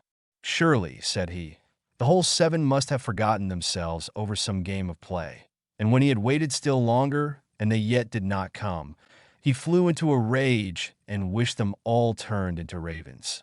Scarcely had he spoken these words when he heard a croaking over his head, and looked up and saw 7 ravens as black as coal flying round and round. Sorry as he was to see his wish so fulfilled, he did not know how what was done could be undone, and comforted himself as well as he could for the loss of his 7 sons with his dear little daughter, who soon became stronger and every day more beautiful. For a long time, she did not know that she had ever had any brothers, for her father and mother took care not to speak of them before her. But one day, by chance, she heard the people about her speak of them. "Yes," said they, "she is beautiful indeed, but still 'tis a pity that her brother should have been lost for her sake." Then she was much grieved, and went to her father and mother, and asked if she had any brothers, and what had become of them. So they dared no longer hide the truth from her, but said it was the will of heaven, and that her birth was only the innocent cause of it. But the little girl mourned sadly about it every day, and thought herself bound to do all she could to bring her brothers back, and she had neither rest nor ease, till at length one day she stole away, and set out into the wide world to find her brothers, wherever they might be, and free them, whatever it might cost her. She took nothing with her but a little ring which her father and mother had given her, a loaf of bread in case she should be hungry, a little pitcher of water in case she should be thirsty, and a little stool to rest upon when she should be weary. Thus she went on, and journeyed till she came to the world's end. Then she came to the sun, but the sun looked much too hot and fiery. So she ran away quickly to the moon, but the moon was cold and chilly, and said, "I smell flesh and blood this way." So she took herself away in a hurry, and came to the stars. And the stars were friendly and kind to her, and each star sat upon his own little stool. But the morning star rose up and gave her a little piece of wood, and said, "If you have not this little piece of wood, you cannot unlock the castle that stands on the glass mountain, and there your brothers live." The little girl took the piece of wood, rolled it up in a little cloth, and went on again until she came to the glass mountain, and found the door shut. Then she felt for the little piece of wood, but when she unwrapped the cloth it was not there, and she saw she had lost the gift of the good stars. What was to be done? She wanted to save her brothers, and had no key of the castle of the glass mountain. So this faithful little sister took a knife out of her pocket, and cut off her little finger that was just the size of the piece of which she had lost, and put it in the door, and opened it. As she went in, a little dwarf came up to her, and said, "What are you seeking for?" "I seek for my brothers, the 7 ravens," answered she. Then the dwarf said, "My masters are not at home, but if you will wait till they come, pray step in." Now the little dwarf was getting their dinner ready, and he brought their food upon 7 little plates, and their drink in 7 little glasses, and set them upon the table. And out of each little plate their sister ate a small piece, and out of each little glass she drank a small drop. But she let the ring that she had brought with her fall into the last glass. On a sudden she heard a fluttering and croaking in the air, and the dwarf said, "Here come my masters." When they came in, they wanted to eat and drink, and looked for their little plates and glasses. Then said one after the other, "Who has eaten from my little plate? And who has been drinking out of my little glass? Caw, caw. Well, I ween, mortal lips have this way been." When the 7th came to the bottom of his glass, and found there the ring, he looked at it, and knew that it was his father's and mother's, and said, "Oh, that our little sister would but come! Then we should be free." When the little girl heard this, for she stood behind the door all the time and listened, she ran forward, and in an instant all the ravens took their right form again, and all hugged and kissed each other, and went merrily home. The Wedding of Mrs. Fox. First story. There was once upon a time an old fox with 9 tails, who believed that his wife was not faithful to him, and wished to put her to the test. He stretched himself out under the bench, did not move a limb, and behaved as if he were stone dead. Mrs. Fox went up to her room, shut herself in, and her maid, Miss Cat, sat by the fire and did the cooking. When it became known that the old fox was dead, suitors presented themselves. The maid heard someone standing at the house door, knocking. She went and opened it, and it was a young fox who said, "What may you be about, Miss Cat? Do you sleep, or do you wake?" She answered, "I'm not sleeping, I am waking. Would you know what I am making? I am boiling warm beer with butter. Will you be my guest for supper? No, thank you, miss, said the fox. What is Mrs. Fox doing? The maid replied, she is sitting in her room, moaning in her gloom, weeping her little eyes quite red, because old Mr. Fox is dead. Do just tell her, miss, that a young fox is here who would like to woo her. Certainly, young sir. The cat goes up the stairs, trip, trap. The door she knocks at, tap, tap, tap. Mistress Fox, are you inside? Oh yes, my little cat, she cried. A wooer, he stands at the door out there. What does he look like, my dear? Has he 9 as beautiful tails as the late Mr. Fox? Oh no, answered the cat. He is only 1. Then I will not have him. Miss Cat went downstairs and sent the wooer away. Soon afterwards there was another knock, and another fox was at the door who wished to woo Mrs. Fox. He had 2 tails, but he did not fare better than the first. After this still more came, each with 1 tail more than the other, but they were all turned away, until at last one came who had 9 tails like old Mr. Fox. When the widow heard that, she said joyfully to the cat, now open the gates and doors all wide, and carry old Mr. Fox outside. But just as the wedding was going to be solemnized, old Mr. Fox stirred under the bench and cudgeled all the rabble, and drove them and Mrs. Fox out of the house. Second story. When old Mr. Fox was dead, the wolf came as a suitor and knocked at the door, and the cat, who was servant to Mrs. Fox, opened it for him. The wolf greeted her and said, good day, Mrs. Cat of Carewood. How comes it that alone you sit? What are you making good? The cat replied, in milk I'm breaking bread so sweet. Will you be my guest and eat? No, thank you, Mrs. Cat, answered the wolf. Is Mrs. Fox not at home? The cat said, she sits upstairs in her room, bewailing her sorrowful doom, bewailing her trouble so sore, for old Mr. Fox is no more. The wolf answered, if she's in want of a husband now, then will it please her to step below? The cat runs quickly up the stair, and lets her tail fly here and there, until she comes to the parlor door. With her 5 gold rings at the door she knocks. Are you within, good Mistress Fox? If you're in want of a husband now, then will it please you to step below? Mrs. Fox asked. Has the gentleman red stockings on, and has he a pointed mouth? No, answered the cat. Then he won't do for me. When the wolf was gone, came a dog, a stag, a hare, a bear, a lion, and all the beasts of the forest, one after the other. But one of the good qualities which old Mr. Fox had possessed was always lacking, and the cat had continually to send the suitors away. At length came a young fox. Then Mrs. Fox said, has the gentleman red stockings on, and has a little pointed mouth? Yes, said the cat, he has. Then let him come upstairs, said Mrs. Fox, and ordered the servant to prepare the wedding feast. Sweep me the room as clean as you can. Up with the window. Fling out my old man. For many a fine fat mouse he brought, yet of his wife he never thought, but ate up every one he caught. Then the wedding was solemnized with young Mr. Fox, and there was much rejoicing and dancing. And if they have not left off, they are dancing still. The Salad. As a merry young huntsman was once going briskly along through a wood, there came up a little old woman and said to him, good day, you seem merry enough, but I am hungry and thirsty. Do pray give me something to eat. The huntsman took pity on her, and put his hand in his pocket, and gave her what he had. Then he wanted to go his way, but she took hold of him, and said, listen, my friend, to what I am going to tell you. I will reward you for your kindness. Go your way, and after a little time you will come to a tree where you will see 9 birds sitting on a cloak. Shoot into the midst of them, and one will fall down dead. The cloak will fall too. Take it, it is a wishing cloak, and when you wear it you will find yourself at any place where you may wish to be. Cut open the dead bird, take out its heart, and keep it, and you will find a piece of gold under your pillow every morning when you rise.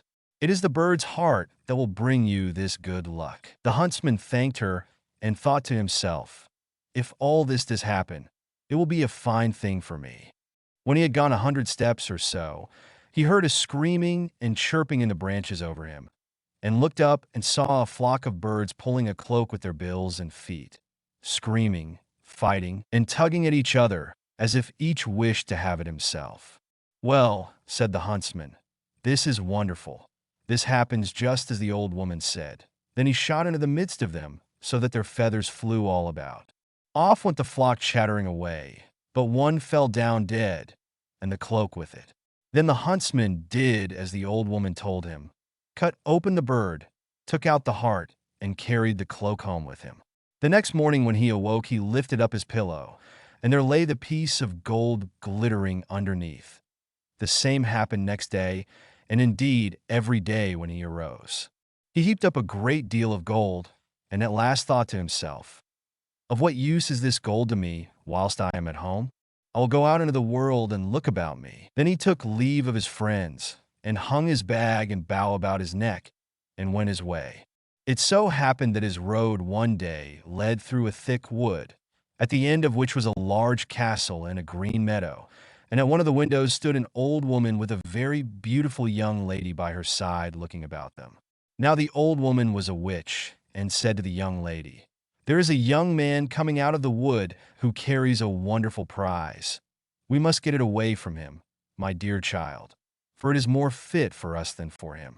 He has a bird's heart that brings a piece of gold under his pillow every morning. Meantime the huntsman came nearer and looked at the lady, and said to himself, I have been traveling so long that I should like to go into this castle and rest myself, for I have money enough to pay for anything I want.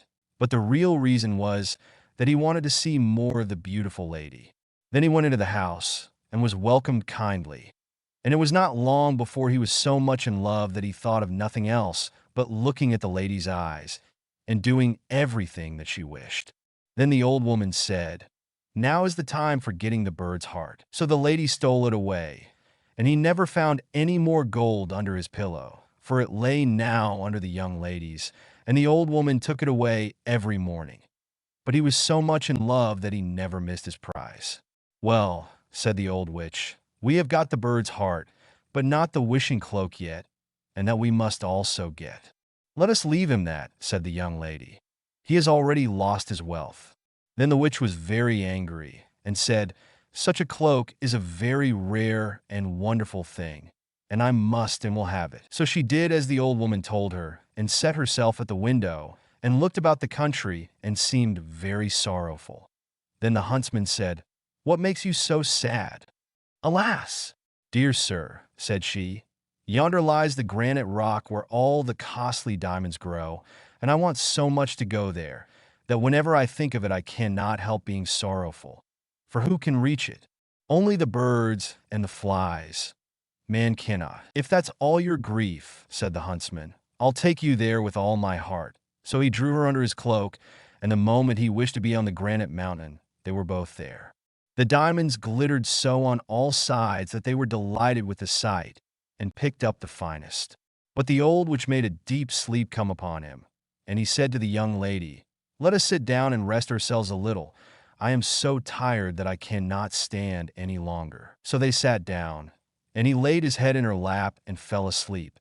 And whilst he was sleeping on, she took the cloak from his shoulders, hung it on her own, picked up the diamonds, and wished herself home again.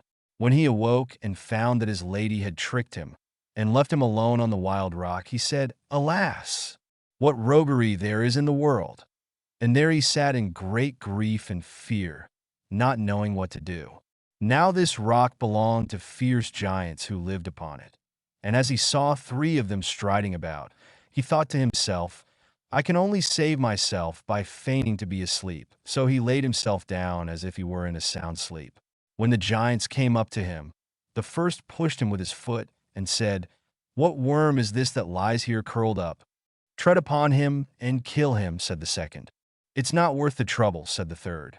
Let him live, he'll go climbing higher up the mountain, and some cloud will come rolling and carry him away. And they passed on. But the huntsman had heard all they said, and as soon as they were gone, he climbed to the top of the mountain. And when he had sat there a short time, a cloud came rolling around him, and caught him in a whirlwind and bore him along for some time, till it settled in a garden, and he fell quite gently to the ground amongst the greens and cabbages. Then he looked around him and said, I wish I had something to eat. If not, I shall be worse off than before. For here I see neither apples nor pears, nor any kind of fruits, nothing but vegetables. At last he thought to himself, I can eat salad. It will refresh and strengthen me." So he picked out a fine head and ate of it. But scarcely had he swallowed 2 bites when he felt himself quite changed and saw with horror that he was turned into an ass. However, he still felt very hungry, and the salad tasted very nice. So he ate on till he came to another kind of salad, and scarcely had he tasted it when he felt another change come over him, and soon saw that he was lucky enough to have found his old shape again. Then he laid himself down and slept off a little of his weariness. And when he awoke the next morning, he broke off ahead both of the good and the bad salad, and thought to himself, "This will help me to my fortune again, and enable me to pay off some folks for their treachery." So he went away to try and find the castle of his friends, and after wandering about a few days, he luckily found it. Then he stained his face all over brown, so that even his mother would not have known him, and went into the castle and asked for a lodging. "I am so tired," said he, "that I can go no farther." "Countryman," said the witch, "who are you, and what is your business?" "I am," said he, "a messenger sent by the king to find the finest salad that grows under the sun. I have been lucky enough to find it, and have brought it with me, but the heat of the sun scorches so that it begins to wither, and I don't know that I can carry it farther." When the witch and the young lady heard of his beautiful salad, they longed to taste it, and said, "Dear countryman, let us just taste it." "To be sure," answered he, "I have 2 heads of it with me, and will give you one." So he opened his bag and gave them the bad. Then the witch herself took it into the kitchen to be dressed. And when it was ready, she could not wait till it was carried up, but took a few leaves immediately and put them in her mouth. And scarcely were they swallowed when she lost her own form and ran braying down into the court in the form of an ass. Now the servant maid came into the kitchen, and seeing the salad ready, was going to carry it up. But on the way she too felt a wish to taste it as the old woman had done, and ate some leaves. So she also was turned into an ass and ran after the other, letting the dish with the salad fall on the ground. The messenger sat all this time with the beautiful young lady, and as nobody came with the salad, and she longed to taste it, she said, "I don't know where the salad can be." Then he thought something must have happened, and said, "I will go into the kitchen and see." And as he went, he saw 2 asses in the court running about, and the salad lying on the ground. "All right," said he, "those 2 have had their share." Then he took up the rest of the leaves, laid them on the dish, and brought them to the young lady, saying, "I bring you the dish myself that you may not wait any longer." So she ate of it, and like the others ran off into the court braying away. Then the huntsman washed his face, and went into the court that they might know him. "Now you shall be paid for your roguery," said he, and tied them all 3 to a rope, and took them along with him, till he came to a mill and knocked at the window. "What's the matter?" said the miller. "I have 3 tiresome beasts here," said the other. "If you will take them, give them food and room, and treat them as I tell you, I will pay you whatever you ask." "With all my heart," said the miller. "But how shall I treat them?" Then the huntsman said, "Give the old one stripes 3 times a day, and hay once. Give the next, who was the servant maid, stripes once a day, and hay 3 times. And give the youngest, who was the beautiful lady, hay 3 times a day, and no stripes." For he could not find it in his heart to have her beaten. After this he went back to the castle, where he found everything he wanted. Some days after, the miller came to him and told him that the old ass was dead. "The other 2," said he, "are alive and eat, but are so sorrowful that they cannot last long." Then the huntsman pitied them, and told the miller to drive them back to him. And when they came, he gave them some of the good salad to eat. And the beautiful young lady fell upon her knees before him, and said, "O dearest huntsman, forgive me all the ill I have done you. My mother forced me to it. It was against my will, for I always loved you very much. Your wishing cloak hangs up in the closet, and as for the bird's heart, I will give it you too." But he said, "Keep it, it will be just the same thing, for I mean to make you my wife." So they were married, and lived together very happily till they died. The story of the youth who went forth to learn what fear was. A certain father had 2 sons, the elder of who was smart and sensible, and could do everything, but the younger was stupid, and could neither learn nor understand anything. And when people saw him, they said, "There's a fellow who will give his father some trouble." When anything had to be done, it was always the elder who was forced to do it. But if his father bade him fetch anything when it was late or in the night time, and the way led through the churchyard or any other dismal place, he answered, "Oh, no, father, I'll not go there. It makes me shudder," for he was afraid. Or when stories were told by the fire at night, which made the flesh creep, the listeners sometimes said, "Oh, it makes us shudder." The younger sat in a corner and listened with the rest of them, and could not imagine what they could mean. They are always saying, "It makes me shudder, it makes me shudder." "It does not make me shudder," thought he. "That, too, must be an art of which I understand nothing." Now it came to pass that his father said to him one day, "Hearken to me, you fellow in the corner there. You are growing tall and strong, and you too must learn something by which you can earn your bread. Look how your brother works, but you do not even earn your salt." "Well, father," he replied, "I am quite willing to learn something. Indeed, if it could but be managed, I should like to learn how to shudder. I don't understand that at all yet." The elder brother smiled when he heard that, and thought to himself, "Goodness, what a blockhead that brother of mine is! He will never be good for anything as long as he lives.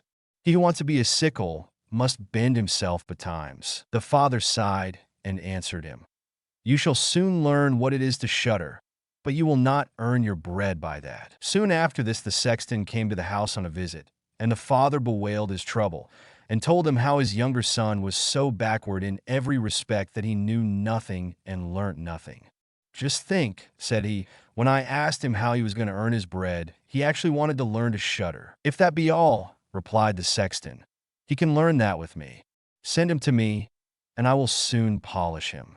The father was glad to do it, for he thought, "It will train the boy a little." The sexton therefore took him into his house, and he had to ring the church bell.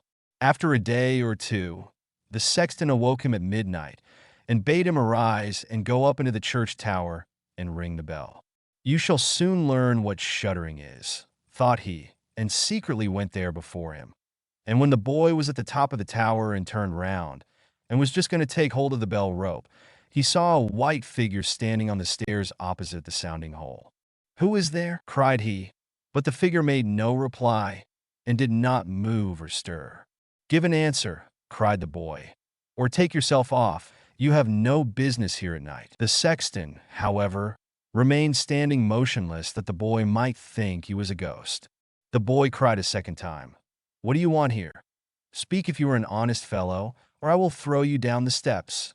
The sexton thought, "He can't mean to be as bad as his words," uttered no sound, and stood as if he were made of stone. Then the boy called to him for the third time, and as that was also to no purpose, he ran against him and pushed the ghost down the stairs, so that it fell down the 10 steps and remained lying there in a corner. Thereupon he rang the bell, went home, and without saying a word went to bed, and fell asleep. The sexton's wife waited a long time for her husband, but he did not come back. At length she became uneasy, and wakened the boy, and asked, "Do you know where my husband is? He climbed up the tower before you did." "No, I don't know," replied the boy, "but someone was standing by the sounding hole on the other side of the steps, and as he would neither give an answer nor go away, I took him for a scoundrel, and threw him downstairs. Just go there, and you will see if it was he. I should be sorry if it were." The woman ran away and found her husband, who was lying moaning in the corner, and had broken his leg. She carried him down, and then with loud screams she hastened to the boy's father. "Your boy," cried she, "has been the cause of a great misfortune. He has thrown my husband down the steps so that he broke his leg. Take the good-for-nothing fellow out of our house." The father was terrified, and ran thither and scolded the boy. "What wicked tricks are these?" said he. "The devil must have put them into your head." "Father," he replied, "do listen to me. I am quite innocent. He was standing there by night like one intent on doing evil. I did not know who it was, and I entreated him 3 times either to speak or to go away." "Ah," said the father, "I have nothing but unhappiness with you. Go out of my sight. I will see you no more." "Yes, father, right willingly, wait only until it is day. Then will I go forth and learn how to shudder, and then I shall, At any rate, understand one art which will support me. Learn what you will, spoke the father. It is all the same to me. Here are $50 for you. Take these and go into the wide world, and tell no one from whence you come, and who is your father, for I have reason to be ashamed of you. Yes, father, it shall be as you will.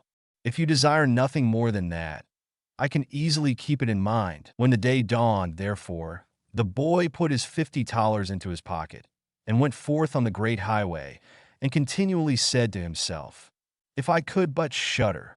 If I could but shudder!" Then a man approached who heard this conversation which the youth was holding with himself. And when they had walked a little farther to where they could see the gallows, the man said to him, "Look, there is the tree where 7 men have married the rope-maker's daughter, and are now learning how to fly. Sit down beneath it, and wait till night comes, and you will soon learn how to shudder." "If that is all that is wanted," answered the youth, "it is easily done. But if I learn how to shudder as fast as that, you shall have my $50. Just come back to me early in the morning." Then the youth went to the gallows, sat down beneath it, and waited till evening came. And as he was cold, he lighted himself a fire. But at midnight the wind blew so sharply that in spite of his fire, he could not get warm. And as the wind knocked the hanged men against each other, and they moved backwards and forwards, he thought to himself, "If you shiver below by the fire, how those up above must freeze and suffer."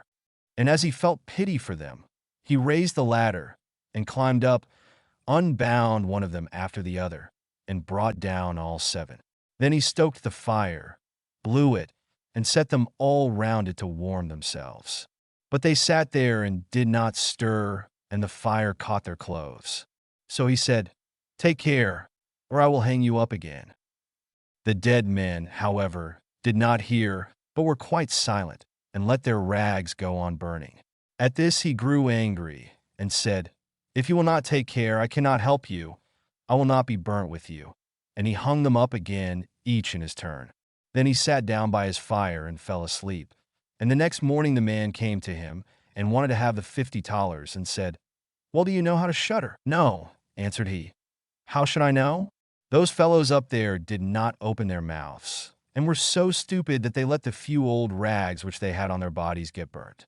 Then the man saw that he would not get the $50 that day, and went away, saying, "Such a youth has never come my way before." The youth likewise went his way, and once more began to mutter to himself, "Ah, if I could but shudder! Ah, if I could but shudder!" A wagoner who was striding behind him heard this, and asked, "Who are you?"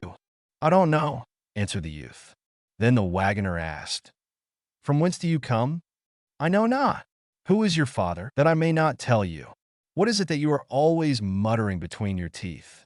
"Ah," replied the youth, "I do so wish I could shudder, but no one can teach me how." "Enough of your foolish chatter," said the wagoner. "Come, go with me. I will see about a place for you." The youth went with the wagoner, and in the evening they arrived at an inn where they wished to pass the night. Then at the entrance of the parlor the youth again said quite loudly, "If I could but shudder! If I could but shudder!" The host, who heard this, laughed and said, "If that is your desire, there ought to be a good opportunity for you here." "Ah, be silent," said the hostess. "So many prying persons have already lost their lives.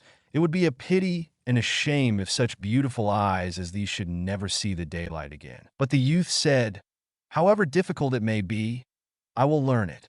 For this purpose indeed have I journeyed forth." He let the host have no rest, until the latter told him that not far from thence stood a haunted castle, where anyone could very easily learn what shuddering was, if he would but watch in it for 3 nights. The king had promised that he who would venture should have his daughter to wife, and she was the most beautiful maiden the sun shone on. Likewise in the castle lay great treasures, which were guarded by evil spirits, and these treasures would then be freed, and would make a poor man rich enough. Already many men had gone into the castle, but as yet none had come out again. Then the youth went next morning to the king, and said, "If it be allowed, I will willingly watch 3 nights in the haunted castle." The king looked at him, and as the youth pleased him, he said, You may ask for 3 things to take into the castle with you, but they must be things without life." Then he answered, "Then I asked for a fire, a turning lathe, and a cutting board with the knife." The king had these things carried into the castle for him during the day. When night was drawing near, the youth went up and made himself a bright fire in one of the rooms, placed the cutting board and knife beside it, and seated himself by the turning lathe. "Ah, if I could but shudder," said he, "but I shall not learn it here either." Towards midnight he was about to poke his fire, and as he was blowing it, something cried suddenly from one corner, "Oh, meow! How cold we are!" "You fools!" cried he. "What are you crying about? If you are cold, come and take a seat by the fire and warm yourselves." And when he had said that, 2 great black cats came with one tremendous leap and sat down on each side of him, and looked savagely at him with their fiery eyes. After a short time, when they had warmed themselves, they said, "Comrade, shall we have a game of cards?" "Why not?" he replied, "but just show me your paws." Then they stretched out their claws. "Oh," said he, "what long nails you have! Wait, I must first cut them for you." Thereupon he seized them by the throats, put them on the cutting board, and screwed their feet fast. "I have looked at your fingers," said he, "and my fancy for card playing is gone." And he struck them dead and threw them out into the water. But when he had made away with these 2, and was about to sit down again by his fire, out from every hole and corner came black cats and black dogs with red-hot chains, and more of them came until he could no longer move, and they yelled horribly and got on his fire, pulled it to pieces, and tried to put it out. He watched them for a while quietly, but at last, when they were going too far, he seized his cutting knife and cried, "Away with you, vermin," and began to cut them down. Some of them ran away, the others he killed, and threw out into the fish pond. When he came back, he fanned the embers of his fire again and warmed himself. And as he thus sat, his eyes would keep open no longer, and he felt a desire to sleep. Then he looked round and saw a great bed in the corner. "That is the very thing for me," said he, and got into it. When he was just going to shut his eyes, however, the bed began to move of its own accord, and went over the whole of the castle. "That's right," said he, "but go faster." Then the bed rolled on as if 6 horses were harnessed to it, up and down, over thresholds and stairs. But suddenly, hop, hop, it turned over upside down, and lay on him like a mountain. But he threw quilts and pillows up in the air, got out and said, "Now anyone who likes may drive," and lay down by his fire and slept till it was day. In the morning the king came, and when he saw him lying there on the ground, he thought the evil spirits had killed him, and he was dead. Then said he, "After all, it is a pity, for so handsome a man." The youth heard it, got up, and said, "It has not come to that yet." Then the king was astonished, but very glad, and asked how he had fared. "Very well indeed," answered he. "One night is past, the 2 others will pass likewise." Then he went to the innkeeper, who opened his eyes very wide, and said, "I never expected to see you alive again. Have you learned how to shudder yet?" "No," said he, "it is all in vain. If someone would but tell me." The second night he again went up into the old castle, sat down by the fire, and once more began his old song, "If I could but shudder." When midnight came, an uproar and noise of tumbling about was heard. At first it was low, but it grew louder and louder. Then it was quiet for a while, and at length with a loud scream, half a man came down the chimney and fell before him. "Hullo!" cried he, "another half belongs to this. This is not enough." Then the uproar began again. There was a roaring and howling, and the other half fell down likewise. "Wait," said he, "I will just stoke up the fire a little for you." When he had done that and looked round again, the 2 pieces were joined together, and a hideous man was sitting in his place. "That is no part of our bargain," said the youth. "The bench is mine." The man wanted to push him away. The youth, however, would not allow that, but thrust him off with all his strength, and seated himself again in his own place. Then still more men fell down, one after the other. They brought 9 dead men's legs and 2 skulls, and set them up and played at 9 pins with them. The youth also wanted to play and said, "Listen, you, can I join you?" "Yes, if you have any money." "Money enough," replied he, "but your balls are not quite round." Then he took the skulls and put them in the lathe and turned them till they were round. "There, now they will roll better," said he. "Hurrah! Now we'll have fun." He played with them and lost some of his money, but when it struck 12, everything vanished from his sight. He lay down and quietly fell asleep. Next morning the king came to inquire after him. "How has it fared with you this time?" asked he. "I have been playing at 9 pins," he answered, "and have lost a couple of farthings." "Have you not shuddered then?" "What?" said he. "I have had a wonderful time. If I did but know what it was to shudder." The third night he sat down again on his bench and said quite sadly, "If I could but shudder." When it grew late, 6 tall men came in and brought a coffin. Then he said, "Ha, ha, that is certainly my little cousin who died only a few days ago." And he beckoned with his finger and cried, "Come, little cousin, come." They placed the coffin on the ground, but he went to it and took the lid off, and a dead man lay therein. He felt his face, but it was cold as ice. "Wait," said he, "I will warm you a little," and went to the fire and warmed his hand and laid it on the dead man's face, but he remained cold. Then he took him out and sat down by the fire and laid him on his breast and rubbed his arms that the blood might circulate again. As this also did no good, he thought to himself, "When 2 people lie in bed together, they warm each other," and carried him to the bed, covered him over, and lay down by him. After a short time the dead man became warm too, and began to move. Then said the youth, "See, little cousin, have I not warmed you?" The dead man, however, got up and cried, "Now will I strangle you." "What?" said he. "Is that the way you thank me? You shall at once go into your coffin again."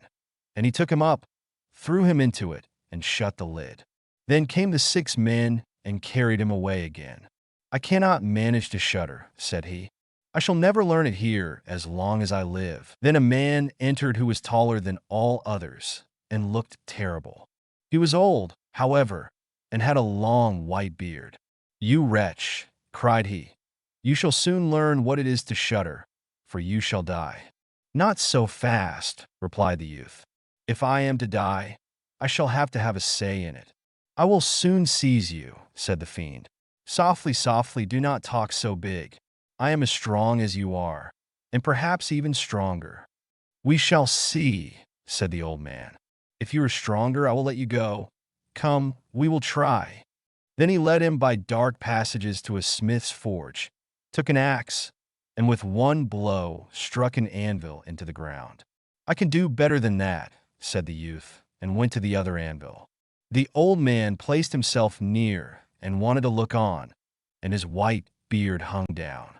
Then the youth seized the axe, split the anvil with one blow, and in it caught the old man's beard. "Now I have you," said the youth.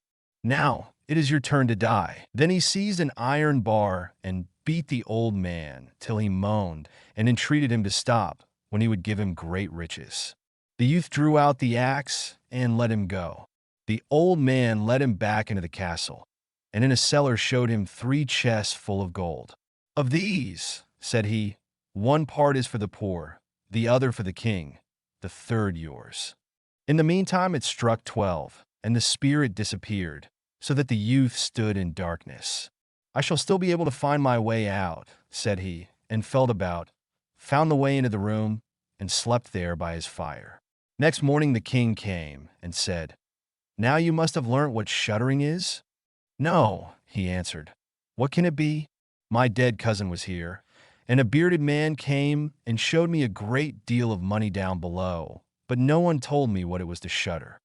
"Then," said the king, "you have saved the castle, and shall marry my daughter." "That is all very well," said he, "but still I do not know what it is to shudder." Then the gold was brought up and the wedding celebrated.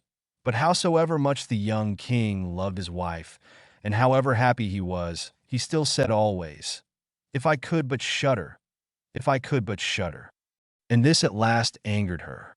Her waiting maid said, "I will find a cure for him. He shall soon learn what it is to shudder." She went out to the stream which flowed through the garden, and had a whole bucketful of gudgeons brought to her. At night, when the young king was sleeping, his wife was to draw the clothes off him and empty the bucket full of cold water with the gudgeons in it over him, so that the little fishes would sprawl about him. Then he woke up and cried, "Oh, what makes me shudder so? What makes me shudder so, dear wife? Ah, now I know what it is to shudder." King GRISLY-BEARD. A great king of a land far away in the east had a daughter who was very beautiful, but so proud and haughty and conceited that none of the princes who came to ask her in marriage was good enough for her, and she only made sport of them. Once upon a time the king held a great feast, and asked thither all her suitors. And they all sat in a row, ranged according to their rank, kings and princes and dukes and earls and counts and barons and knights. Then the princess came in, and as she passed by them, she had something spiteful to say to every one. The first was too fat. "He's as round as a tub," said she. The next was too tall. "What a maypole," said she. The next was too short. "What a dumpling," said she. The fourth was too pale, and she called him wall-face. The fifth was too red, so she called him coxcomb. The sixth was not straight enough, so she said he was like a green stick that had been laid to dry over a baker's oven. And thus she had some joke to crack upon every one. But she laughed more than all at a good king who was there. "Look at him," said she. "His beard is like an old mop. He shall be called GRISLY-BEARD." So the king got the nickname of GRISLY-BEARD. But the old king was very angry when he saw how his daughter behaved, and how she ill-treated all his guests. And he vowed that, willing or unwilling, she should marry the first man, be he prince or beggar, that came to the door. 2 days after there came by a traveling fiddler, who began to play under the window and beg alms. And when the king heard him, he said, "Let him come in." So they brought in a dirty-looking fellow. And when he had sung before the king and the princess, he begged a boon. Then the king said, "You have sung so well that I will give you my daughter for your wife." The princess begged and prayed, but the king said, "I have sworn to give you to the first comer, and I will keep my word." So words and tears were of no avail. The parson was sent for, and she was married to the fiddler. When this was over, the king said, "Now get ready to go. You must not stay here. You must travel on with your husband." Then the fiddler went his way, and took her with him, and they soon came to a great wood.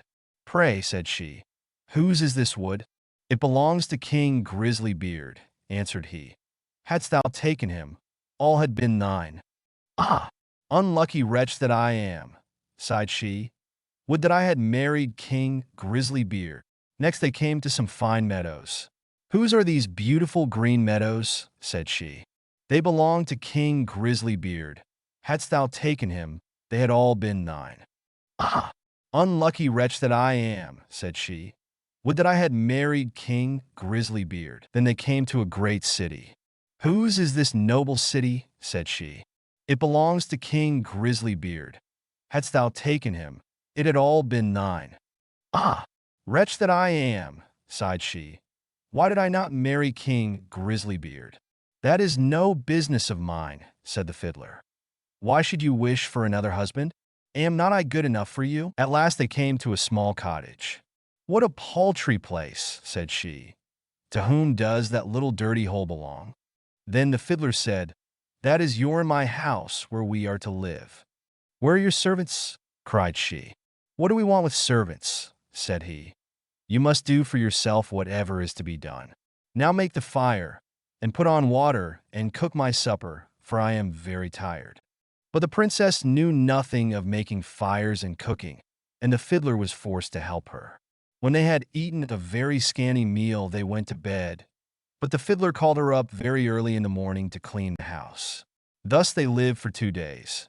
And when they had eaten up all there was in the cottage, the man said, "Wife, we can't go on thus, spending money and earning nothing. You must learn to weave baskets." Then he went out and cut willows and brought them home, and she began to weave, but it made her fingers very sore. "I see this work won't do," said he. "Try and spin. Perhaps you will do that better." So she sat down and tried to spin, but the threads cut her tender fingers till the blood ran. "See now," said the fiddler, "you are good for nothing.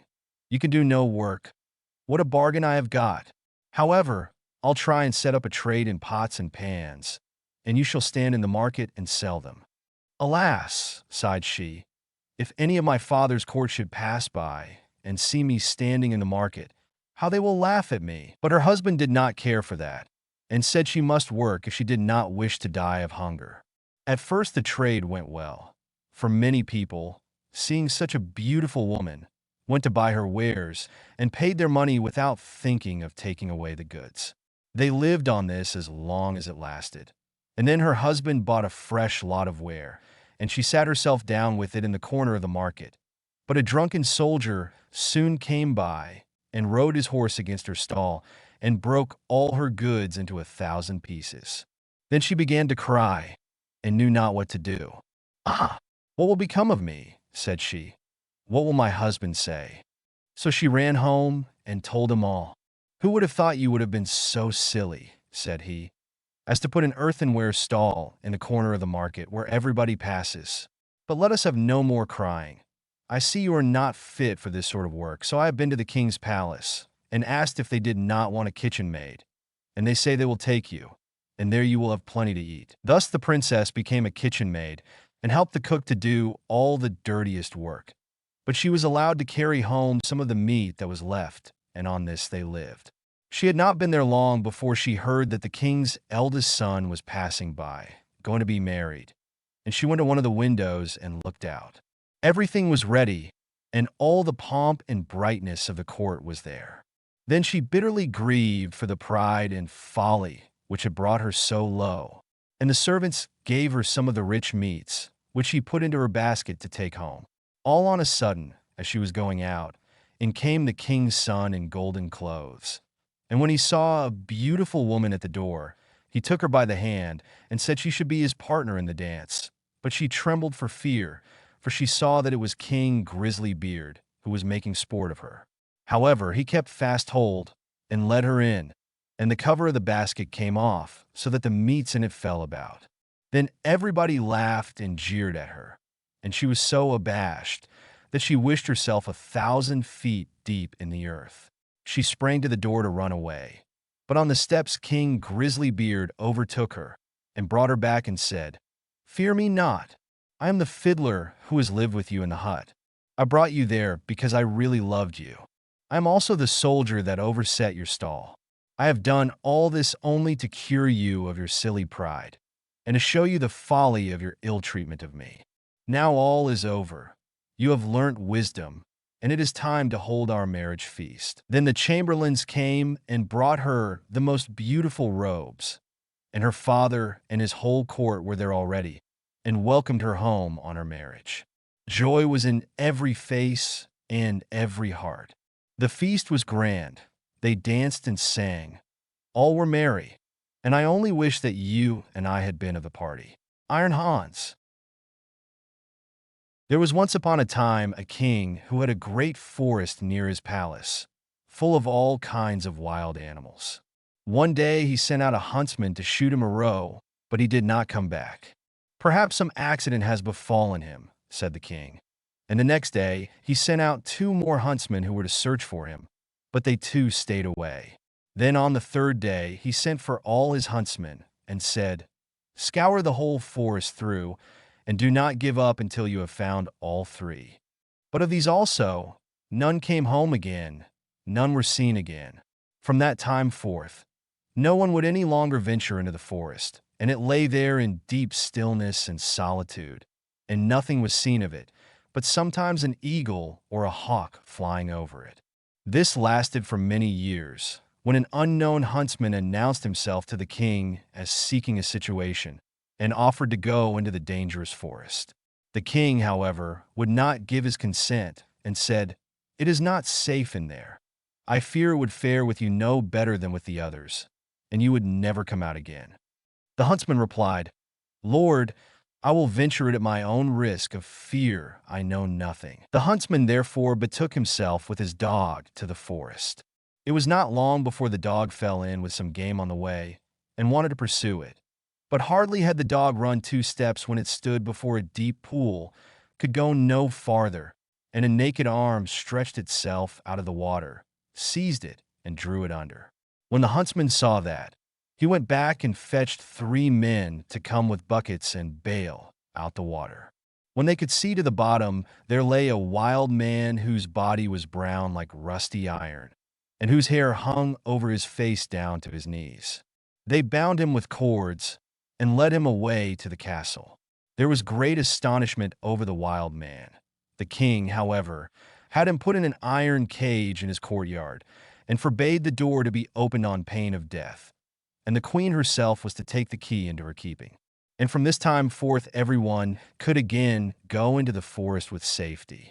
The king had a son of 8 years, who was once playing in the courtyard, and while he was playing, his golden ball fell into the cage. The boy ran thither and said, "Give me my ball out." "Not till you have opened the door for me," answered the man. "No," said the boy, "I will not do that. The king has forbidden it," and ran away. The next day he again went and asked for his ball. The wild man said, "Open my door," but the boy would not.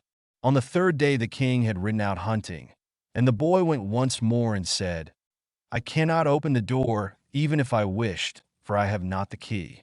Then the wild man said, "It lies under your mother's pillow. You can get it there." The boy, who wanted to have his ball back, cast all thought to the winds and brought the key. The door opened with difficulty, and the boy pinched his fingers. When it was open, the wild man stepped out, gave him the golden ball, and hurried away. The boy had become afraid. He called and cried after him, "Oh, wild man, do not go away, or I shall be beaten." The wild man turned back, took him up, set him on his shoulder, and went with hasty steps into the forest. When the king came home, he observed the empty cage and asked the queen how that had happened. She knew nothing about it and sought the key, but it was gone. She called the boy, but no one answered. The king sent out people to seek for him in the fields, but they did not find him. Then he could easily guess what had happened, and much grief reigned in the royal court. When the wild man had once more reached the dark forest, he took the boy down from his shoulder and said to him, "You will never see your father and mother again, but I will keep you with me, for you have set me free, and I have compassion on you. If you do all I bid you, you shall fare well. Of treasure and gold have I enough, and more than anyone in the world." He made a bed of moss for the boy on which he slept, and the next morning the man took him to a well and said, "Behold, the gold well is as bright and clear as crystal. You shall sit beside it, and take care that nothing falls into it, or it will be polluted. I will come every evening to see if you have obeyed my order." The boy placed himself by the brink of the well, and often saw a golden fish or a golden snake show itself therein, and took care that nothing fell in. As he was thus sitting, his finger hurt him so violently that he involuntarily put it in the water. He drew it quickly out again, but saw that it was quite gilded, and whatsoever pains he took to wash the gold off again, all was to no purpose. In the evening Iron Hans came back, looked at the boy, and said, "What has happened to the well?"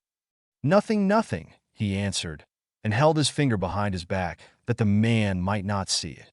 But he said, "You have dipped your finger into the water. This time it may pass, but take care you do not again let anything go in." By daybreak the boy was already sitting by the well and watching it. His finger hurt him again, and he passed it over his head, and then unhappily a hair fell down into the well. He took it quickly out, but it was already quite gilded. Iron Hans came, and already knew what had happened. "You have let a hair fall into the well," said he. "I will allow you to watch by it once more, but if this happens for the 3rd time, then the well is polluted and you can no longer remain with me." On the 3rd day, the boy sat by the well and did not stir his finger, however much it hurt him. But the time was long to him, and he looked at the reflection of his face on the surface of the water. And as he still bent down more and more while he was doing so, and trying to look straight into the eyes, his long hair fell down from his shoulders into the water. He raised himself up quickly, but the whole of the hair of his head was already golden and shone like the sun.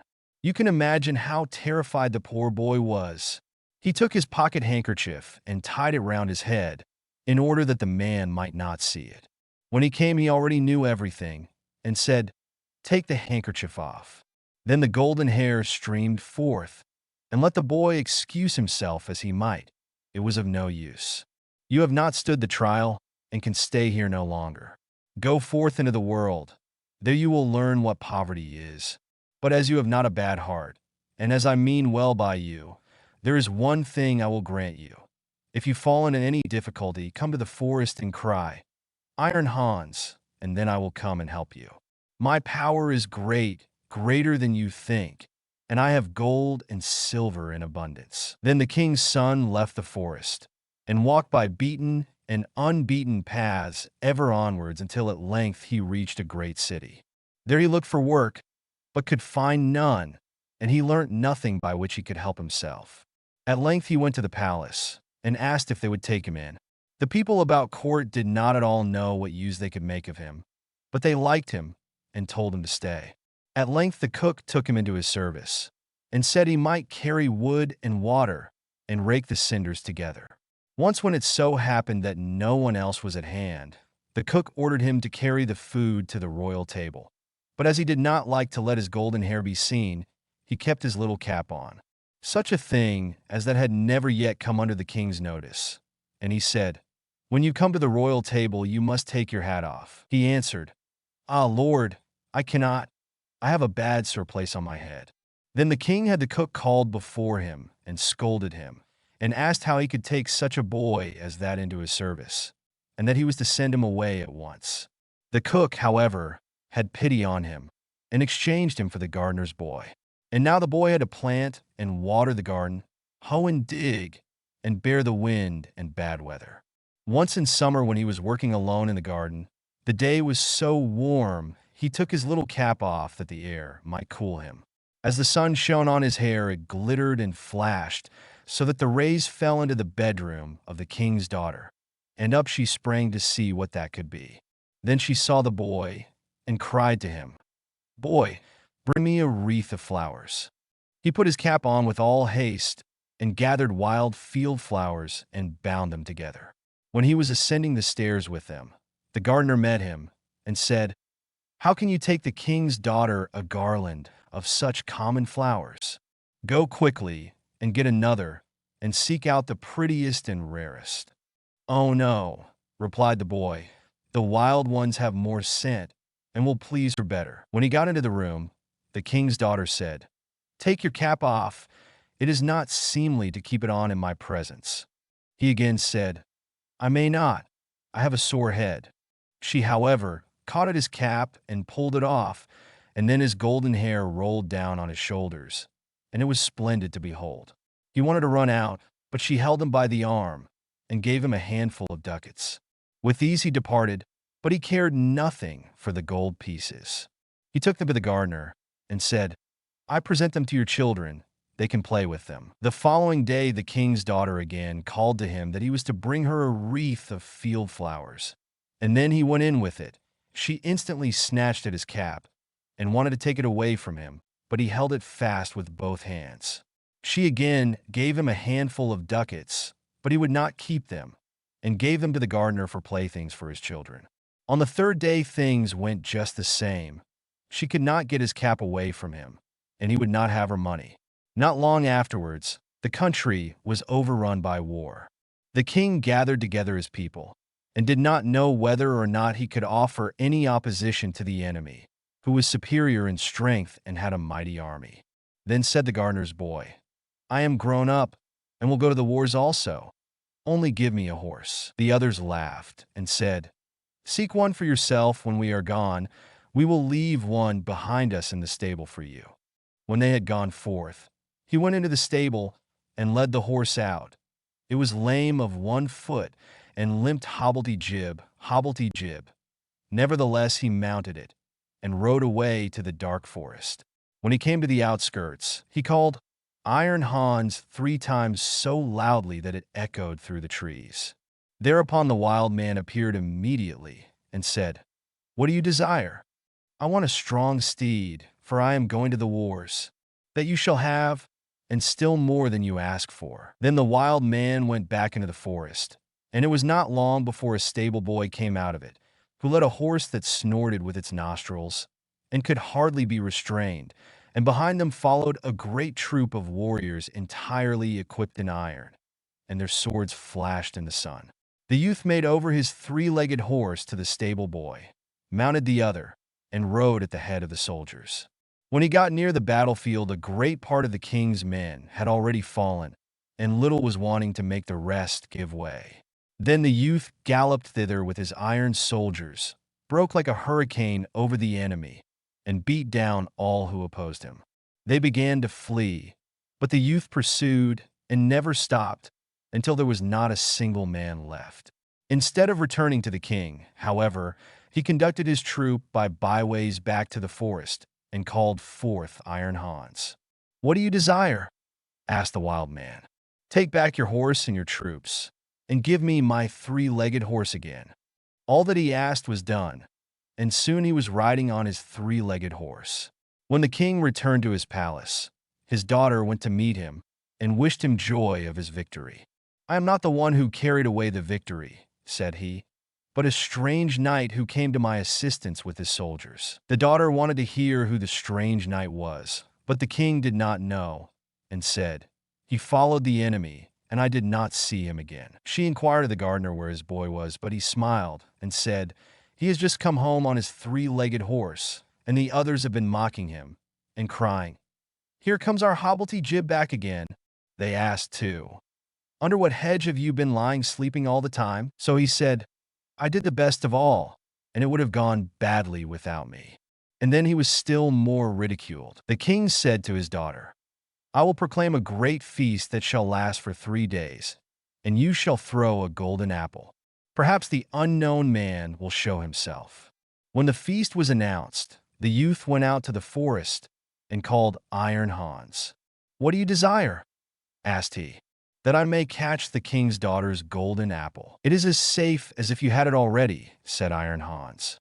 "You shall likewise have a suit of red armor for the occasion, and ride on a spirited chestnut horse." When the day came, the youth galloped to the spot, took his place amongst the knights, and was recognized by no one. The king's daughter came forward and threw a golden apple to the knights, but none of them caught it but he. Only as soon as he had it, he galloped away. On the second day, Iron Hans equipped him as a white knight and gave him a white horse. Again, he was the only one who caught the apple, and he did not linger an instant, but galloped off with it. The king grew angry and said, "That is not allowed. He must appear before me and tell his name." He gave the order that if the knight who caught the apple should go away again, they should pursue him, and if he would not come back willingly, they were to cut him down and stab him. On the third day, he received from Iron Hans a suit of black armor and a black horse, and again he caught the apple. But when he was riding off with it, the king's attendants pursued him, and one of them got so near him that he wounded the youth's leg with the point of his sword. The youth nevertheless escaped from them, but his horse leapt so violently that the helmet fell from the youth's head, and they could see that he had golden hair. They rode back and announced this to the king. The following day, the king's daughter asked the gardener about his boy. "He is at work in the garden. The queer creature has been at the festival too, and only came home yesterday evening. He has likewise shown my children 3 golden apples which he has won." The king had him summoned into his presence, and he came and again had his little cap on his head. But the king's daughter went up to him and took it off, and then his golden hair fell down over his shoulders, and he was so handsome that all were amazed. "Are you the knight who came every day to the festival, always in different colors, and who caught the 3 golden apples?" asked the king. "Yes," answered he, "and here the apples are." And he took them out of his pocket and returned them to the king. "If you desire further proof, you may see the wound which your people gave me when they followed me. But I am likewise the knight who helped you to your victory over your enemies. If you can perform such deeds as that, you are no gardener's boy. Tell me, who is your father?" "My father is a mighty king, and gold have I in plenty as great as I require." "I well see," said the king, "that I owe my thanks to you, Can I do anything to please you?" "Yes," answered he. "That indeed you can. Give me your daughter to wife." The maiden laughed and said, "He does not stand much on ceremony, but I have already seen by his golden hair that he was no gardener's boy." And then she went and kissed him. His father and mother came to the wedding, and were in great delight, for they had given up all hope of ever seeing their dear son again. And as they were sitting at the marriage feast, the music suddenly stopped, the doors opened, and a stately king came in with a great retinue. He went up to the youth, embraced him, and said, "I am Iron Hans, and was by enchantment a wild man. But you have set me free. All the treasures which I possess shall be your property." Catskin. There was once a king, whose queen had hair of the purest gold, and was so beautiful that her match was not to be met with on the whole face of the earth. But this beautiful queen fell ill, and when she felt that her end drew near, she called the king to her and said, "Promise me that you will never marry again, unless you meet with a wife who is as beautiful as I am, and who has golden hair like mine." Then when the king in his grief promised all she asked, she shut her eyes and died.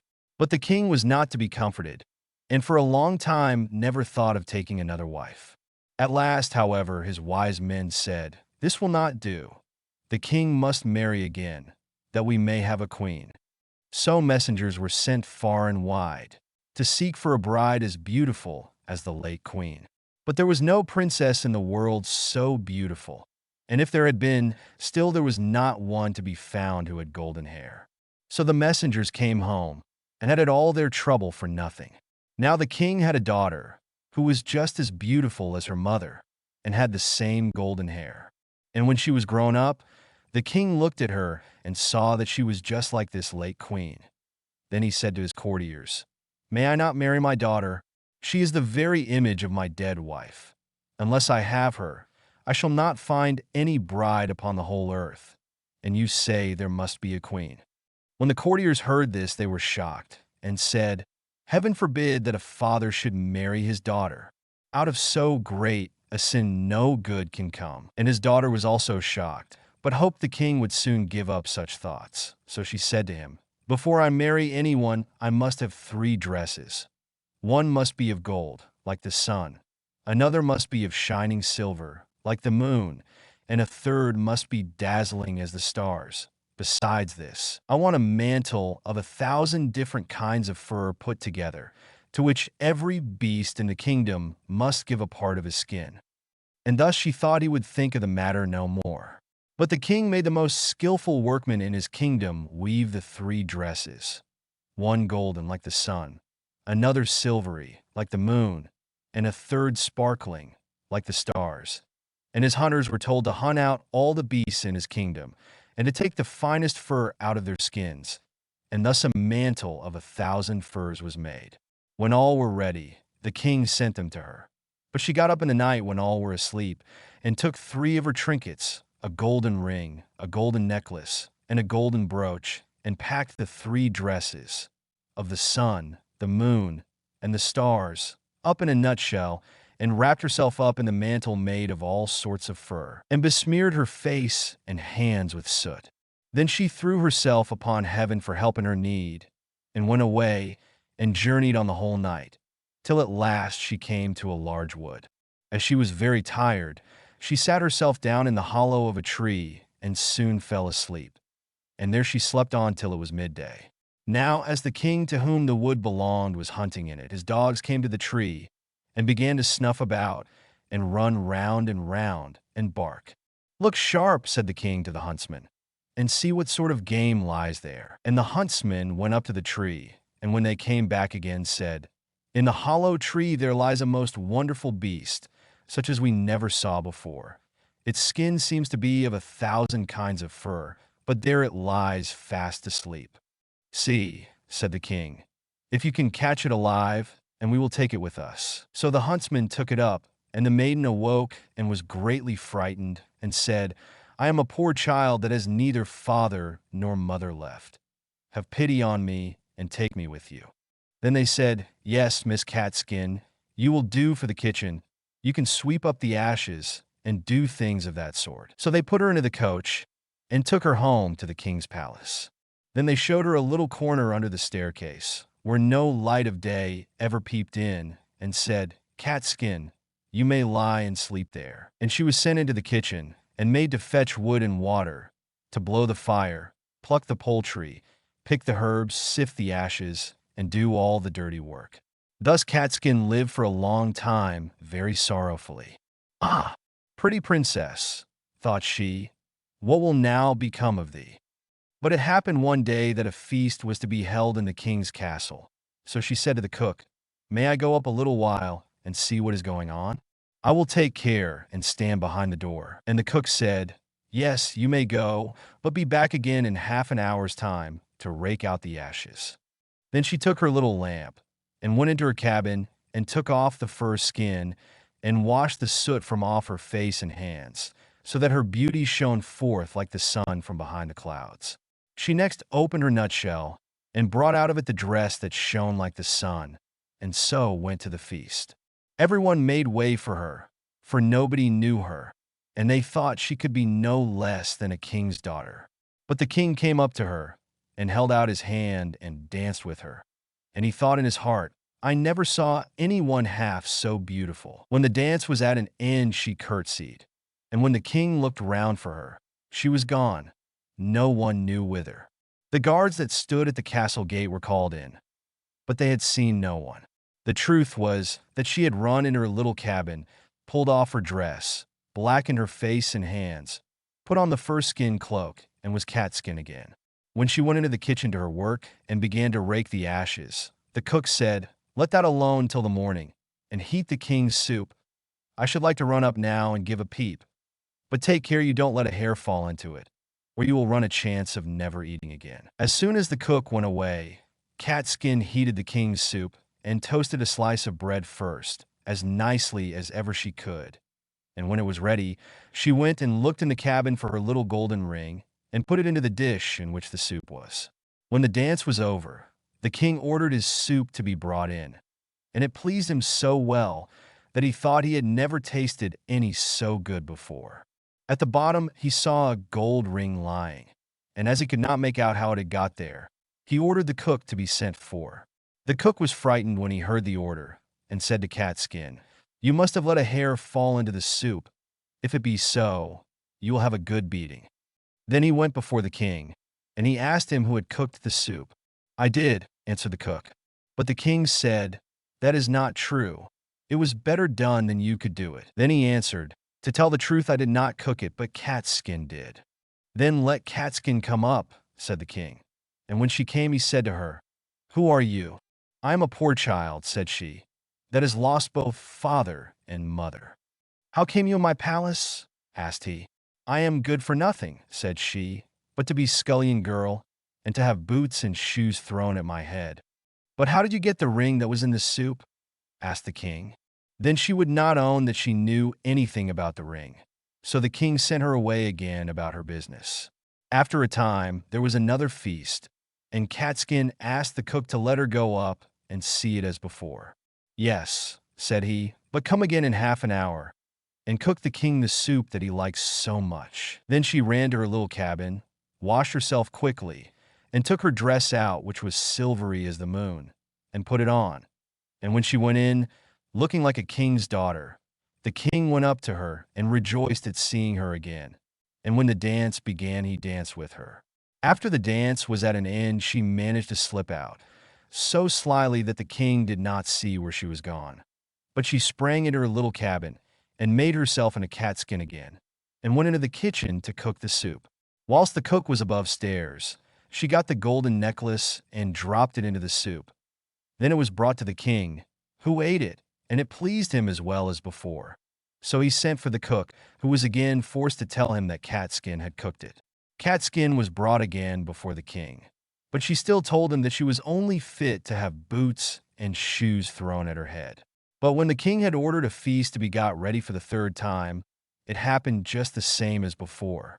"You must be a witch, Catskin," said the cook, "for you always put something into your soup so that it pleases the king better than mine." However, he let her go up as before. Then she put on her dress, which sparkled like the stars, and went into the ballroom in it. And the king danced with her again, and thought she had never looked so beautiful as she did then. So whilst he was dancing with her, he put a gold ring on her finger without her seeing it, and ordered that the dance should be kept up a long time. When it was at an end, he would have held her fast by the hand, but she slipped away and sprang so quickly through the crowd that he lost sight of her, and she ran as fast as she could into her little cabin under the stairs. But this time she kept away too long and stayed beyond the half hour. So she had not time to take off her fine dress, and threw her fur mantle over it, and in her haste did not blacken herself all over with soot, but left one of her fingers white. Then she ran into the kitchen and cooked the king's soup.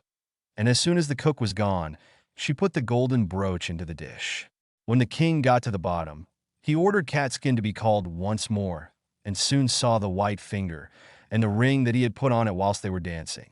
So he seized her hand and kept fast hold of it, and when she wanted to loose herself and spring away, the fur cloak fell off a little on one side, and the starry dress sparkled underneath it. Then he got hold of the fur and tore it off, and her golden hair and beautiful form were seen, and she could no longer hide herself. So she washed the soot and ashes from her face, and showed herself to be the most beautiful princess upon the face of the earth. But the king said, "You are my beloved bride, and we will never more be parted from each other." And the wedding feast was held, and a merry day it was, as ever was heard of or seen in that country, or indeed in any other. Snow White and Rose Red. There was once a poor widow who lived in a lonely cottage. In front of the cottage was a garden wherein stood 2 rose trees, one of which bore white and the other red roses. She had 2 children who were like the 2 rose trees, and one was called Snow White and the other Rose Red. They were as good and happy, as busy and cheerful as ever 2 children in the world were, only Snow White was more quiet and gentle than Rose Red. Rose Red liked better to run about in the meadows and fields seeking flowers and catching butterflies. But Snow White sat at home with her mother and helped her with her housework or read to her when there was nothing to do. The 2 children were so fond of one another that they always held each other by the hand when they went out together.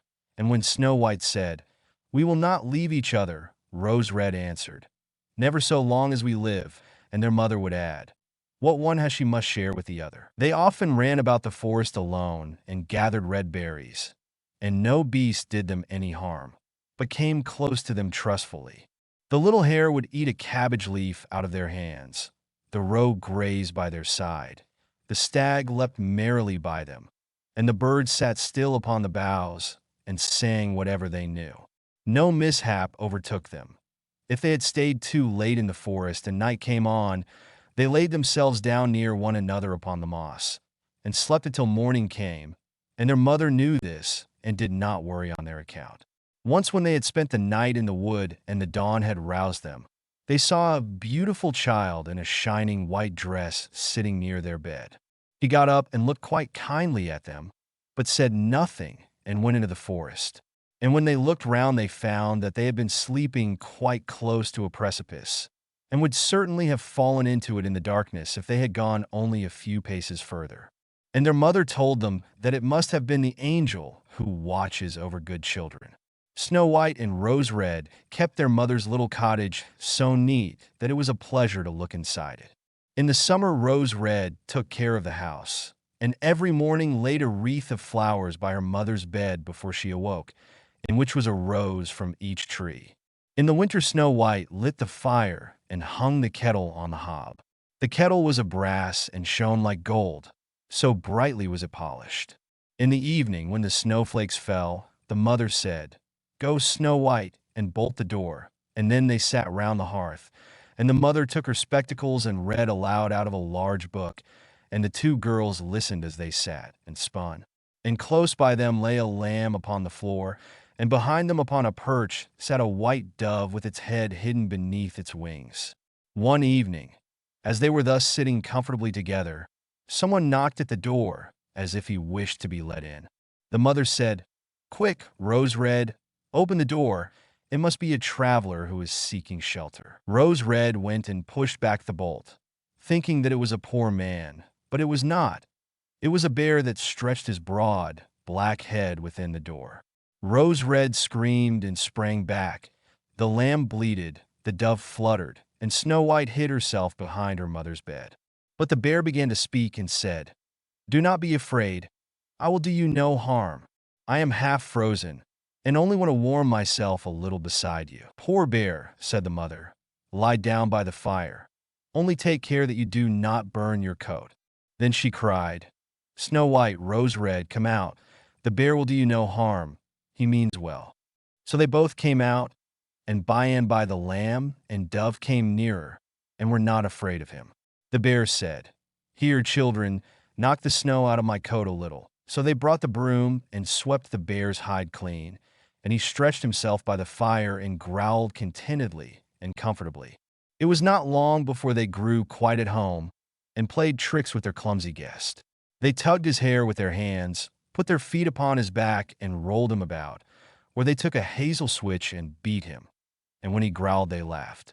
But the bear took it all in good part.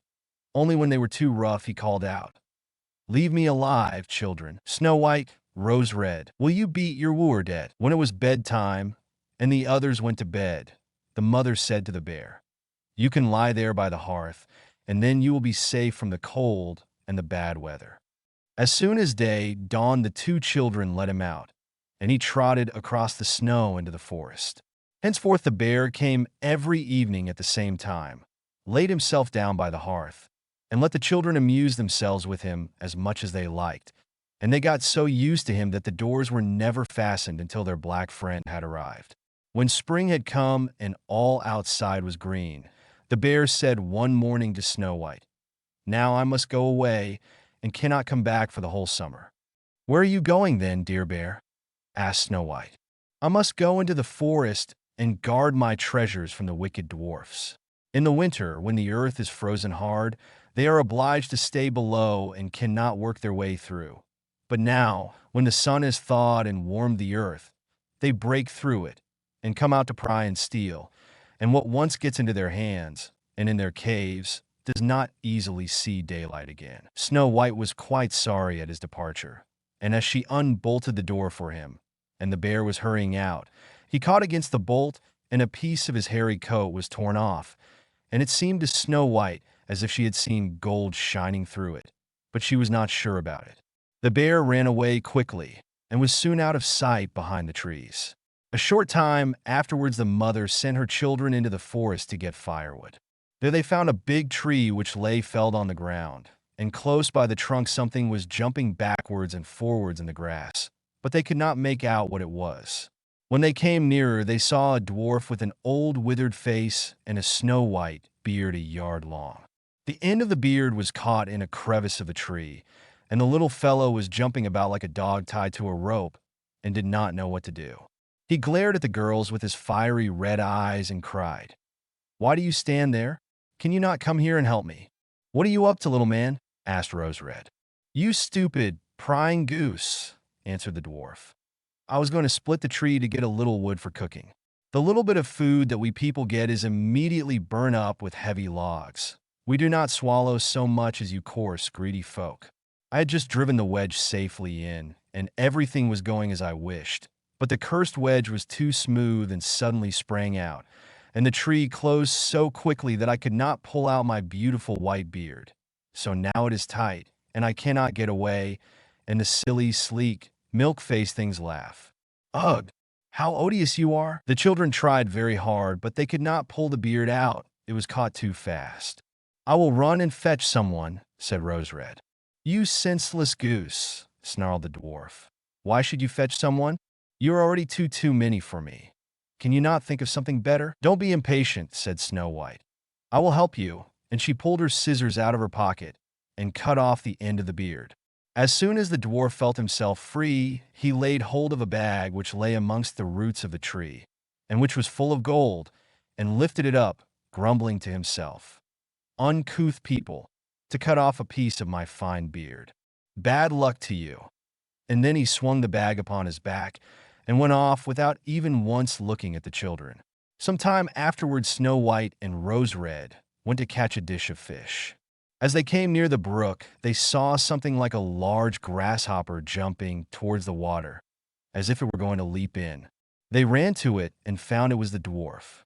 "Where are you going?" said Rose Red. "You surely don't want to go into the water?" "I am not such a fool," cried the dwarf. "Don't you see that the accursed fish wants to pull me in?" The little man had been sitting there fishing, and unluckily the wind had tangled up his beard with the fishing line. A moment later a big fish made a bite, and the feeble creature had not strength to pull it out. The fish kept the upper hand and pulled the dwarf towards him. He held on to all the reeds and rushes, but it was of little good, for he was forced to follow the movements of the fish, and was in urgent danger of being dragged into the water. The girls came just in time. They held him fast and tried to free his beard from the line, but all in vain. Beard and line were entangled fast together. There was nothing to do but to bring out the scissors and cut the beard, whereby a small part of it was lost. When the dwarf saw that, he screamed out, "Is that civil, you toadstool, to disfigure a man's face? Was it not enough to clip off the end of my beard? Now you have cut off the best part of it. I cannot let myself be seen by my people. I wish you had been made to run the soles off your shoes." Then he took out a sack of pearls which lay in the rushes, and without another word he dragged it away and disappeared behind a stone. It happened that soon afterwards the mother sent the two children to the town to buy needles and thread and laces and ribbons. The road led them across a heath upon which huge pieces of rock lay strewn about. There they noticed a large bird hovering in the air, flying slowly round and round above them. It sank lower and lower, and at last settled near a rock not far away. Immediately they heard a loud, piteous cry. They ran up and saw with horror that the eagle had seized their old acquaintance the dwarf, and was going to carry him off.